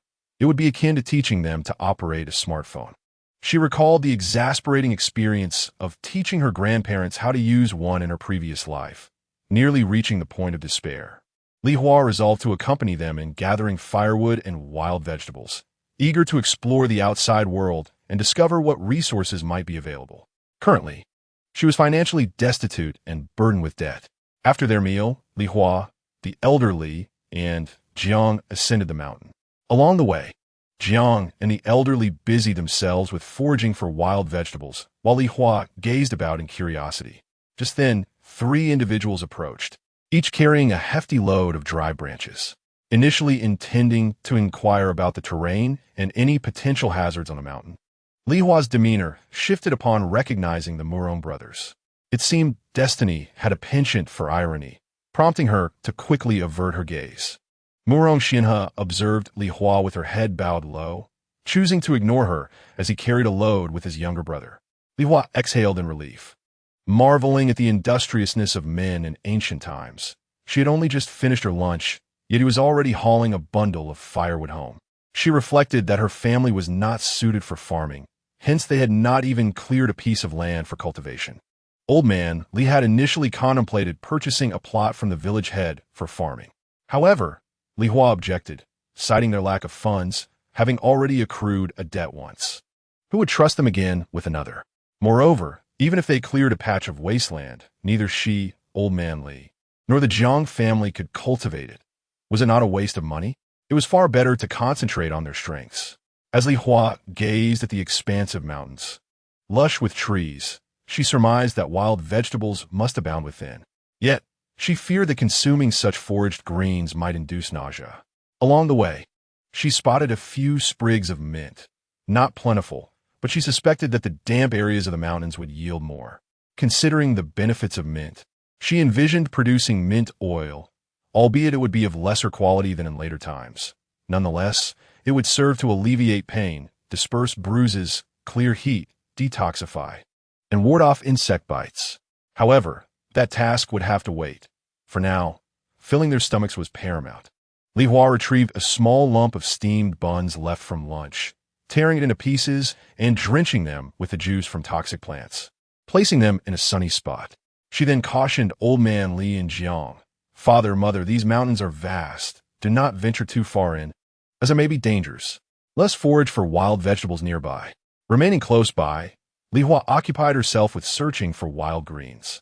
Suddenly, she stumbled upon a gentle stream, where the water flowed slowly, collecting dried twigs and leaves, and small fish danced playfully within.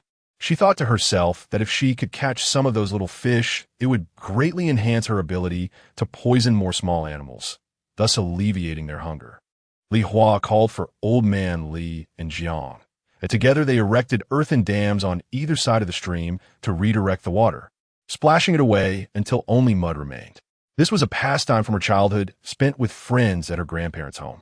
Sure enough, some small fish were trapped in the remaining water, flitting about in the muddy shallows, their mouths opening and closing adorably. Old man Li, reluctant to let his daughter enter the water, rolled up his pant legs and waded into the mud himself. Whenever Li Hua spotted fish leaping in the shallow waters, she urged old man Li to catch them, carefully placing them into a pouch made of leaves. Moreover, old man Li, with great care, began to sift through the mud, unexpectedly discovering a good number of loaches. Li Hua and Jiang were overjoyed at the sight. Jiang, disregarding any formality, quickly fashioned a pouch from the front of her clothing to hold the loaches old man Li had caught. Chapter 64. A twinge of jealousy. These loaches were not small. They were quite plump. The local inhabitants likely assumed that a small mountain stream would not harbor such creatures, allowing the loaches to thrive in the waters for quite some time. After the old man Li finished fiddling with the specially isolated section of the stream, Li Hua counted the loaches in Zhang's pocket, discovering there were over 30. As the old man Li intended to continue searching for narrow stream sections to construct an earthen dam for digging more loaches, Li Hua advised, "Father, it is getting late, and we are unfamiliar with this area. We do not know how many wild beasts may be lurking in the mountains. It would be best for us to return before sunset." The old man found her reasoning sound, it would not be too late to come back tomorrow. Thus, the three of them set off homeward, laden with their bountiful harvest. Upon arriving at their doorstep, Li Hua noticed little Bao sitting pitifully on the threshold. When he saw Li Hua returning, he hurried over, exclaiming, "Mother!" Li Hua bent down and kissed little Bao, asking, "How long have you been waiting for Mother?" "A long time," little Bao replied, visibly upset. "Does Father know you are out?" Li Hua inquired with concern. "Father went to chop firewood, and Grandma and the others went to gather wild vegetables," little Bao informed her. He then added, "In the future, I will come and play with you, Mother." "That sounds wonderful. Come inside," she replied. The old man Li observed the familiar scene of the two and remarked, "Hua Hua, is this little Bao? He's grown so much." Li Hua instructed little Bao, "This is your grandfather. You should greet him." Little Bao, in his sweet, childish voice, called out, "Grandfather." The old man Li, less resistant than Jiang, smiled and replied, "Ah, little Bao, is it? You may come to play often." Jiang interjected, "How can little Bao come to play often? It is likely that he is sneaking over even now." Fearing that little Bao might feel disheartened, Li Hua laughed and said, "It's fine, sneaking over is all right. Mother, please go and stew these loaches." While loaches are best when fried, they currently had no oil, so stewing them for soup would suffice. The loaches would not be wasted, and the broth would be delicious. Jiang shot a glare at Li Hua, her expression sour as she grumbled about how her daughter had forgotten her now that she had a son, before heading off to prepare the soup. Noticing little Bao's dirty state, Li Hua realized that everyone had been preoccupied with settling in and had not tended to him, just as she had not yet washed herself. Therefore, she fetched water from the well and helped little Bao wash his hair and body. Lacking soap pods, she gently rubbed with a cloth, taking a full 20 minutes for both his hair and bath. By the time Li Hua finished, Jiang had also completed the loach soup and had blanched the wild vegetables. Li Hua placed little Bao beside the table to join them for the meal. She ladled out 10 loaches and a bowl of soup into a broken bowl, carefully peeling the meat from the loaches to feed little Bao, who relished it. Li Hua struggled to keep up with his appetite. Seeing this, the old man Li assisted her. Occasionally, Li Hua would also feed little Bao a spoonful of loach soup. Little Bao, feeling warm and satisfied, soon declared, "Mother, I am full." Only then did Li Hua cease her feeding. Realizing that her parents had yet to touch their chopsticks, she exclaimed, "Why haven't you started eating?" Jiang huffed, "If you don't eat, how can we?" Li Hua gathered all the loaches into the broken bowl, lamenting, "Alas, with only this one broken bowl, we cannot be too particular about cleanliness." She then brought her small pot to use as her own bowl, inviting the old man, Li and Jiang, to share the meal. Li Hua placed a loach into her mouth and began to savor its exquisite flavor, delightfully fresh, devoid of the fishy taste often found in loaches raised in later generations. Noticing that old Li and Jiang were only eating wild vegetables, she promptly commanded them to consume at least 5 loaches each, leaving them no choice but to comply. Satisfied, Li Hua remarked, "We work together, we enjoy together. Who would indulge in solitary feasting?" Observing that little Bao had lingered long enough, she urged him, "Quickly return, or Grandma will call for you again." Reluctantly, little Bao departed, planting a kiss on Li Hua's cheek, which filled her heart with joy. Jiang clicked her tongue thrice and commented, "Let's see how Lang deals with little Bao sneaking off to your side." Li Hua retorted, "He dares. I shall not hold back." Old Li interjected, advising, "Reason is the best strategy. There is no need for you to resort to conflict." Jiang nodded in agreement. Li Hua chuckled at the cautious demeanor of old Li and Jiang, saying, "How could I risk my life? I value it greatly." As dusk approached, Li Hua fetched water to wash her hair. Lacking a basin, she utilized a bucket by the well. When it came time for a bath, she instructed old Li and Jiang to remain indoors while she closed the courtyard gate to bathe alone by the well. The gate, though made of sturdy wood, was not very high, yet Li Hua refrained from fully disrobing, occasionally adjusting her garments to wash. She lamented the inadequacy of her bathing experience, wishing for the means to construct a proper bathing room where she could wash freely. After her bath, she called old Li and Jiang to clean themselves as well, insisting they must be thoroughly washed. She provided Jiang with a set of her own clothing, as there were no male garments available, and instructed old Li to remain in his undergarments indoors after his wash. Together, she and Jiang hurriedly cleaned their clothes, preparing to wear them again the next day. Their garments had not been washed in nearly a month, and lacking soap pods, they relied solely on vigorous hand scrubbing to eliminate the odors of sweat and grime. Upon returning home, little Bao found Zhou Zhua cleaning wild vegetables, accompanied by several sweet potatoes purchased from a neighbor. With many mouths to feed and children in the household, softer foods were easier for the little ones to digest. De Bao, Air Bao, San Bao, Si Bao and Yo. And Air and Yo gazed hungrily at the sweet potatoes beside their grandmother, while little Bao paid them no mind, preferring to cozy up to Mu Rong Xianhe, who had just returned from gathering firewood. Daddy, little Bao called sweetly, expressing how much he missed him during his absence. Are you hungry? Mu Rong Xianhe inquired. Observing little Bao, his son was quick to hunger and taller than Si Bao. In his infancy, Mu Rong's son had been as cherubic as a fortune-bringing child, while Si Bao resembled a little monkey. Yet, little Bao had grown lean over time, though now he appeared to be on the verge of surpassing them all. I'm not hungry, little Bao replied, gazing up at Mu Rong Xianhe with outstretched arms, seeking a hug. As Mu Rong Xianhe, he lifted little Bao into his embrace. He was immediately greeted by the delightful aroma of loach. Carrying little Bao outside, he asked little Bao, "Did you eat loach?" "Delicio, Xiao Bao notet happy li." "Where did you eat?" Mu Rong Xianhe asked in a low voice, his face clouded. Unable to discern the change in Mu Rong Xianhe's mood, Xiao Bao innocently replied, "Mother's house."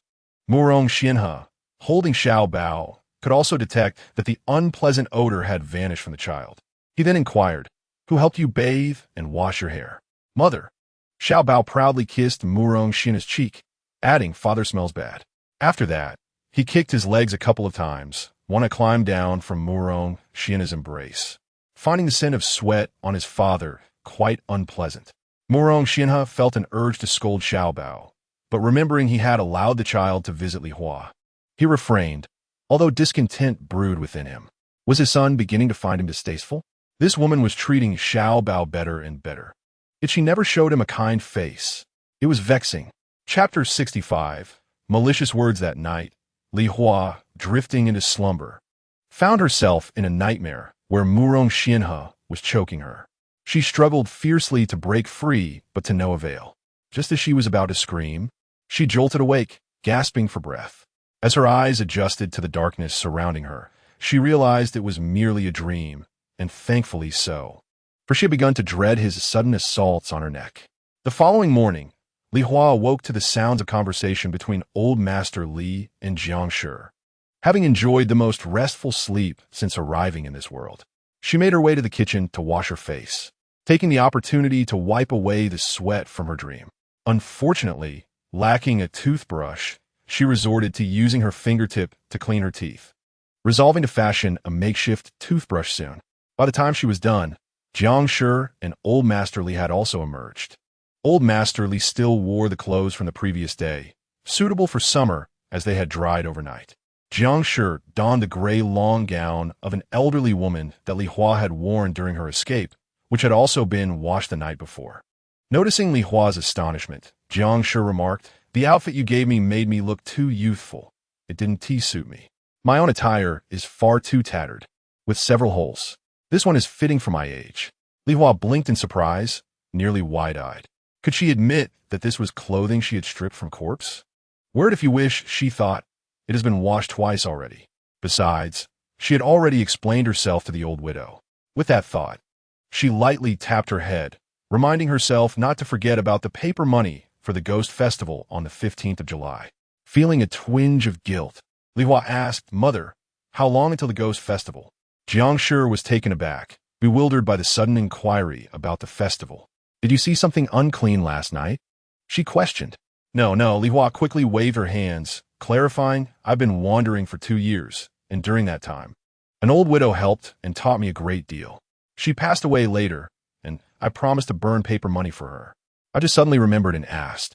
Li Hua thought to attribute all her changes to the old widow's guidance, hoping to alleviate any suspicions Old Master Li and Jiang Shi might harbor regarding her transformation. Jiang and Old Man Li exhaled in relief, but soon their hearts ached with empathy for their daughter, who had endured so much suffering. Today, Li Hua did not accompany old man Li and Jiang to catch loaches. Instead, she intended to revisit the spot where she had placed some poisoned buns the previous day to see if there were any gains. Li Hua walked along the narrow path beside the village fields towards a small hillside. Farmers and women laboring in the fields looked up at her as she passed. Dressed in a delicate pink skirt, she glided down the path, her long, black hair casually tied at the back of her head. Li Hua was not skilled in styling women's hair, so she simply gathered it loosely, which only enhanced her ethereal beauty. Onlookers were captivated. They had never seen such a strikingly beautiful woman among the new arrivals fleeing from the famine. The men gazed at her with astonished and greedy eyes, while the women felt a mix of envy and jealousy. Unbeknownst to Li Hua, her mere presence had sparked such varied thoughts in others. At the base of the hillside, Murong Xianhe and Sun Dawan, along with a group, were busy measuring the barren land. Upon seeing Li Hua gracefully approach in her lovely skirt, Murong Xianhe felt a surge of anger. Did she truly feel so impatient? She adorned herself in such a captivating manner. Was she attempting to entice someone? The thought darkened his expression, and he resolved that if she dared to engage in any seductive behavior before him, he would not hesitate to confront her. Li Hua noticed Murong Xianhe's piercing gaze and, recalling the nightmare she had endured the previous night, quickly lowered her head, deciding it was wise to preserve her life rather than provoke trouble. She continued on, ignoring everyone as she ascended the hillside. As she searched for any unfortunate creatures that may have been poisoned, she overheard a group of women chatting nearby. "Have you heard? That woman in the pink skirt is a harlot. She eloped with someone when she was a girl, only to be abandoned and then married our village's Dewang. After 2 years, she ran off again with a peddler and was cast aside once more. Now she lingers in our village. Who knows whose husband she will entice next? We must keep an eye on her. My goodness, a true vixen. Thank you for the warning. Yesterday, I thought she was quite composed and educated, but I see I was deceived by appearances. Just ask Guchu and Xiao. She used to be close to that woman, even referring to her as sister-in-law. However, the Morong family would never allow her back in now. Indeed, her presence in our village is nothing but a calamity. Absolutely. I must warn Mrs. Who from Qian Chongqing's family. That woman skillfully charmed Qian Chongqing yesterday. Could it be that she has set her sights on him? After listening for a while, Li Hua recognized the voices of the widow from the fields and Guchu and Xiao. She had once spared the widow's son. But little did she know that this woman would go to such lengths to tarnish her reputation in pursuit of Murong Xianhe. Guchu and Xiao, once trusted by the original owner, was equally despicable. Li Hua emerged from the nearby thicket, exclaiming, "I had no idea that I possessed so many tales to share about Widow Tian. Widow Tian, if you wish to marry De Lang, I have no objections, for I once quarreled with him and departed for a time. He found a new love, and I accepted it. However, if you seek to tarnish my reputation in the process, you are nothing but a gossiping harpy destined for the deepest pits of hell. Furthermore, you, Widow Tian, are hardly a paragon of virtue. After your husband's demise, you entangled yourself with several men without a shred of shame, even having an affair with your brother-in-law. One wonders if Murong Xian would feel quite the fool upon discovering the extent of his cuckoldry." Li Hua unleashed the entirety of her knowledge in one breath. Widow Tian, upon hearing Li Hua's words, was overwhelmed with a mix of anger, embarrassment, and fear. She had been cautious to avoid gossip about her frequent outings with her brother-in-law. How could she possibly know about their flirtations? "Do not slander me. You, a seductress. Assume that others are like you," Widow Tian retorted defensively. "Is that so? On the road to escape. Do not deny the whispered conversations you shared with your brother-in-law in the underbrush. He said, 'Tian Miao, did we not agree that once we settled after the escape, you would marry me and we would care for the Ji's children together? Why the change of heart now that the Lang desires you?'"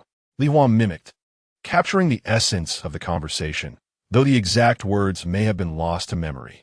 The other women looked on, eager to discern the truth, especially Guchu and Xiao, who was astonished to learn of this side of Widow Tian's life, feeling a pang of envy. Chapter 66.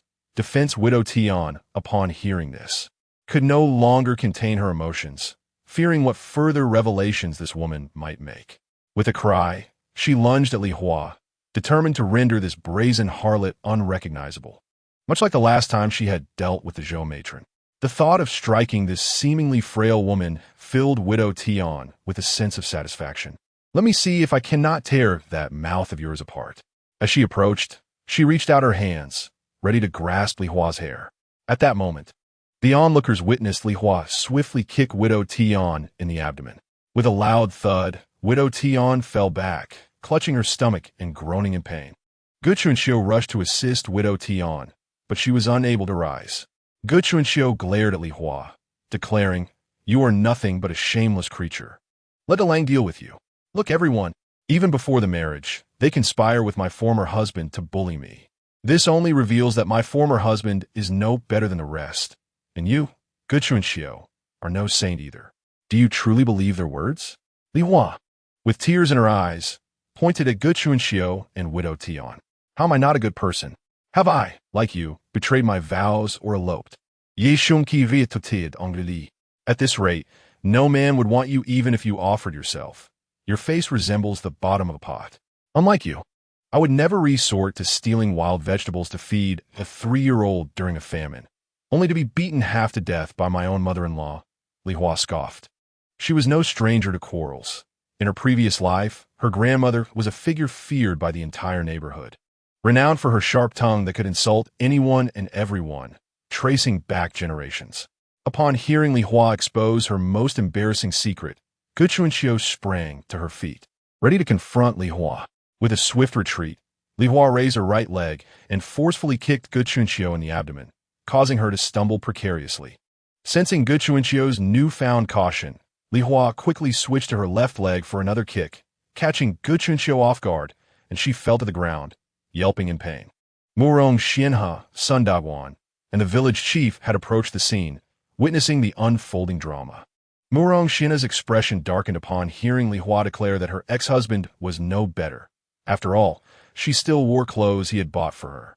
Murong Xianhe was out with his older brothers today, scouting for suitable land to cultivate. Seeing Gu Chunxiu toppled and Li Hua standing alone, he assumed she was an easy target and rushed forward, fists ready to strike. Murong Xianfu, realizing the situation, attempted to restrain his brother, but it was too late.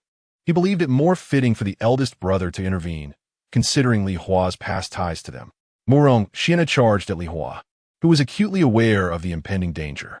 Truth be told, she had never expected anyone to come to her aid, unless they intended to beat her to death. She would retaliate in kind. As Murong Xianhe swung a punch, Li Hua quickly dodged, yet his fist grazed her hair. The wooden hairpin she wore was knocked to the ground, and as she turned, her cascading black hair fell like a waterfall, leaving Wang Mengho and others momentarily speechless. Li Hua pivoted, lifting her right leg to deliver a fierce kick aimed at Murong Xianhe's groin, fueled by her determination. Faced with a formidable opponent, she dared not underestimate him, striking with intent. Murong Xianhe, blinded momentarily by her flowing hair, was caught off guard and yelped in agony as her kick landed, causing him to double over in distress. Sun Daguan watched in amazement as Li Hua had swiftly dispatched both the Widow Tian and Gu Chunxiu.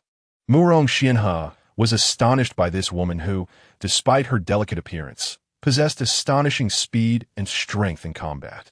Sun Yuzi, witnessing Murong Xianhe's plight, stifled a laugh and teased. "Eldest brother, has this fierce woman ever kicked you?" Having heard of Murong Xianhe's past sacrifices for her, Sun Yuzi mused to himself. Perhaps he was now intimidated by her. Sun Daguan, overhearing this, playfully smacked Sun Yuzi on the back of the head, admonishing him to keep quiet and step aside. Sun Yuzi was abruptly struck on the back of his head and quickly covered it, exclaiming, "Cousin, your right palm rivals the legendary 18 palms of the Arhut. It hurts terribly." Murong Xianhe paid no heed to Sun Daguan and Sun Yuzi, instead fixating on Li Hua, who had become unrecognizable even to herself. Had she taken up martial arts in these past 2 years? The sharpness in her gaze was a stark contrast to the disdainful glances she used to cast upon others. The village head, as the leader, reprimanded, "You arrive and immediately resort to fighting. Clearly, our Shigua village has no place for you." Li Hua, apprehensive of the village head's disapproval, especially since she owed him a favor, responded with a quivering voice. I have been terribly bullied by them. They speak ill of me in the village. Though I have erred in the past, I now merely wish for a peaceful life. Are you saying that others cannot speak of your misdeeds? Guchuanshio interjected when the widow Tian fell silent. I ask you, when fleeing from famine, would you steal life-saving wild vegetables meant for a 3-year-old child? Li Hua looked at Guchuanshio, her expression one of grievance. Of course not. I have corrected my mistakes. Guchuanshio replied emphatically. This wretched woman persistently brings up my past. I'll put an end to this. Li Hua retorted, you can amend your ways, yet others cannot? Must you spread tales to tarnish my reputation? She then turned to the village head, saying, Sir, look at her. She wipes her tears as if putting on a show. The village head observed Li Hua's humble demeanor. A person may have erred in the past, but if they repent, that is commendable. He addressed the assembly. Regardless of past grievances, let us wipe the slate clean.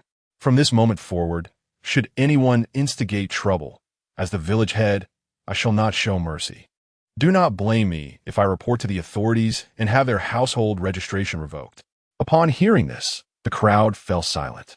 A revoked household registration meant being reduced to a lowly status. Men could be conscripted into the army as the lowest soldiers, while women could be taken as military concubines. After delivering his decree, the village head continued to measure the wasteland with his entourage. Murong Xianggui, supported by Murong Xiangfu, returned home, while Guchuanshio and widow Tian, after a brief respite, assisted each other in departing. Once the village head and his key figures had left, Li Hua strode away confidently. In the aftermath, the remaining women of the village resumed their tasks, yet they quietly exchanged thoughts. Whose side do you think is right? Who can say for certain? It's quite complex. Who exactly is this Murong Xianha? It seems the two women are competing for his affection. I know, he is that tall, handsome, and somewhat aloof gentleman. I only learned his name yesterday. He sounds rather dashing, someone shyly remarked, prompting laughter from the others. Murong Xianggui, once assisted into the room, immediately lay on the bed, groaning about pain in his lower body. Guchuanshio, clutching her waist, returned to the room, feeling a sharp pain in her abdomen, and immediately laid down on the bed. Zosher entered the room and inquired, What happened to both of you? You went out in good spirits and returned in this state? Ye Shungqi, having somewhat regained her composure, looked at Zosher with tear-filled eyes and said, Mother, we were kicked by that shameless woman, Li Hua. What? Even Samlang was kicked by her? Zosher widened her eyes in disbelief. How could that woman possibly have overpowered Samlang, who stood nearly 6 feet tall? That frail, insipid woman could not be a match for him. Indeed, Mother, it was a sneak attack. She struck Samlang below the belt. He might be hurt. Guchuanshio lamented, expressing her woes not for her own suffering, but for Murong Xianhua. Zosher, upon hearing this, was filled with rage and grabbed a wooden stick from behind the door. Ready to confront Li Hua, Murong Xianfu, who had been waiting in the courtyard, hurried inside and said to Zosher, Mother, it's best for elder brother to handle this matter. You should not get involved. Elder brother, can he manage it? He appears cold on the surface. But who knows how much he thinks of that shameless woman? Mother, if what you say is true, then it is even more reason for elder brother to take charge. We should not meddle too much in their marital affairs. Marital affairs? What nonsense are you speaking? That Li Hua shall never set foot in the Murong family home again. Her name has been erased from our family tree. Zosher grew increasingly agitated as Murong Xianfu continued to persuade her. Yes, but the village head has also spoken. If anyone stirs up trouble without cause, their household registration will be relocated to the yamen. Mother, if this escalates, you might end up with the status of commoner. Murong Xianfu thought to himself, worried that if his elder brother and Li Hua reconciled, his mother would be left in a precarious position. This concern was heightened by the news from Hao Zhaodi, who told Murong Xianfu that elder brother did not oppose Xiao Bao seeking out Li Hua, indicating that there might still be a place for her in his heart. Zosher spat on the ground in anger, declaring, That woman is a disaster. As long as she is around, our family will never know peace. We should seek out the village head to demand her punishment. Mother, is that truly necessary? After all, she is Xiao Bao's mother. When he grows up, he might resent you for it. Murong Xianfu made a concerted effort to dissuade Zosher. At that moment, he looked up to see his elder brother standing in the courtyard, his face clouded with displeasure. Elder brother, Murong Xianfu called out, though he was only 3 years younger. He had always been obedient to his elder brother and felt a pang of anxiety at the sight of his brother's frown.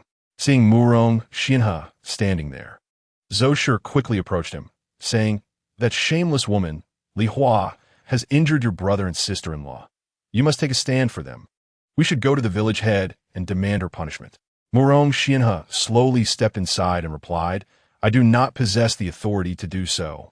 She is no longer a part of the Murong family, but she has harmed your brother and sister-in-law. We cannot let her off so easily. We should confront her." Zhou Shi continued to incite, "That is their affair. I will not involve myself in their disputes." Murong Xianhe addressed Murong Xiangui's room, declaring that anyone who dares to speak out in her defense and tarnish her reputation shall not be forgiven by him. "Brother, you are clearly protecting her. Why can't you let go?" exclaimed Zhou Shi, slapping her thigh. "This matter is between her and me. Others should not meddle. It is not a matter of protection." Murong Xianhe retorted before retreating to his own chamber. As Murong Xianhe pushed open the door, he found his little treasure curled up on the bed, wearing a guarded expression. Upon recognizing her father's return, little treasure promptly hopped off the bed and waddled over, calling out in a pitiful voice, "Father." She wrapped her arms around Murong Xianhe's leg, her eyes brimming with tears as she gazed up at him. He scooped her into his embrace and inquired, "What troubles you?" Little treasure buried her head into Murong Xianhe's chest, fearful. "What are you afraid of, grandmother?" "What of her?" Little treasure was oblivious to the complex emotional entanglements of adults. All she knew was that her father permitted her to visit her mother, which meant he would treat her mother kindly. "Do not be afraid," Murong Xianhe reassured her. "Did you not go to see your mother today?" "I did, but she was not there," little treasure whimpered. "Are you hungry?" Murong Xianhe asked gently, knowing his son had a hearty appetite. "Yes," little treasure replied. "I was scared by grandmother earlier and didn't dare to go out to ask her for food." Murong Xianhe set little treasure down and walked to the kitchen, where Zhou Shi had prepared the meal. He ladled some sweet potato and wild vegetable porridge and brought it to little treasure, who relished every bite, not picky at all, devouring whatever was set before her. Once she finished, Murong Xianhe joined the others for dinner. Gu Chuanxiu felt much better and was able to join the meal. Hearing from Erbao that uncle had prepared a large portion of porridge for little treasure, she felt a twinge of discontent and remarked sideways during dinner, "Mother, isn't there a limit to how much porridge adults and children should have? We should eat together rather than hiding away to feast alone." Murong Xianhe glanced at Gu Chuanxiu and replied, "When we were fleeing, you didn't mention any limits when you secretly consumed little treasure's wild vegetable porridge." "Uncle, I have long acknowledged my mistake," Gu Chuanxiu quickly replied, "but it is important to focus on fairness in the present circumstances." "What are you making a fuss about?" Zhou Shi interrupted. "Brother, in a few days, I shall send someone to propose to the widow of Tian Miao. Naturally, someone will take care of you both then." Zhou Shi continued, eager to secure a home for her son. The widow had already stated she would not require a dowry, only that she be allowed to bring her child along. Her eldest son was already 10. After 2 more years, he would become a laborer, making it a worthwhile arrangement for her family. Murong Xianhe remained silent, simply focusing on his sweet potato and wild vegetable porridge. Chapter 68. Mother and son ascend the mountain. After finishing his lunch, Murong Xianhe retired to his room for a nap. Little treasure bid him farewell and left the room to play. Murong Xianhe awoke from his slumber, preparing to venture into the mountains to gather firewood, whilst hoping to procure some game to enhance his modest existence. As he made his way, Zhou approached and inquired, "Where is Xiaobao?" Murong Xianhe replied, "He has gone out to play. The children of the countryside are accustomed to the wild, nurtured by the breeze of the mountains." So Zhou paid no heed to Xiaobao's whereabouts. After finishing his lunch, Xiaobao arrived at his mother's home, gently tapping on the wooden door, which was opened by his mother. Li Hua. Upon seeing Xiaobao, Li Hua was filled with joy and affectionately kissed him, asking, "Missed your mother, did you?" With a twinkle in his eye, Xiaobao replied, "I thought of you this morning too," his expression one of playful reproach. "Did you come to find me this morning?" Li Hua exclaimed, surprised. "Is Xiaobao truly so reliant on me?" Xiao Bao reciprocated her affection with a kiss on her cheek. All right, shall we agree on a time to meet henceforth? Yes, Li Hua replied, embracing Xiao Bao and ushering him into the house, where not only his mother awaited, but also his maternal grandparents. Grandfather, grandmother, Xiao Bao sweetly called, to which the elderly couple, Liao Laotu and Jiang, warmly responded, perhaps due to a bountiful catch of loaches that day, or perhaps because Li Hua had procured 2 wild pigeons. The family was in exceptionally high spirits. The pigeons simmered in a pot, their ample portions enough to fill a large bowl, while Jiang, under Li Hua's guidance, had blanched a bowl of vibrant wild greens. Li Hua tenderly fed Xiao Bao the pigeon thigh meat, even pouring him a small bowl of broth. Liao Laotu and Jiang observed without reproach, merely consuming their modest portions, though a flicker of concern crossed their minds. How could their daughter marry in the future if she cared for Xiao Bao so dearly? Would it not create additional ties? After Li Hua had fed Xiao Bao the pigeon meat, she encouraged him to drink the broth himself before she too began to eat. Each family member had served themselves only a small amount, mindful to save half of the pigeon meat for dinner, a thought that Li Hua was well aware of. Reflecting on the 2 pounds of plump loaches they had gathered that day, Li Hua suggested, Mother, why not inquire with our neighbor if we might exchange some loaches for other food? I shall also pay a visit to Chun Ermiai. Zhang's eyes brightened at the suggestion. It was indeed a splendid idea. Eating loaches repeatedly was not particularly appealing, and swapping for different delicacies could certainly improve their palate while also strengthening neighborly relations. Satisfied after his meal, Xiao Bao felt a wave of drowsiness wash over him. Li Hua carried him to her room to rest, leaving Liao Laotu to watch over him. With a handful of loaches, Li Hua set off to find Chun Ermiai, while Jiang took half a pound of loaches to the neighboring house to inquire about possible food exchanges. Upon arriving at the ancestral hall, Li Hua noticed Chun Ermiai and her daughter, along with several elderly residents, enjoying their meal of wild greens, a kindness bestowed upon them by the village head. Spotting Chun Ermiai, who was savoring her dish, Li Hua approached and greeted, Ermiai, I see you are enjoying your meal. I came to check on you. Chun Ermiai hastily set down her bowl and utensils, asking, Have you eaten? I have, Li Hua replied. These are some loaches my parents caught. I brought them for you and your daughter to try. You are too kind. Such a precious gift should be kept for yourself. Chun Ermiai exclaimed joyfully, Do not refuse. You once assisted me, and I consider you a friend, Li Hua said with a smile. Thank you, Chun Ermiai replied, her heart brimming with joy. Although Li Hua's reputation was tarnished, her personal interactions revealed her to be an exceptional individual, opinionated, thoughtful, and courageous. Chun Ermiai began to question Murong Xian's character. How could such a reasonable person abandon her husband and child? Could it be true, as she had heard today, that Murong Xianhe had long been involved with Widow Tian? If that were the case, it would indeed be a waste of her discerning eyes. Li Hua handed a loach to Chun Ermiai, saying, If you happen to know of anyone with beeswax, please keep an eye out for me. I have a use for it. All right, Chun Ermiai responded. After a brief exchange, the two parted ways. Around 3 in the afternoon, Li Hua took Little Bao to the nearby hill to set out bait.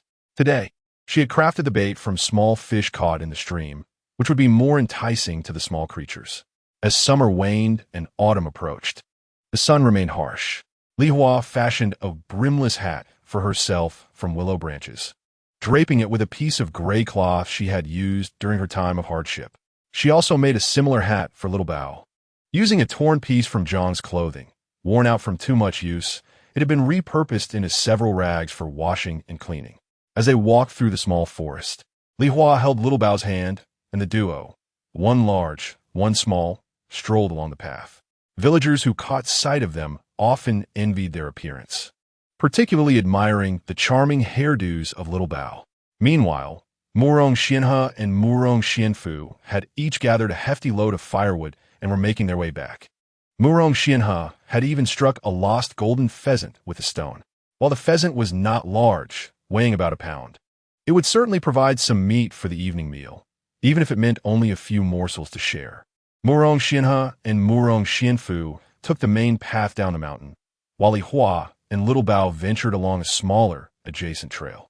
Along the way, Li Hua chatted animatedly with little Bao, who, having awoken from a delightful nap, was full of curiosity. His questions often elicited hearty laughter from Li Hua. Murong Xianhe had long noticed the joyful mother and son, but remained silent, his heart heavy with sorrow. Was he truly so disregarded by that woman? Murong Xianfu also spotted the pair, initially mistaking them for another mother and child. He wondered who the well-dressed woman was, so carefree amid the busy harvest season, when all other women looked disheveled and exhausted. Upon closer inspection, he realized it was Li Hua and little Bao. Despite having heard from Hao Zhaodi that little Bao would seek out his mother, seeing them together still startled him. The mother and child seemed utterly oblivious to the presence of others, especially his elder brother. Stammering, Murong Xianfu pointed toward Li Hua and little Bao, saying to Murong Xianhe, "Be brother, that little Bao is with that woman." Murong Xianhe followed the gaze of Murong Xianfu and gave a dismissive snort before ignoring him entirely, seeing his older brother's indifference. Murong Xianfu merely continued to carry the firewood, trailing behind. Li Hua was preoccupied with leading Xiao Bao forward, oblivious to the presence of Murong Xianhe not far away. Moreover, the large firewood they had gathered completely obscured their figures, making it impossible for Li Hua to notice him unless she approached closely. Unbeknownst to her, she had been noted in someone's heart. Li Hua placed the small fish, coated with poison from the poisonous herb, near the brook in the forest, anticipating that wild ducks and pigeons would come to drink and frolic in the water. After setting everything in place, she awaited the following day to reap her harvest. Before ascending the mountain with Xiao Bao, she reminded Jiang Shi to prepare the wild pigeons well, so that they could enjoy a few bites upon Xiao Bao's return. Having spent a delightful afternoon and satisfied his appetite, Xiao Bao only turned homeward as the sun began to set. It was not until Murong Xianhe had finished tending to the golden pheasant that Zhou Shi realized Xiao Bao had been missing all afternoon. She quickly addressed Murong Xianhe, saying, "Eldest son, where has Xiao Bao gone? How could he be absent for an entire afternoon?" For Bao and the others have returned and mentioned they were not with him. Murong Xianhe glanced at Zhou Shi and replied, "Mother, who will be back shortly. He went out to find Li Hua, but will certainly return in time for dinner. As Xiao Bao fears your reprimand." Sure enough, a short while later, Xiao Bao appeared at the doorstep and called out cheerfully, "Grandmother." Seeing Xiao Bao, Zhou Shi asked, "Where have you been? We haven't seen you at all." With a succinct answer, Xiao Bao replied, "Oh, who styled your hair? Was it second aunt? It looks lovely." Zhao Shi exclaimed in surprise. Xiao Bao, hearing his grandmother's self-directed admiration, mischievously blinked his eyes and replied, "Yes." He dared not reveal that it was his mother who had done it, fearing his grandmother's scolding. Hao Zhaodi, overhearing the conversation, turned to take a look and agreed that it indeed looked nice. She had forgotten about the twin buns she had styled on Xiao Bao previously, prompting her to beckon him over and softly suggest, "Let second aunt learn a bit more." Xiao Bao obediently stood before Hao Zhaodi, allowing her to inspect and adjust his hairstyle. That evening, the family enjoyed a meal of sweet potato porridge and the golden pheasant prepared by Murong Xianhe, each relishing a few pieces. To cater to the children, Zhou Shi instructed Hao Zhaodi to particularly cook some until tender. After dinner, Xiao Bao requested his father to wash his face and help him bathe. Zhou Shi muttered that Xiao Bao was too particular, noting that after eating, De Bao and the others had gone out to play and promptly climbed into bed to sleep. Murong Xianhe gave Xiao Bao a quick wash, saying, "All right, time for bed." He had always preferred not to engage in the delicate task of bathing children. Pouting, Xiao Bao complained it doesn't smell good. Murong Xianhe shot him a stern look and retorted, "If you wanted to smell good, go seek your mother." To his surprise, Xiao Bao's eyes lit up as he asked, "Really? Can I go find mother tonight?" Murong Xianhe was at a loss for words, and he carried Xiao Bao into his bedroom, inquiring, "Did you enjoy the golden pheasant I caught today?" Xiao Bao nodded in affirmation and then shook his head. Murong Xianhe was instantly incensed. How could even the prized golden pheasant he had procured be met with disdain? "What do you mean by that?" Xiao Bao piped up in a childlike voice, "Grandmother's cooking is delicious." Murong Xianhe, feeling a pang of discontent, turned over and fell asleep, ignoring the little one beside him. The following day, Mrs. Zhou delivered 10 eggs and summoned a matchmaker from the village to propose to Widow Tian. With no elder present and her younger brother away chopping wood with Widow Tian's eldest son, Widow Tian was more than willing to entertain the matchmaker and Mrs. Zhou, who had brought the 10 eggs as a betrothal gift. Thus, the relationship between Murong Xianhe and Widow Tian was formally established. Widow Tian's younger brother felt a twinge of discomfort, yet his sensitive ties with Tian Miao prevented him from voicing his concerns or acknowledging Widow Tian. Li Hua learned of this development during a chance encounter in the mountains while foraging for wild vegetables, where she met Hao Zhaodi and Chun Ermiai, who were engaged in animated conversation. Li Hua, did you know? Murong Xianhe has become engaged to Widow Tian, Chun Ermiai remarked. Really? So soon? Li Hua exclaimed, astonished. Life has only just begun to stabilize, with daily meals still a source of anxiety. With Murong Xianhe suddenly responsible for 3 additional mouths to feed, isn't that rather daunting? Indeed. If you don't believe me, just ask Hao Zhaodi. Chun Ermiai gestured towards her. Hao Zhaodi had always suspected that Li Hua still harbored hopes of returning to Murong Xianhe's side. Her kindness toward Xiao Bao served as evidence. Furthermore, she was not particularly fond of Widow Tian, feeling that Li Hua now appeared more appealing than ever. Just a couple of days ago, my mother invited a matchmaker to arrange the engagement, Hao Zhaodi observed, glancing at Li Hua. With such beauty, I wonder what kind of suitor awaits. It would be unfortunate if she ends up without a suitable home. Li Hua felt a pang of sorrow. She had believed Murong Xianhe to be exceptional, someone who could see her uniqueness. It was disheartening to realize he, too, was merely settling. What troubled her further was the thought of Xiao Bao facing a stepmother. Fostering a close bond would surely become more challenging. Moreover, Widow Tian was rather duplicitous, leaving Li Hua wondering if Xiao Bao could truly thrive under her care. Thus, her immediate priority was to repay the debts on her house and find an opportunity to have a heart-to-heart with Murong Xianhe, hoping to reclaim Xiao Bao. As these thoughts clouded her mind, Li Hua's cheerful disposition evaporated. Chun Ermiai and Hao Zhaodi, noticing the shift in her demeanor, fell silent and pretended to focus intently on foraging. Li Hua departed from their company and made her way to her baiting spot. Recently, due to the delightful scent of the small fish, many small creatures had fallen victim to her traps, even catching plump wild ducks, which the locals relished in soups. Li Hua intended to sell the poisoned wild ducks to Old Li, who could fetch 10 coins for each. However, the distance to the county town was considerable. A round trip nearly consumed 2 days' worth of time, making such a venture impractical. To everyone's surprise, there exists a quaint little market nearby, spontaneously organized by several neighboring villages. Each morning, from 6 to 8 o'clock, those who have gathered produce bring their goods to sell, while eager buyers flock to purchase. Recently, Li Hua managed to procure 4 wild ducks. She kept one for herself and allowed the old man Li to sell the remainder, amassing 30 coins thus far. If this continues, repaying her debts will pose no challenge. Today, feeling somewhat disheartened, Li Hua ventured to the creek's edge, where her spirits lifted upon discovering not only 2 wild ducks, but also 2 wild pigeons lying by the waterside. Chapter 70, The Good-for-Nothing. She hurriedly placed her finds into a basket and raced home, urging the old man Li to swiftly head to the market and sell them. Yesterday, Murong Xianhe heard whispers of this spontaneous market and thought to explore the possibility of earning a living there. Early this morning, he arrived at the makeshift market, where he was taken aback to see the old man Li selling wild ducks. While others were subsisting on wild vegetable porridge, his family had wild ducks for sale.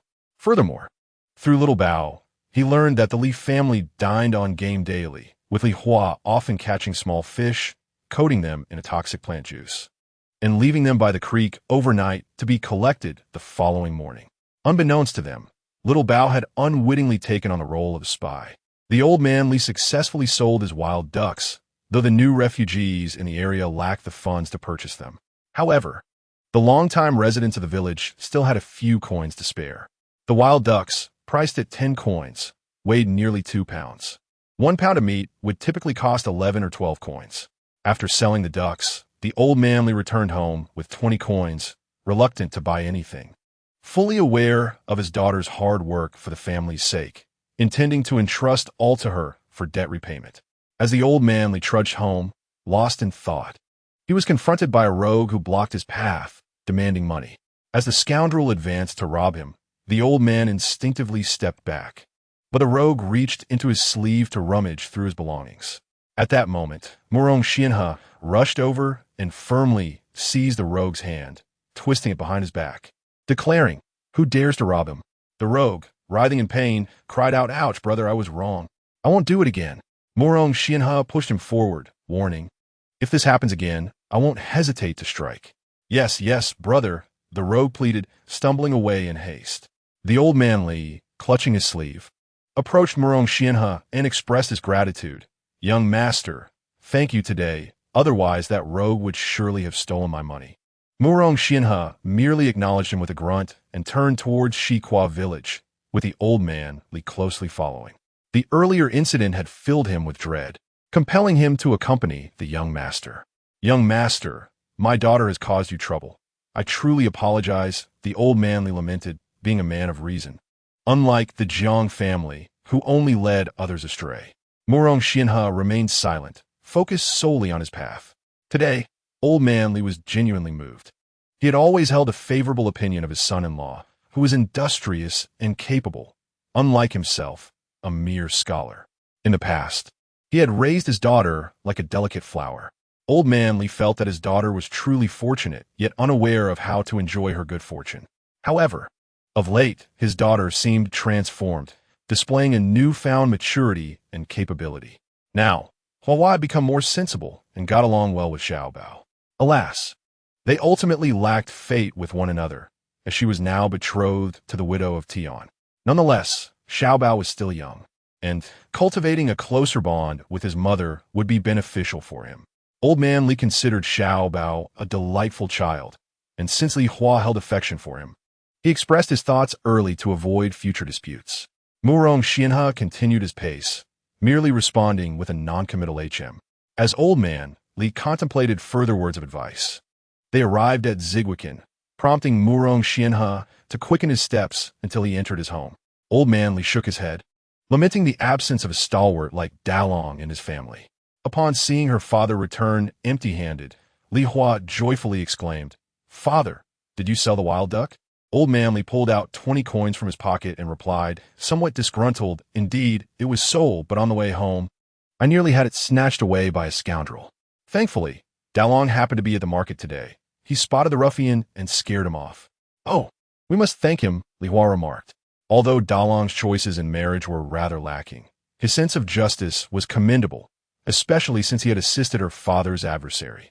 Jiang cast a sidelong glance at old man Li and disdainfully remarked, "Humph, what does that signify? Just a brute." Earlier that day, she had an unfortunate encounter with Zhou, who had spat at her, which filled her with bitterness, particularly as her precious daughter treated Zhou's grandson so kindly. Li Hua kept Dalong's act of protecting her father in mind, considering that she should apologize to him when the opportunity arose. After all, the original owner had wronged him, and now it was her turn to bear that burden. She also intended to discuss Xiaobao with him. While they could no longer be husband and wife, it was crucial for them to coexist peacefully within the same village. The news of Murong Xianhe's betrothal to the widow of Tian spread swiftly through the village, eliciting sympathy for Li Hua from some, while others sought to curry favor with the widow. When Sun Daguan and others encountered Murong Xianhe, they offered words of congratulations. Wang Mingho, at the age of 23, had delayed marriage due to poverty until he finally arranged a match with an older maiden from the neighboring village at the age of 20. However, he was soon informed by his mother that the maiden would not menstruate, leading to a retraction of the engagement. This incident prompted her brothers to confront Wang Mingho, resulting in a commotion and the removal of a pig from his home. Had it not been for Murong Xianhe and Sun Daguan intervening, the situation could have escalated further, potentially forcing the pig onto the Wang family as a burden. Consequently, the Wang family fell into deeper poverty, making matchmaking an even greater challenge. From the moment Wang Mingho beheld Li Hua on that gentle hillside, her hair cascading like a waterfall, his heart brimmed with emotion upon returning home. Day and night, thoughts of Li Hua consumed him. and he romanticized the memory of her hand in his as they fled together, transforming their escape into a vision of falling blossoms, a testament to their fervent love. Upon hearing the news of Murong Xian's engagement to widow Tian, Wang Mengho felt a surge of happiness. He had previously believed Murong Xianhe might still welcome Li Hua back, for he had once cherished her deeply, and they shared a child. During this time, Wang Mengho's admiration for Li Hua had been somewhat clandestine, yet now he sensed a glimmer of opportunity. Wang Mengho confided in his mother about his intentions.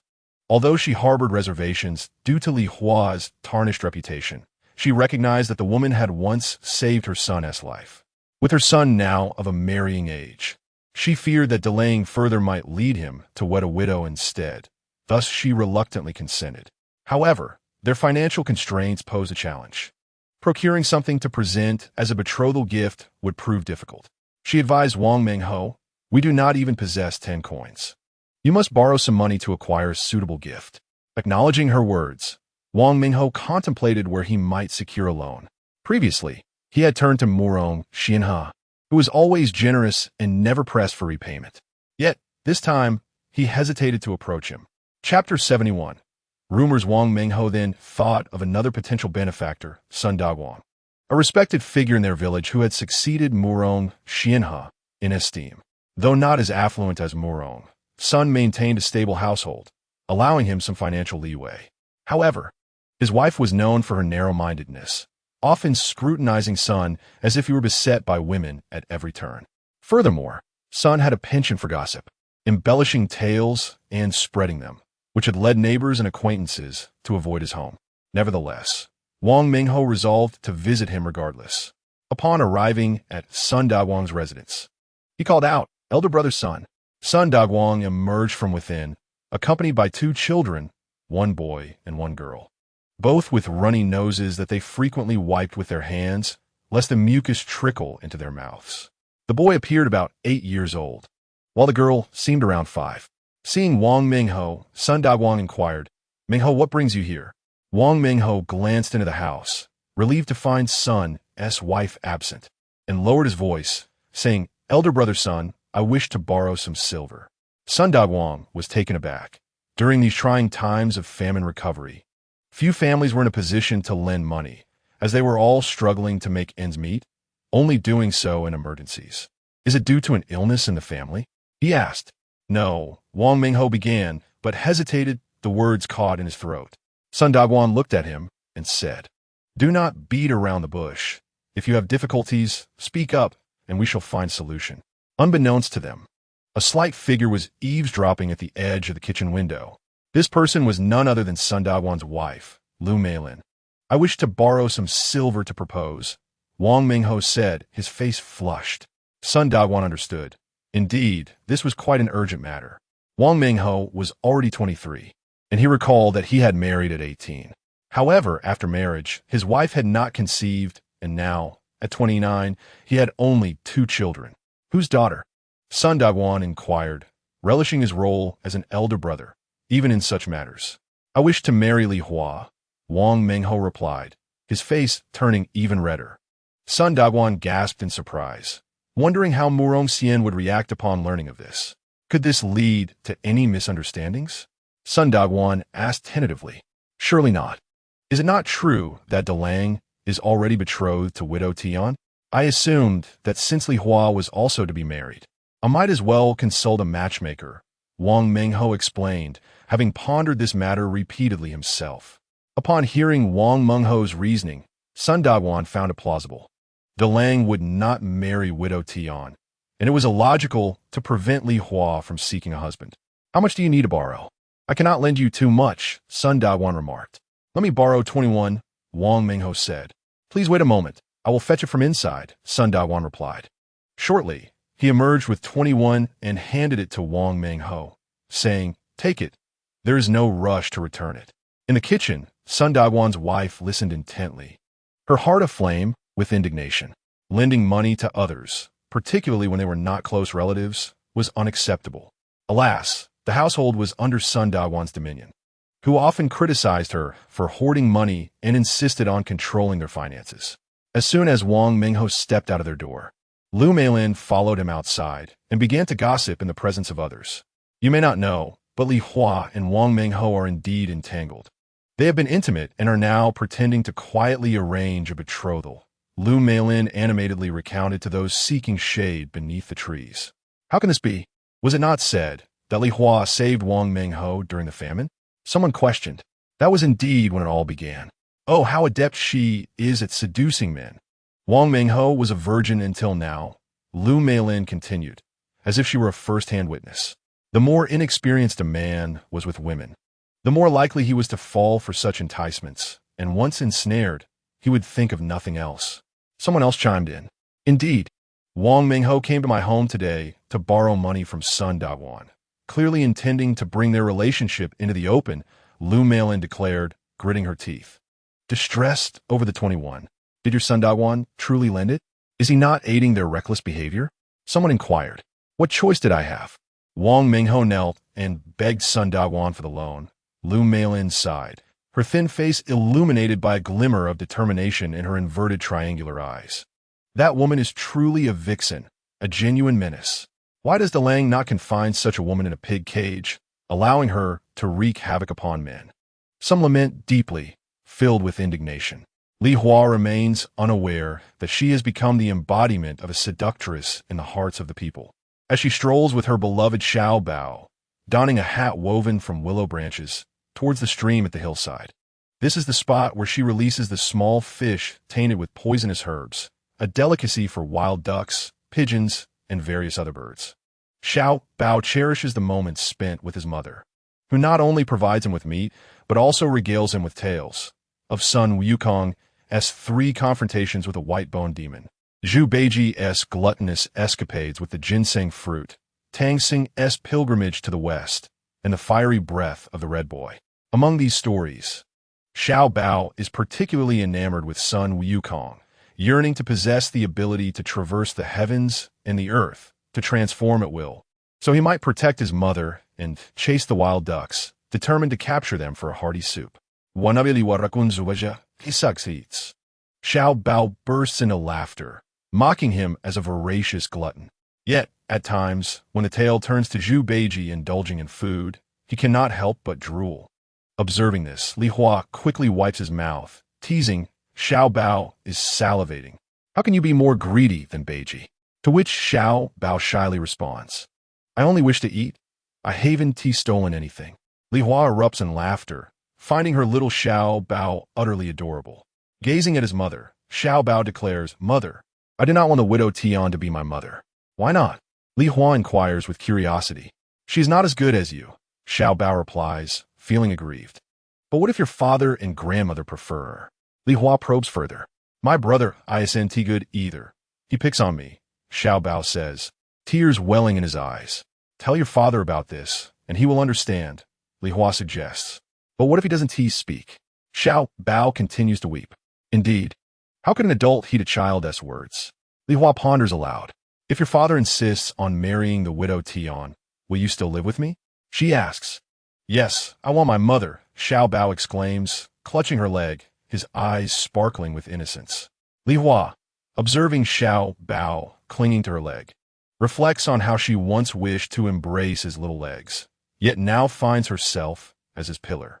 After a moment's thought, she realizes that parents are indeed meant to be the support for their children. She lifts Xiao Bao, planting a kiss on his cheek, marveling at how adorable and innocent he truly is. At dinner, after feeding Xiao Bao some pigeon meat and soup, he is finally allowed to return home. Jiang remarks to Li Hua, Hua, you treat Xiao Bao so well, but his family may not share the same sentiment. They might accuse us of undermining their father-son bond. What do they know? This will also be Xiao Bao's home in the future, Li Hua asserts boldly. She is determined to reshape Jiang's notion that Xiao Bao is an outsider. After all, she'd rather experience another journey through time than allow her son to be mistreated by another woman. Meanwhile, Sun Daguang's wife, Lu Meilin, spreads rumors about the scandalous relationship between Li Hua and Wang Meng, which eventually reaches the ears of the widow Tian, Guchu and Xiu.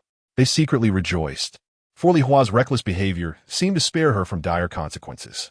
Initially, They believed that Murong Xianhe would still harbor feelings for that woman. But it appeared their worries were unfounded, as she continued her flirtations with men without restraint. Given to Lang's temperament, it would suffice if he merely refrained from drowning her or strangling her. Gu Chenxiu returned home, embellishing the gossip spread by Sun Dawan's wife, Lu Meilin, to Zhou Shi.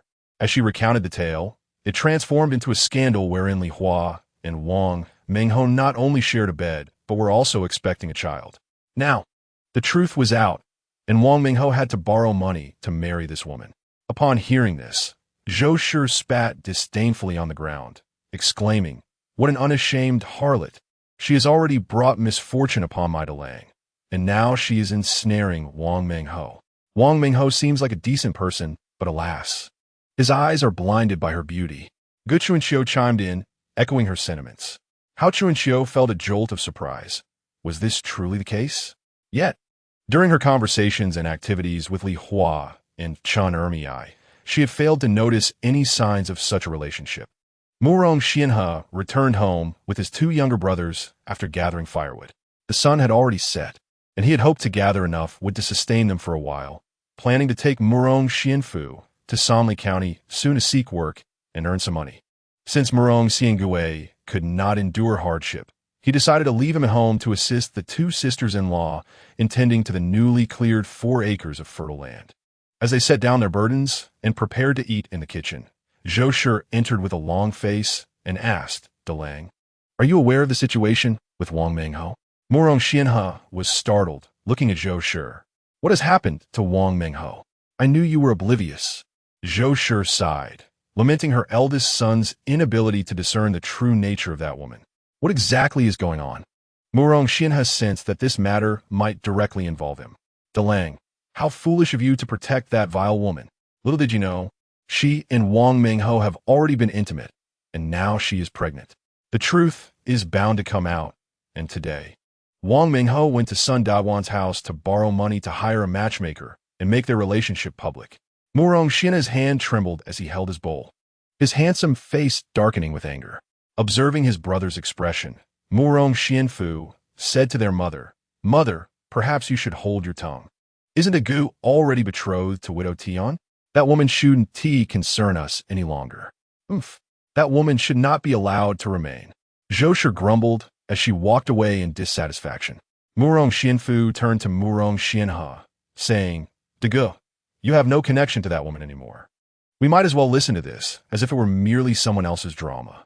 Murong Xianhe remained silent, focused solely on his meal. Murong Xiangui, still reeling from the earlier incident and warned by Murong Xianhe not to provoke Li Hua, listened to the gossip as if it were a mere story, not daring to speak a word. Little Bao returned home before his father had finished his porridge, having lingered longer than usual, reluctant to part from his mother. Zhou observed and exclaimed, "Where have you been all day? Have you been spirited away?" Upon hearing his grandmother's scolding, Xiao Bao burst into tears, rushing to his father. Seeking comfort, "Father." Murong Xian, he was aware of his association with Li Hua. Yet upon hearing the rumors from his mother, his mood soured, and he chose to ignore Xiao Bao, finishing the last morsel of his porridge with a grim expression. Witnessing her father's indifference only deepened Xiao Bao's sorrow, leaving him standing there in tears, uncertain of where to turn. Hao Zhaodi, unable to bear the sight, drew Xiao Bao to her side, offering him her own bowl of porridge. Through sobs, Xiao Bao ate, his heart wistfully longing for his mother and second aunt. Murong Xian, he lay restlessly in bed, tears streaming down his cheeks. As the saying goes, a man sheds tears not lightly, but only when truly heartbroken. He reflected upon his unwavering devotion to that woman, perplexed as to why she held no affection for him. Unbeknownst to Li Hua, she had become the target of public disdain, someone whom others wished to extinguish. As she lay in bed, pondering Xiao Bao's words from earlier that day, she resolved to seek an appropriate moment to discuss the matter of Xiao Bao's belonging with Murong Xian the following day. Moreover, she intended to apologize for her past wrongs against him. She had erred. The next day, Li Hua concealed herself along the path Murong Xian he would take to gather firewood, awaiting his arrival to discuss matters with him, hoping he would acquiesce. Early in the morning, Murong Xian he rose, washed up briefly, and set out with his axe. From behind, Zoe called out, "Eldest son, where are you off to? Are you going to chop wood? Shouldn't Erlang and Sanlang accompany you? Let them explore the newly cultivated land today. I can manage alone." With a stern demeanor, Mu Rongxian, he replied, "I will go alone." Chapter 73. The Bite. After waiting a while in her hiding place, Li Hua spotted Mu Rongxian he approaching alone. Glancing about, she breathed a sigh of relief, initially fearing that Mu Rongxian Fu and Mu Rongxian Gei might accompany him, and she was contemplating how to divert them. Li Hua quickly emerged, calling out, "Mu Rongxian he. Mu Rongxian he." Squinting, Mu Rongxian he regarded Li Hua, thinking her reckless for coming forth while he had been searching for her. "Can you come over here? I wish to discuss a matter with you," she beckoned. Is this how she entices men? Mu Rongxian he thought, noting the inviting gesture akin to that of a courtesan. His mounting anger and resentment surged once more as he approached her with firm strides. Just as Li Hua was contemplating how to initiate conversation, in a swift motion, his hand clutched her throat. Li Hua's eyes widened in terror, staring at Mu Rongxian he's dark, furious face, the grip around her neck stronger than before. Li Hua released the basket she had been holding and struggled to pry open Mu Rongxian's grip with her delicate hands, but her strength was insufficient. In a moment of desperation, she contemplated using her right foot to kick him. However, before she could act, Mu Rongxian swiftly pulled her into his embrace, depriving her of any room to maneuver. "Do you wish to kick me? What have I done to deserve this? You entice the merchant and seduce Wang Menghe, yet you show me disdain. Do you consider me dead? Speak." Mu Rongxian's voice was a tempest of fury as he glared at her. Li Hua shook her head vigorously, struggling to articulate her defense. She had not seduced the merchant, nor had she ever enticed Wang Menghe. Why must those past grievances be resurrected?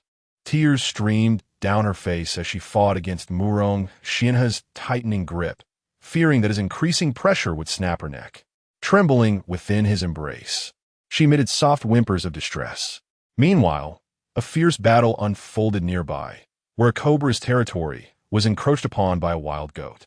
The cobra opened its mouth wide, revealing its venomous fangs, and struck at the unsuspecting goat.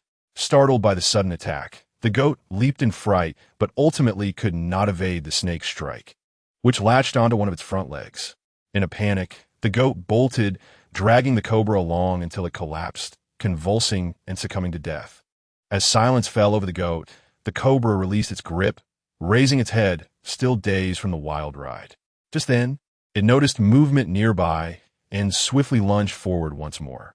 In the midst of her despair, Li Hua's gaze wandered, desperate for any signs of help.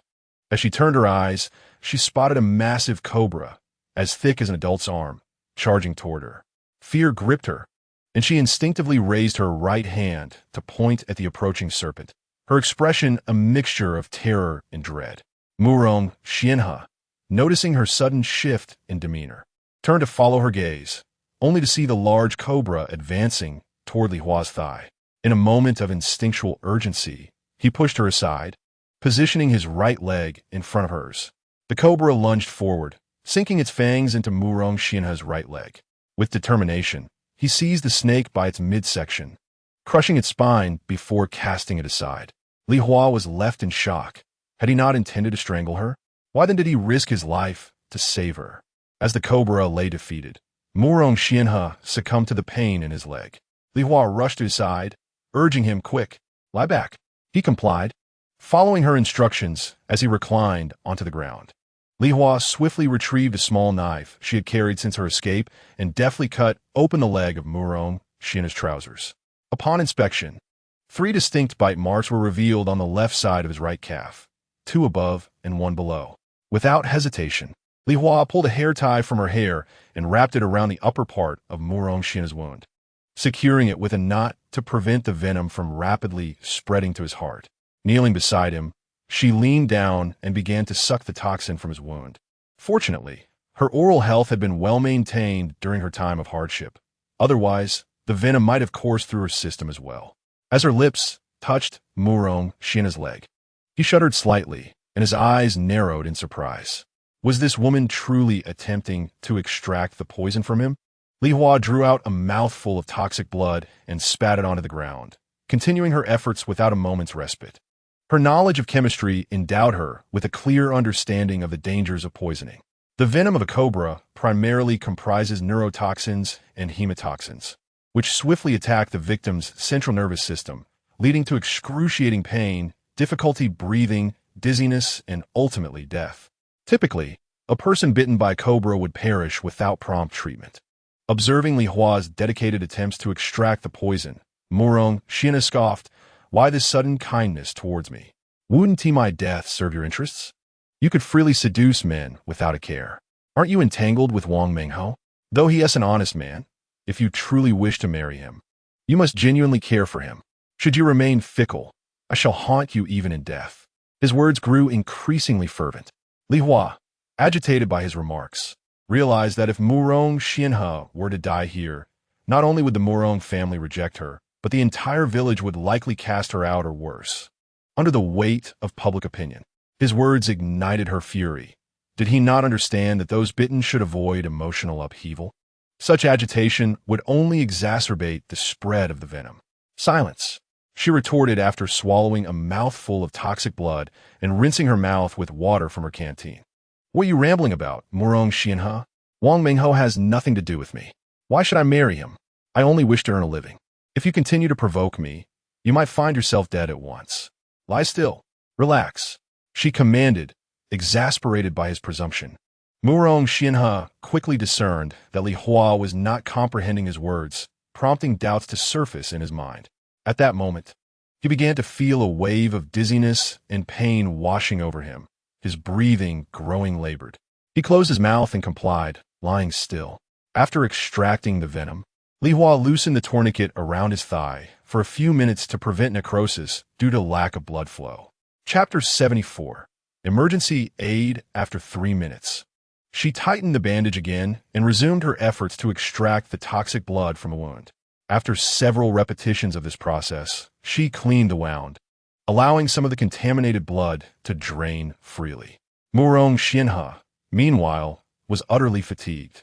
The dizziness and pain compelled him to close his eyes, awaiting the inevitable approach of death.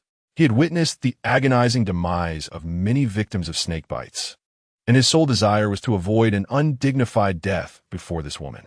As the sun began to ascend, Li Hua gazed towards the distant roadside, hoping to summon someone to return to the Murong family to convey the message, facilitating the transport of Murong Xianhe back home for rest, as the glaring sun was detrimental to a convalescent.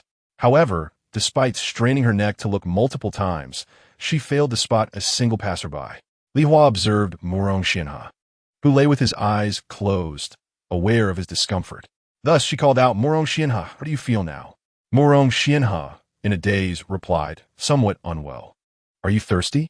Murong Xianhe responded with his lips, yet his body remained still. He could not rise. Li Hua understood that movement would only exacerbate the spread of the venom. So, she took a sip of water herself, leaned down beside Murong Xianhe, and shared the water with him. Murong Xianhe had some awareness, and as Li Hua passed the water to his lips, he slowly swallowed. She only offered him a small amount, knowing that too much could burden his stomach, aiming merely to alleviate his thirst. As the sun grew increasingly intense, Li Hua constructed a makeshift shelter of branches above Murong Xianhe and placed her willow hat to shield his head. Time trickled by, and she periodically provided him with sips of water. Approaching midday, after 3 or 4 hours had elapsed, she assessed Murong Xianhe's condition, which appeared somewhat better than she had anticipated. Perhaps it was due to her timely extraction of the toxins from his body. Li Hua's gaze fell upon a lifeless cobra not far away. A serpent of such size could easily have claimed the lives of several Murong Xians. Had she not drawn the poison away in time, you would not have fared so well. Could it be that the venom had already been partially expelled? With this question lingering in her mind, Li Hua cautiously approached a nearby mound of dirt, and to her astonishment, she discovered a wild goat lying on the ground. Upon closer inspection, she noted 3 distinct fang marks from a cobra on the goat's hind leg. Li Hua relocated the goat to a cooler spot, as exposure to the sun would spoil it, representing several days' worth of sustenance. She now comprehended why Murong Xianhe could still breathe and retain some awareness after several hours. The cobra had already bitten the goat, resulting in diminished venom, compounded by her assistance in extracting some from Murong Xianhe.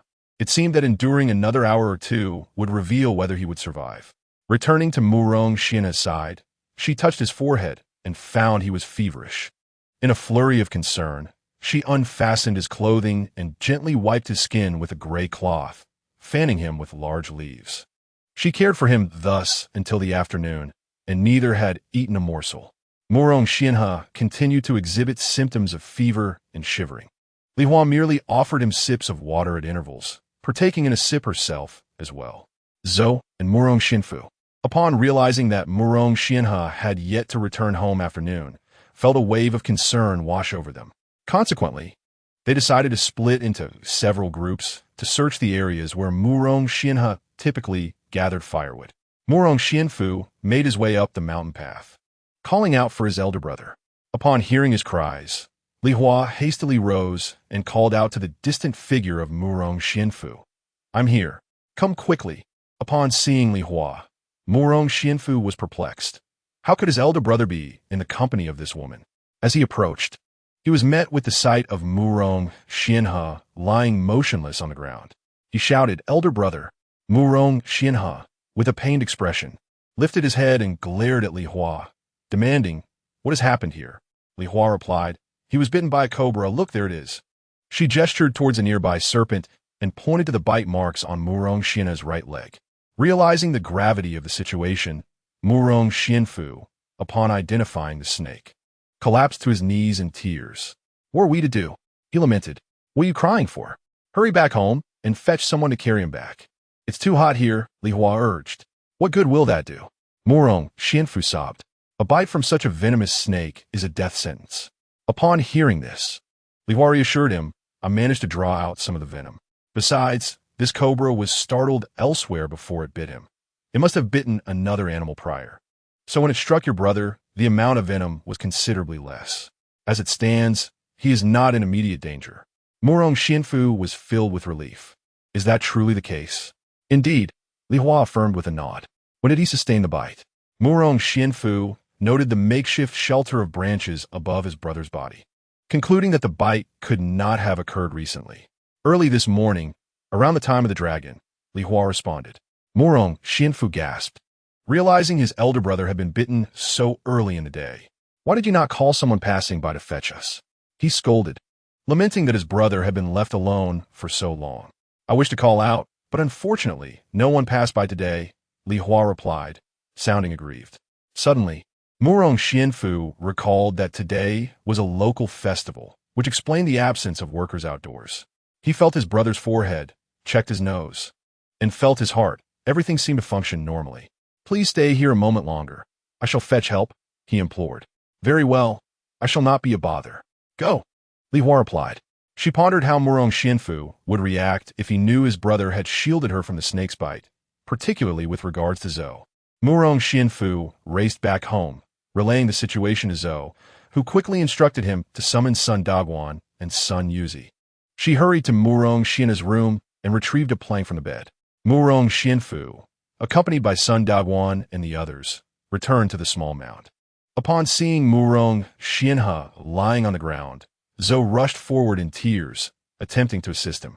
Li Hua, witnessing this, urgently cautioned, "Do not move him. The venom is still coursing through his body." At Li Hua's warning, Zhou recoiled in fear, retracting her hand. Li Hua instructed Murong Xianfu, saying, "You all must work together to lift him onto the bed at once. Remember, his upper body should be elevated while the lower body remains lower. To maintain this height, have a shorter person at the front and a taller person at the back." Zhou Wuli responded, "I'm shorter, so I'll lift at the front." "I'll take the back, being taller," remarked Murong Xianfu. Li Hua further advised Murong Xianfu, "Do not cover his right leg wound with a blanket. It must remain exposed.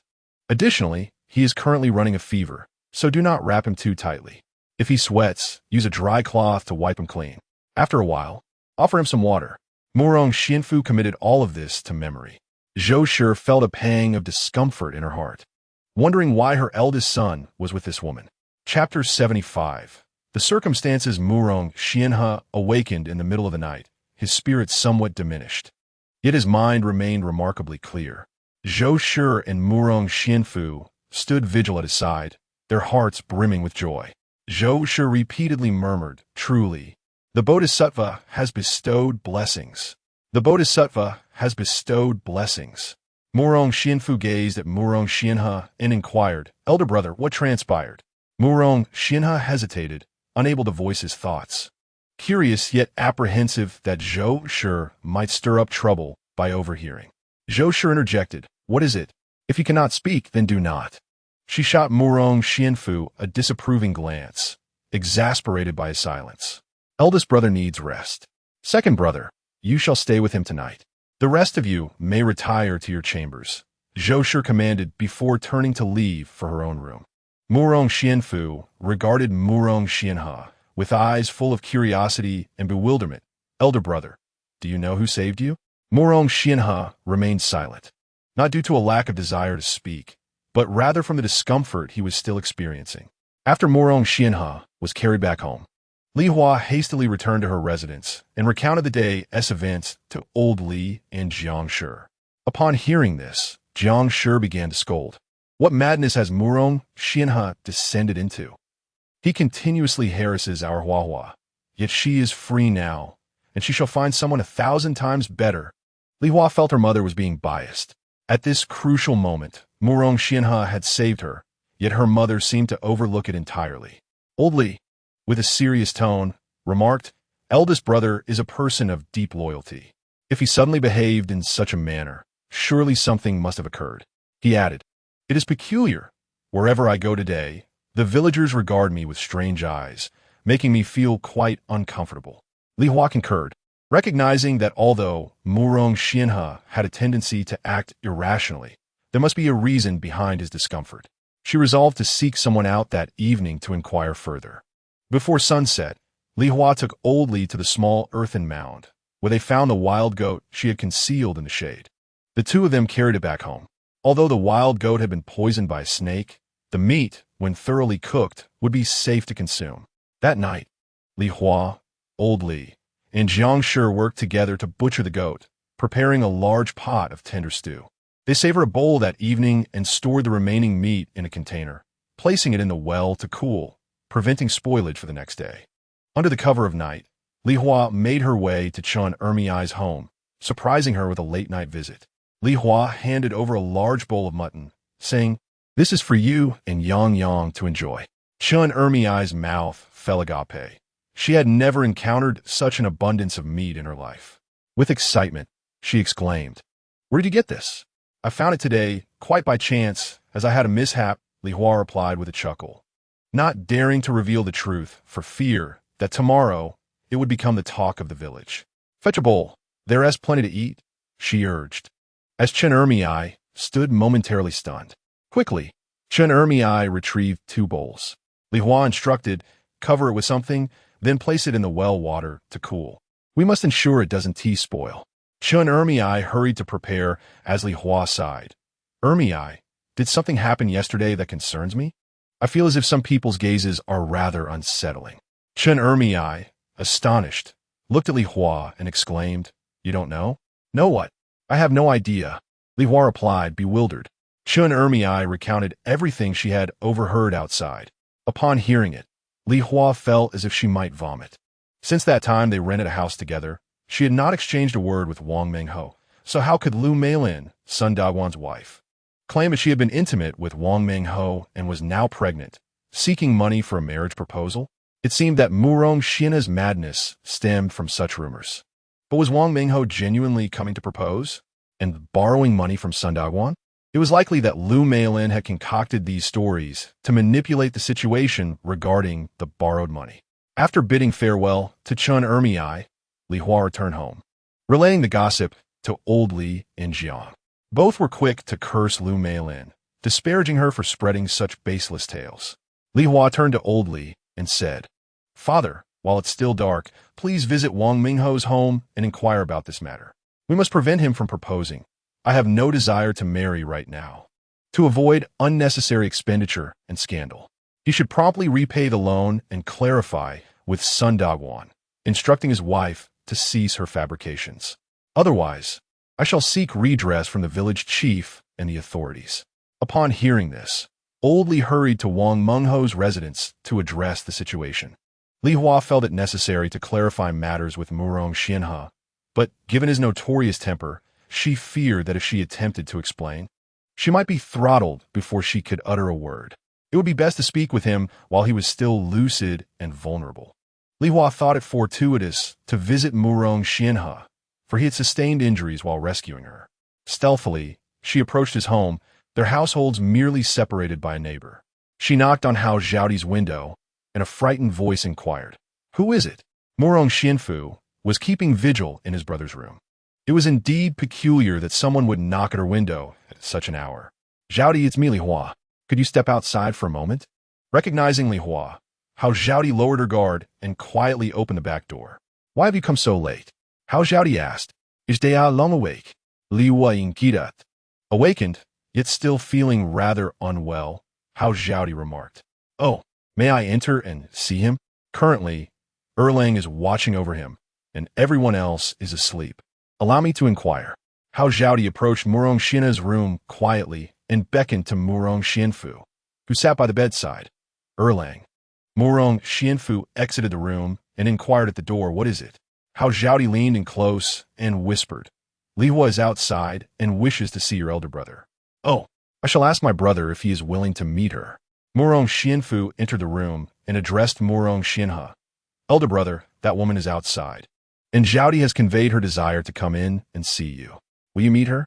Upon hearing this, Murong Xianhe slightly opened his eyes, still beset by pain and dizziness, though feeling somewhat better than during the day. Uncertain of what the woman wished to discuss, he decided to grant her an audience. Considering her efforts on his behalf, he gently nodded to Murong Xianfu in acknowledgement. Li Hua stepped into Murong Xianhe's modestly furnished room, which contained only a bed, a small table with a cup of water, and a pile of clothes in one corner. Not spotting Xiaobao, she turned to Murong Xianfu and asked, "Where is Xiaobao?"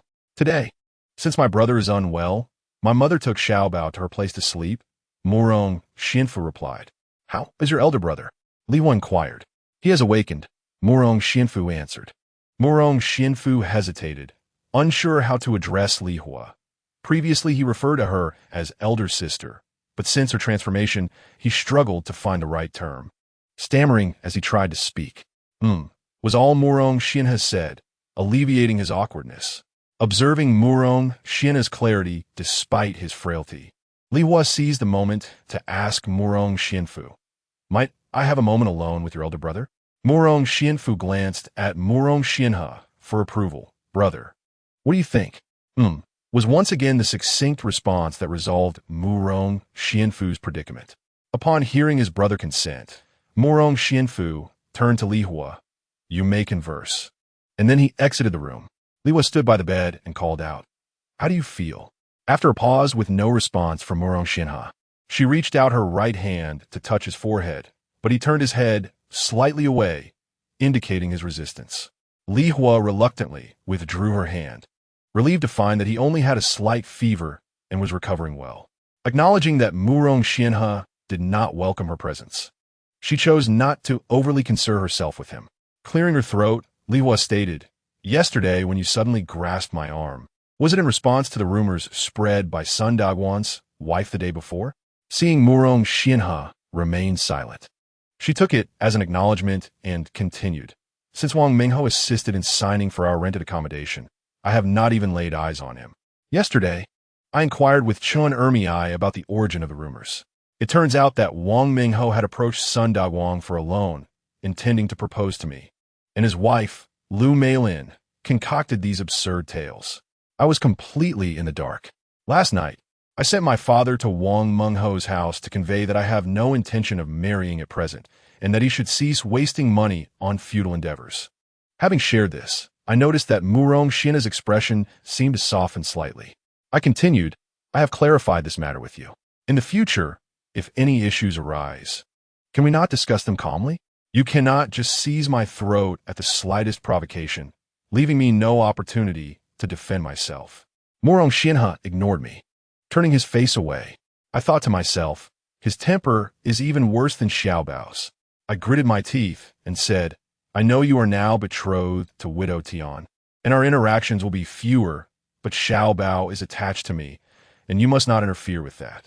Murong Xianhe slightly opened his eyes and coldly replied, Isn't it too late to care for Xiao Bao now?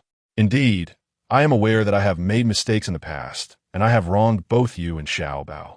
I now wish to do my utmost to compensate Xiao Bao, to ensure he receives the maternal love he deserves, do I not? Upon hearing this, Murong Xianhe's previously stern yet pale face darkened. You wish to make amends with Xiao Bao, but what about me? You do not return, even when life outside has been unkind to you. Do you truly despise me? No, I do not despise you. The reason I have not returned is due to an unfortunate incident shortly after I left you in Xiao Bao. I suffered a head injury and lost many memories. I only retain vague recollections, like knowing I have parents, a husband, and a child, yet I cannot recall their faces, names, or where they reside. I dared not reveal that the original owner would rather work as a courtesan than return to him, perhaps fearing the repercussions of such a confession. I aim to preserve some secrets for the original owner, as well as carve out a space for my own survival. You may find it hard to believe, but that is indeed the truth. Do you remember the first time we met during the famine? I failed to recognize you. It was only after several conflicts that I began to align those hazy memories with reality, realizing that you were my husband and Xiao Bao was my child. When I first encountered my father and mother, I also did not recognize them, but their persistent calls of Hua Hua gradually rekindled my memories. I thought to myself, while I had only partially shared the original owner's story, my own experiences were entirely genuine, without a hint of fabrication. Has your transformation anything to do with this? Murong Xianhe asked, his expression noticeably improved. Yes, it is indeed related. Primarily, the old widow who saved me taught me many things, such as how to utilize the poisonous sap to kill small animals and how to treat those around me. After receiving her teachings, I increasingly felt remorse towards my former family, towards you and Xiao Bao. Originally, that widow intended to accompany me in search of my family, but regrettably, I could not remember. Later, the widow's health deteriorated, and she passed away not long before the calamity struck. I had no choice but to flee from the disaster. The gray long shirt I wore was once hers, and I promised to burn paper money for her annually. Where do you reside, then? Murong Xianhe felt a pang of discomfort at this, having searched for him for a year without a trace, as if he had vanished into the depths of the sea. It is behind the mountain where 2 people were murdered on the road, where a few scattered households reside. That day, I followed you on the first day, having witnessed the murder firsthand, so I thought it prudent to seek a reliable group to join to avoid falling victim to harm. It was only after 2 days of trailing you that I was discovered. Murong Xianhe inhaled sharply upon hearing this. He had only sought out the bustling places, which explained the absence of any clues. And what of the peddler? Murong Xianhe inquired, his gaze fixed on Li Hua. This was the crux of the matter. No matter how captivating the tale, could the perpetrator simply vanish into thin air? Li Hua understood that Murong Xianhe would not easily take her word for it. This was yet another test. Regaining her composure, she replied, My memory is hazy, and I do not recall this individual. Perhaps we had a dispute, which led him to push me down the cliff, causing my injury. When I regained consciousness, only an elderly widow was by my side. Li Hua lied, eyes wide open. She felt compelled to withhold the truth of the original owner's chaotic life, knowing that if she divulged every detail, Murong Xianhe might very well rise up to strangle her. After listening to Li Hua, Murong Xianhe's expression softened slightly. Seizing the moment, Li Hua redirected the conversation to the matter at hand. You have engaged to the widow Tian and are likely to marry soon. Consider this.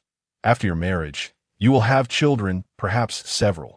The ties will become quite complicated. Her children with her late husband, your children with your late wife, along with your own offspring.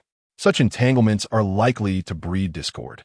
Moreover, little Bao is still young, and the 2 children from the widow Tian are older than him.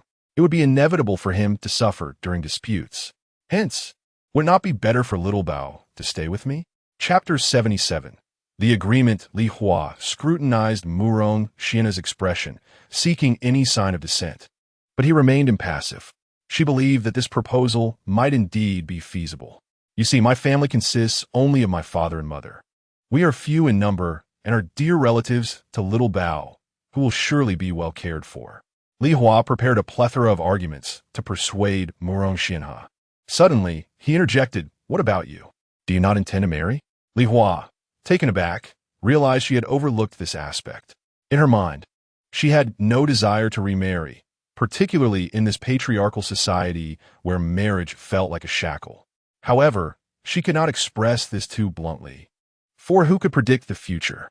Presently, I have no such intentions, but should circumstances change and I marry, I will return little Bao to you. How's that sound? Upon hearing this, Murong Xianhe's face darkened once more, leaving Li Hua bewildered. Had she said something amiss? Observing Murong Xianhe's silent demeanor, Li Hua found it difficult to discern his intentions. She gazed at him and remarked, "If you remain silent, I shall assume your agreement." Yet, Murong Xianhe continued to withhold his words. "Your silence implies consent," Li Hua asserted, presuming his acquiescence as she noted his closed eyes. After all, he was not without offspring. Marriage to Widow Tian would grant him 2 more children. Though not his biological progeny, a stepfather is still a father, is he not?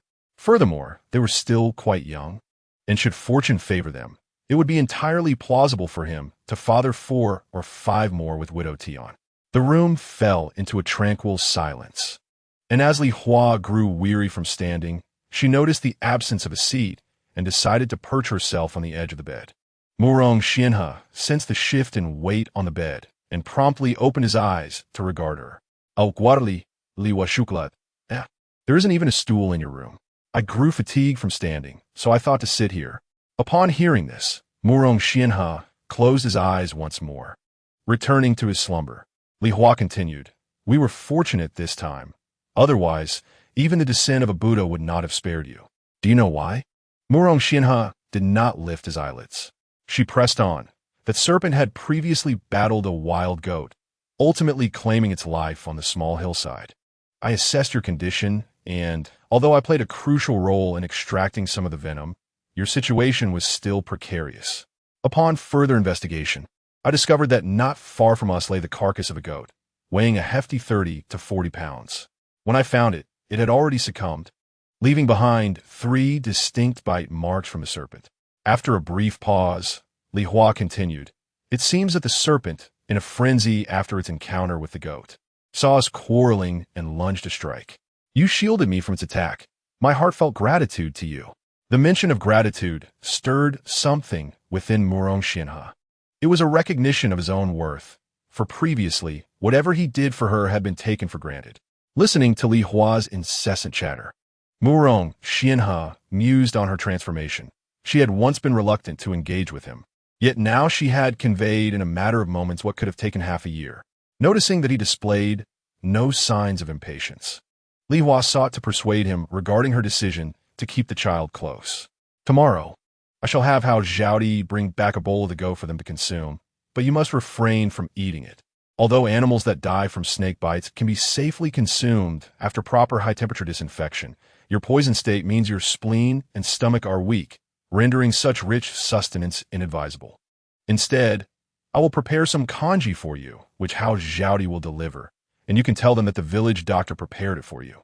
Seeing Murong Xianhe remain silent and appearing unwell, she felt it unwise to continue her prattle. Rising from her seat, she declared, "Then I shall not disturb your rest any longer. I will take my leave." As she approached the door, she paused, turning back to face Murong Xianhe. At that moment, he too was gazing at her, and their eyes met in a sudden connection, evoking a profound sense of longing and depth akin to the autumn waters stretching endlessly under the sky. Li Hua smiled and said, "Thus, a fortnight before your marriage to Widow Tian, I will take Xiao Bao away." At her words, Murong Xianhe, he felt his enchanted heart abruptly return to reality. Did she treat me well solely for Xiao Bao's sake? Seeing his expression stiffen, Li Hua quickly turned to leave, tossing over her shoulder, "It's settled then," and departed swiftly. After her exit, Murong Xianfu entered. "Brother, what was that woman discussing with you for so long?" Murong Xian, he cast a sidelong glance at Murong Xianfu, curiosity evident in his brother's demeanor. Recognizing the teasing undertone, Mu Rongxian Fu fell silent. As night deepened, Mu Rongxian he instructed, "You should retire, I am fine." He added, and extinguished the oil lamp. "No need, brother, let it burn. I shall return to check on you when I awaken, lest I tread in darkness." Mu Rongxian Fu replied with concern. It was remarkable to him that his elder brother had survived a cobra bite, a tale he had never heard before, which brought him great joy. Once Mu Rongxian Fu departed, Mu Rongxian he opened his eyes, recollecting the moment Li Hua aided him with drug use. He felt a blush creep upon him, remembering how unreservedly she had cut open his trouser leg and leaned in to inhale. The thought sent shivers through him. He pondered whether she harbored any special feelings for him at that time. Around noon the following day, Hao Zhaodi returned with a large bowl of stewed lamb, the aroma enticing enough to make one swallow in anticipation. It coincided perfectly with mealtime, captivating both adults and children who gazed intently at the dish. Zhou Shi inquired in astonishment, "Where did this lamb come from?" Hao Zhaodi, lowering her head, replied, "A villager found a wild goat that had met its demise in an accident and could not carry it back. I assisted for a while, and in gratitude, they sent over a bowl." "Is there truly such fortune?" Zhou Shi exclaimed in wonder. "Indeed," Hao Zhaodi simply responded. "Mother, let us eat quickly while the questions." Mu Rongxian Fu interjected. Hao Zhaodi then produced a bamboo tube from her basket and presented it to Mu Rongxian he, saying, "This is porridge prepared by the village doctor, who mentioned that due to your frail constitution, you should avoid lamb and consume only this thick gruel." Zhou Shi was even more astonished. What a remarkable day it was for the family, receiving both lamb and porridge. "Why would the village doctor send you porridge, Delang? Rice is quite precious these days," Zhou Shi asked incredulously. "Perhaps because I once assisted her," Mu Rongxian he answered. "What did you help her with?" Mu Rongxian Gue asked, wishing for a similar opportunity to receive such a favor. It had been ages since he had savored pure white rice porridge. Mu Rongxian he glanced at his brother and replied, "I helped her carry firewood." Chapter 78. The explosion observing everyone reaching for the lamb.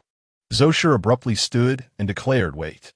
We must reserve half for tonight, and each person should have a few pieces. Hao Zhaodi, you shall divide it." After speaking, she turned and went to the kitchen to fetch a bowl, taking away half of the lamb. The others felt somewhat disheartened. They had hoped to enjoy a hearty meal, but it seemed they would only be able to savor a taste.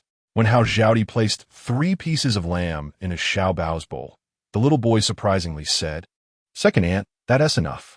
Hao Zhaodi had initially intended to give him more, and now she looked at Xiao Bao, wondering why he seemed so restrained today when he usually relished meat. Mu Rongxian cast a glance at Xiao Bao's belly, which was already bulging, clearly.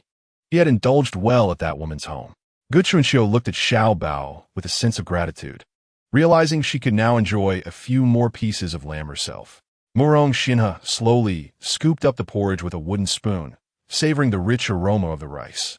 The children were so captivated by the lamb that they failed to notice he was having plain rice porridge. Otherwise, he would have surely drawn envious glances for such a simple meal.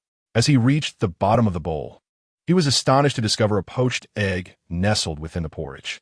The luxury of having plain rice porridge was already a treat, and finding an egg added a touch of joy and surprise. Gu Chunxiu immediately spotted Mu Rongxian eating the egg and, drooling with envy, exclaimed, "Elder brother, there's a poached egg in the porridge. The doctor is truly generous." Everyone was taken aback by her words, their eyes turning to Mu Rongxian as if to say, "That doctor is indeed a person of great integrity." Upon hearing this, Zhou Shi exclaimed, "Oh my, that doctor is truly someone who knows how to repay kindness." Mu Rongxian twitched his lips if he were to mention that it was a gift from Li Hua. His mother would likely respond in an entirely different tone. As he relished the poached egg, he suddenly noticed Xiao Bao gazing at him, prompting him to ask, "Do you want to eat some?" To his surprise, Xiao Bao, in a soft voice, replied that he was merely curious as to how his mother's poached egg ended up in his father's porridge. After finishing the porridge, Mu Rongxian retreated to his room to rest. His poisoning had been severe. Although he had consumed some porridge, he had not eaten anything the previous day, and his appetite today was lacking, so he lay down on the bed. Xiao Bao followed him into the room. Upon seeing him, Murong Xinhe said, "Come here. Let us take a nap together." Xiao Bao shook his head, saying, "I want to find mother. She smells nice." Murong Xinhe felt a pang of disappointment. It seemed he was the one who smelled unpleasant. Indeed, he bathed only once every few days, while that woman used a wash daily. "What did you eat at your mother's?" Murong Xinhe inquired. "Porridge, egg, and meat," Xiao Bao answered in his childish voice. Murong Xinhe shot a glare at his son. The boy certainly had a hearty appetite. Xiao Bao leaned over and planted a kiss on his cheek, then sweetly said, "I want to find mother." Murong Xinhe coughed lightly and remarked, "Who taught you to kiss people so casually?" "Mother," Xiao Bao replied, turning back to him. "Who did your mother kiss?" Murong Xinhe asked, his eyes gleaming with curiosity. "I kissed mother." Xiao Bao blinked. "Does father want to be kissed too?" "Aside from Xiao Bao, who else would there be?" "Just Xiao Bao," he responded, and with that his little legs carried him out the door. Li Hua lay at home, indulging in a peaceful afternoon slumber, unaware that once again she was the subject of unfounded suspicion. After a quarter of an hour, Sun Dagwan and Wang Mengho arrived at the Murong residence to pay a visit to Murong Xinhe. Zhou Shi ushered them into Murong Xinhe's chamber, calling out, "Young master, Sun Dagwan and Wang Mengho have come to see you," before leading them inside. Murong Xinhe rose from his bed, propping himself against the window. Sun Dagwan, upon seeing him, quickly exclaimed, "No need to get up, just lie down. We're here to see you." Murong Xinhe replied, "It's quite all right. Lying down for too long becomes uncomfortable. Sitting up is also good." Sun Dagwan chuckled and remarked, "Young master, your life is indeed resilient. To survive a cobra's bite is quite remarkable. I've never heard of such a thing. Pray tell, how did you manage it?" I managed to extract some of the venom initially, and to slow the flow of the toxin, I tied a knot above the wound, though not too tightly, then continued to suck it out, using my mouth. "Did you do it yourself?" Sun Dagwan queried, perplexed. "If it were in certain areas, one wouldn't be able to reach it." Murong Xinhe's face turned crimson, though his bronze complexion concealed it from others. He murmured, lowering his head. After a moment, he added, "If someone else could assist in the extraction, that would have been even better." Both Sun Dagwan and Wang Mengho nodded, as if they had just grasped something of utmost importance. Wang Mengho cleared his throat and said, "Young master, there has been a rumor circulating these past days that is rather difficult to broach. Had it not been for old man Li coming to my home to clarify matters, I would still be in the dark." Sun Dagwan quickly interjected, "It's all my wife's fault. She has a big mouth." He continued, "When Wang Mengho came to borrow money from me, we deliberately avoided her, only to discover she was eavesdropping in the kitchen, stirring up this whole mess. I gave her a good scolding for it." "What exactly is going on?" Murong Xinhe inquired, turning his attention to Wang Mengho. Although he had already learned the truth from Li Hua, he wished to hear it from Wang Mengho as well. He believed that understanding matters from multiple perspectives would better unveil the reality of the situation. Wang Mengho, blushing and looking down, occasionally glanced up as he spoke. "Well, it is said that you have become engaged to Widow Tian. I thought to myself that Li Hua would eventually marry too, considering my age and our family's financial struggles. If Li Hua were to overlook our situation, marrying her would be quite favorable." At this point, Sun Dagwan playfully tapped the back of Wang Mengho's head, saying, "At the time, I advised him against it, noting that we live in the same village and it would be awkward to see each other all the time. But this fellow insisted on giving it a try." Wang Mengho shot Sun Dagwan a glare, retorting, "Sun Dagwan, are you here to clarify matters or to stoke the flames?" Sun Dagwan immediately recognized his blunder, gently slapping his own face as he exclaimed, "Indeed." Wang Mengho continued, "In truth, when I borrowed 21 from Sun Dagwan, it was merely a trial. I never intended for it to be misconstrued. I have no connection with Li Hua whatsoever. Ever since we signed a rental agreement last time, we haven't met alone. So where do these sordid tales they speak of come from? Yesterday, old Li came to my home and firmly rejected me, telling me not to visit his house to propose, claiming it was Li Hua who had instructed him to say so. I returned the 20 coins to Sun Dagwan and even visited his wife to clarify the situation, urging her not to spread falsehoods." As the conversation progressed, Wang Mengho deflated like a punctured balloon, the colorful bubbles of hope in his heart bursting once more. Chapter 79. Seeking father and mother. Upon hearing this, Murong Xian's countenance softened, his eyes becoming gentler, yet he remarked, "You need not explain to me in such detail." Both Wang Mengho and Sun Daguan exchanged glances, their mouths twitching in disbelief. "If you did not wish for an explanation, why did you earlier inquire so eagerly about the matter? And why, upon hearing the rumor, did you nearly strangle Li Hua, almost leading to your own demise?" Sun Daguan turned to Murong Xianhe and said, "Brother, we are kin. Are you truly about to marry the widow Tian? Why then interfere with that woman?" Under the disapproving gaze of Murong Xianhe, Sun Daguan sealed his lips. "I know what to do." Murong Xianhe fixed his gaze on Sun Daguan, the look replete with warning. "Very well," Sun Daguan exclaimed, hastily pulling Wang Mengho away. "Brother, take care of yourself. We shall visit you again in a few days." With that, they swiftly departed from Murong Xianhe's residence. That evening, Murong Xianhe received a bamboo tube filled with white rice porridge, a gift from Li Hua, who had exchanged a large bowl of stewed mutton for the rice. She had prepared 2 jars of porridge for him that day. The porridge lacked eggs, but contained a variety of vegetables, vibrant green and far from wilted. Li Hua had added them just before the porridge was finished, concerned that Murong Xianhe might not be satiated. The following day, however, Li Hua did not bring any more porridge. Murong Xianhe found himself sharing the same sweet potato and wild vegetable mash with the others at home, which he found quite unpalatable. Originally intending to seek a livelihood, Murong Xianhe was now confined to resting at home.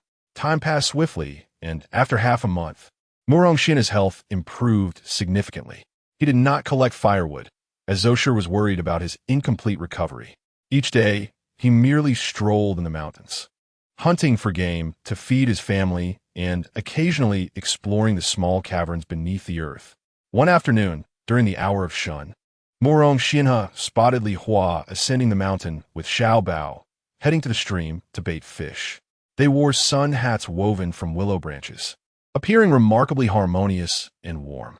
Murong Xianhe followed them to the foot of the mountain, where Li Hua was placing bait while chatting with Xiao Bao. As Li Hua recounted the tale of the Lantern of Precious Lotus, where Qin Xiang embarked on a 7-year quest to rescue his mother from beneath Mount Hua, Xiao Bao was deeply moved, tears welling in his eyes. "I don't want to be apart from you anymore, mother," he sorrowfully declared. Li Hua gazed at Xiao Bao, whose eyes brimmed with tears, understanding that he had been deeply touched by the story. She consoled him, saying, "Mother shall not part ways with Xiao Bao." "I don't want father to marry widow Tian," Xiao Bao sobbed. "I dislike her." "I want father to marry mother," he declared, clutching Li Hua's leg and looking up with longing. "I wish for that too, but your father does not want her mother," Li Hua reassured him. Murong Xianhe, overhearing Li Hua's words, felt a shadow descend upon his handsome face. "Is this my fault?" Xiao Bao inquired, clinging tightly to Li Hua's leg. Li Hua bent down, looking into his eyes. "Mother has made mistakes in the past." Xiao Bao pouted, clearly dissatisfied. "Father will forgive. Even if Xiao Bao makes mistakes, father will forgive. But mother has made grave errors. Your father does not forgive me. However, he has promised you can live with mother," Li Hua replied, turning to walk towards the stream, where she began placing small fish coated with toxic grass juice on the stones. Xiao Bao followed, whining, "I want mother and father," determined to argue until he got his way. Li Hua pointed into the stream. "Look, there's a big fish." Instantly, Xiao Bao ceased his crying, his curious eyes fixated on the direction Li Hua indicated. With a sigh of regret, she spread her hands. Alas, this big fish has been frightened away by Xiao Bao's cries. Upon hearing Li Hua deceive Xiao Bao, Murong Xianhe glared at her silhouette ahead, thinking, "This woman is becoming increasingly cunning." After placing all the bait, Li Hua took Xiao Bao's hand and headed back, awaiting the harvest the next morning. Once they had left, Murong Xianhe stealthily approached the spot where the small fish lay, picked one up, and sniffed it. It bore no distinctive scent, only a fishy odor, leaving him puzzled about what it had been coated with to incapacitate small animals like wild ducks. The following day, Li Hua joyfully discovered 2 wild ducks and several pigeons by the stream. With this bounty, she felt optimistic that she would soon be able to repay her rent. She instructed Old Li on how to braise the pigeons while having Old Li sell the wild ducks.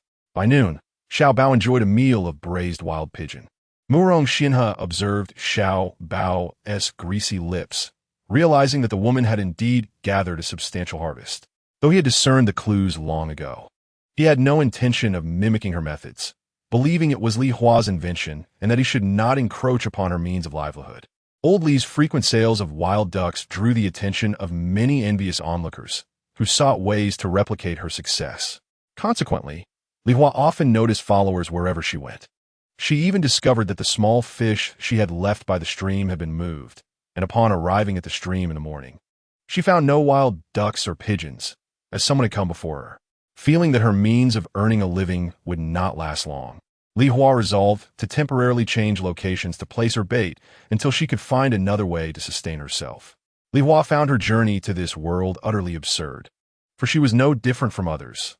There were no extraordinary realms or unique abilities at her disposal. At times, she even relied on the ancient inhabitants for survival. Xiao Bao continued to enjoy accompanying Li Hua to the foot of the mountain every afternoon to lay fish bait. Despite his fondness for fish and the way his mouth watered at the sight of the little creatures, he despised their numerous bones. Even when Li Hua roasted them to perfection in a pot, he still refused to eat, preferring instead the wild ducks and pigeons, which he relished. Chapter 80.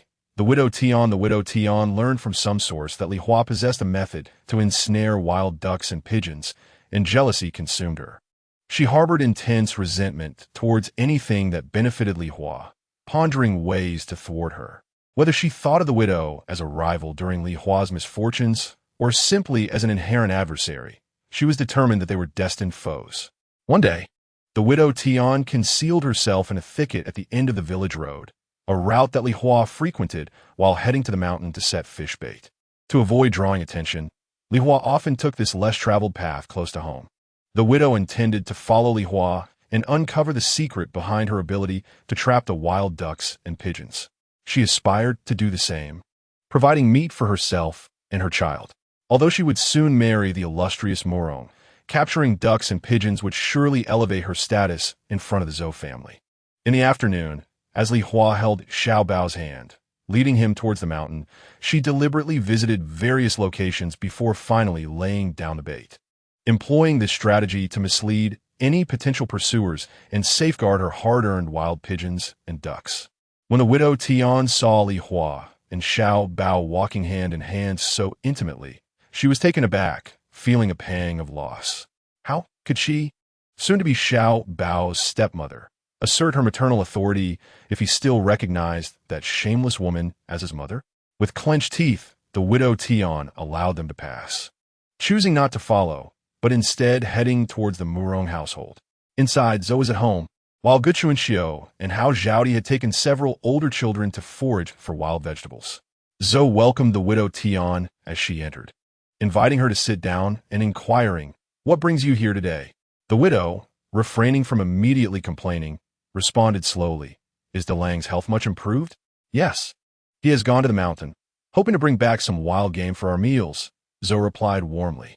"Indeed, Delang is quite fortunate.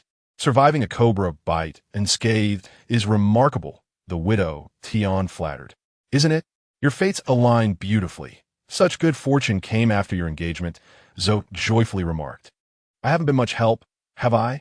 The widow feigned modesty. "It is simply fate. What more can be done?" Not long ago, when Delang visited, he even brought 2 pounds of sweet potatoes, Ms. Zhou remarked with satisfaction. She held a high regard for Widow Tian, appreciating her diligence and practicality, as well as their pleasant conversations whenever they had the chance. However, she noted with dismay that since Delang's engagement, he seldom visited Widow Tian's home. It seemed her son was growing increasingly oblivious. Ms. Zhou resolved to speak more of Tian Niao's virtues in front of her eldest son. Suddenly, Widow Tian glanced around the room and inquired, "Where's Xiao Bao?" "I took him home to play with a few of his older brothers. Coincidentally, those 2 boys were idling at home," Widow Tian replied. Ms. Zhou's smile faded as she responded, "Xiao Bao enjoys playing outside. He often returns home only when it's time for a meal. One wonders who he is having such fun with." "Ah, in that case, I must not have been mistaken. I thought that wasn't Xiao Bao," Widow Tian remarked. "What is he up to? Where's he playing? Surely, He is not in any danger? Ms. Zhou asked, her voice tinged with anxiety. Her son Delang was very fond of the boy, and should anything happen due to her negligence, Delang would surely blame her. I am uncertain about any dangers. I saw him going up the mountain with Li Hua's daughter, Widow Tian said, observing Ms. Zhou's reaction closely. Upon hearing this, Ms. Zhou sprang up in alarm, exclaiming, how could he be with that woman? Goodness, if something were to happen to him in the mountains, no one would know. Widow Tian, realizing that Ms. Zhou was unaware of Xiao Bao's companionship with Li Hua, felt a surge of satisfaction and feigned concern, suggesting, shall we search for him together? Together. They circled the foot of the nearby mountains, yet neither Li Hua nor Xiao Bao could be found. In reality, Li Hua had taken Xiao Bao on a winding path back to the stream to place bait, convinced that the stream yielded the greatest rewards.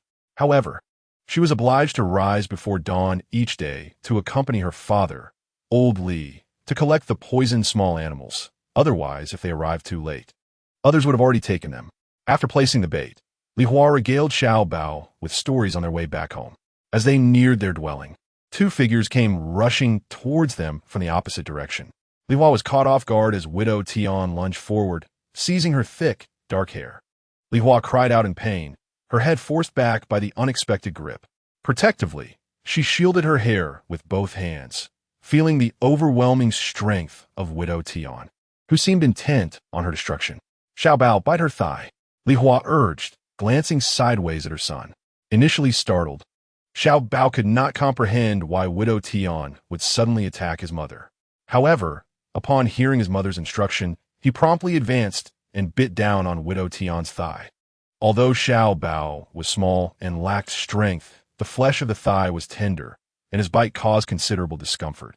Xiao Bao, why are you biting me? I am your mother, Widow Tian exclaimed in surprise.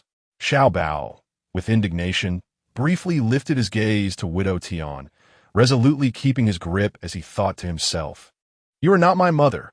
You are Lu Bu Jiao's and Lu Bu Yu's mother. In pain, Widow Tian had no choice but to release her grip on Li Hua's hair to push Xiao Bao away. She dared not retaliate against the boy, fearing the wrath of Murong Xianhe should he hold her accountable. At the moment when the Widow Tian released her grip and pushed Xiao Bao away, Li Hua raised her right foot and forcefully kicked the widow in the abdomen, causing her to cry out in pain and be flung several paces back. The pursuing Mrs. Zhou, witnessing Xiao Bao biting the widow, rushed forward and delivered a sharp slap to Xiao Bao, sending him tumbling to the ground, all the while cursing, you wretched child. This is your future mother. How dare you bite her? Li Hua, upon hearing this, was infuriated.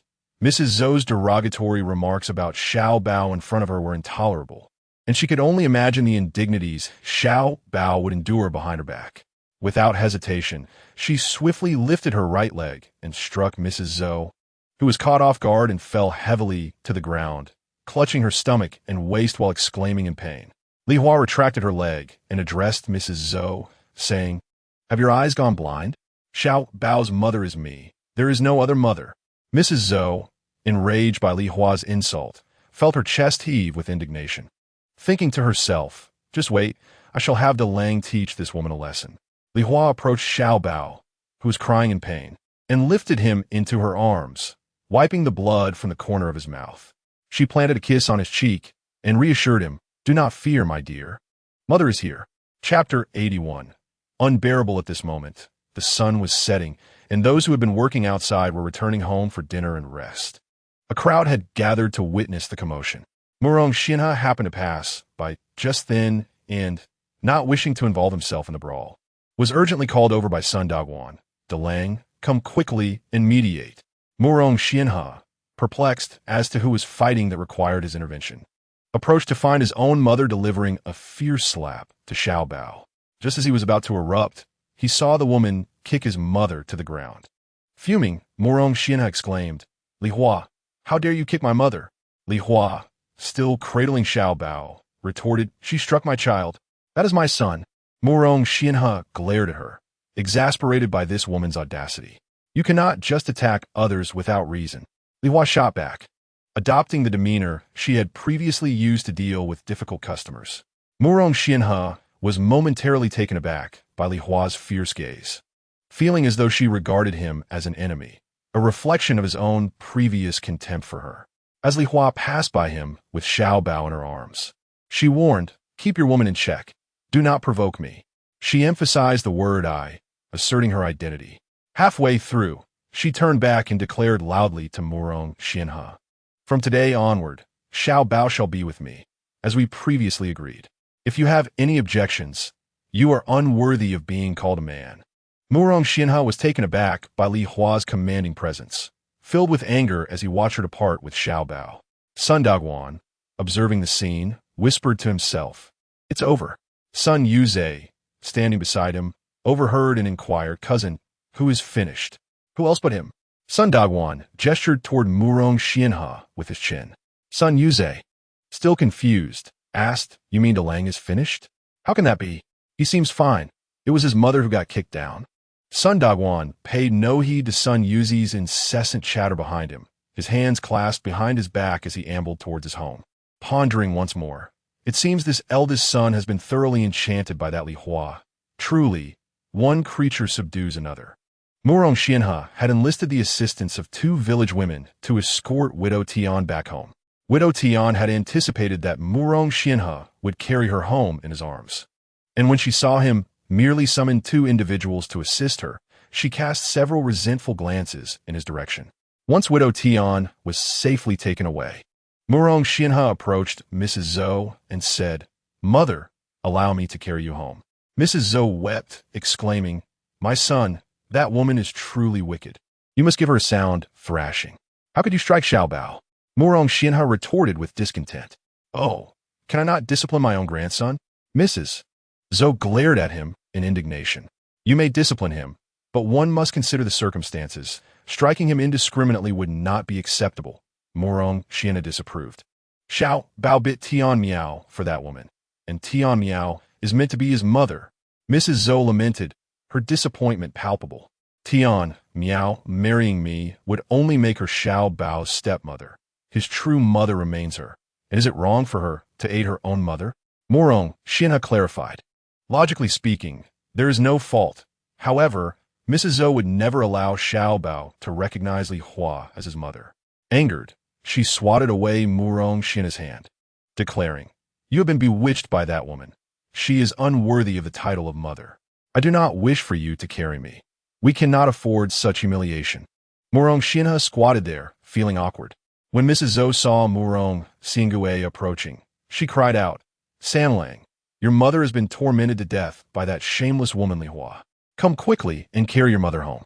Upon hearing this, Murong Xiangue hurried over, saying, "Mother, I shall go thrash her." Murong Xianhe fixed him with a piercing gaze, prompting Murong Xiangue to lower his head and say, "Mother, let me carry you home first. Let us not bring shame upon ourselves here." Mrs. Zhou trembled as she clung to Murong Xiangue's back, casting a derisive sniff towards Murong Xianhe. "You may protect her, but one day they will gnaw at you like dogs." Murong Xianhe treated her words as mere whispers and followed behind. That night, Xiao Bao remained with Li Hua, who had procured a boiled egg from the neighbor's house, gently massaging the swollen areas on Xiao Bao's body, eventually offering him the egg to eat. Old Man Li observed this mother and son duo, incredulous. Has that eldest son truly agreed to let Xiao Bao stay with you? Indeed, Li Hua replied with firm conviction. Jiang Shi, overhearing this, disapproved. "Hua Hua, you are still young. You should consider marrying. A woman with a child will be looked down upon by others." Xiao Bao, hearing this, tugged at his mother's sleeve, his eyes brimming with tears, displaying a heartbroken expression. Li Hua, seeking to comfort Xiao Bao while addressing Jiang Shi, said, "Mother, I shall not marry.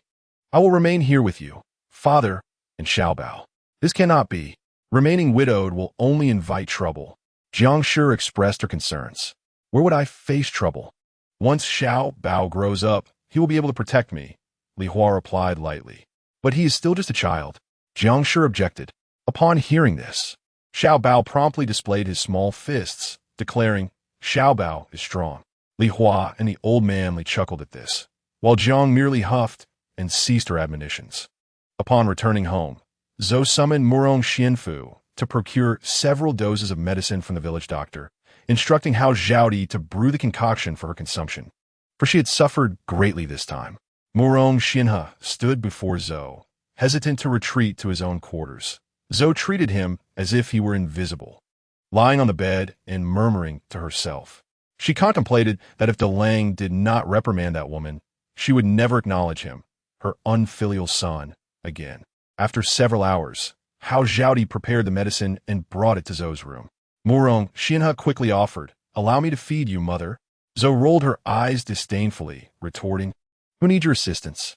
Do I lack hands?" With that, she propped herself up and slowly sipped the medicinal broth. A kick to the abdomen would not inflict serious harm. With time, she would surely recover. Having consumed the medicine, Zhou felt somewhat relieved. Zhou gazed at Murong Xianhe and inquired, "Has Xiao Bao not returned?" "No," he replied. "You truly left Xiao Bao with that woman?" Zhou glared at him with cloudy eyes. "Xiao Bao favors that woman over Tian Miao," Murong Xianhe explained. "What does a child understand? He must be brought back for a proper lesson to learn whom to cherish. Remaining with her will only lead Xiao Bao astray." Zhou exclaimed in anger, "I believe it is better for him to stay with her. I fear that when Xiao Bao returns, he will not even acknowledge you, his grandmother." Murong Xianhe calmly remarked, "You do not still wish to reconcile with that woman, do you? Let Xiao Bao become fond of her first, and then you will find an excuse to pursue her." Zhou was taken aback. "Mother, where are your thoughts wandering?" Murong Xianhe replied, "Regardless of your intentions, that woman is not permitted to cross the threshold of the Murong family home," Zhou firmly admonished. Yes, Murong Xianhe nodded. "Let us have someone determine the date for your marriage to Tian Miao. This will prevent you from indulging in fanciful thoughts." Yes, he acquiesced. At this moment, Zhou felt vexed by Murong Xianhe and waved her hands dismissively, urging him to leave. He casually consumed a few morsels and washed his face before retreating to his room. Reflecting on Li Hua's aggressive demeanor today, was this woman losing her mind? Had he not been there to shield her, how would those she had struck retaliate? That night, without Xiao Bao by his side, Murong Xianhe found himself unaccustomed to the absence, tossing and turning for several hours in vain attempts to sleep. At times, he envisioned Xiao Bao's bright eyes. At others, he recalled the tearful plea for his mother. He also pictured Li Hua's terror as she was grasped by the throat, as well as her audacity in bending down to administer drugs to him.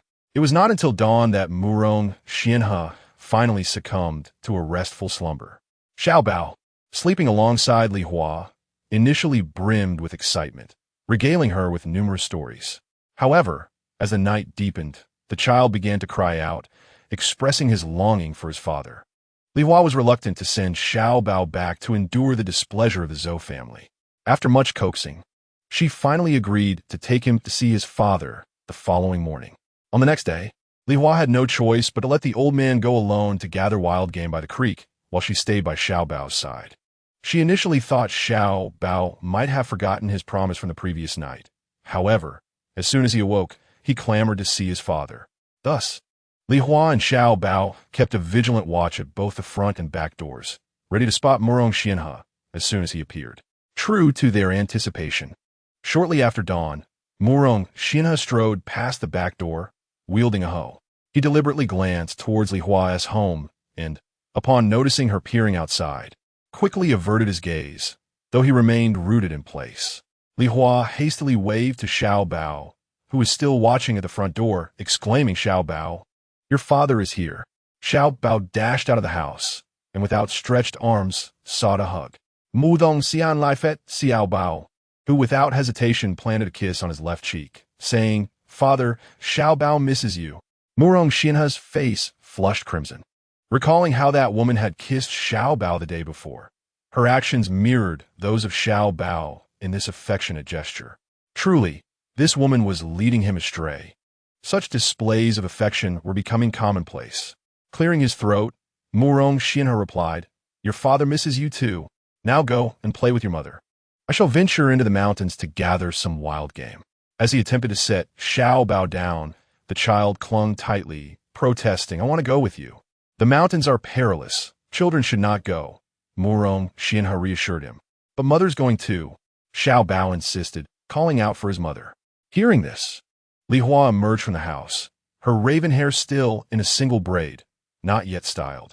Murong Xianhe squinted at her, with her hair unbound. Was she signaling to the outside world that she was still a maiden? What is it, Xiao Bao? Li Hua inquired. I want to go to the mountains with father. Xiao Bao replied, his sentences noticeably longer, thanks to Li Hua's daily storytelling and their interactions. I am going deeper into the mountains, which can be dangerous, Murong Xianhe explained. Are there wild mint plants in the mountains? Li Hua asked. Yes, they typically grow in damp areas, Murong Xianhe responded. Then I shall take Xiao Bao with me to gather some mint today. You wait for us at the foot of the mountain. We shall arrive shortly, Li Hua instructed.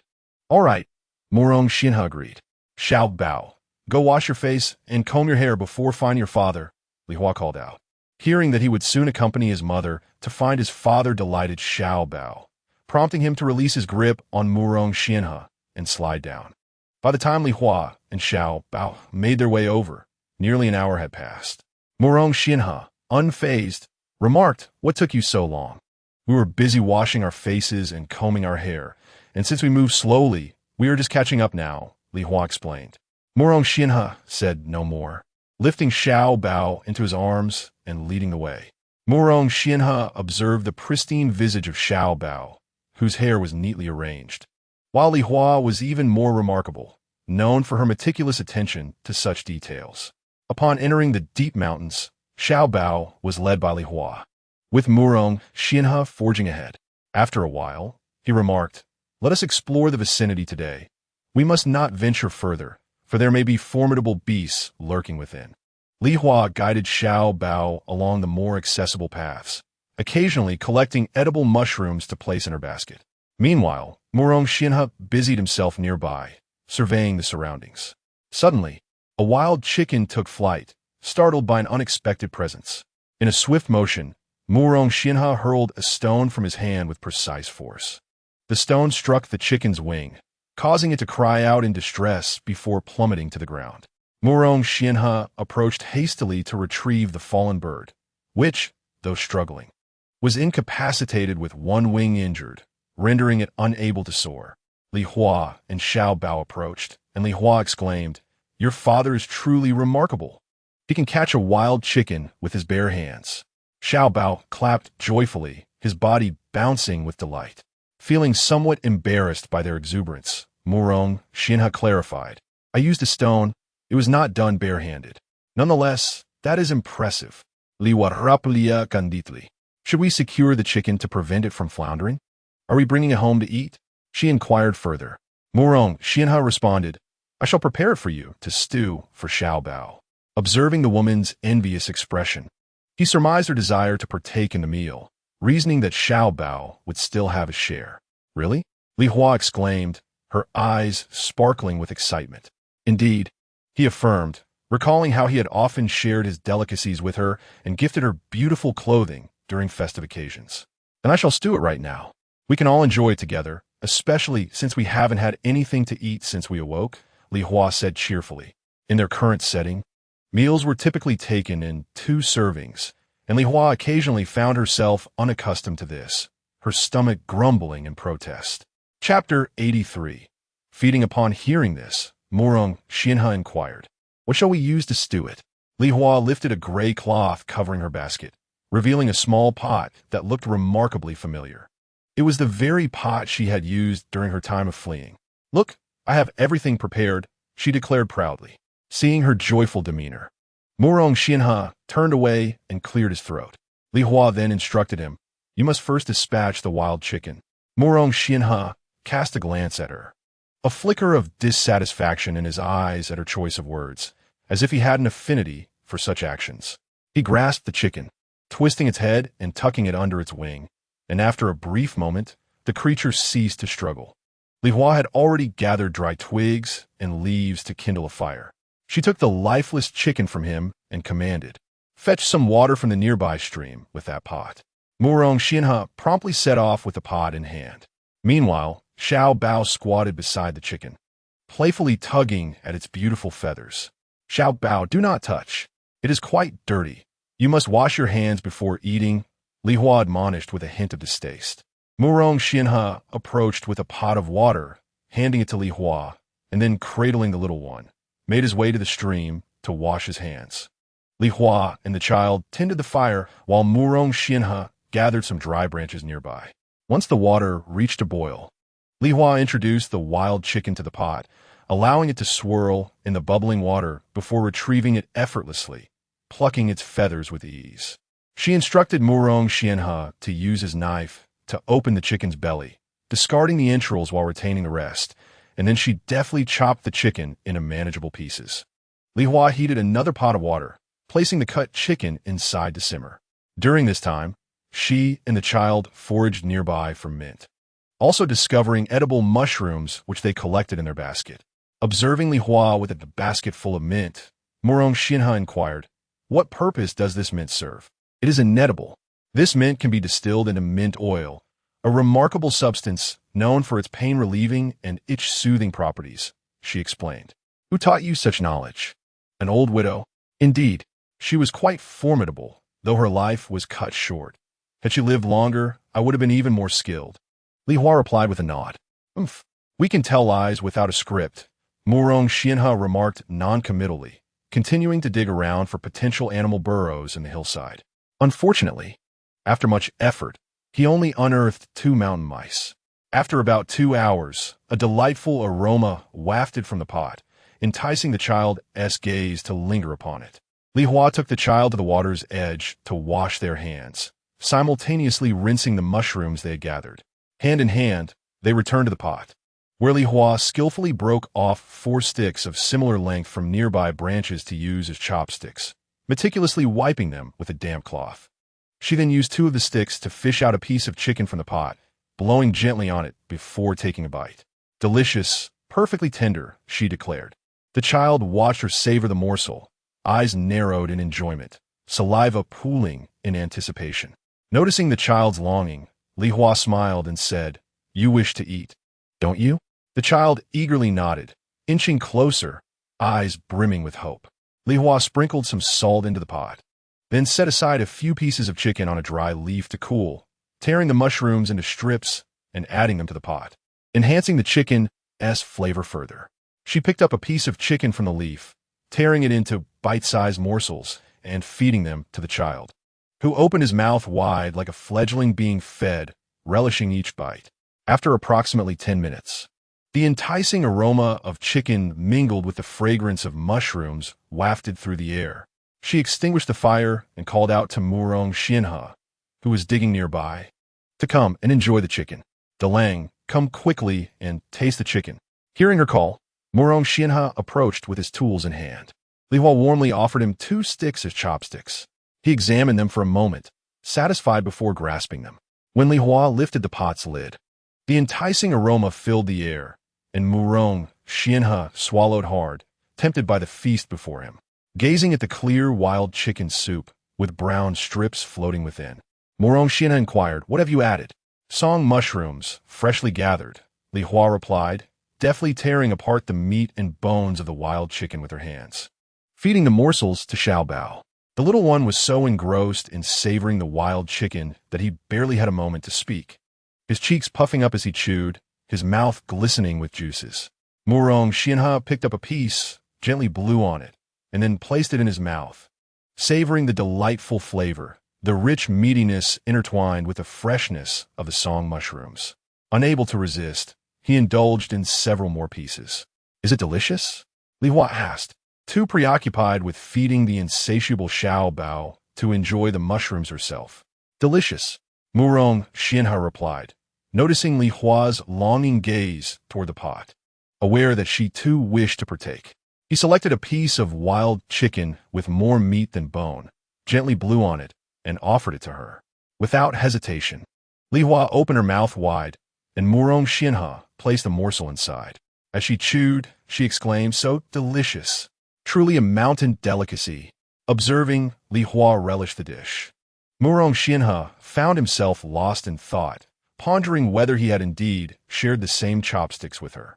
Curiosity piqued, Li Hua turned to him, prompting him to quickly lower his gaze and quietly continue eating, occasionally offering her choice morsels.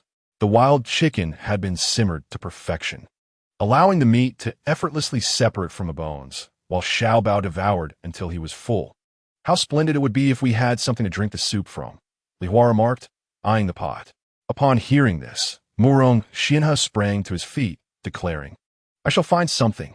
Moments later, he returned with 2 hollowed-out shells of some fruit, dried and resembling half-spheres. Li Hua accepted the shells, inhaling their fragrant aroma. She scooped some wild chicken soup into one, gently blew on it, and brought it to Xiao Bao's lips, who drank eagerly, even more so than when consuming the meat. Li Hua felt a twinge of competition in her efforts. Seeing this, Murong Xianhe offered, Let me feed him. You should eat a little more. To their surprise, Xiao Bao shook his head, declaring, Mother feeds and father feeds mother. Murong Xianhe glanced at Li Hua, who met his gaze, both of them shyly lowering their heads. While feeding had felt innocent, Xiao Bao's words now rendered them both somewhat embarrassed. Li Hua continued to nourish Xiao Bao with the soup when suddenly a shell was presented to her lips. Was Murong Xianhe truly feeding her wild chicken soup? Feeling awkward, her cheeks flushed. She leaned down to sip from the edge of the shell, then raised her head, feigning a focus on feeding Xiao Bao. Murong Xianhe, unfazed, drank from the remaining soup in the shell.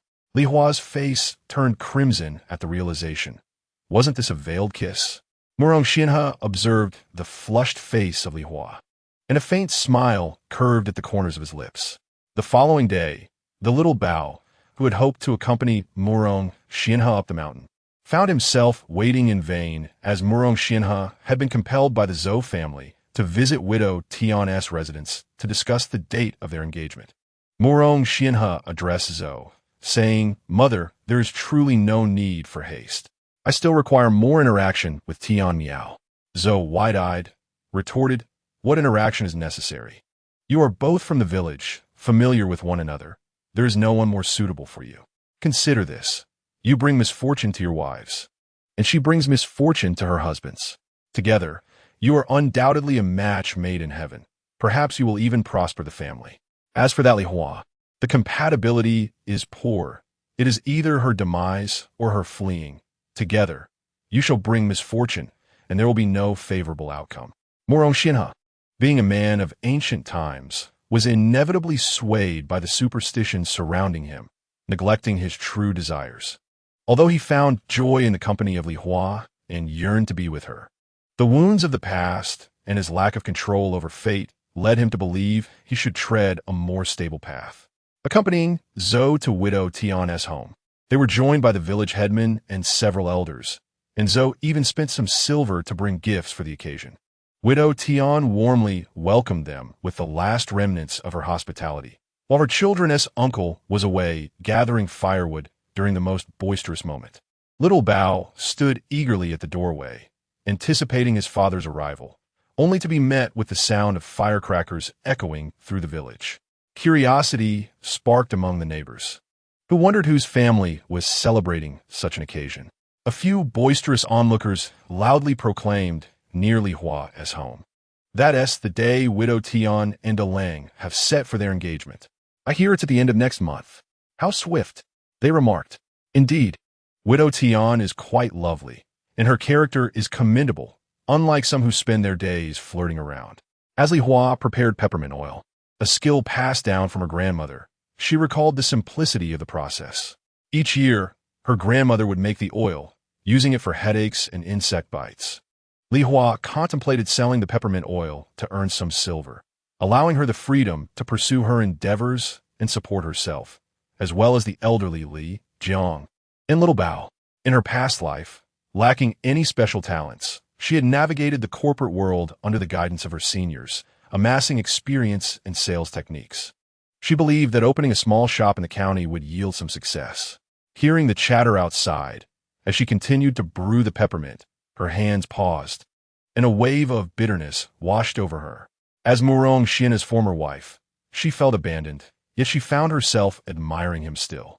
She had once believed she would leave a unique impression on his heart, that he would prioritize little Bao and mend their relationship. The joy of their previous interactions now felt like her own folly. Li Hua could not help but lament her enchantment with a man from an ancient era. Let it be in this life and the next. Do I not understand that one must always rely on oneself? Such was the fierce competition in the workplace of yore. And now, the struggle for survival in ancient times mirrors that sentiment. Seeing his daughter in distress, Old Li comforted her, saying, "Hua Hua, fret not. We shall seek someone far superior to Mu Rong Xian He." Li Hua lifted her gaze to her father and smiled, replying, "As long as I have you, that is enough." Zhang's family could not bear to see their daughter being bullied. With hands on her hips, she stormed to the doorway and shouted, "Whose dog is this? Spewing filth?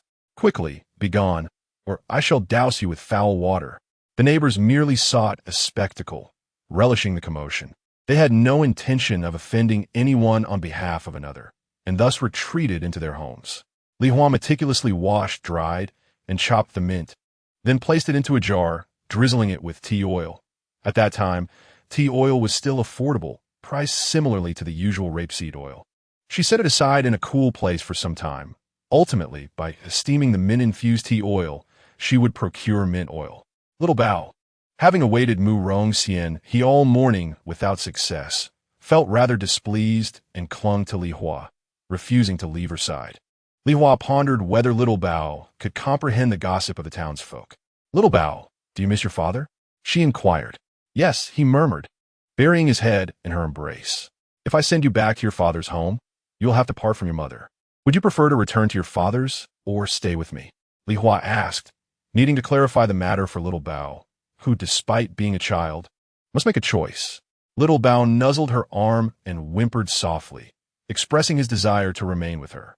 "Very well, from this day forth, your mother will protect you. When you grow up and I grow old, you shall protect me." Li Hua sarta resolutely. "All right," Little Bao replied, embracing her. Although he did not fully grasp the meaning of protect, he understood it to be a comforting sentiment. Thus, Little Bao and Li Hua no longer lingered at the door waiting for Mu Rong Xian He, for such behavior would only invite further gossip and trouble. As the saying goes, when one fails to act decisively, they invite chaos.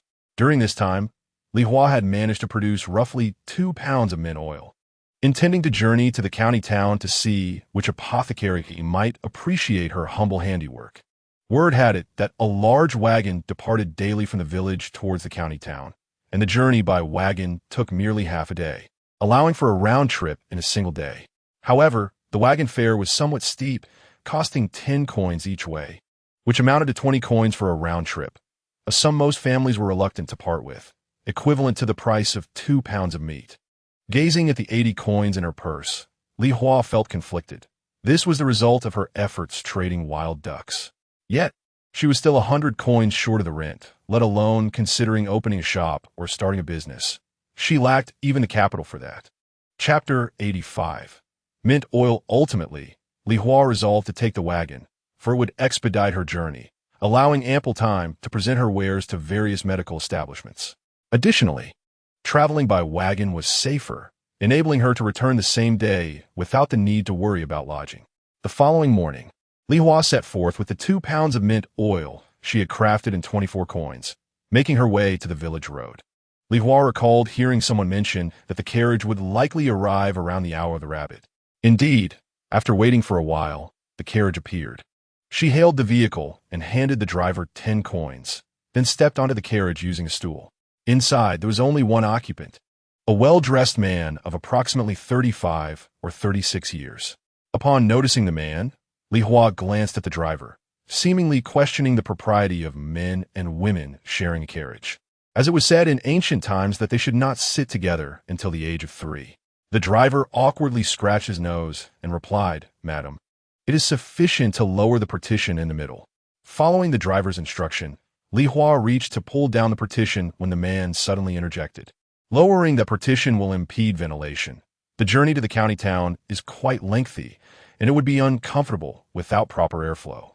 Li Hua turned to the driver again, who scratched his nose and confirmed, "Indeed, that's true. The shopkeeper Li often takes the carriage, so he knows. Madam might as well sit at the other end. This carriage is spacious, and it won't be a bother," suggested shopkeeper Li. Li Hua was momentarily taken aback, fearing that the ancient customs regarding men and women would lead to gossip, as if she were an anachronism. She nodded obediently and replied, "That would be splendid." As they traveled for nearly an hour, no one else came to board the carriage. Li Hua, feeling quite bored and uncomfortable from the jolting journey, stretched her arms and legs within the carriage. Shopkeeper Li chuckled from the other end. Li Hua turned her gaze towards him, puzzled by his laughter. Noticing her confusion, he quickly formed a fist with his right hand and coughed lightly in front of his mouth, saying, "Forgive me, I couldn't help myself. Please continue." He then gestured invitingly. Realizing that shopkeeper Li was amused by her stretching, Li Hua explained, "The carriage is rather cramped, and with the bumps, I felt the need to move a bit for comfort," and she exaggeratedly waved her arms and lifted her legs. Seeing that Li Hua was a cheerful woman, Shopkeeper Li responded, "Indeed, that is quite true." Once the conversation had commenced, the atmosphere lightened considerably. The journey was too monotonous otherwise. "Are you the shopkeeper in the county?" Li Hua inquired tentatively. "Yes, I manage a tavern," Li Xiaoshan replied. "Do you live nearby?" She asked again. "I reside in Eastleigh Village," he answered. Having attended a few years of private school in his youth and possessing a decent family background, he had sought work in the county town and gradually ascended to the position of shopkeeper. "What is your surname, madam? Which village do you hail from?" Li Dahan inquired. "My surname is Li. It is not the same character as yours, but rather the Li of common folk. I reside in Shihua Village. Having fled here a few months ago," Li Hua introduced herself. "Oh, I have heard that Li Hua is a refugee, and seeing how eloquently she speaks, I'm quite surprised. What brings you to the county alone?" "My circumstances are somewhat strained. I have prepared a menthol oil based on my ancestors' remedies to alleviate pain and itchiness, hoping to see if any medical hall would be interested in purchasing it." Li Hua lamented. Li Xiaoshan considered this and remarked, "That might prove rather difficult to sell. Every medical establishment has its own apothecary, who is reluctant to procure unfamiliar remedies from outsiders. What shall we do now? I've spent 20 coins for the carriage ride, and now I feel I have suffered a considerable loss," lamented Li Hua. "How effective is this peppermint oil for alleviating pain and itching?" Inquired Li Xiaoshan. Li Hua, with her eloquent tongue, explained, "If an individual frequently suffers from headaches, applying some oil to the forehead and gently massaging it can provide relief. Furthermore, if one is bitten by mosquitoes, applying a bit will cause the itch to vanish immediately. It can also be used for allergic urticaria or eczema to alleviate itching." "Is there truly such miraculous efficacy?" exclaimed Li Xiaoshan. "Indeed, but at present there are no such patients. Otherwise, I could demonstrate it for Manager Li," Li Hua regrettably stated. "To be honest, I am currently experiencing a slight headache. I refrained from allowing you to install the partition earlier out of concern for the air quality, which would have exacerbated my discomfort," Li Dashi explained. "Then allow me to pour some for Manager Li to try," Li Hua generously offered. "That would be splendid. If it proves effective, I shall purchase some from Madam Li," Li Dashi responded. Li Hua instructed Manager Li to extend his hands, poured some peppermint oil into his palms, and advised him to apply it to his forehead. Following her instructions, Manager Li felt a refreshing sensation seeping into his entire mind, a tingling relief akin to a massage, significantly alleviating the pain in his head. After a moment of contemplation, he exclaimed, "This remedy is truly remarkable. How much for Madam Li's product?" Li Dashi inquired enthusiastically. "Today's encounter with Manager Li is fortuitous. I shall gift you some without hesitation," Li Hua promptly replied. "That is unnecessary. However, with so much peppermint oil, I doubt I could use it all by myself," Li Xiaoshan remarked, recalling how little Li Hua had poured yet the effect was so profound. "If Manager Li knows anyone in need of such a remedy, please refer them to me, and naturally, I shall offer them a discount. I did not anticipate that Madam Li is adept in business. To be candid, I've spent more time in the county than in the village. Hence, I have a greater network. There is a manager at the Ekong Medical Hall who is familiar with me and suffers from similar headaches," Li Dashi mentioned. Upon hearing this, Li Hua promptly replied, "I would be grateful if you could speak on my behalf. I shall gift you half a gene of peppermint oil." "Very well." Li Dashi readily agreed. Being a manager, he was astute in his dealings and welcomed a mutually beneficial transaction. Throughout their journey, Li Hua and Manager Li engaged in extensive conversation, primarily discussing the various economic activities culinary delights, and population movements in Somma County. In their discourse, they were unaware that the carriage had already arrived at the county.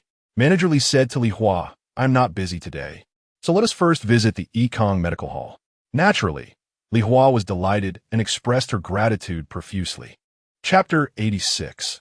The sale. Upon arriving at the entrance of the Yikang Medical Hall, Manager Li instructed Li Hua, "Please wait outside for a moment while I go inside to inquire." Li Hua nodded obediently and patiently waited outside. A moment later, Master Li emerged from the apothecary. "Come with me," he beckoned to Li Hua. She promptly followed him into the Yikang Medical Hall. Master Li guided her to a middle-aged man, approximately in his 40s. The man's skin bore a sallow hue, and his slightly corpulent figure suggested a lack of physical activity. "Brother Gao, this young lady is the one I mentioned to you earlier." Master Li introduced her to Gao Shixiao. "This is Master Gao of Yikang Apothecary," he added, turning to Li Hua. She quickly stepped forward and greeted, "Good day, Master Gao." He nodded in acknowledgement. "Li Niangzi, I hear you have concocted a peppermint oil that alleviates pain and itching?" Gao Shixiao inquired, gazing at Li Hua. "Indeed," she replied. "May I sample some?" he requested. "Of course, but do we have any patients at present?" Li Hua asked, as the efficacy of her peppermint oil would be moot without a patient. Upon hearing this, Master Gao called into the inner room, "Shao Jia, bring Old Chung here." Following the sound, Li Hua saw a young boy clad in a blue short coat assisting an elderly man who appeared to be in his 60s or 70s as he shuffled forward. Observing the old man's unsteady gait, Li Hua inwardly mused, "Does Master Gao believe my peppermint oil is a tonic for vitality?" Turning to Master Gao, she clarified, "Master Gao, this peppermint oil is primarily effective for pain caused by blocked meridians, as well as itching resulting from insect bites or skin rashes. It is not a health supplement." I see," Master Gao responded. "Old Chung recently fell, and, although his bones have healed, he continues to experience discomfort. Might we apply some and see if it proves beneficial?" Upon hearing this, Li Hua eagerly interjected, "If it is pain from blocked meridians, my oil should be quite suitable." "Oh!" Master Gao expressed surprise. Shao Jia helped Old Chung settle onto a sturdy stool, then rolled up his trouser leg to reveal the lower part of his calf. Master Gao gently squeezed the muscles of Old Cheng's calf, asking, "Do you feel any pain?" "None at all. In fact, your touch has alleviated my discomfort." Old Chung replied with a smile. "This is simply a symptom of aging, compounded by the injury that has caused a blockage in the meridians. This young lady, Li Niangzi, has prepared some peppermint oil that is said to work wonders for such pain, which is why I suggested you give it a try," Master Gao explained. "Then I must thank you, Master Gao," Old Chung replied graciously. Master Gao gestured for Li Hua, saying, "Li Niangzi, how should this peppermint oil be applied?" Li Hua approached with a water jug in hand, stating, "I will pour some peppermint oil into your palm, Old Chung, and you can apply it to your calf." "Please proceed, Li Niangzi," Master Gao encouraged. Li Hua guided Old Chung to extend his right hand, pouring a small amount of peppermint oil into his palm, and instructed him to apply it to his leg. Uncle Chung followed Li Hua's instructions and applied the mint oil to his calves.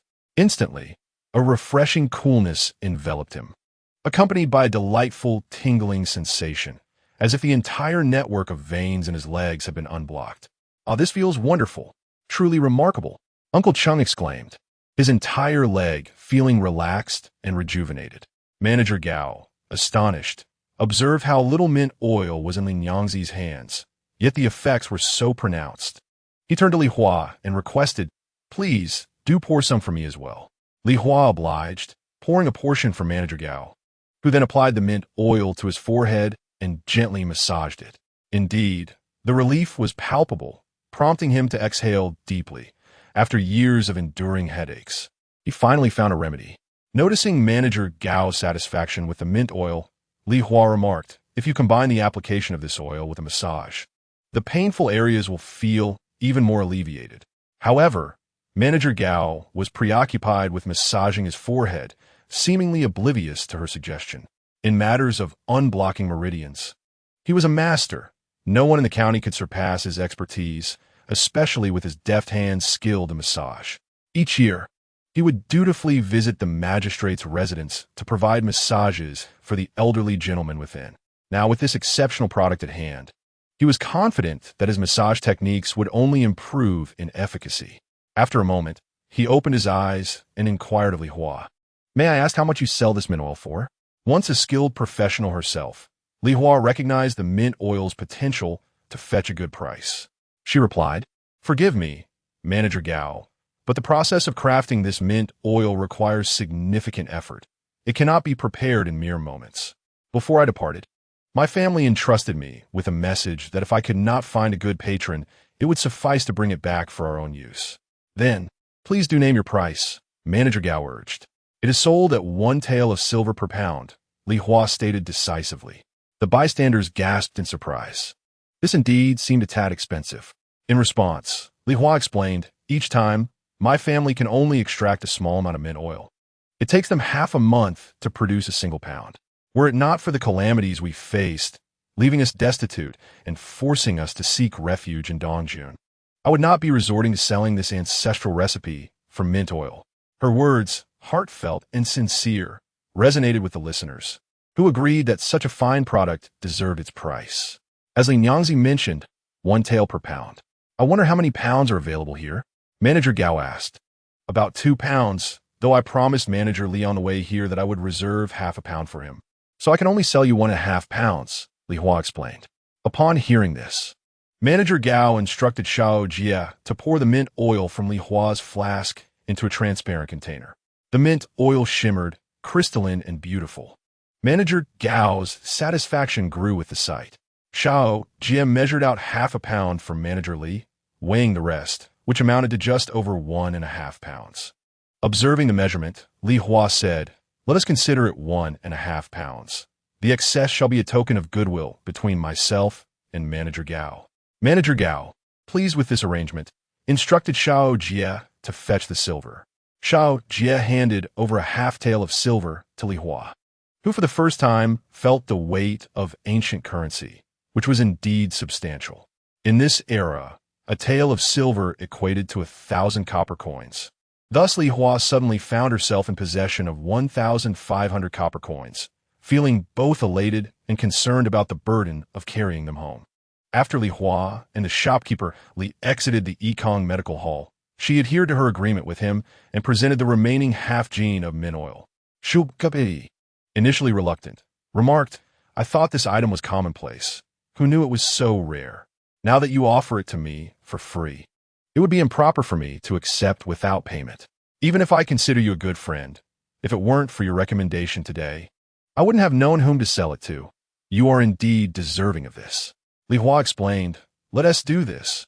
I will accept half the price, which will also allow you to justify it to your family." Shopkeeper Li replied, "Very well. I shall give you half the price. It is only fair." Hearing his sincere words, Li Hua responded, "Thank you very much, Shopkeeper Li." Chapter 87. Eyeing the shop, Li Hua followed Shopkeeper Li to the back entrance of an opulent restaurant. Upon entering, she observed numerous attendants bustling about in the kitchen. She handed her water jug to Shopkeeper Li, saying, "Please take this mint oil and pour it out. I shall wait here." Shortly after, Shopkeeper Li returned, handing her the jug along with a large handful of copper coins. "This is 250 copper coins. Madam Li, please count them," he said. Li Hua raised an eyebrow at the sum, finding it amusing as she realized how charming these ancient people were, far more endearing than the unscrupulous merchants of later times. "There's no need to count. 1 glance suffices," she replied, taking the coins while pondering how she would carry such a heavy load. Sensing her concern, Shopkeeper Li offered, "Madam Li, if you need not take all this silver back, there's a pawn shop ahead where you could deposit your silver in any amount you wish." Li Hua felt enlightened and exclaimed with joy, "You truly are my lucky star today." Shopkeeper Li blushed and smiled, then re-entered the hotel. Had it not been for Madame Li venturing alone and appearing somewhat naive, along with his proximity to Shigua village, he might have refrained from involving himself further. After bidding farewell to Shopkeeper Li, Li Hua leisurely strolled through the streets of the county town. Although this town did not match the splendor of later times, it seemed orderly, beautiful, and vibrant compared to her current residence in Shigua village and other locations.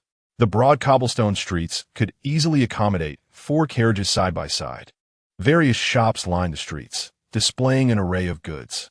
The streets were bustling with men and women, each adorned in appropriate attire, representing diverse identities and professions. Officials from the government, business merchants, wealthy scions, and ladies of high standing, not to mention the ordinary folk who had come from nearby villages. As Li Hua strolled along, she leisurely observed her surroundings, with an hour remaining before her departure by carriage. She purchased a meat bun and a vegetable bun from a street vendor, casually eating while walking. The streets were filled with others indulging in their meals, so she felt little need for formality. As she neared the end of the main street, she noticed a shop displaying a for rent sign. Hastening over, she saw a jumble of items within, with a woman sorting through them. "Madam, is this shop available for rent?" Liwa Inkidat Sufli. The woman looked up, noticing the young lady in simple attire, and replied, "Indeed." "What was this shop previously used for?" Li Hua politely asked.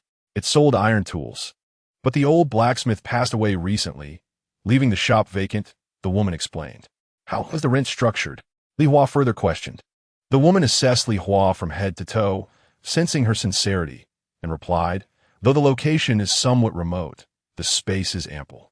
If you wish to rent it, the cost is 600 won per month." Li Hua reflected on the universal truth that the more prosperous the area, the more valuable the land and buildings. "Do you prefer monthly payments or an annual one?" she earnestly asked. "Of course, annual payments are preferable. Otherwise, I am burdened with the constant reminder to tenants for rent, which I find tiresome," the woman responded candidly. Li Hua silently calculated her savings, totaling 1,600 won, sufficient for only 2 months' rent. Moreover, if she were to open a shop, she would need to procure inventory. Otherwise, what purpose would the shop serve? She felt conflicted, desperately wishing to leave Shigua village for her own sake, as well as for the sake of the old man Li, the Jiang family, and Xiao Bao. She was unwilling to remain in such a backward place, lacking both money and food, and with no knowledge of farming. She recognized that even if her family could cultivate the land, it was not a lucrative venture. The village was rife with gossip, with groups of women gathering to discuss others' affairs, their tongues sharp enough to distort the truth. Furthermore, she bore a tarnished reputation and a former husband in Shigua village, not to mention Xiao Bao's stepmother residing there as well. The complexity of these relationships gave her a headache. She was unwilling to expend her energy on such trivial matters. Her focus was on earning more money to improve her life, which she deemed the rightful path. Noticing Li Hua's inner turmoil, the woman remarked, "Do you truly wish to rent this shop?" Li Hua nodded, expressing, "Indeed. I find this shop quite appealing. With some thoughtful decoration, it could become a splendid place. However," she sighed, "my current savings may only suffice for inventory. If I pay the rent first, I will be short on stock." The woman gazed at Li Hua for a moment and spoke. "Regarding the rent, should you decide to lease this establishment for me, I would require you to accompany me to the government office to formalize the agreement and affix our signatures. The office shall disburse the rent to me in advance, and you may repay them after a year. However, this arrangement will incur an additional 8% interest, and a guarantor from your side will be necessary." Li Hua's eyes lit up at this revelation. Such a favorable arrangement seemed akin to a loan from ancient times. "This method is indeed commendable, dear madam. However, although your shop is larger, it is rather dim inside, requiring considerable decoration upon renting, which would inevitably demand a greater expenditure than leasing other shops. If you could offer a preferential rent for the first year, I would be willing to finalize our agreement today." The woman looked up at her shop, recognizing its obscurity, and realized that the constant hammering from the blacksmith had darkened the walls, which was a significant reason for the shop's vacancy. "Very well, then. What do you propose as a favorable price?" She replied candidly, "Madam, my surname is Li.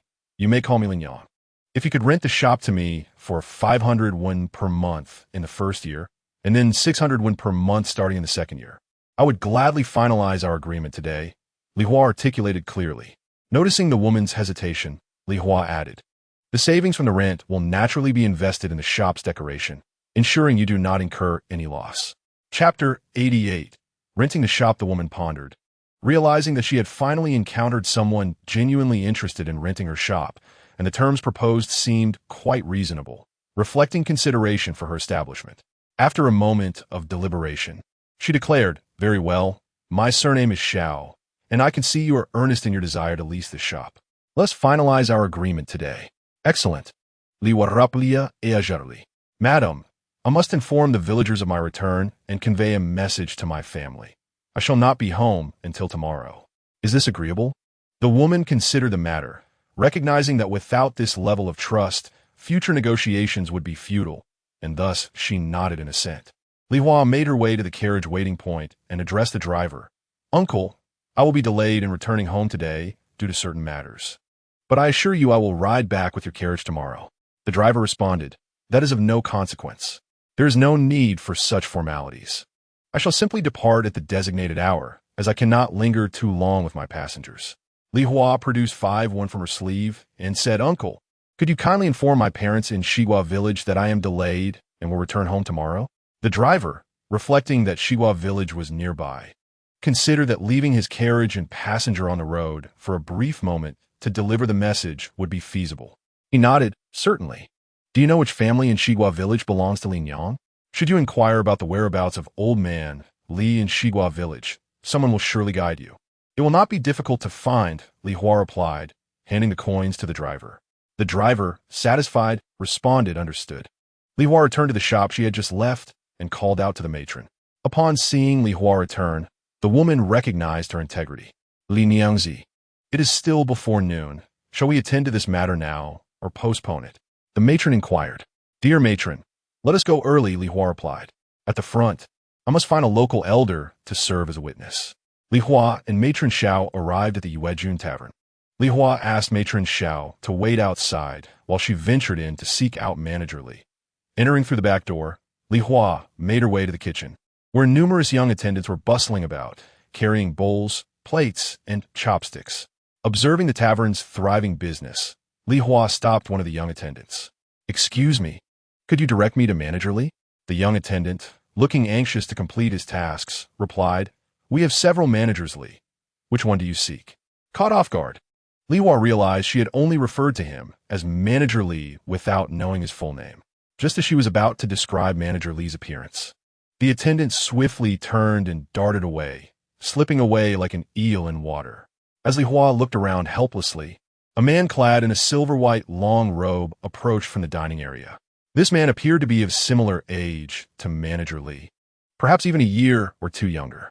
Tall and lean, he exuded an air of competence as he walked with a confident stride, reminiscent of a company executive. Noticing a stranger in the courtyard, his worldly and proud eyes blinked as he asked, "Madam, whom do you seek?" Li Hua replied, "I'm looking for Manager Li." "Which Manager Li?" The man questioned. "The one residing in Dongli village, of average height, slender build, and approximately in his 30s, Li Hua hurriedly described, gesturing as she spoke to avoid any annoyance. After Li Hua finished her description, the man cleared his throat and said, "You must be referring to Li Xiaoshan." "That seems correct," Li Hua said uncertainly, but her description seemed accurate. The man then called into the kitchen, "Xiao Si, go fetch Li Xiaoshan. Someone is looking for him." Xiao Si, the young attendant whom Li Hua had previously stopped, quickly darted inside to relay the message. The man cast a sidelong glance at Li Hua before entering the kitchen, instructing the cooks and attendants, "There are several important guests in the private room. Ensure their dishes are plentiful and authentic in flavor. Do not be negligent. Understood?" "Understood, manager. You need not worry," the kitchen staff assured him. Soon, Li Xiaoshan emerged from the dining area, surprised to see Li Hua. "Lin Yangzi, what brings you here?" "The cart to Huishigua village is about to leave." "Indeed, Manager Li," she explained, "I have just found a shop that I wish to rent to conduct some business in the county. However, due to insufficient funds, I intend to have the government pay the rent up front with a promise to reimburse them by year-end. I seek your assistance as a witness. The additional interest must be paid. Is this truly beneficial for you? Shouldn't you discuss it with your family?" Li Xiaoshan expressed his astonishment. How could this young lady act so decisively? "No need. I can manage matters at home," Li Hua replied softly. Would Master Li be willing to serve as a witness? It would be quite challenging to find someone else if he declined. However, asking Master Li to take on this role seemed a bit burdensome, considering they had only just met. "Very well. I shall inform the proprietor in the front hall and accompany you immediately," Li Xiaoshan stated after a moment of contemplation. He had always perceived Li Hua as a commendable individual, worthy of trust. Just as Li Xiaoshan was about to turn and find the proprietor to request a brief leave, Xia Guqin emerged from the kitchen, calling out, "Li Xiaoshan, what brings you to seek the proprietor?" Li Xiaoshan turned once more, quickly clasping his hands in respect, and replied, "Proprietor, I'm going to assist my fellow townsman with a matter at the courthouse, and shall return shortly." "Is this your fellow townsman?" Xia Guqin inquired. "Yes." Li Xiaoshan responded. "Then go ahead, but do not delay too long. We have many guests today," Xia Guqin advised. "Understood. I shall return promptly," Li Xiaoshan affirmed, hastily leading Li Hua out through the back door. Li Hua called for Aunt Xiao, and the three of them proceeded towards the courthouse. With ample time before mealtime, there were still people present at the courthouse. Both Li Zhaogui and Aunt Xiao were accustomed to the county and were familiar with the officials there, making Li Hua appear as a stranger. The matters pertaining to their shop rental were meticulously outlined in the lease document that Li Hua and Aunt Xiao were about to sign. Li Zhaogui observed that Li Hua had insisted on stipulations regarding the one-year rental term, prohibiting unwarranted interference in business operations and preventing sudden termination of a lease, all of which were clearly articulated and strictly enforced. Moreover, Li Xiaoshan noted that this lady was literate and capable of writing, a rare quality indeed, which caused him to regard Li Hua with even greater esteem. Chapter 89. Plans. Within just an hour, Li Hua and Aunt Xiao finalized the lease document, with both parties affixing their signatures. Li Xiaoshan served as a witness for Li Hua, while a clerk from the courthouse, appearing to be around 23 or 24 years of age, served as a witness for Aunt Xiao. Aunt Xiao introduced him, saying, "This is Hu Er, the son of my neighbor, whom I have watched grow up." Li Hua greeted Hu Er courteously. After the signatures were completed, Aunt Xiao promptly produced a key from her pocket and handed it to Li Hua, saying, "Here is the key to the shop. Please keep it safe. There is nothing of value inside, so feel free to dispose of any clutter during your renovations." "Thank you, Aunt," Li Hua replied politely. Li Xiaoshan hurried to the Yuejun Hotel, merely exchanging greetings with Li Hua before hastening on his way. Li Hua called after him, "Li Ge, I will treat you well when I come to the county." Li Xiaoshan waved his hand without looking back. Upon his return to the Yuejun Tavern, he found a considerable number of guests queuing to settle their bills, and to his surprise, the proprietor, Xia Guqin, was personally overseeing the accounting alongside two other managers. Li Xiaoshan approached Xia Guqin and said, "Shopkeeper, I have returned." "Oh, come take my hand," Xia Guqin replied, stepping out from behind the counter and handing over the matter at hand to Li Xiaoshan. Li Xiaoshan, along with two other shopkeepers, was so occupied that they could only find time for lunch after the afternoon rush had subsided. Xia Guqin, noticing Li Xiaoshan inquired, "Could it be that your fellow townsman is your romantic interest?" Startled, Li Xiaoshan jumped up and exclaimed, "No, shopkeeper. I have only known her for a day." To rush to the yamen to act as a witness for someone you've just met for a day. What audacity! Xia Guqin mocked. "This Lady Li is from Shigua village, a newcomer who fled to our county with others months ago," Li Xiaoshan explained. "Today, she came to the county to sell peppermint oil and happened to share a carriage with me, allowing us to get acquainted. Frankly speaking, her peppermint oil is quite remarkable. Just a small amount alleviated my headache, which prompted me to recommend it to Master Gao of Yikong Medical Hall." He continued, "1.5 pounds of peppermint oil sold for 1 tael and 500 won. 1 tael and 500 won for just 1.5 pounds. Is it truly such a valuable item?" Xia Guqin expressed skepticism. "Shopkeeper, this price is already quite considerable. In our village, earning 10 won a day is sufficient to support a family. How can it compare to your wealth?" Li Xiaoshan fluttered. "Flattery will get you nowhere. You were late today, so 10 won will be deducted from your wages," Xia Guqin replied, brushing off non-existent dust from his clothing.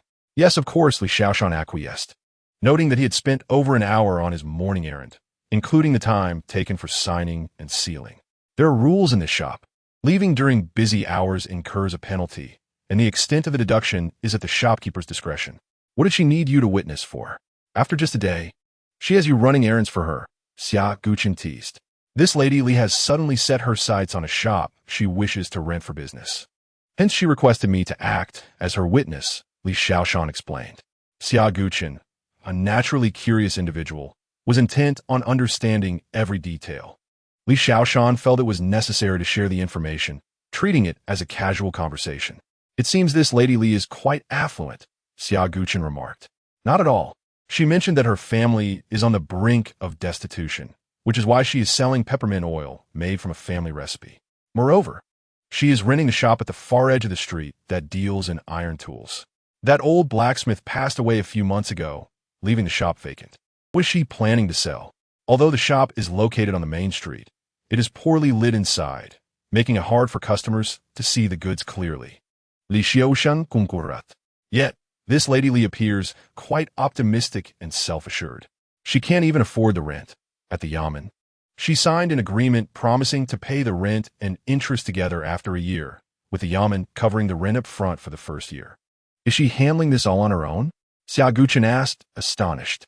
In their surroundings, most women were occupied with domestic responsibilities, rarely stepping into the public sphere. She is the sole decision-maker.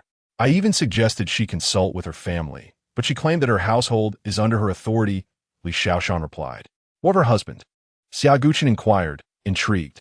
I did not ask, Li Xiaoshan concluded. Observing her demeanor, it seemed she was not present. Li Xiaoshan scratched his head, bowing his head in contemplation.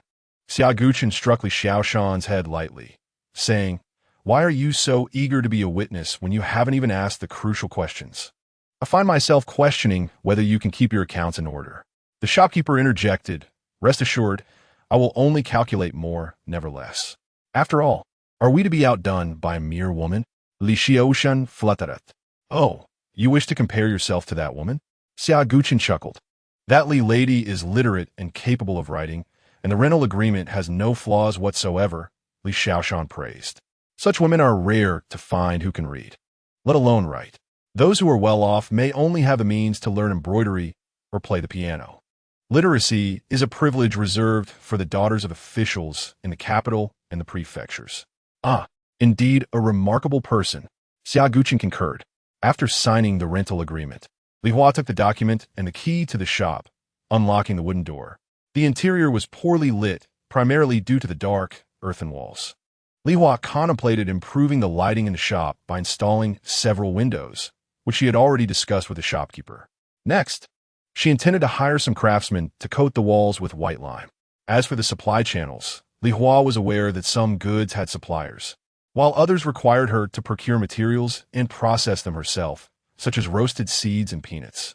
Li Hua envisioned opening a general store akin to a modern supermarket, offering a wider variety of goods, allowing customers greater selection and convenience, so they could purchase many items without wandering far. In her mind, she planned to spend the night in the shop, estimating that she would remain in this location for some time. She began organizing the miscellaneous items in the store and created a makeshift bed for herself. Lacking a bed frame or blankets, she found the weather tolerable enough to sleep in her clothes. Perched atop a pile of clutter, Li Hua pondered the supply channels for various items, such as visiting a bun shop to inquire about the sources of flour and rice flour. It would be ideal to pinpoint the locations. Additionally, she considered selling incense, firecrackers, and various household items, all of which could be part of her general store's inventory. Li Hua was mindful of her limited funds and resolved to consult the shopkeeper Gao in a few days regarding the efficacy of peppermint oil. If he found it appealing, she contemplated teaching him the method of distilling peppermint oil, allowing her to earn some capital for her business. The little silver she possessed would surely be consumed in renovating the shop. After all, distilling peppermint oil was a straightforward process with a bit of thought. She could master it. If it could yield some profits, that would be even better. Chapter 90. Renovation the following day. Li Hua returned home and shared with old man Li and Jiang Shi her plans to rent a shop in Sanli County for her business.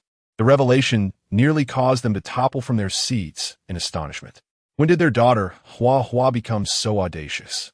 Within a single day, not only did she sell the peppermint oil, but she also rented a shop in the county town, and thus far, she had spent not a single penny. Upon hearing their words, Li Hua laughed and said, How can you say you haven't spent a dime? If our daughter cannot sustain this shop and pay the rent and interest to the authorities, we shall be waiting for a prison meal. Jiang Shi exclaimed in alarm. Neither she nor old Li were individuals of business acumen or agricultural skill. Previously, they had relied on old Li's meager income from writing for others on joyous and sorrowful occasions. Now, they survived by applying the juice of poisonous herbs to small fish and living a carefree, muddled existence, akin to a monk living day by day. However, the sudden proposition of their daughter to embark on a business venture truly startled them. Father, mother, engaging in business is a venture filled with profit. Earning a living should pose no issue, and if fortune smiles upon us, we may even aspire to wealth, Li Hua declared with enthusiasm. Is that truly so, Hua Hua? Jiang Shi replied timidly. We could live quite well selling peppermint oil back in Shigua village. Of course, what you suggest is indeed a way of life. But have you considered that the so-called teeth and lips may sometimes bite each other? Living here, our daughter was once the esteemed wife of Murong, while widow Tian is now his wife and Xiao Bao's stepmother. Then there's the Zhou family. They're all complexities we ought not to engage with, as they could disrupt our emotional stability. Especially Xiao Bao, being a boy, should attend a private school to acquire knowledge, which would benefit his future. This is the life our daughter desires for him, not remaining in this backward mountain village, growing up surrounded by gossip. Li Hua sought to enlighten them. Old Li nodded in agreement, saying, Hua Hua speaks wisely. Now that the Lang and widow Tian have set their wedding date, it seems some are in a state of distress. As time progresses, conflicts may escalate, and we truly do not know how these individuals will treat us. Moreover, a young man should aspire to explore the world. Given the opportunity, Xiao Bao ought to attend school. Upon hearing the father and daughter, Jiang Shi understood their perspective. She looked at Li Hua and said, Hua Hua, you have transformed so much that your mother hardly recognizes you, and this brings me joy. Yet, I worry about our lack of capital for business. Do not fret. Solutions present themselves when challenges arise, Li Hua reassured Jiang Shi. Tomorrow, I shall hire a mason and purchase some lime to renovate the shop, preparing to open it in half a month. Old Li and Jiang Shi nodded with delight, astonished that in their old age, they could witness their daughter grow into a sensible and capable individual. In the days that followed, Li Hua remained in the county town to renovate the shop. She found a skilled mason from a nearby village, who brought along an apprentice to assist in repairing the shop's walls. Li Hua instructed the mason to create 2 small windows in suitable locations to enhance the shop's lighting. Due to the spaciousness of the shop, Li Hua requested the mason to construct a small partition within. This arrangement allowed her to lay down a simple bed, providing a place for her to rest during quiet business hours and a sleeping space for the night watchman. In this era, electronic locks and surveillance cameras were non-existent. If theft occurred, retrieving lost items was often futile. Thus, every shop employed a guard who secured the door from the inside, ensuring a high level of safety that generally deterred intruders. Merely locking the door from the outside rendered it vulnerable to being pried open, risking the loss of all items inside. In addition to hiring the mason to renovate the shop, making it brighter and more appealing, Li Hua also employed a carpenter to construct several wooden shelves. These shelves were intended for displaying merchandise neatly, facilitating easy selection for customers and effortless retrieval for herself. To enhance the shop's natural lighting, she insisted that the carpenter use raw timber, showcasing the fresh, pale yellow hue of the wood. Once the walls were freshly painted and the shelves arranged, the shop was transformed, presenting a visually pleasing and elegant appearance. When Madame Xiao entered to inspect the shop, her jaw dropped in astonishment, utterly taken aback by the transformation. Fortunately, it was her own property being rented to Li Hua. Had it belonged to someone else, she would have felt a twinge of envy. Following the renovations, Li Hua began contemplating the issue of inventory, with funding being the foremost concern. One afternoon, she returned to Yikong Pharmacy and sought out Manager Gao. At first, Manager Gao did not recognize the woman before him, prompting Li Hua to introduce herself. Manager Gao, I apologize for the intrusion. I'm a lady who sold you peppermint oil a few days ago.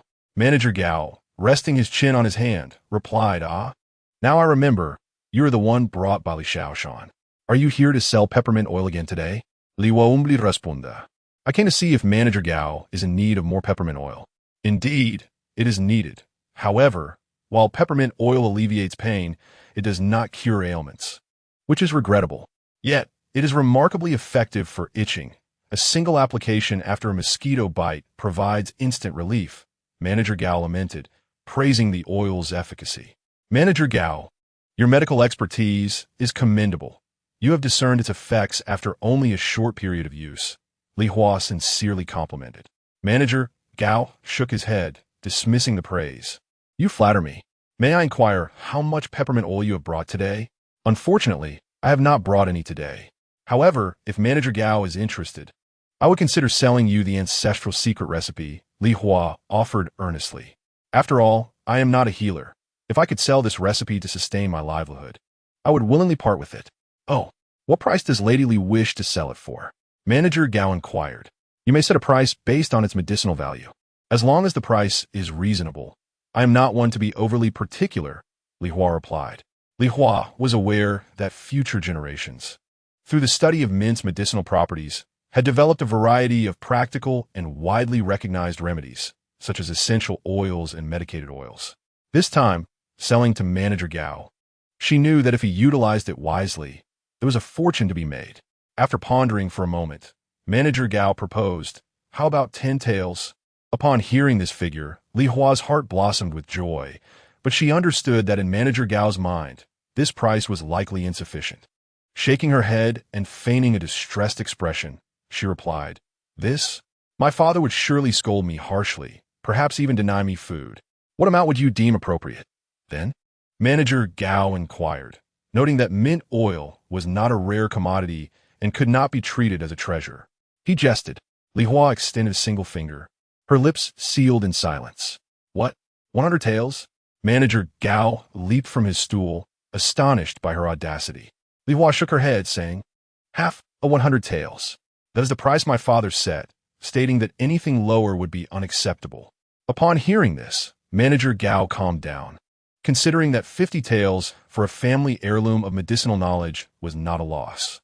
Moreover, as he was skilled in massage, this mint oil aligned perfectly with his expertise. Very well, Manager Gao conceded. Li Hua immediately exhaled in relief, her heart blooming with satisfaction. How shall we exchange? She asked, akin to a child devoid of direction. Manager Gao summoned Xiao Jia and instructed, Go to my home and fetch 50 taels in silver notes for my wife, stating that it is urgently needed. Understood. After a short while, Xiao Jia returned, producing the 50 taels in silver notes from his sleeve and presenting them to Manager Gao. Manager Gao was not only the physician of Yikong Medical Hall, but also its proprietor. He found the title of proprietor too humble, preferring to be addressed as manager. Yikong Medical Hall had been established for many years.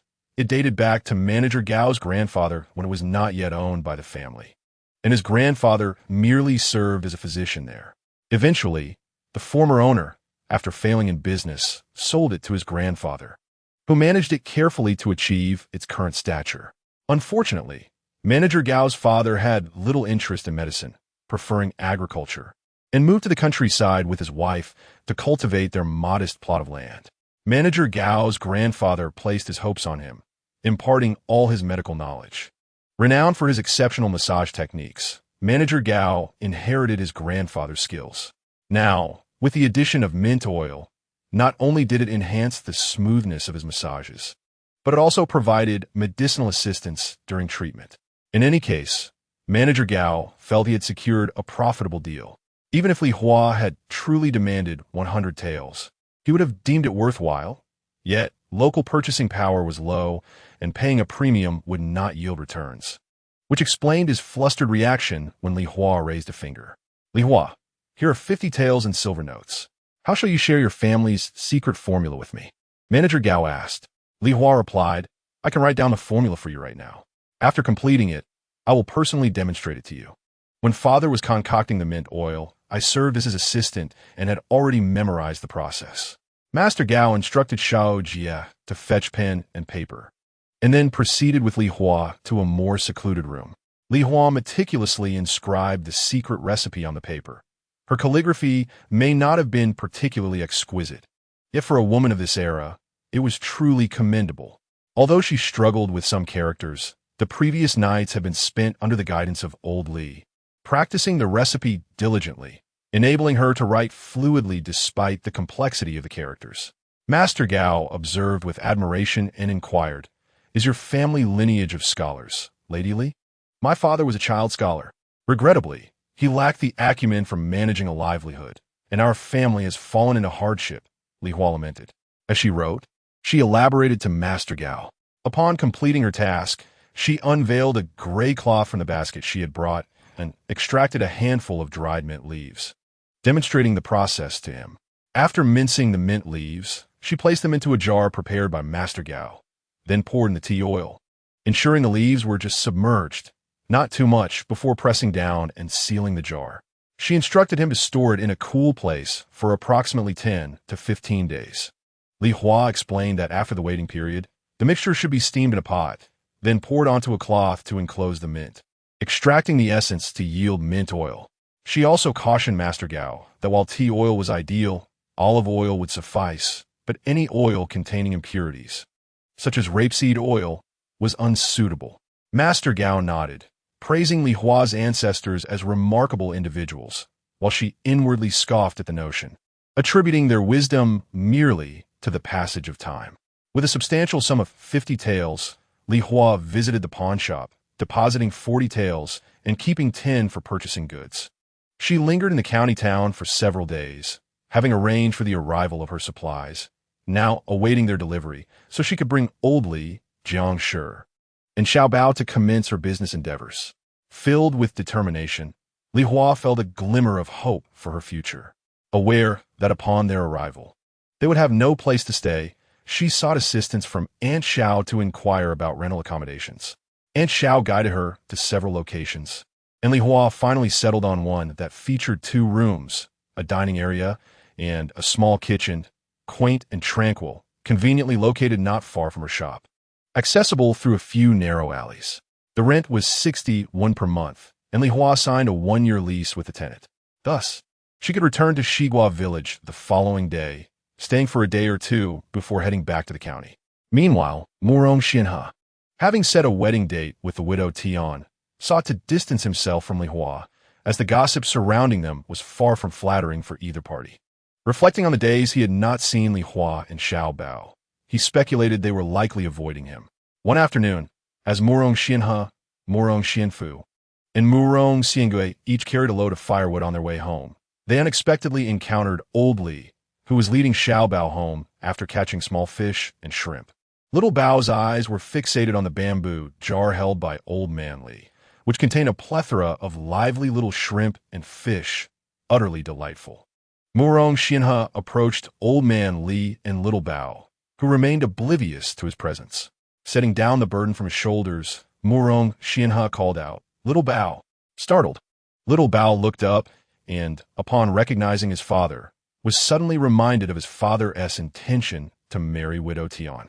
Recently, his father had even refrained from accompanying him up the mountain, leaving him feeling somewhat aggrieved. Thus, he merely gazed at Murong Xianhe, failing to rush over to him as he usually would, calling out "Father."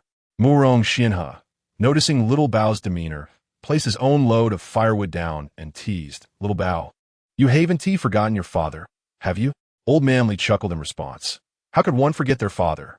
Alas, recently, Little Bao has been waiting at the gate for his father to take him up the mountain, but he has not arrived, leaving him quite upset. Apart from Li Hua, Little Bao was closest to Old Man Li. His relationship with Jiang Shi was rather distant, so during Li Hua's absence, Little Bao would chatter incessantly with Old Man Li. Murong Xianhe crouched down and embraced Little Bao, apologizing, "I've been rather busy lately and haven't had the chance to see you, my dear. Do you wish to accompany your father up the mountain?" Little Bao nodded eagerly, expressing his desire to go. "Very well. I shall come to find you when I am free," Murong Xianhe promised. "Is father very busy?" Little Bao inquired in his soft, childlike voice. "Indeed," Murong Xianhe admitted. "Busy with marrying widow Tian." Little Bao, with a hint of discontent, replied. Murong Xianhe felt his face flush as he acknowledged, "Yes." Little Bao, choked with emotion, remarked, "Father need not come to find me to go up the mountain." He was unwilling to have his father and widow Tian take him along. After all, She had once glared at him with a coldness that sent shivers down his spine. Chapter 92. The rent, hearing little Bao express that his father need not seek him out for the mountain excursion, filled Murong Xianhe with a sense of loss.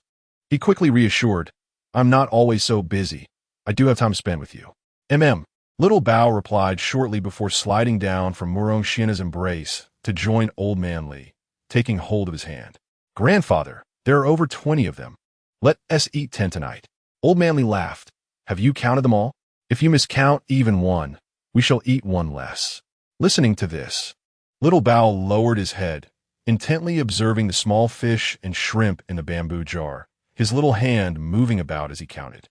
Old Man Li did not hinder him, allowing little Bao to count as they slowly made their way towards the entrance of their home. Murong Xianhe, witnessing his brother's despondent expression, remarked, "Little Bao is on the verge of forgetting you, brother. Are you truly going to let him accompany that woman?" Although he recognized that little Bao's emotional distance was inevitable, it still pained Murong Xianhe. However, he could not deny that little Bao received far better care alongside Li Hua than he did in his presence. Indeed, little Bao appeared to have gained some weight, and his complexion had noticeably brightened. The following day, upon returning home, Li Hua informed Old Man Li and Jiang Shi about the house she had rented in the county. Old Man Li wore a broad smile, while Jiang respectfully clasped his hands together and sincerely bowed towards the seat of honor, exclaiming, "Our ancestors have manifested their blessings. Our family's Hua is on the path to success." Li Hua responded with a smile, "Look at how joyous Mother is. The best days are yet to come." Little Bao, observing the happiness of his family, radiated joy himself, nuzzling up to Li Hua and calling out in a sweet, childlike voice, "Mother." Li Hua scooped little Bao into her arms and planted a kiss on his cheek, saying, "Little Bao, you've grown heavier. Mother can hardly lift you anymore." Little Bao beamed at her words, his smile wide and bright. Initially, Murong Xianhe had intended to take little Bao up the mountain the following day, knowing that once they ascended, the women would undoubtedly follow, allowing him to separate from them as before without issue. However, Sun Dawang arrived early at his home, reporting that a conflict had erupted between some newcomers they had brought and the villagers over land clearing, resulting in a brawl and injuries. They needed several respected individuals to mediate the situation. Murong Xianhe accompanied Sun Dawang and others to resolve the matter, which took the better part of the day before a consensus was reached. Upon returning home, he noticed the sun had reached its zenith, realizing he no longer had time to take the two up the mountain. In the afternoon, during the hour of shun, Li Hua visited the village chief to inform him of her intention to repay the rent owed to Qin Changsheng in advance, kindly requesting his presence as a witness. After speaking, she pulled a handful of candies from her sleeve and offered them to the chief's wife, saying they were treats for the children. The chief's wife chuckled. "This must have cost a fortune. You are too generous. It is only right. I am grateful for your and the chief's assistance," Li Hua replied warmly. The chief and his wife accompanied Li Hua to Qin Changsheng's residence. Along the way, Li Hua pondered the reason for the chief's wife's presence, soon realizing it stemmed from her concern for Li Hua. The villagers labeled her a seductress, claiming she lured men. After all, the chief was a man. This thought caused Li Hua to feel a surge of frustration. The villagers viewed her as a pariah, outwardly polite yet inwardly scornful. Upon arriving at Qin Changsheng's home, the chief explained their purpose for visiting, much to Qin Changsheng's delight. His wife also shared in the joy, her gaze towards Li Hua markedly different from before. Previously, Hu Shi had regarded Li Hua with disdain, wishing to expel her family at the first opportunity, had it not been for the written lease. The villagers had painted Li Hua as a wicked woman, untrustworthy and inclined only towards fair-skinned men.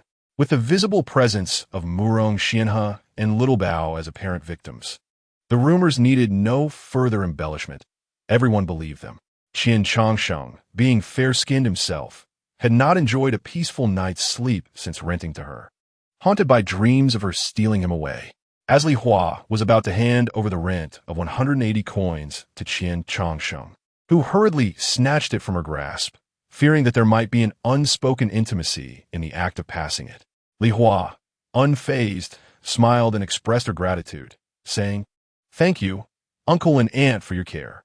We will be moving tomorrow. Although we have not stayed the full term, as stipulated in the lease agreement, I must still pay the full rent of 180 coins. Let us consider this lease as null and void in front of Uncle Li Zheng.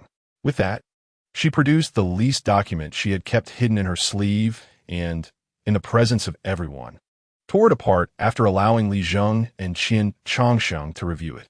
Seeing this, Qian Changsheng promptly instructed who to retrieve the lease document from his house.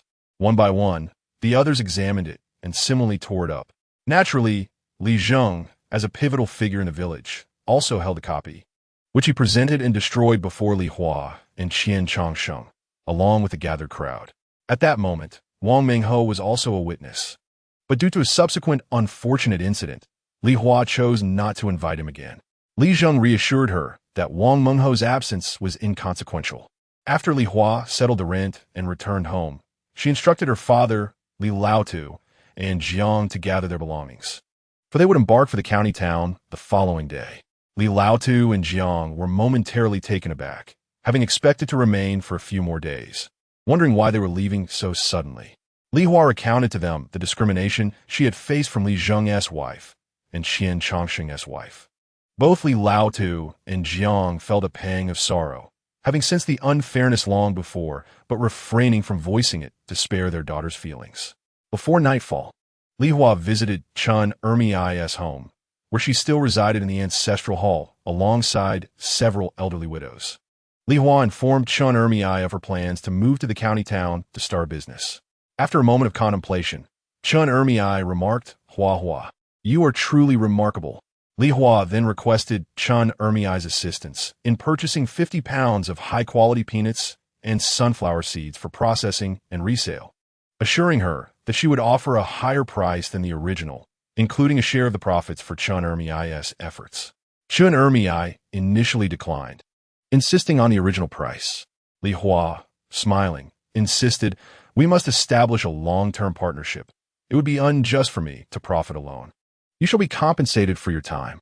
Chun Ermiai laughed in agreement, saying, "All right, if there is profit, you shall pay me. If there is loss, then it is of no consequence." Li Hua responded with a smile, "Then do pray to the Bodhisattva for my prosperity." Chun Ermiai chuckled heartily, feeling grateful for Li Hua's companionship, which made her days seem less arduous. Li Hua provided Chun Ermiai with some capital and urged her to expedite the purchases, suggesting that completing the task within 3 days would be ideal. Chapter 93. Moving the next morning as dawn broke, Li Hua carried her considerably heavier little bow on her back, while Li Laotu and Jiang held onto their bundles, including a thin quilt from Li Hua's days of fleeing. Their meager possessions were hardly worth mentioning. Shortly after, the cart driver arrived, and Li Hua flagged down the cart, saying, "Uncle, we are all heading to the county town today." The coachman brought a stool for them to board the carriage, yet surprisingly, there was not a single passenger today. It seemed indeed that few ventured to the county town. Once seated, Li Hua inquired, "Uncle, how much do I owe you today?"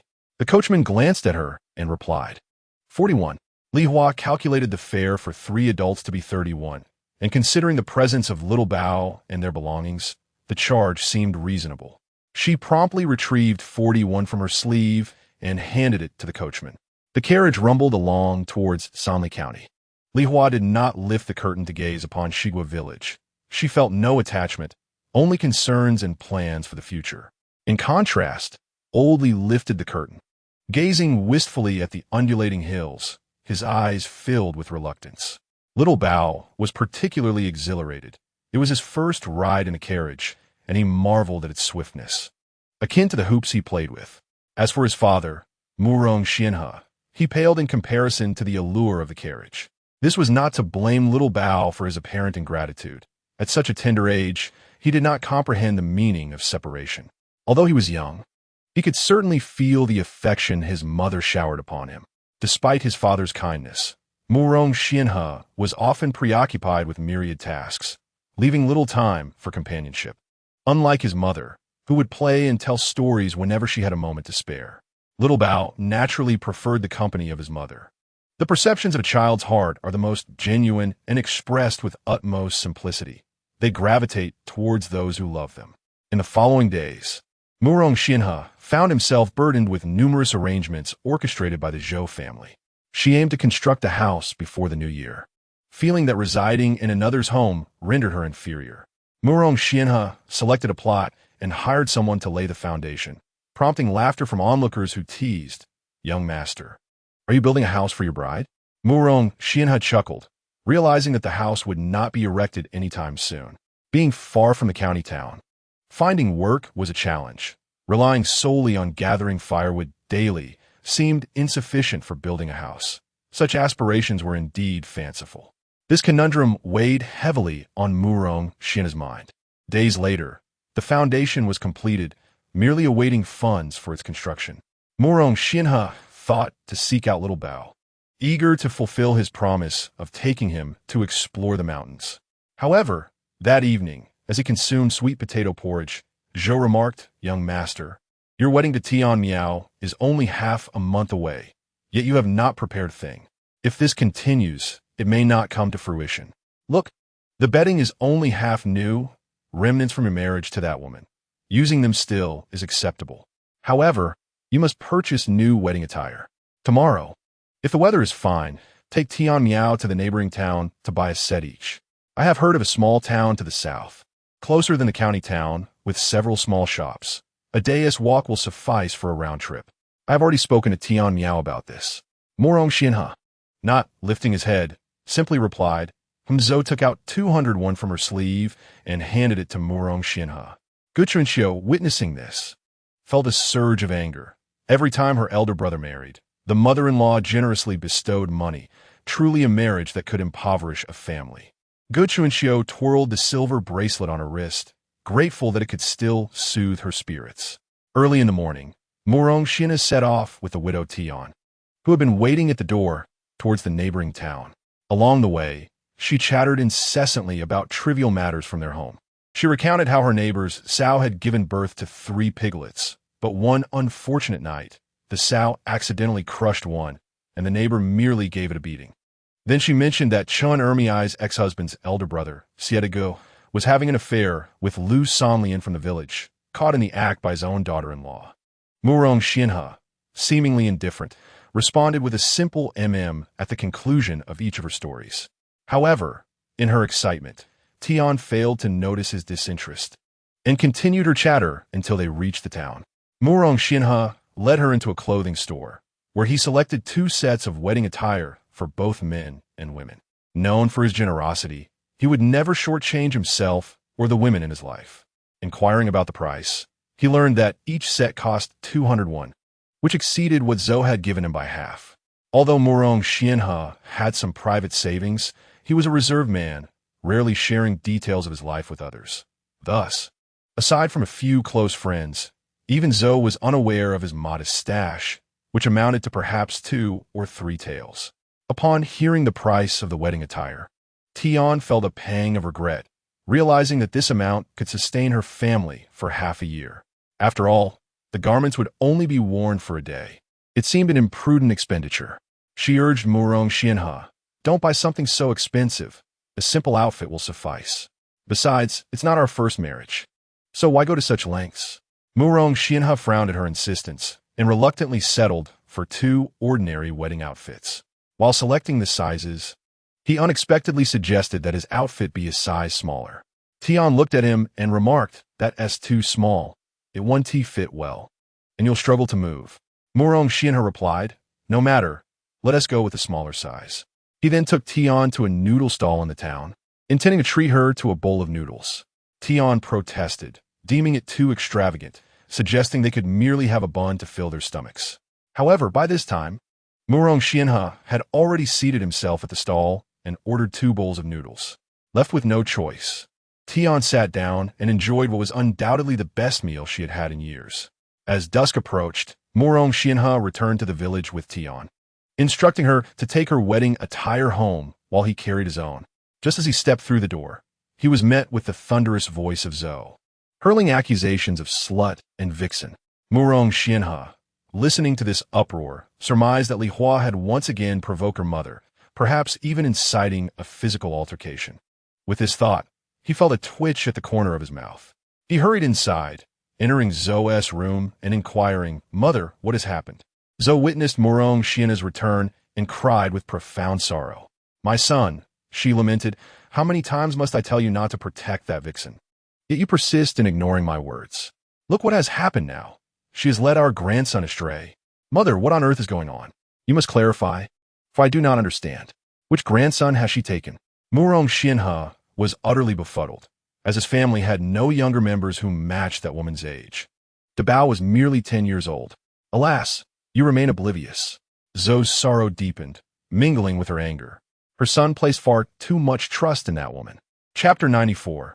Another departure. Murong Xianfu observed his elder brother's anxiety while their mother continued her loud tirade. Unable to contain himself, he stepped forward and explained, "Brother, it appears that this woman has left our Shi Guo village without a word a few days ago. I heard it from the village head's wife today, but it seems no one knows where she has gone." Upon hearing Murong Xianfu mention that no one knew the whereabouts of Li Hua, Zou's wails intensified, as if little Bao were suffering somewhere in torment. After listening to Murong Xianfu, Murong Xianhe felt a buzzing in his head, rendered devoid of thoughts or reasoning. He turned and retreated into his room, not emerging again. Murong Xianfu called out for him to join them for dinner, but received no reply. Concerned, he attempted to enter his brother's room, only to find the door locked from within. Zhou ceased her cries, recalling how, years ago, that woman had left so suddenly, causing her son to lock himself away in despair and embark on a frantic search. Fearful of what extreme actions he might take again, she gently called from outside Murong Xian's door, "My son, please come out for dinner." "I was too hasty. Little Bao is also her son, and surely she would not harm him." Upon hearing Zou's soft pleas, Murong Xianhe, worried for her, replied, "Mother, I am fine. I'm simply tired today and wish to rest." Relieved, Zhou turned to join the meal. Yet, as she took her first bite, she muttered, "That shameless harlot." Murong Xianfu anxiously nudged Zhou's arm, saying, "Mother, please refrain from speaking so. Brother is in a delicate state. How can he be well?" Murong Xiangue interjected, "That woman is a bane, a curse upon our family." Murong Xianhe lay on the wooden bed, his right hand shielding his forehead and eyes, his gaze shut tight, his countenance dark. He felt an emptiness akin to that experienced 2 years prior when that woman had departed. Sorrow, disappointment, helplessness, and a chill enveloped him. He understood that this void was not only due to his attachment to little Bao, but also to that woman. The emptiness from 2 years ago had gradually been filled with the sounds of little Bao's babbling, the despair of searching, and the minutiae of life.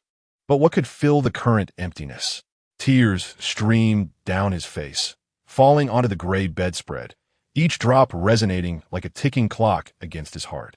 He recalled the scene from months ago when he first laid eyes on her, his heart brimming with grievances and indignation, wishing he could strangle her with his own hands. He yearned to inquire about her abandonment of husband and child, questioning whether she possessed any semblance of a heart. Yet, she appeared to regard him as a stranger, her innocence striking him as a revelation. The thought of taking the life of such a heartless woman felt beneath him. That fateful encounter, when he shielded her from a cobra, lingered in his memory. In the face of peril, she unhesitatingly bent down to partake in a vice for his sake, tending to him with utmost care, stirring a profound sense of gratitude within him. It dawned upon him that she, too, was capable of feelings. Though he had intervened to protect her from the serpent, it was his own frantic grip around her neck that had precipitated the incident. He did not regard himself as her savior, yet she insisted he had rescued her, preparing kanji on his behalf. On the mountain, as they shared the wild chicken, he observed her feeding little Bao with fervor, neglecting her own hunger. Feeling a pang of guilt, he offered her a piece of the meat, which she accepted eagerly, savoring it without a hint of disdain. Each moment spent together led him to believe she had transformed significantly, becoming more emotional, opinionated, and spirited. However, everything reverted to its original state. She vanished with little Bao and her parents. Contemplating the old man Li, a flicker of realization sparked in Murong Xian's eyes. If that woman had acted foolishly, even the unassuming old scholar should have intervened, yet they all seemed to have vanished without a trace. Had they relocated? If so, to where? Murong Xianhe felt compelled to calm his mind and analyze these phenomena rather than wallow in sorrow. With that thought, he rose from the bed, opened the door, and made his way to the kitchen. Under the dim glow of the oil lamp, Zhou and Murong Xianfu, along with a group of others, turned to him in astonishment as if witnessing a marvel. Their hands, poised to serve food, froze in midair, and mouths, caught in the act of chewing, became a comical sight. Observing their reaction, Murong Xianhe simply stated, "I have come for dinner." Murong Xianfu was the first to regain his composure, responding, "Very well. Eldest brother, come sit by me." Murong Xianhe took a bowl of sweet potato porridge and began to eat. Today's meal was notably better, featuring sweet potatoes and wild vegetables sautéed with a few drops of oil. Zhou scrutinized Murong Xianhe and noted his tranquility, cautiously asking, "Have you procured your ceremonial attire for today?" "Indeed," he replied. Although he had shared a bowl of noodles with Tian Miao in town, the long journey had left him famished, and he devoured his sweet potato with great appetite, seldom reaching for the vegetables. Little Bao has left with that woman, and so be it. He is her son. Should she raise him poorly, it is her own burden to bear, Zhou exclaimed with irritation. You and Tian Miao are still young. Having more children is not an issue, you understand? You ought to focus solely on living your life with Tian Miao, she advised. Her eldest son had once been consumed by madness in search of that woman, despite her countless attempts to dissuade him. Thankfully, he now seemed remarkably composed, likely captivated by Tian Miao's allure. Murong Xianhe swiftly devoured the sweet potatoes in his bowl, setting it down with the declaration, "I have finished." He then retreated to his own quarters. Murong Xianfu, trailing behind, remarked, "Elder brother, you have yet to take a single bite of vegetables." Gu Chuanxiu, upon hearing this, cast a sidelong glance, thinking how foolish it was for him to concern himself with others' eating habits when he could indulge himself a bit more. With these thoughts racing through his mind, his chopsticks moved faster than his contemplation, scooping up a generous portion of wild greens to bring to his mouth. Zhou Shi, witnessing this, bellowed, "Gu Chuanxiu, you gluttonous sloth! Are you not afraid of choking with such a mound of food?" Startled, Gu Chuanxiu quickly placed the chopsticks laden with greens back into his bowl, transferring a hefty portion to Murong Xiangui's bowl, which satisfied Zhou Shi's scrutiny. Murong Xianhe, indifferent to the commotion outside, had grown accustomed to it. He retrieved a handful of broken silver from beneath his bed and tucked it into his sleeve before settling on the edge of his bed. Chapter 95. Inquiring about her whereabouts, he needed information regarding the whereabouts of that woman. It was certain that she had settled her rent, a fact known to the village matron, who was aware of her move because the woman had approached her. Where could she have suddenly procured such a sum? Though her modest skills might yield a few wild ducks, the quantity was limited, and recently, the villagers had been keeping a close watch on her, resulting in little gain. Could it be that she had entered into a courtship, intending to marry? Perhaps to escape from him. She had cleared her rent with the betrothal gifts and relocated, possibly in search of a son, thus incorporating Xiao Bao into her plans.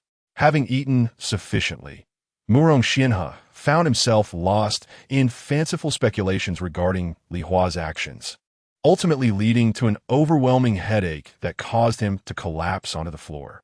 The chill of the ground jolted him back to reality. He pondered that, regardless of the circumstances, it was improbable that no whispers had escaped. In his mind, he meticulously analyzed who among the villagers was close to that woman. After considerable reflection, he surmised that he himself was likely among those who interacted with her most frequently. Murong Xianhe bit his tongue, realizing he was not the only one. How Zhaodi would surely have conversed with her privately, albeit not closely, primarily to avoid inciting disapproval from his mother. Thus, how Zhaodi would deliberately distance herself from the woman. Who else could it be? After much contemplation, a name finally surfaced in Murong Xianhe's mind. Chun Ermiai. During a time of famine, there was an instance when it rained, and Chun Ermiai had offered the woman a place to rest, only to be scolded by Xia Ergu's mother. Later, in Zikuga village, he had noticed that the woman had once descended the mountain alongside Chun Ermiai. Both of them engaged in lively conversation. With this thought, Murong Xianhe considered that perhaps Chun Ermiai might know of her whereabouts. He opened his door with a soft creak, careful not to disturb anyone. as everyone had retreated to their respective rooms. After dinner, Zosher would extinguish the oil lamp, forbidding anyone from wasting oil on light. Thus, the household fell into darkness, engaging in quiet conversation while the children played on the beds. Eventually, one by one, they succumbed to slumber. Under the silvery glow of the moon, Murong Xianhe made his way towards the ancestral hall. At this hour, only a handful of households in the village were illuminated, rendering the entire settlement shrouded in darkness, resembling a monstrous beast with a gaping maw. Upon reaching the ancestral hall, Murong Xianhe knocked firmly on the grand door, and after a few moments, an elderly man arose to answer. Seeing Murong Xianhe standing in the moonlight, he inquired warmly, "Young master, who are you seeking at this late hour?" Murong Xianhe cleared his throat, placing his fist against his lips, and replied, "Uncle Lu, I am looking for Chen Ermiai. I wish to inquire about something." "Chen Ermiai?" Uncle Lu momentarily faltered, for Chen Ermiai was known to be a simple soul, rarely venturing out except for work. Why, he pondered, would Murong Xianhe seek her? Uncle Lu called toward the room within the ancestral hall. "Chen Ermiai, someone is looking for you." After calling twice, Chen Ermiai hurriedly emerged from a small room. This modest space was where villagers honored their deceased loved ones, and though she lacked a proper home, the village head, out of sympathy for her youth and plight, had assigned her to reside there. However, the villagers were displeased, fearing it would disturb their departed kin, and thus decreed she must vacate after 2 months. Upon seeing Murong Xianhe, Chen Ermiai was taken aback. She had never interacted with him before and was unaware of the purpose of his visit, leaving her feeling anxious. "What do you need from me?" she asked, approaching cautiously, her eyes filled with trepidation as if he might utter something unbearable. "I came to inquire about Li Hua's whereabouts," Murong Xianhe stated, his gaze fixed on her. Chen Ermiai's heart raced, filled with apprehension. Did Murong Xianhe intend to confront her about Li Hua? Should she divulge what she knew? Torn, she gazed at him, her lips trembling as she stammered, I'm not quite certain." Noticing her distress, Murong Xianhe realized he had frightened her, leading her to believe he sought trouble with the woman. "I merely wish to check on Xiao Bao, who has also moved away," he clarified. Relief washed over Chen Ermiai. While she might doubt others, she trusted Murong Xianhe's words to be true. "Li Hua has relocated to the county town." She spoke softly. "The county town? Which one?" Murong Xianhe asked, skepticism lacing his tone. "The one where we registered our household." "What was it called?" Chen Ermiai furrowed her brow, trying to recall. "Sanli County," Murong Xianhe interjected quickly. "Yes, that's it," Chen Ermiai affirmed. "What would you be doing there?" Murong Xianhe's eyes sharpened with intensity. Chen Ermiai felt as if she were a child under interrogation, increasingly fearful of misstepping under his penetrating gaze. Li Hua mentioned she rented a shop to sell goods and sustain herself, Chen Ermiai timidly explained. Murong Xianhe was taken aback. Starting a business required capital, something not easily acquired. Where did she obtain the funds? He inquired, as if pressing for an answer. In the chilling voice of Murong Xianhe, Chen Ermiai felt compelled to neither conceal nor embellish the truth. Recently, she had concocted some peppermint oil for sale, which had garnered considerable success. Moreover, she learned from Li Hua that her shop's rent had been initially covered by the authorities, and Li Hua would repay the principal along with interest after a year. Chen Ermiai relayed all the information she had gleaned from Li Hua to Murong Xianhe. Upon hearing this, Murong Xianhe raised his eyebrows a few times. Recognizing that this woman was audaciously attempting to pull off a con, should she fail to earn any profit within a year, she would find herself imprisoned and sold off by the authorities. From Chen Ermiai's description, Murong Xianhe nearly reconstructed the process by which Li Hua opened her shop in the county town. "Do you know the name of her shop?" He inquired further. "She told me it's called the General Store, easy to find. It's the last shop on the main street," Chen Ermiai responded. "Very well. I shall take my leave now," Murong Xianhe said politely before swiftly departing. Just as Chen Ermiai was about to ask, "Will you be visiting Xiaobao tomorrow? Could you possibly take these 50 pounds of peanuts and sunflower seeds with you?" Murong Xianhe had already vanished from sight, leaving her to ponder over the peanuts and sunflower seeds in her corner. Filled with anxiety, as she had never ventured far from home and now felt apprehensive about stepping outside. Chapter 96. The discovery Murong Xianhe did not return home, but instead set off on foot towards Sanli County. While others required a full day to reach Sanli County on foot, Murong Xianhe needed only a little more than half a day, just 2 hours slower than a carriage. This was due, of course, to his long legs and the fact that he was accustomed to labor, possessing ample stamina. As dawn broke, Li Hua was already awake. In this place, there was no nightlife. After dinner, everyone would merely light a lamp for a brief chat before retiring for the night. With an early bedtime came an early rise, embodying the adage of working at sunrise and resting at sunset. After washing her face and rinsing her mouth, Li Hua instructed the old man Li to craft toothbrushes from sterilized pig bristles tightly bound with fine thread around slender sticks.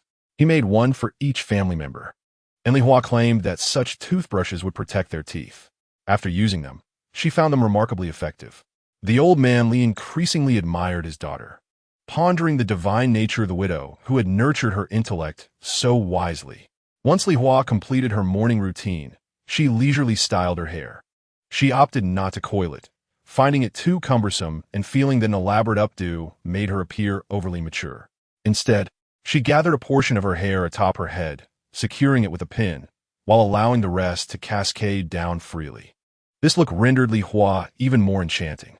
Merely 3 days into the opening of her shop, she had already earned the affectionate title of beautiful lady from the neighboring residents. At that moment, Xiao Bao awoke, his rosy cheeks displaying the delightful plumpness typical of a child. Li Hua encouraged Xiao Bao to rise and dress himself, as the weather had turned cooler, necessitating the wearing of 2 or 3 layers of clothing. Xiao Bao dressed slowly while Li Hua provided gentle guidance. Once he was fully clothed, she proceeded to teach him how to wash his face and rinse his mouth. Xiao Bao is an industrious child, exceptionally obedient to his mother. At the tender age of 3.5, he manages to wash himself thoroughly. In a tender moment, Li Hua cradles Xiao Bao in her embrace and styles his hair into 2 exquisite buns, one on each side. Once completed, Xiao Bao emerges looking like a doll from a traditional Chinese New Year painting, his skin fair and lovely. Passers-by, especially those accompanied by their children, cannot help but commend him as a charming little boy. On several occasions, children from the market have clung to their parents, begging to play with Xiao Bao. Ultimately, it took 2 candies from Li Hua to coax those children away. After his morning rituals, Xiao Bao plays with pebbles on the store's empty floor. Unlike other children who, at the age of 7 or 8, still wear split-crotch pants with their little ones exposed, Xiao Bao is dressed like an adult with proper trousers. When nature calls, he has learned to pull down his pants just a bit, mastering the process quickly. Li Hua feels immense pride in Xiao Bao, believing he resembles her more. Murong Xianhe walked throughout the night, retracing a path he had traveled months prior. The sensations now felt drastically different. He once yearned to settle down with everyone, to bring an end to the arduous 2-month journey. Now, however, he longs to escape that stable place, feeling devoid of hope. As he walked, a thought struck him. Wherever Li Hua and Xiao Bao are, hope resides. He recognized this as a bias, but found solace in it. Under the hazy moonlight, he traversed the uneven paths nestled between towering mountains. Fortunately, this route was bustling during the day, with a constant flow of people, scaring away any lurking beasts. Had a tiger or wolf appeared at that moment, anyone might have been in peril. Truly, love lends one strength and courage. Upon arriving in Sanli County at dawn, Murong Xianhe followed the main street, searching until he finally found the grocery store mentioned by Chun Ermiai. It was a newly opened establishment, its doors wide open. Unlike others that only offered a small entryway, making one feel like an intruder just to peek inside. The store was impeccably organized, with new shelves and freshly stocked goods. A well-dressed little boy was playing with a variety of colorful pebbles on the floor. Though they were natural stones, it was evident that they had been meticulously selected by adults for children to enjoy. Xiao Bao, Murong Xianhe called out after confirming his identity. Xiao Bao's attention shifted from the ground to the entrance. Upon seeing Murong Xianhe, he sprang up and ran over, exclaiming, "Daddy!" It had been quite some time since he last saw his father, and he feared that if his father did not visit soon, he might forget him. Xiao Bao stretched out his short, sturdy arms, Yearning for Murong Xianhe's embrace, for being held by his father brought him a profound sense of security. Murong Xianhe lifted the little treasure into his arms, and the sense of loss within him diminished slightly as he savored this tender affection. The little treasure planted a kiss on Murong Xianhe's cheek and called out to Li Hua, who was folding blankets in the inner room. "Mother, mother!" Upon hearing the call, Li Hua dropped the blanket and hurried out, asking, "What is it?" Before the little treasure could finish his words, Li Hua spotted Murong Xianhe and exclaimed in surprise, "What brings you here?" "I came to see the little treasure," Murong Xianhe replied, suppressing the longing in his eyes. "What brings you here so early?" Li Hua found it curious. "Is there a shortcut I don't know about?" "I walked here last night and just arrived," he responded. "What? You walked all night?" Li Hua was taken aback. "Yes." "How dangerous," she remarked, anxiety lingering in her heart. What was this man thinking? Did he long for the little treasure that much? "It wasn't dangerous. I didn't encounter anything," Murong Xianhe said with a smile. Li Hua glanced at him and added, "You have quite the nerve. It would have been disastrous if you had encountered something. There are better ways to travel. Next time, come by carriage." Indeed, Li Hua noticed Murong Xianhe's hair tousled by the gentle breeze and asked, "Would you like to lie down in the inner room for a bit?" "Yes," he replied. Then, he took the little treasure and confidently walked toward the inner room. The space was modest, furnished only with a bed, a small table, a dressing table, and a copper mirror draped with a piece of pink cloth. The bedding was brand new. Murong Xianhe placed the little treasure at the edge of the bed, sat down, and said, "Father will rest for a while. You can play beside me." "Okay," the little treasure exclaimed joyfully. Li Hua understood that allowing a man to sleep in her bed was unconventional, yet the bed was shared. Sometimes, Old Li would sleep there while watching the shop. Moreover, she sensed that Murong Xianhe had rushed over potentially for the sake of the little treasure, and she was reluctant for her son to return to Shigua village. Therefore, she endeavored to curry favor with Murong Xianhe, hoping to negotiate later. Chapter 97. Drawing the line as Murong Xianhe lay on the bed. He immediately felt the warmth enveloping him. He was puzzled about how Li Hua could manage to open a shop and acquire various household items in such a short period. "Little treasure, has your mother found you a stepfather?" he inquired, looking at his son, hoping to glean some information from him. If this woman had quietly arranged for a stepfather for the little treasure, he would be compelled to confront her.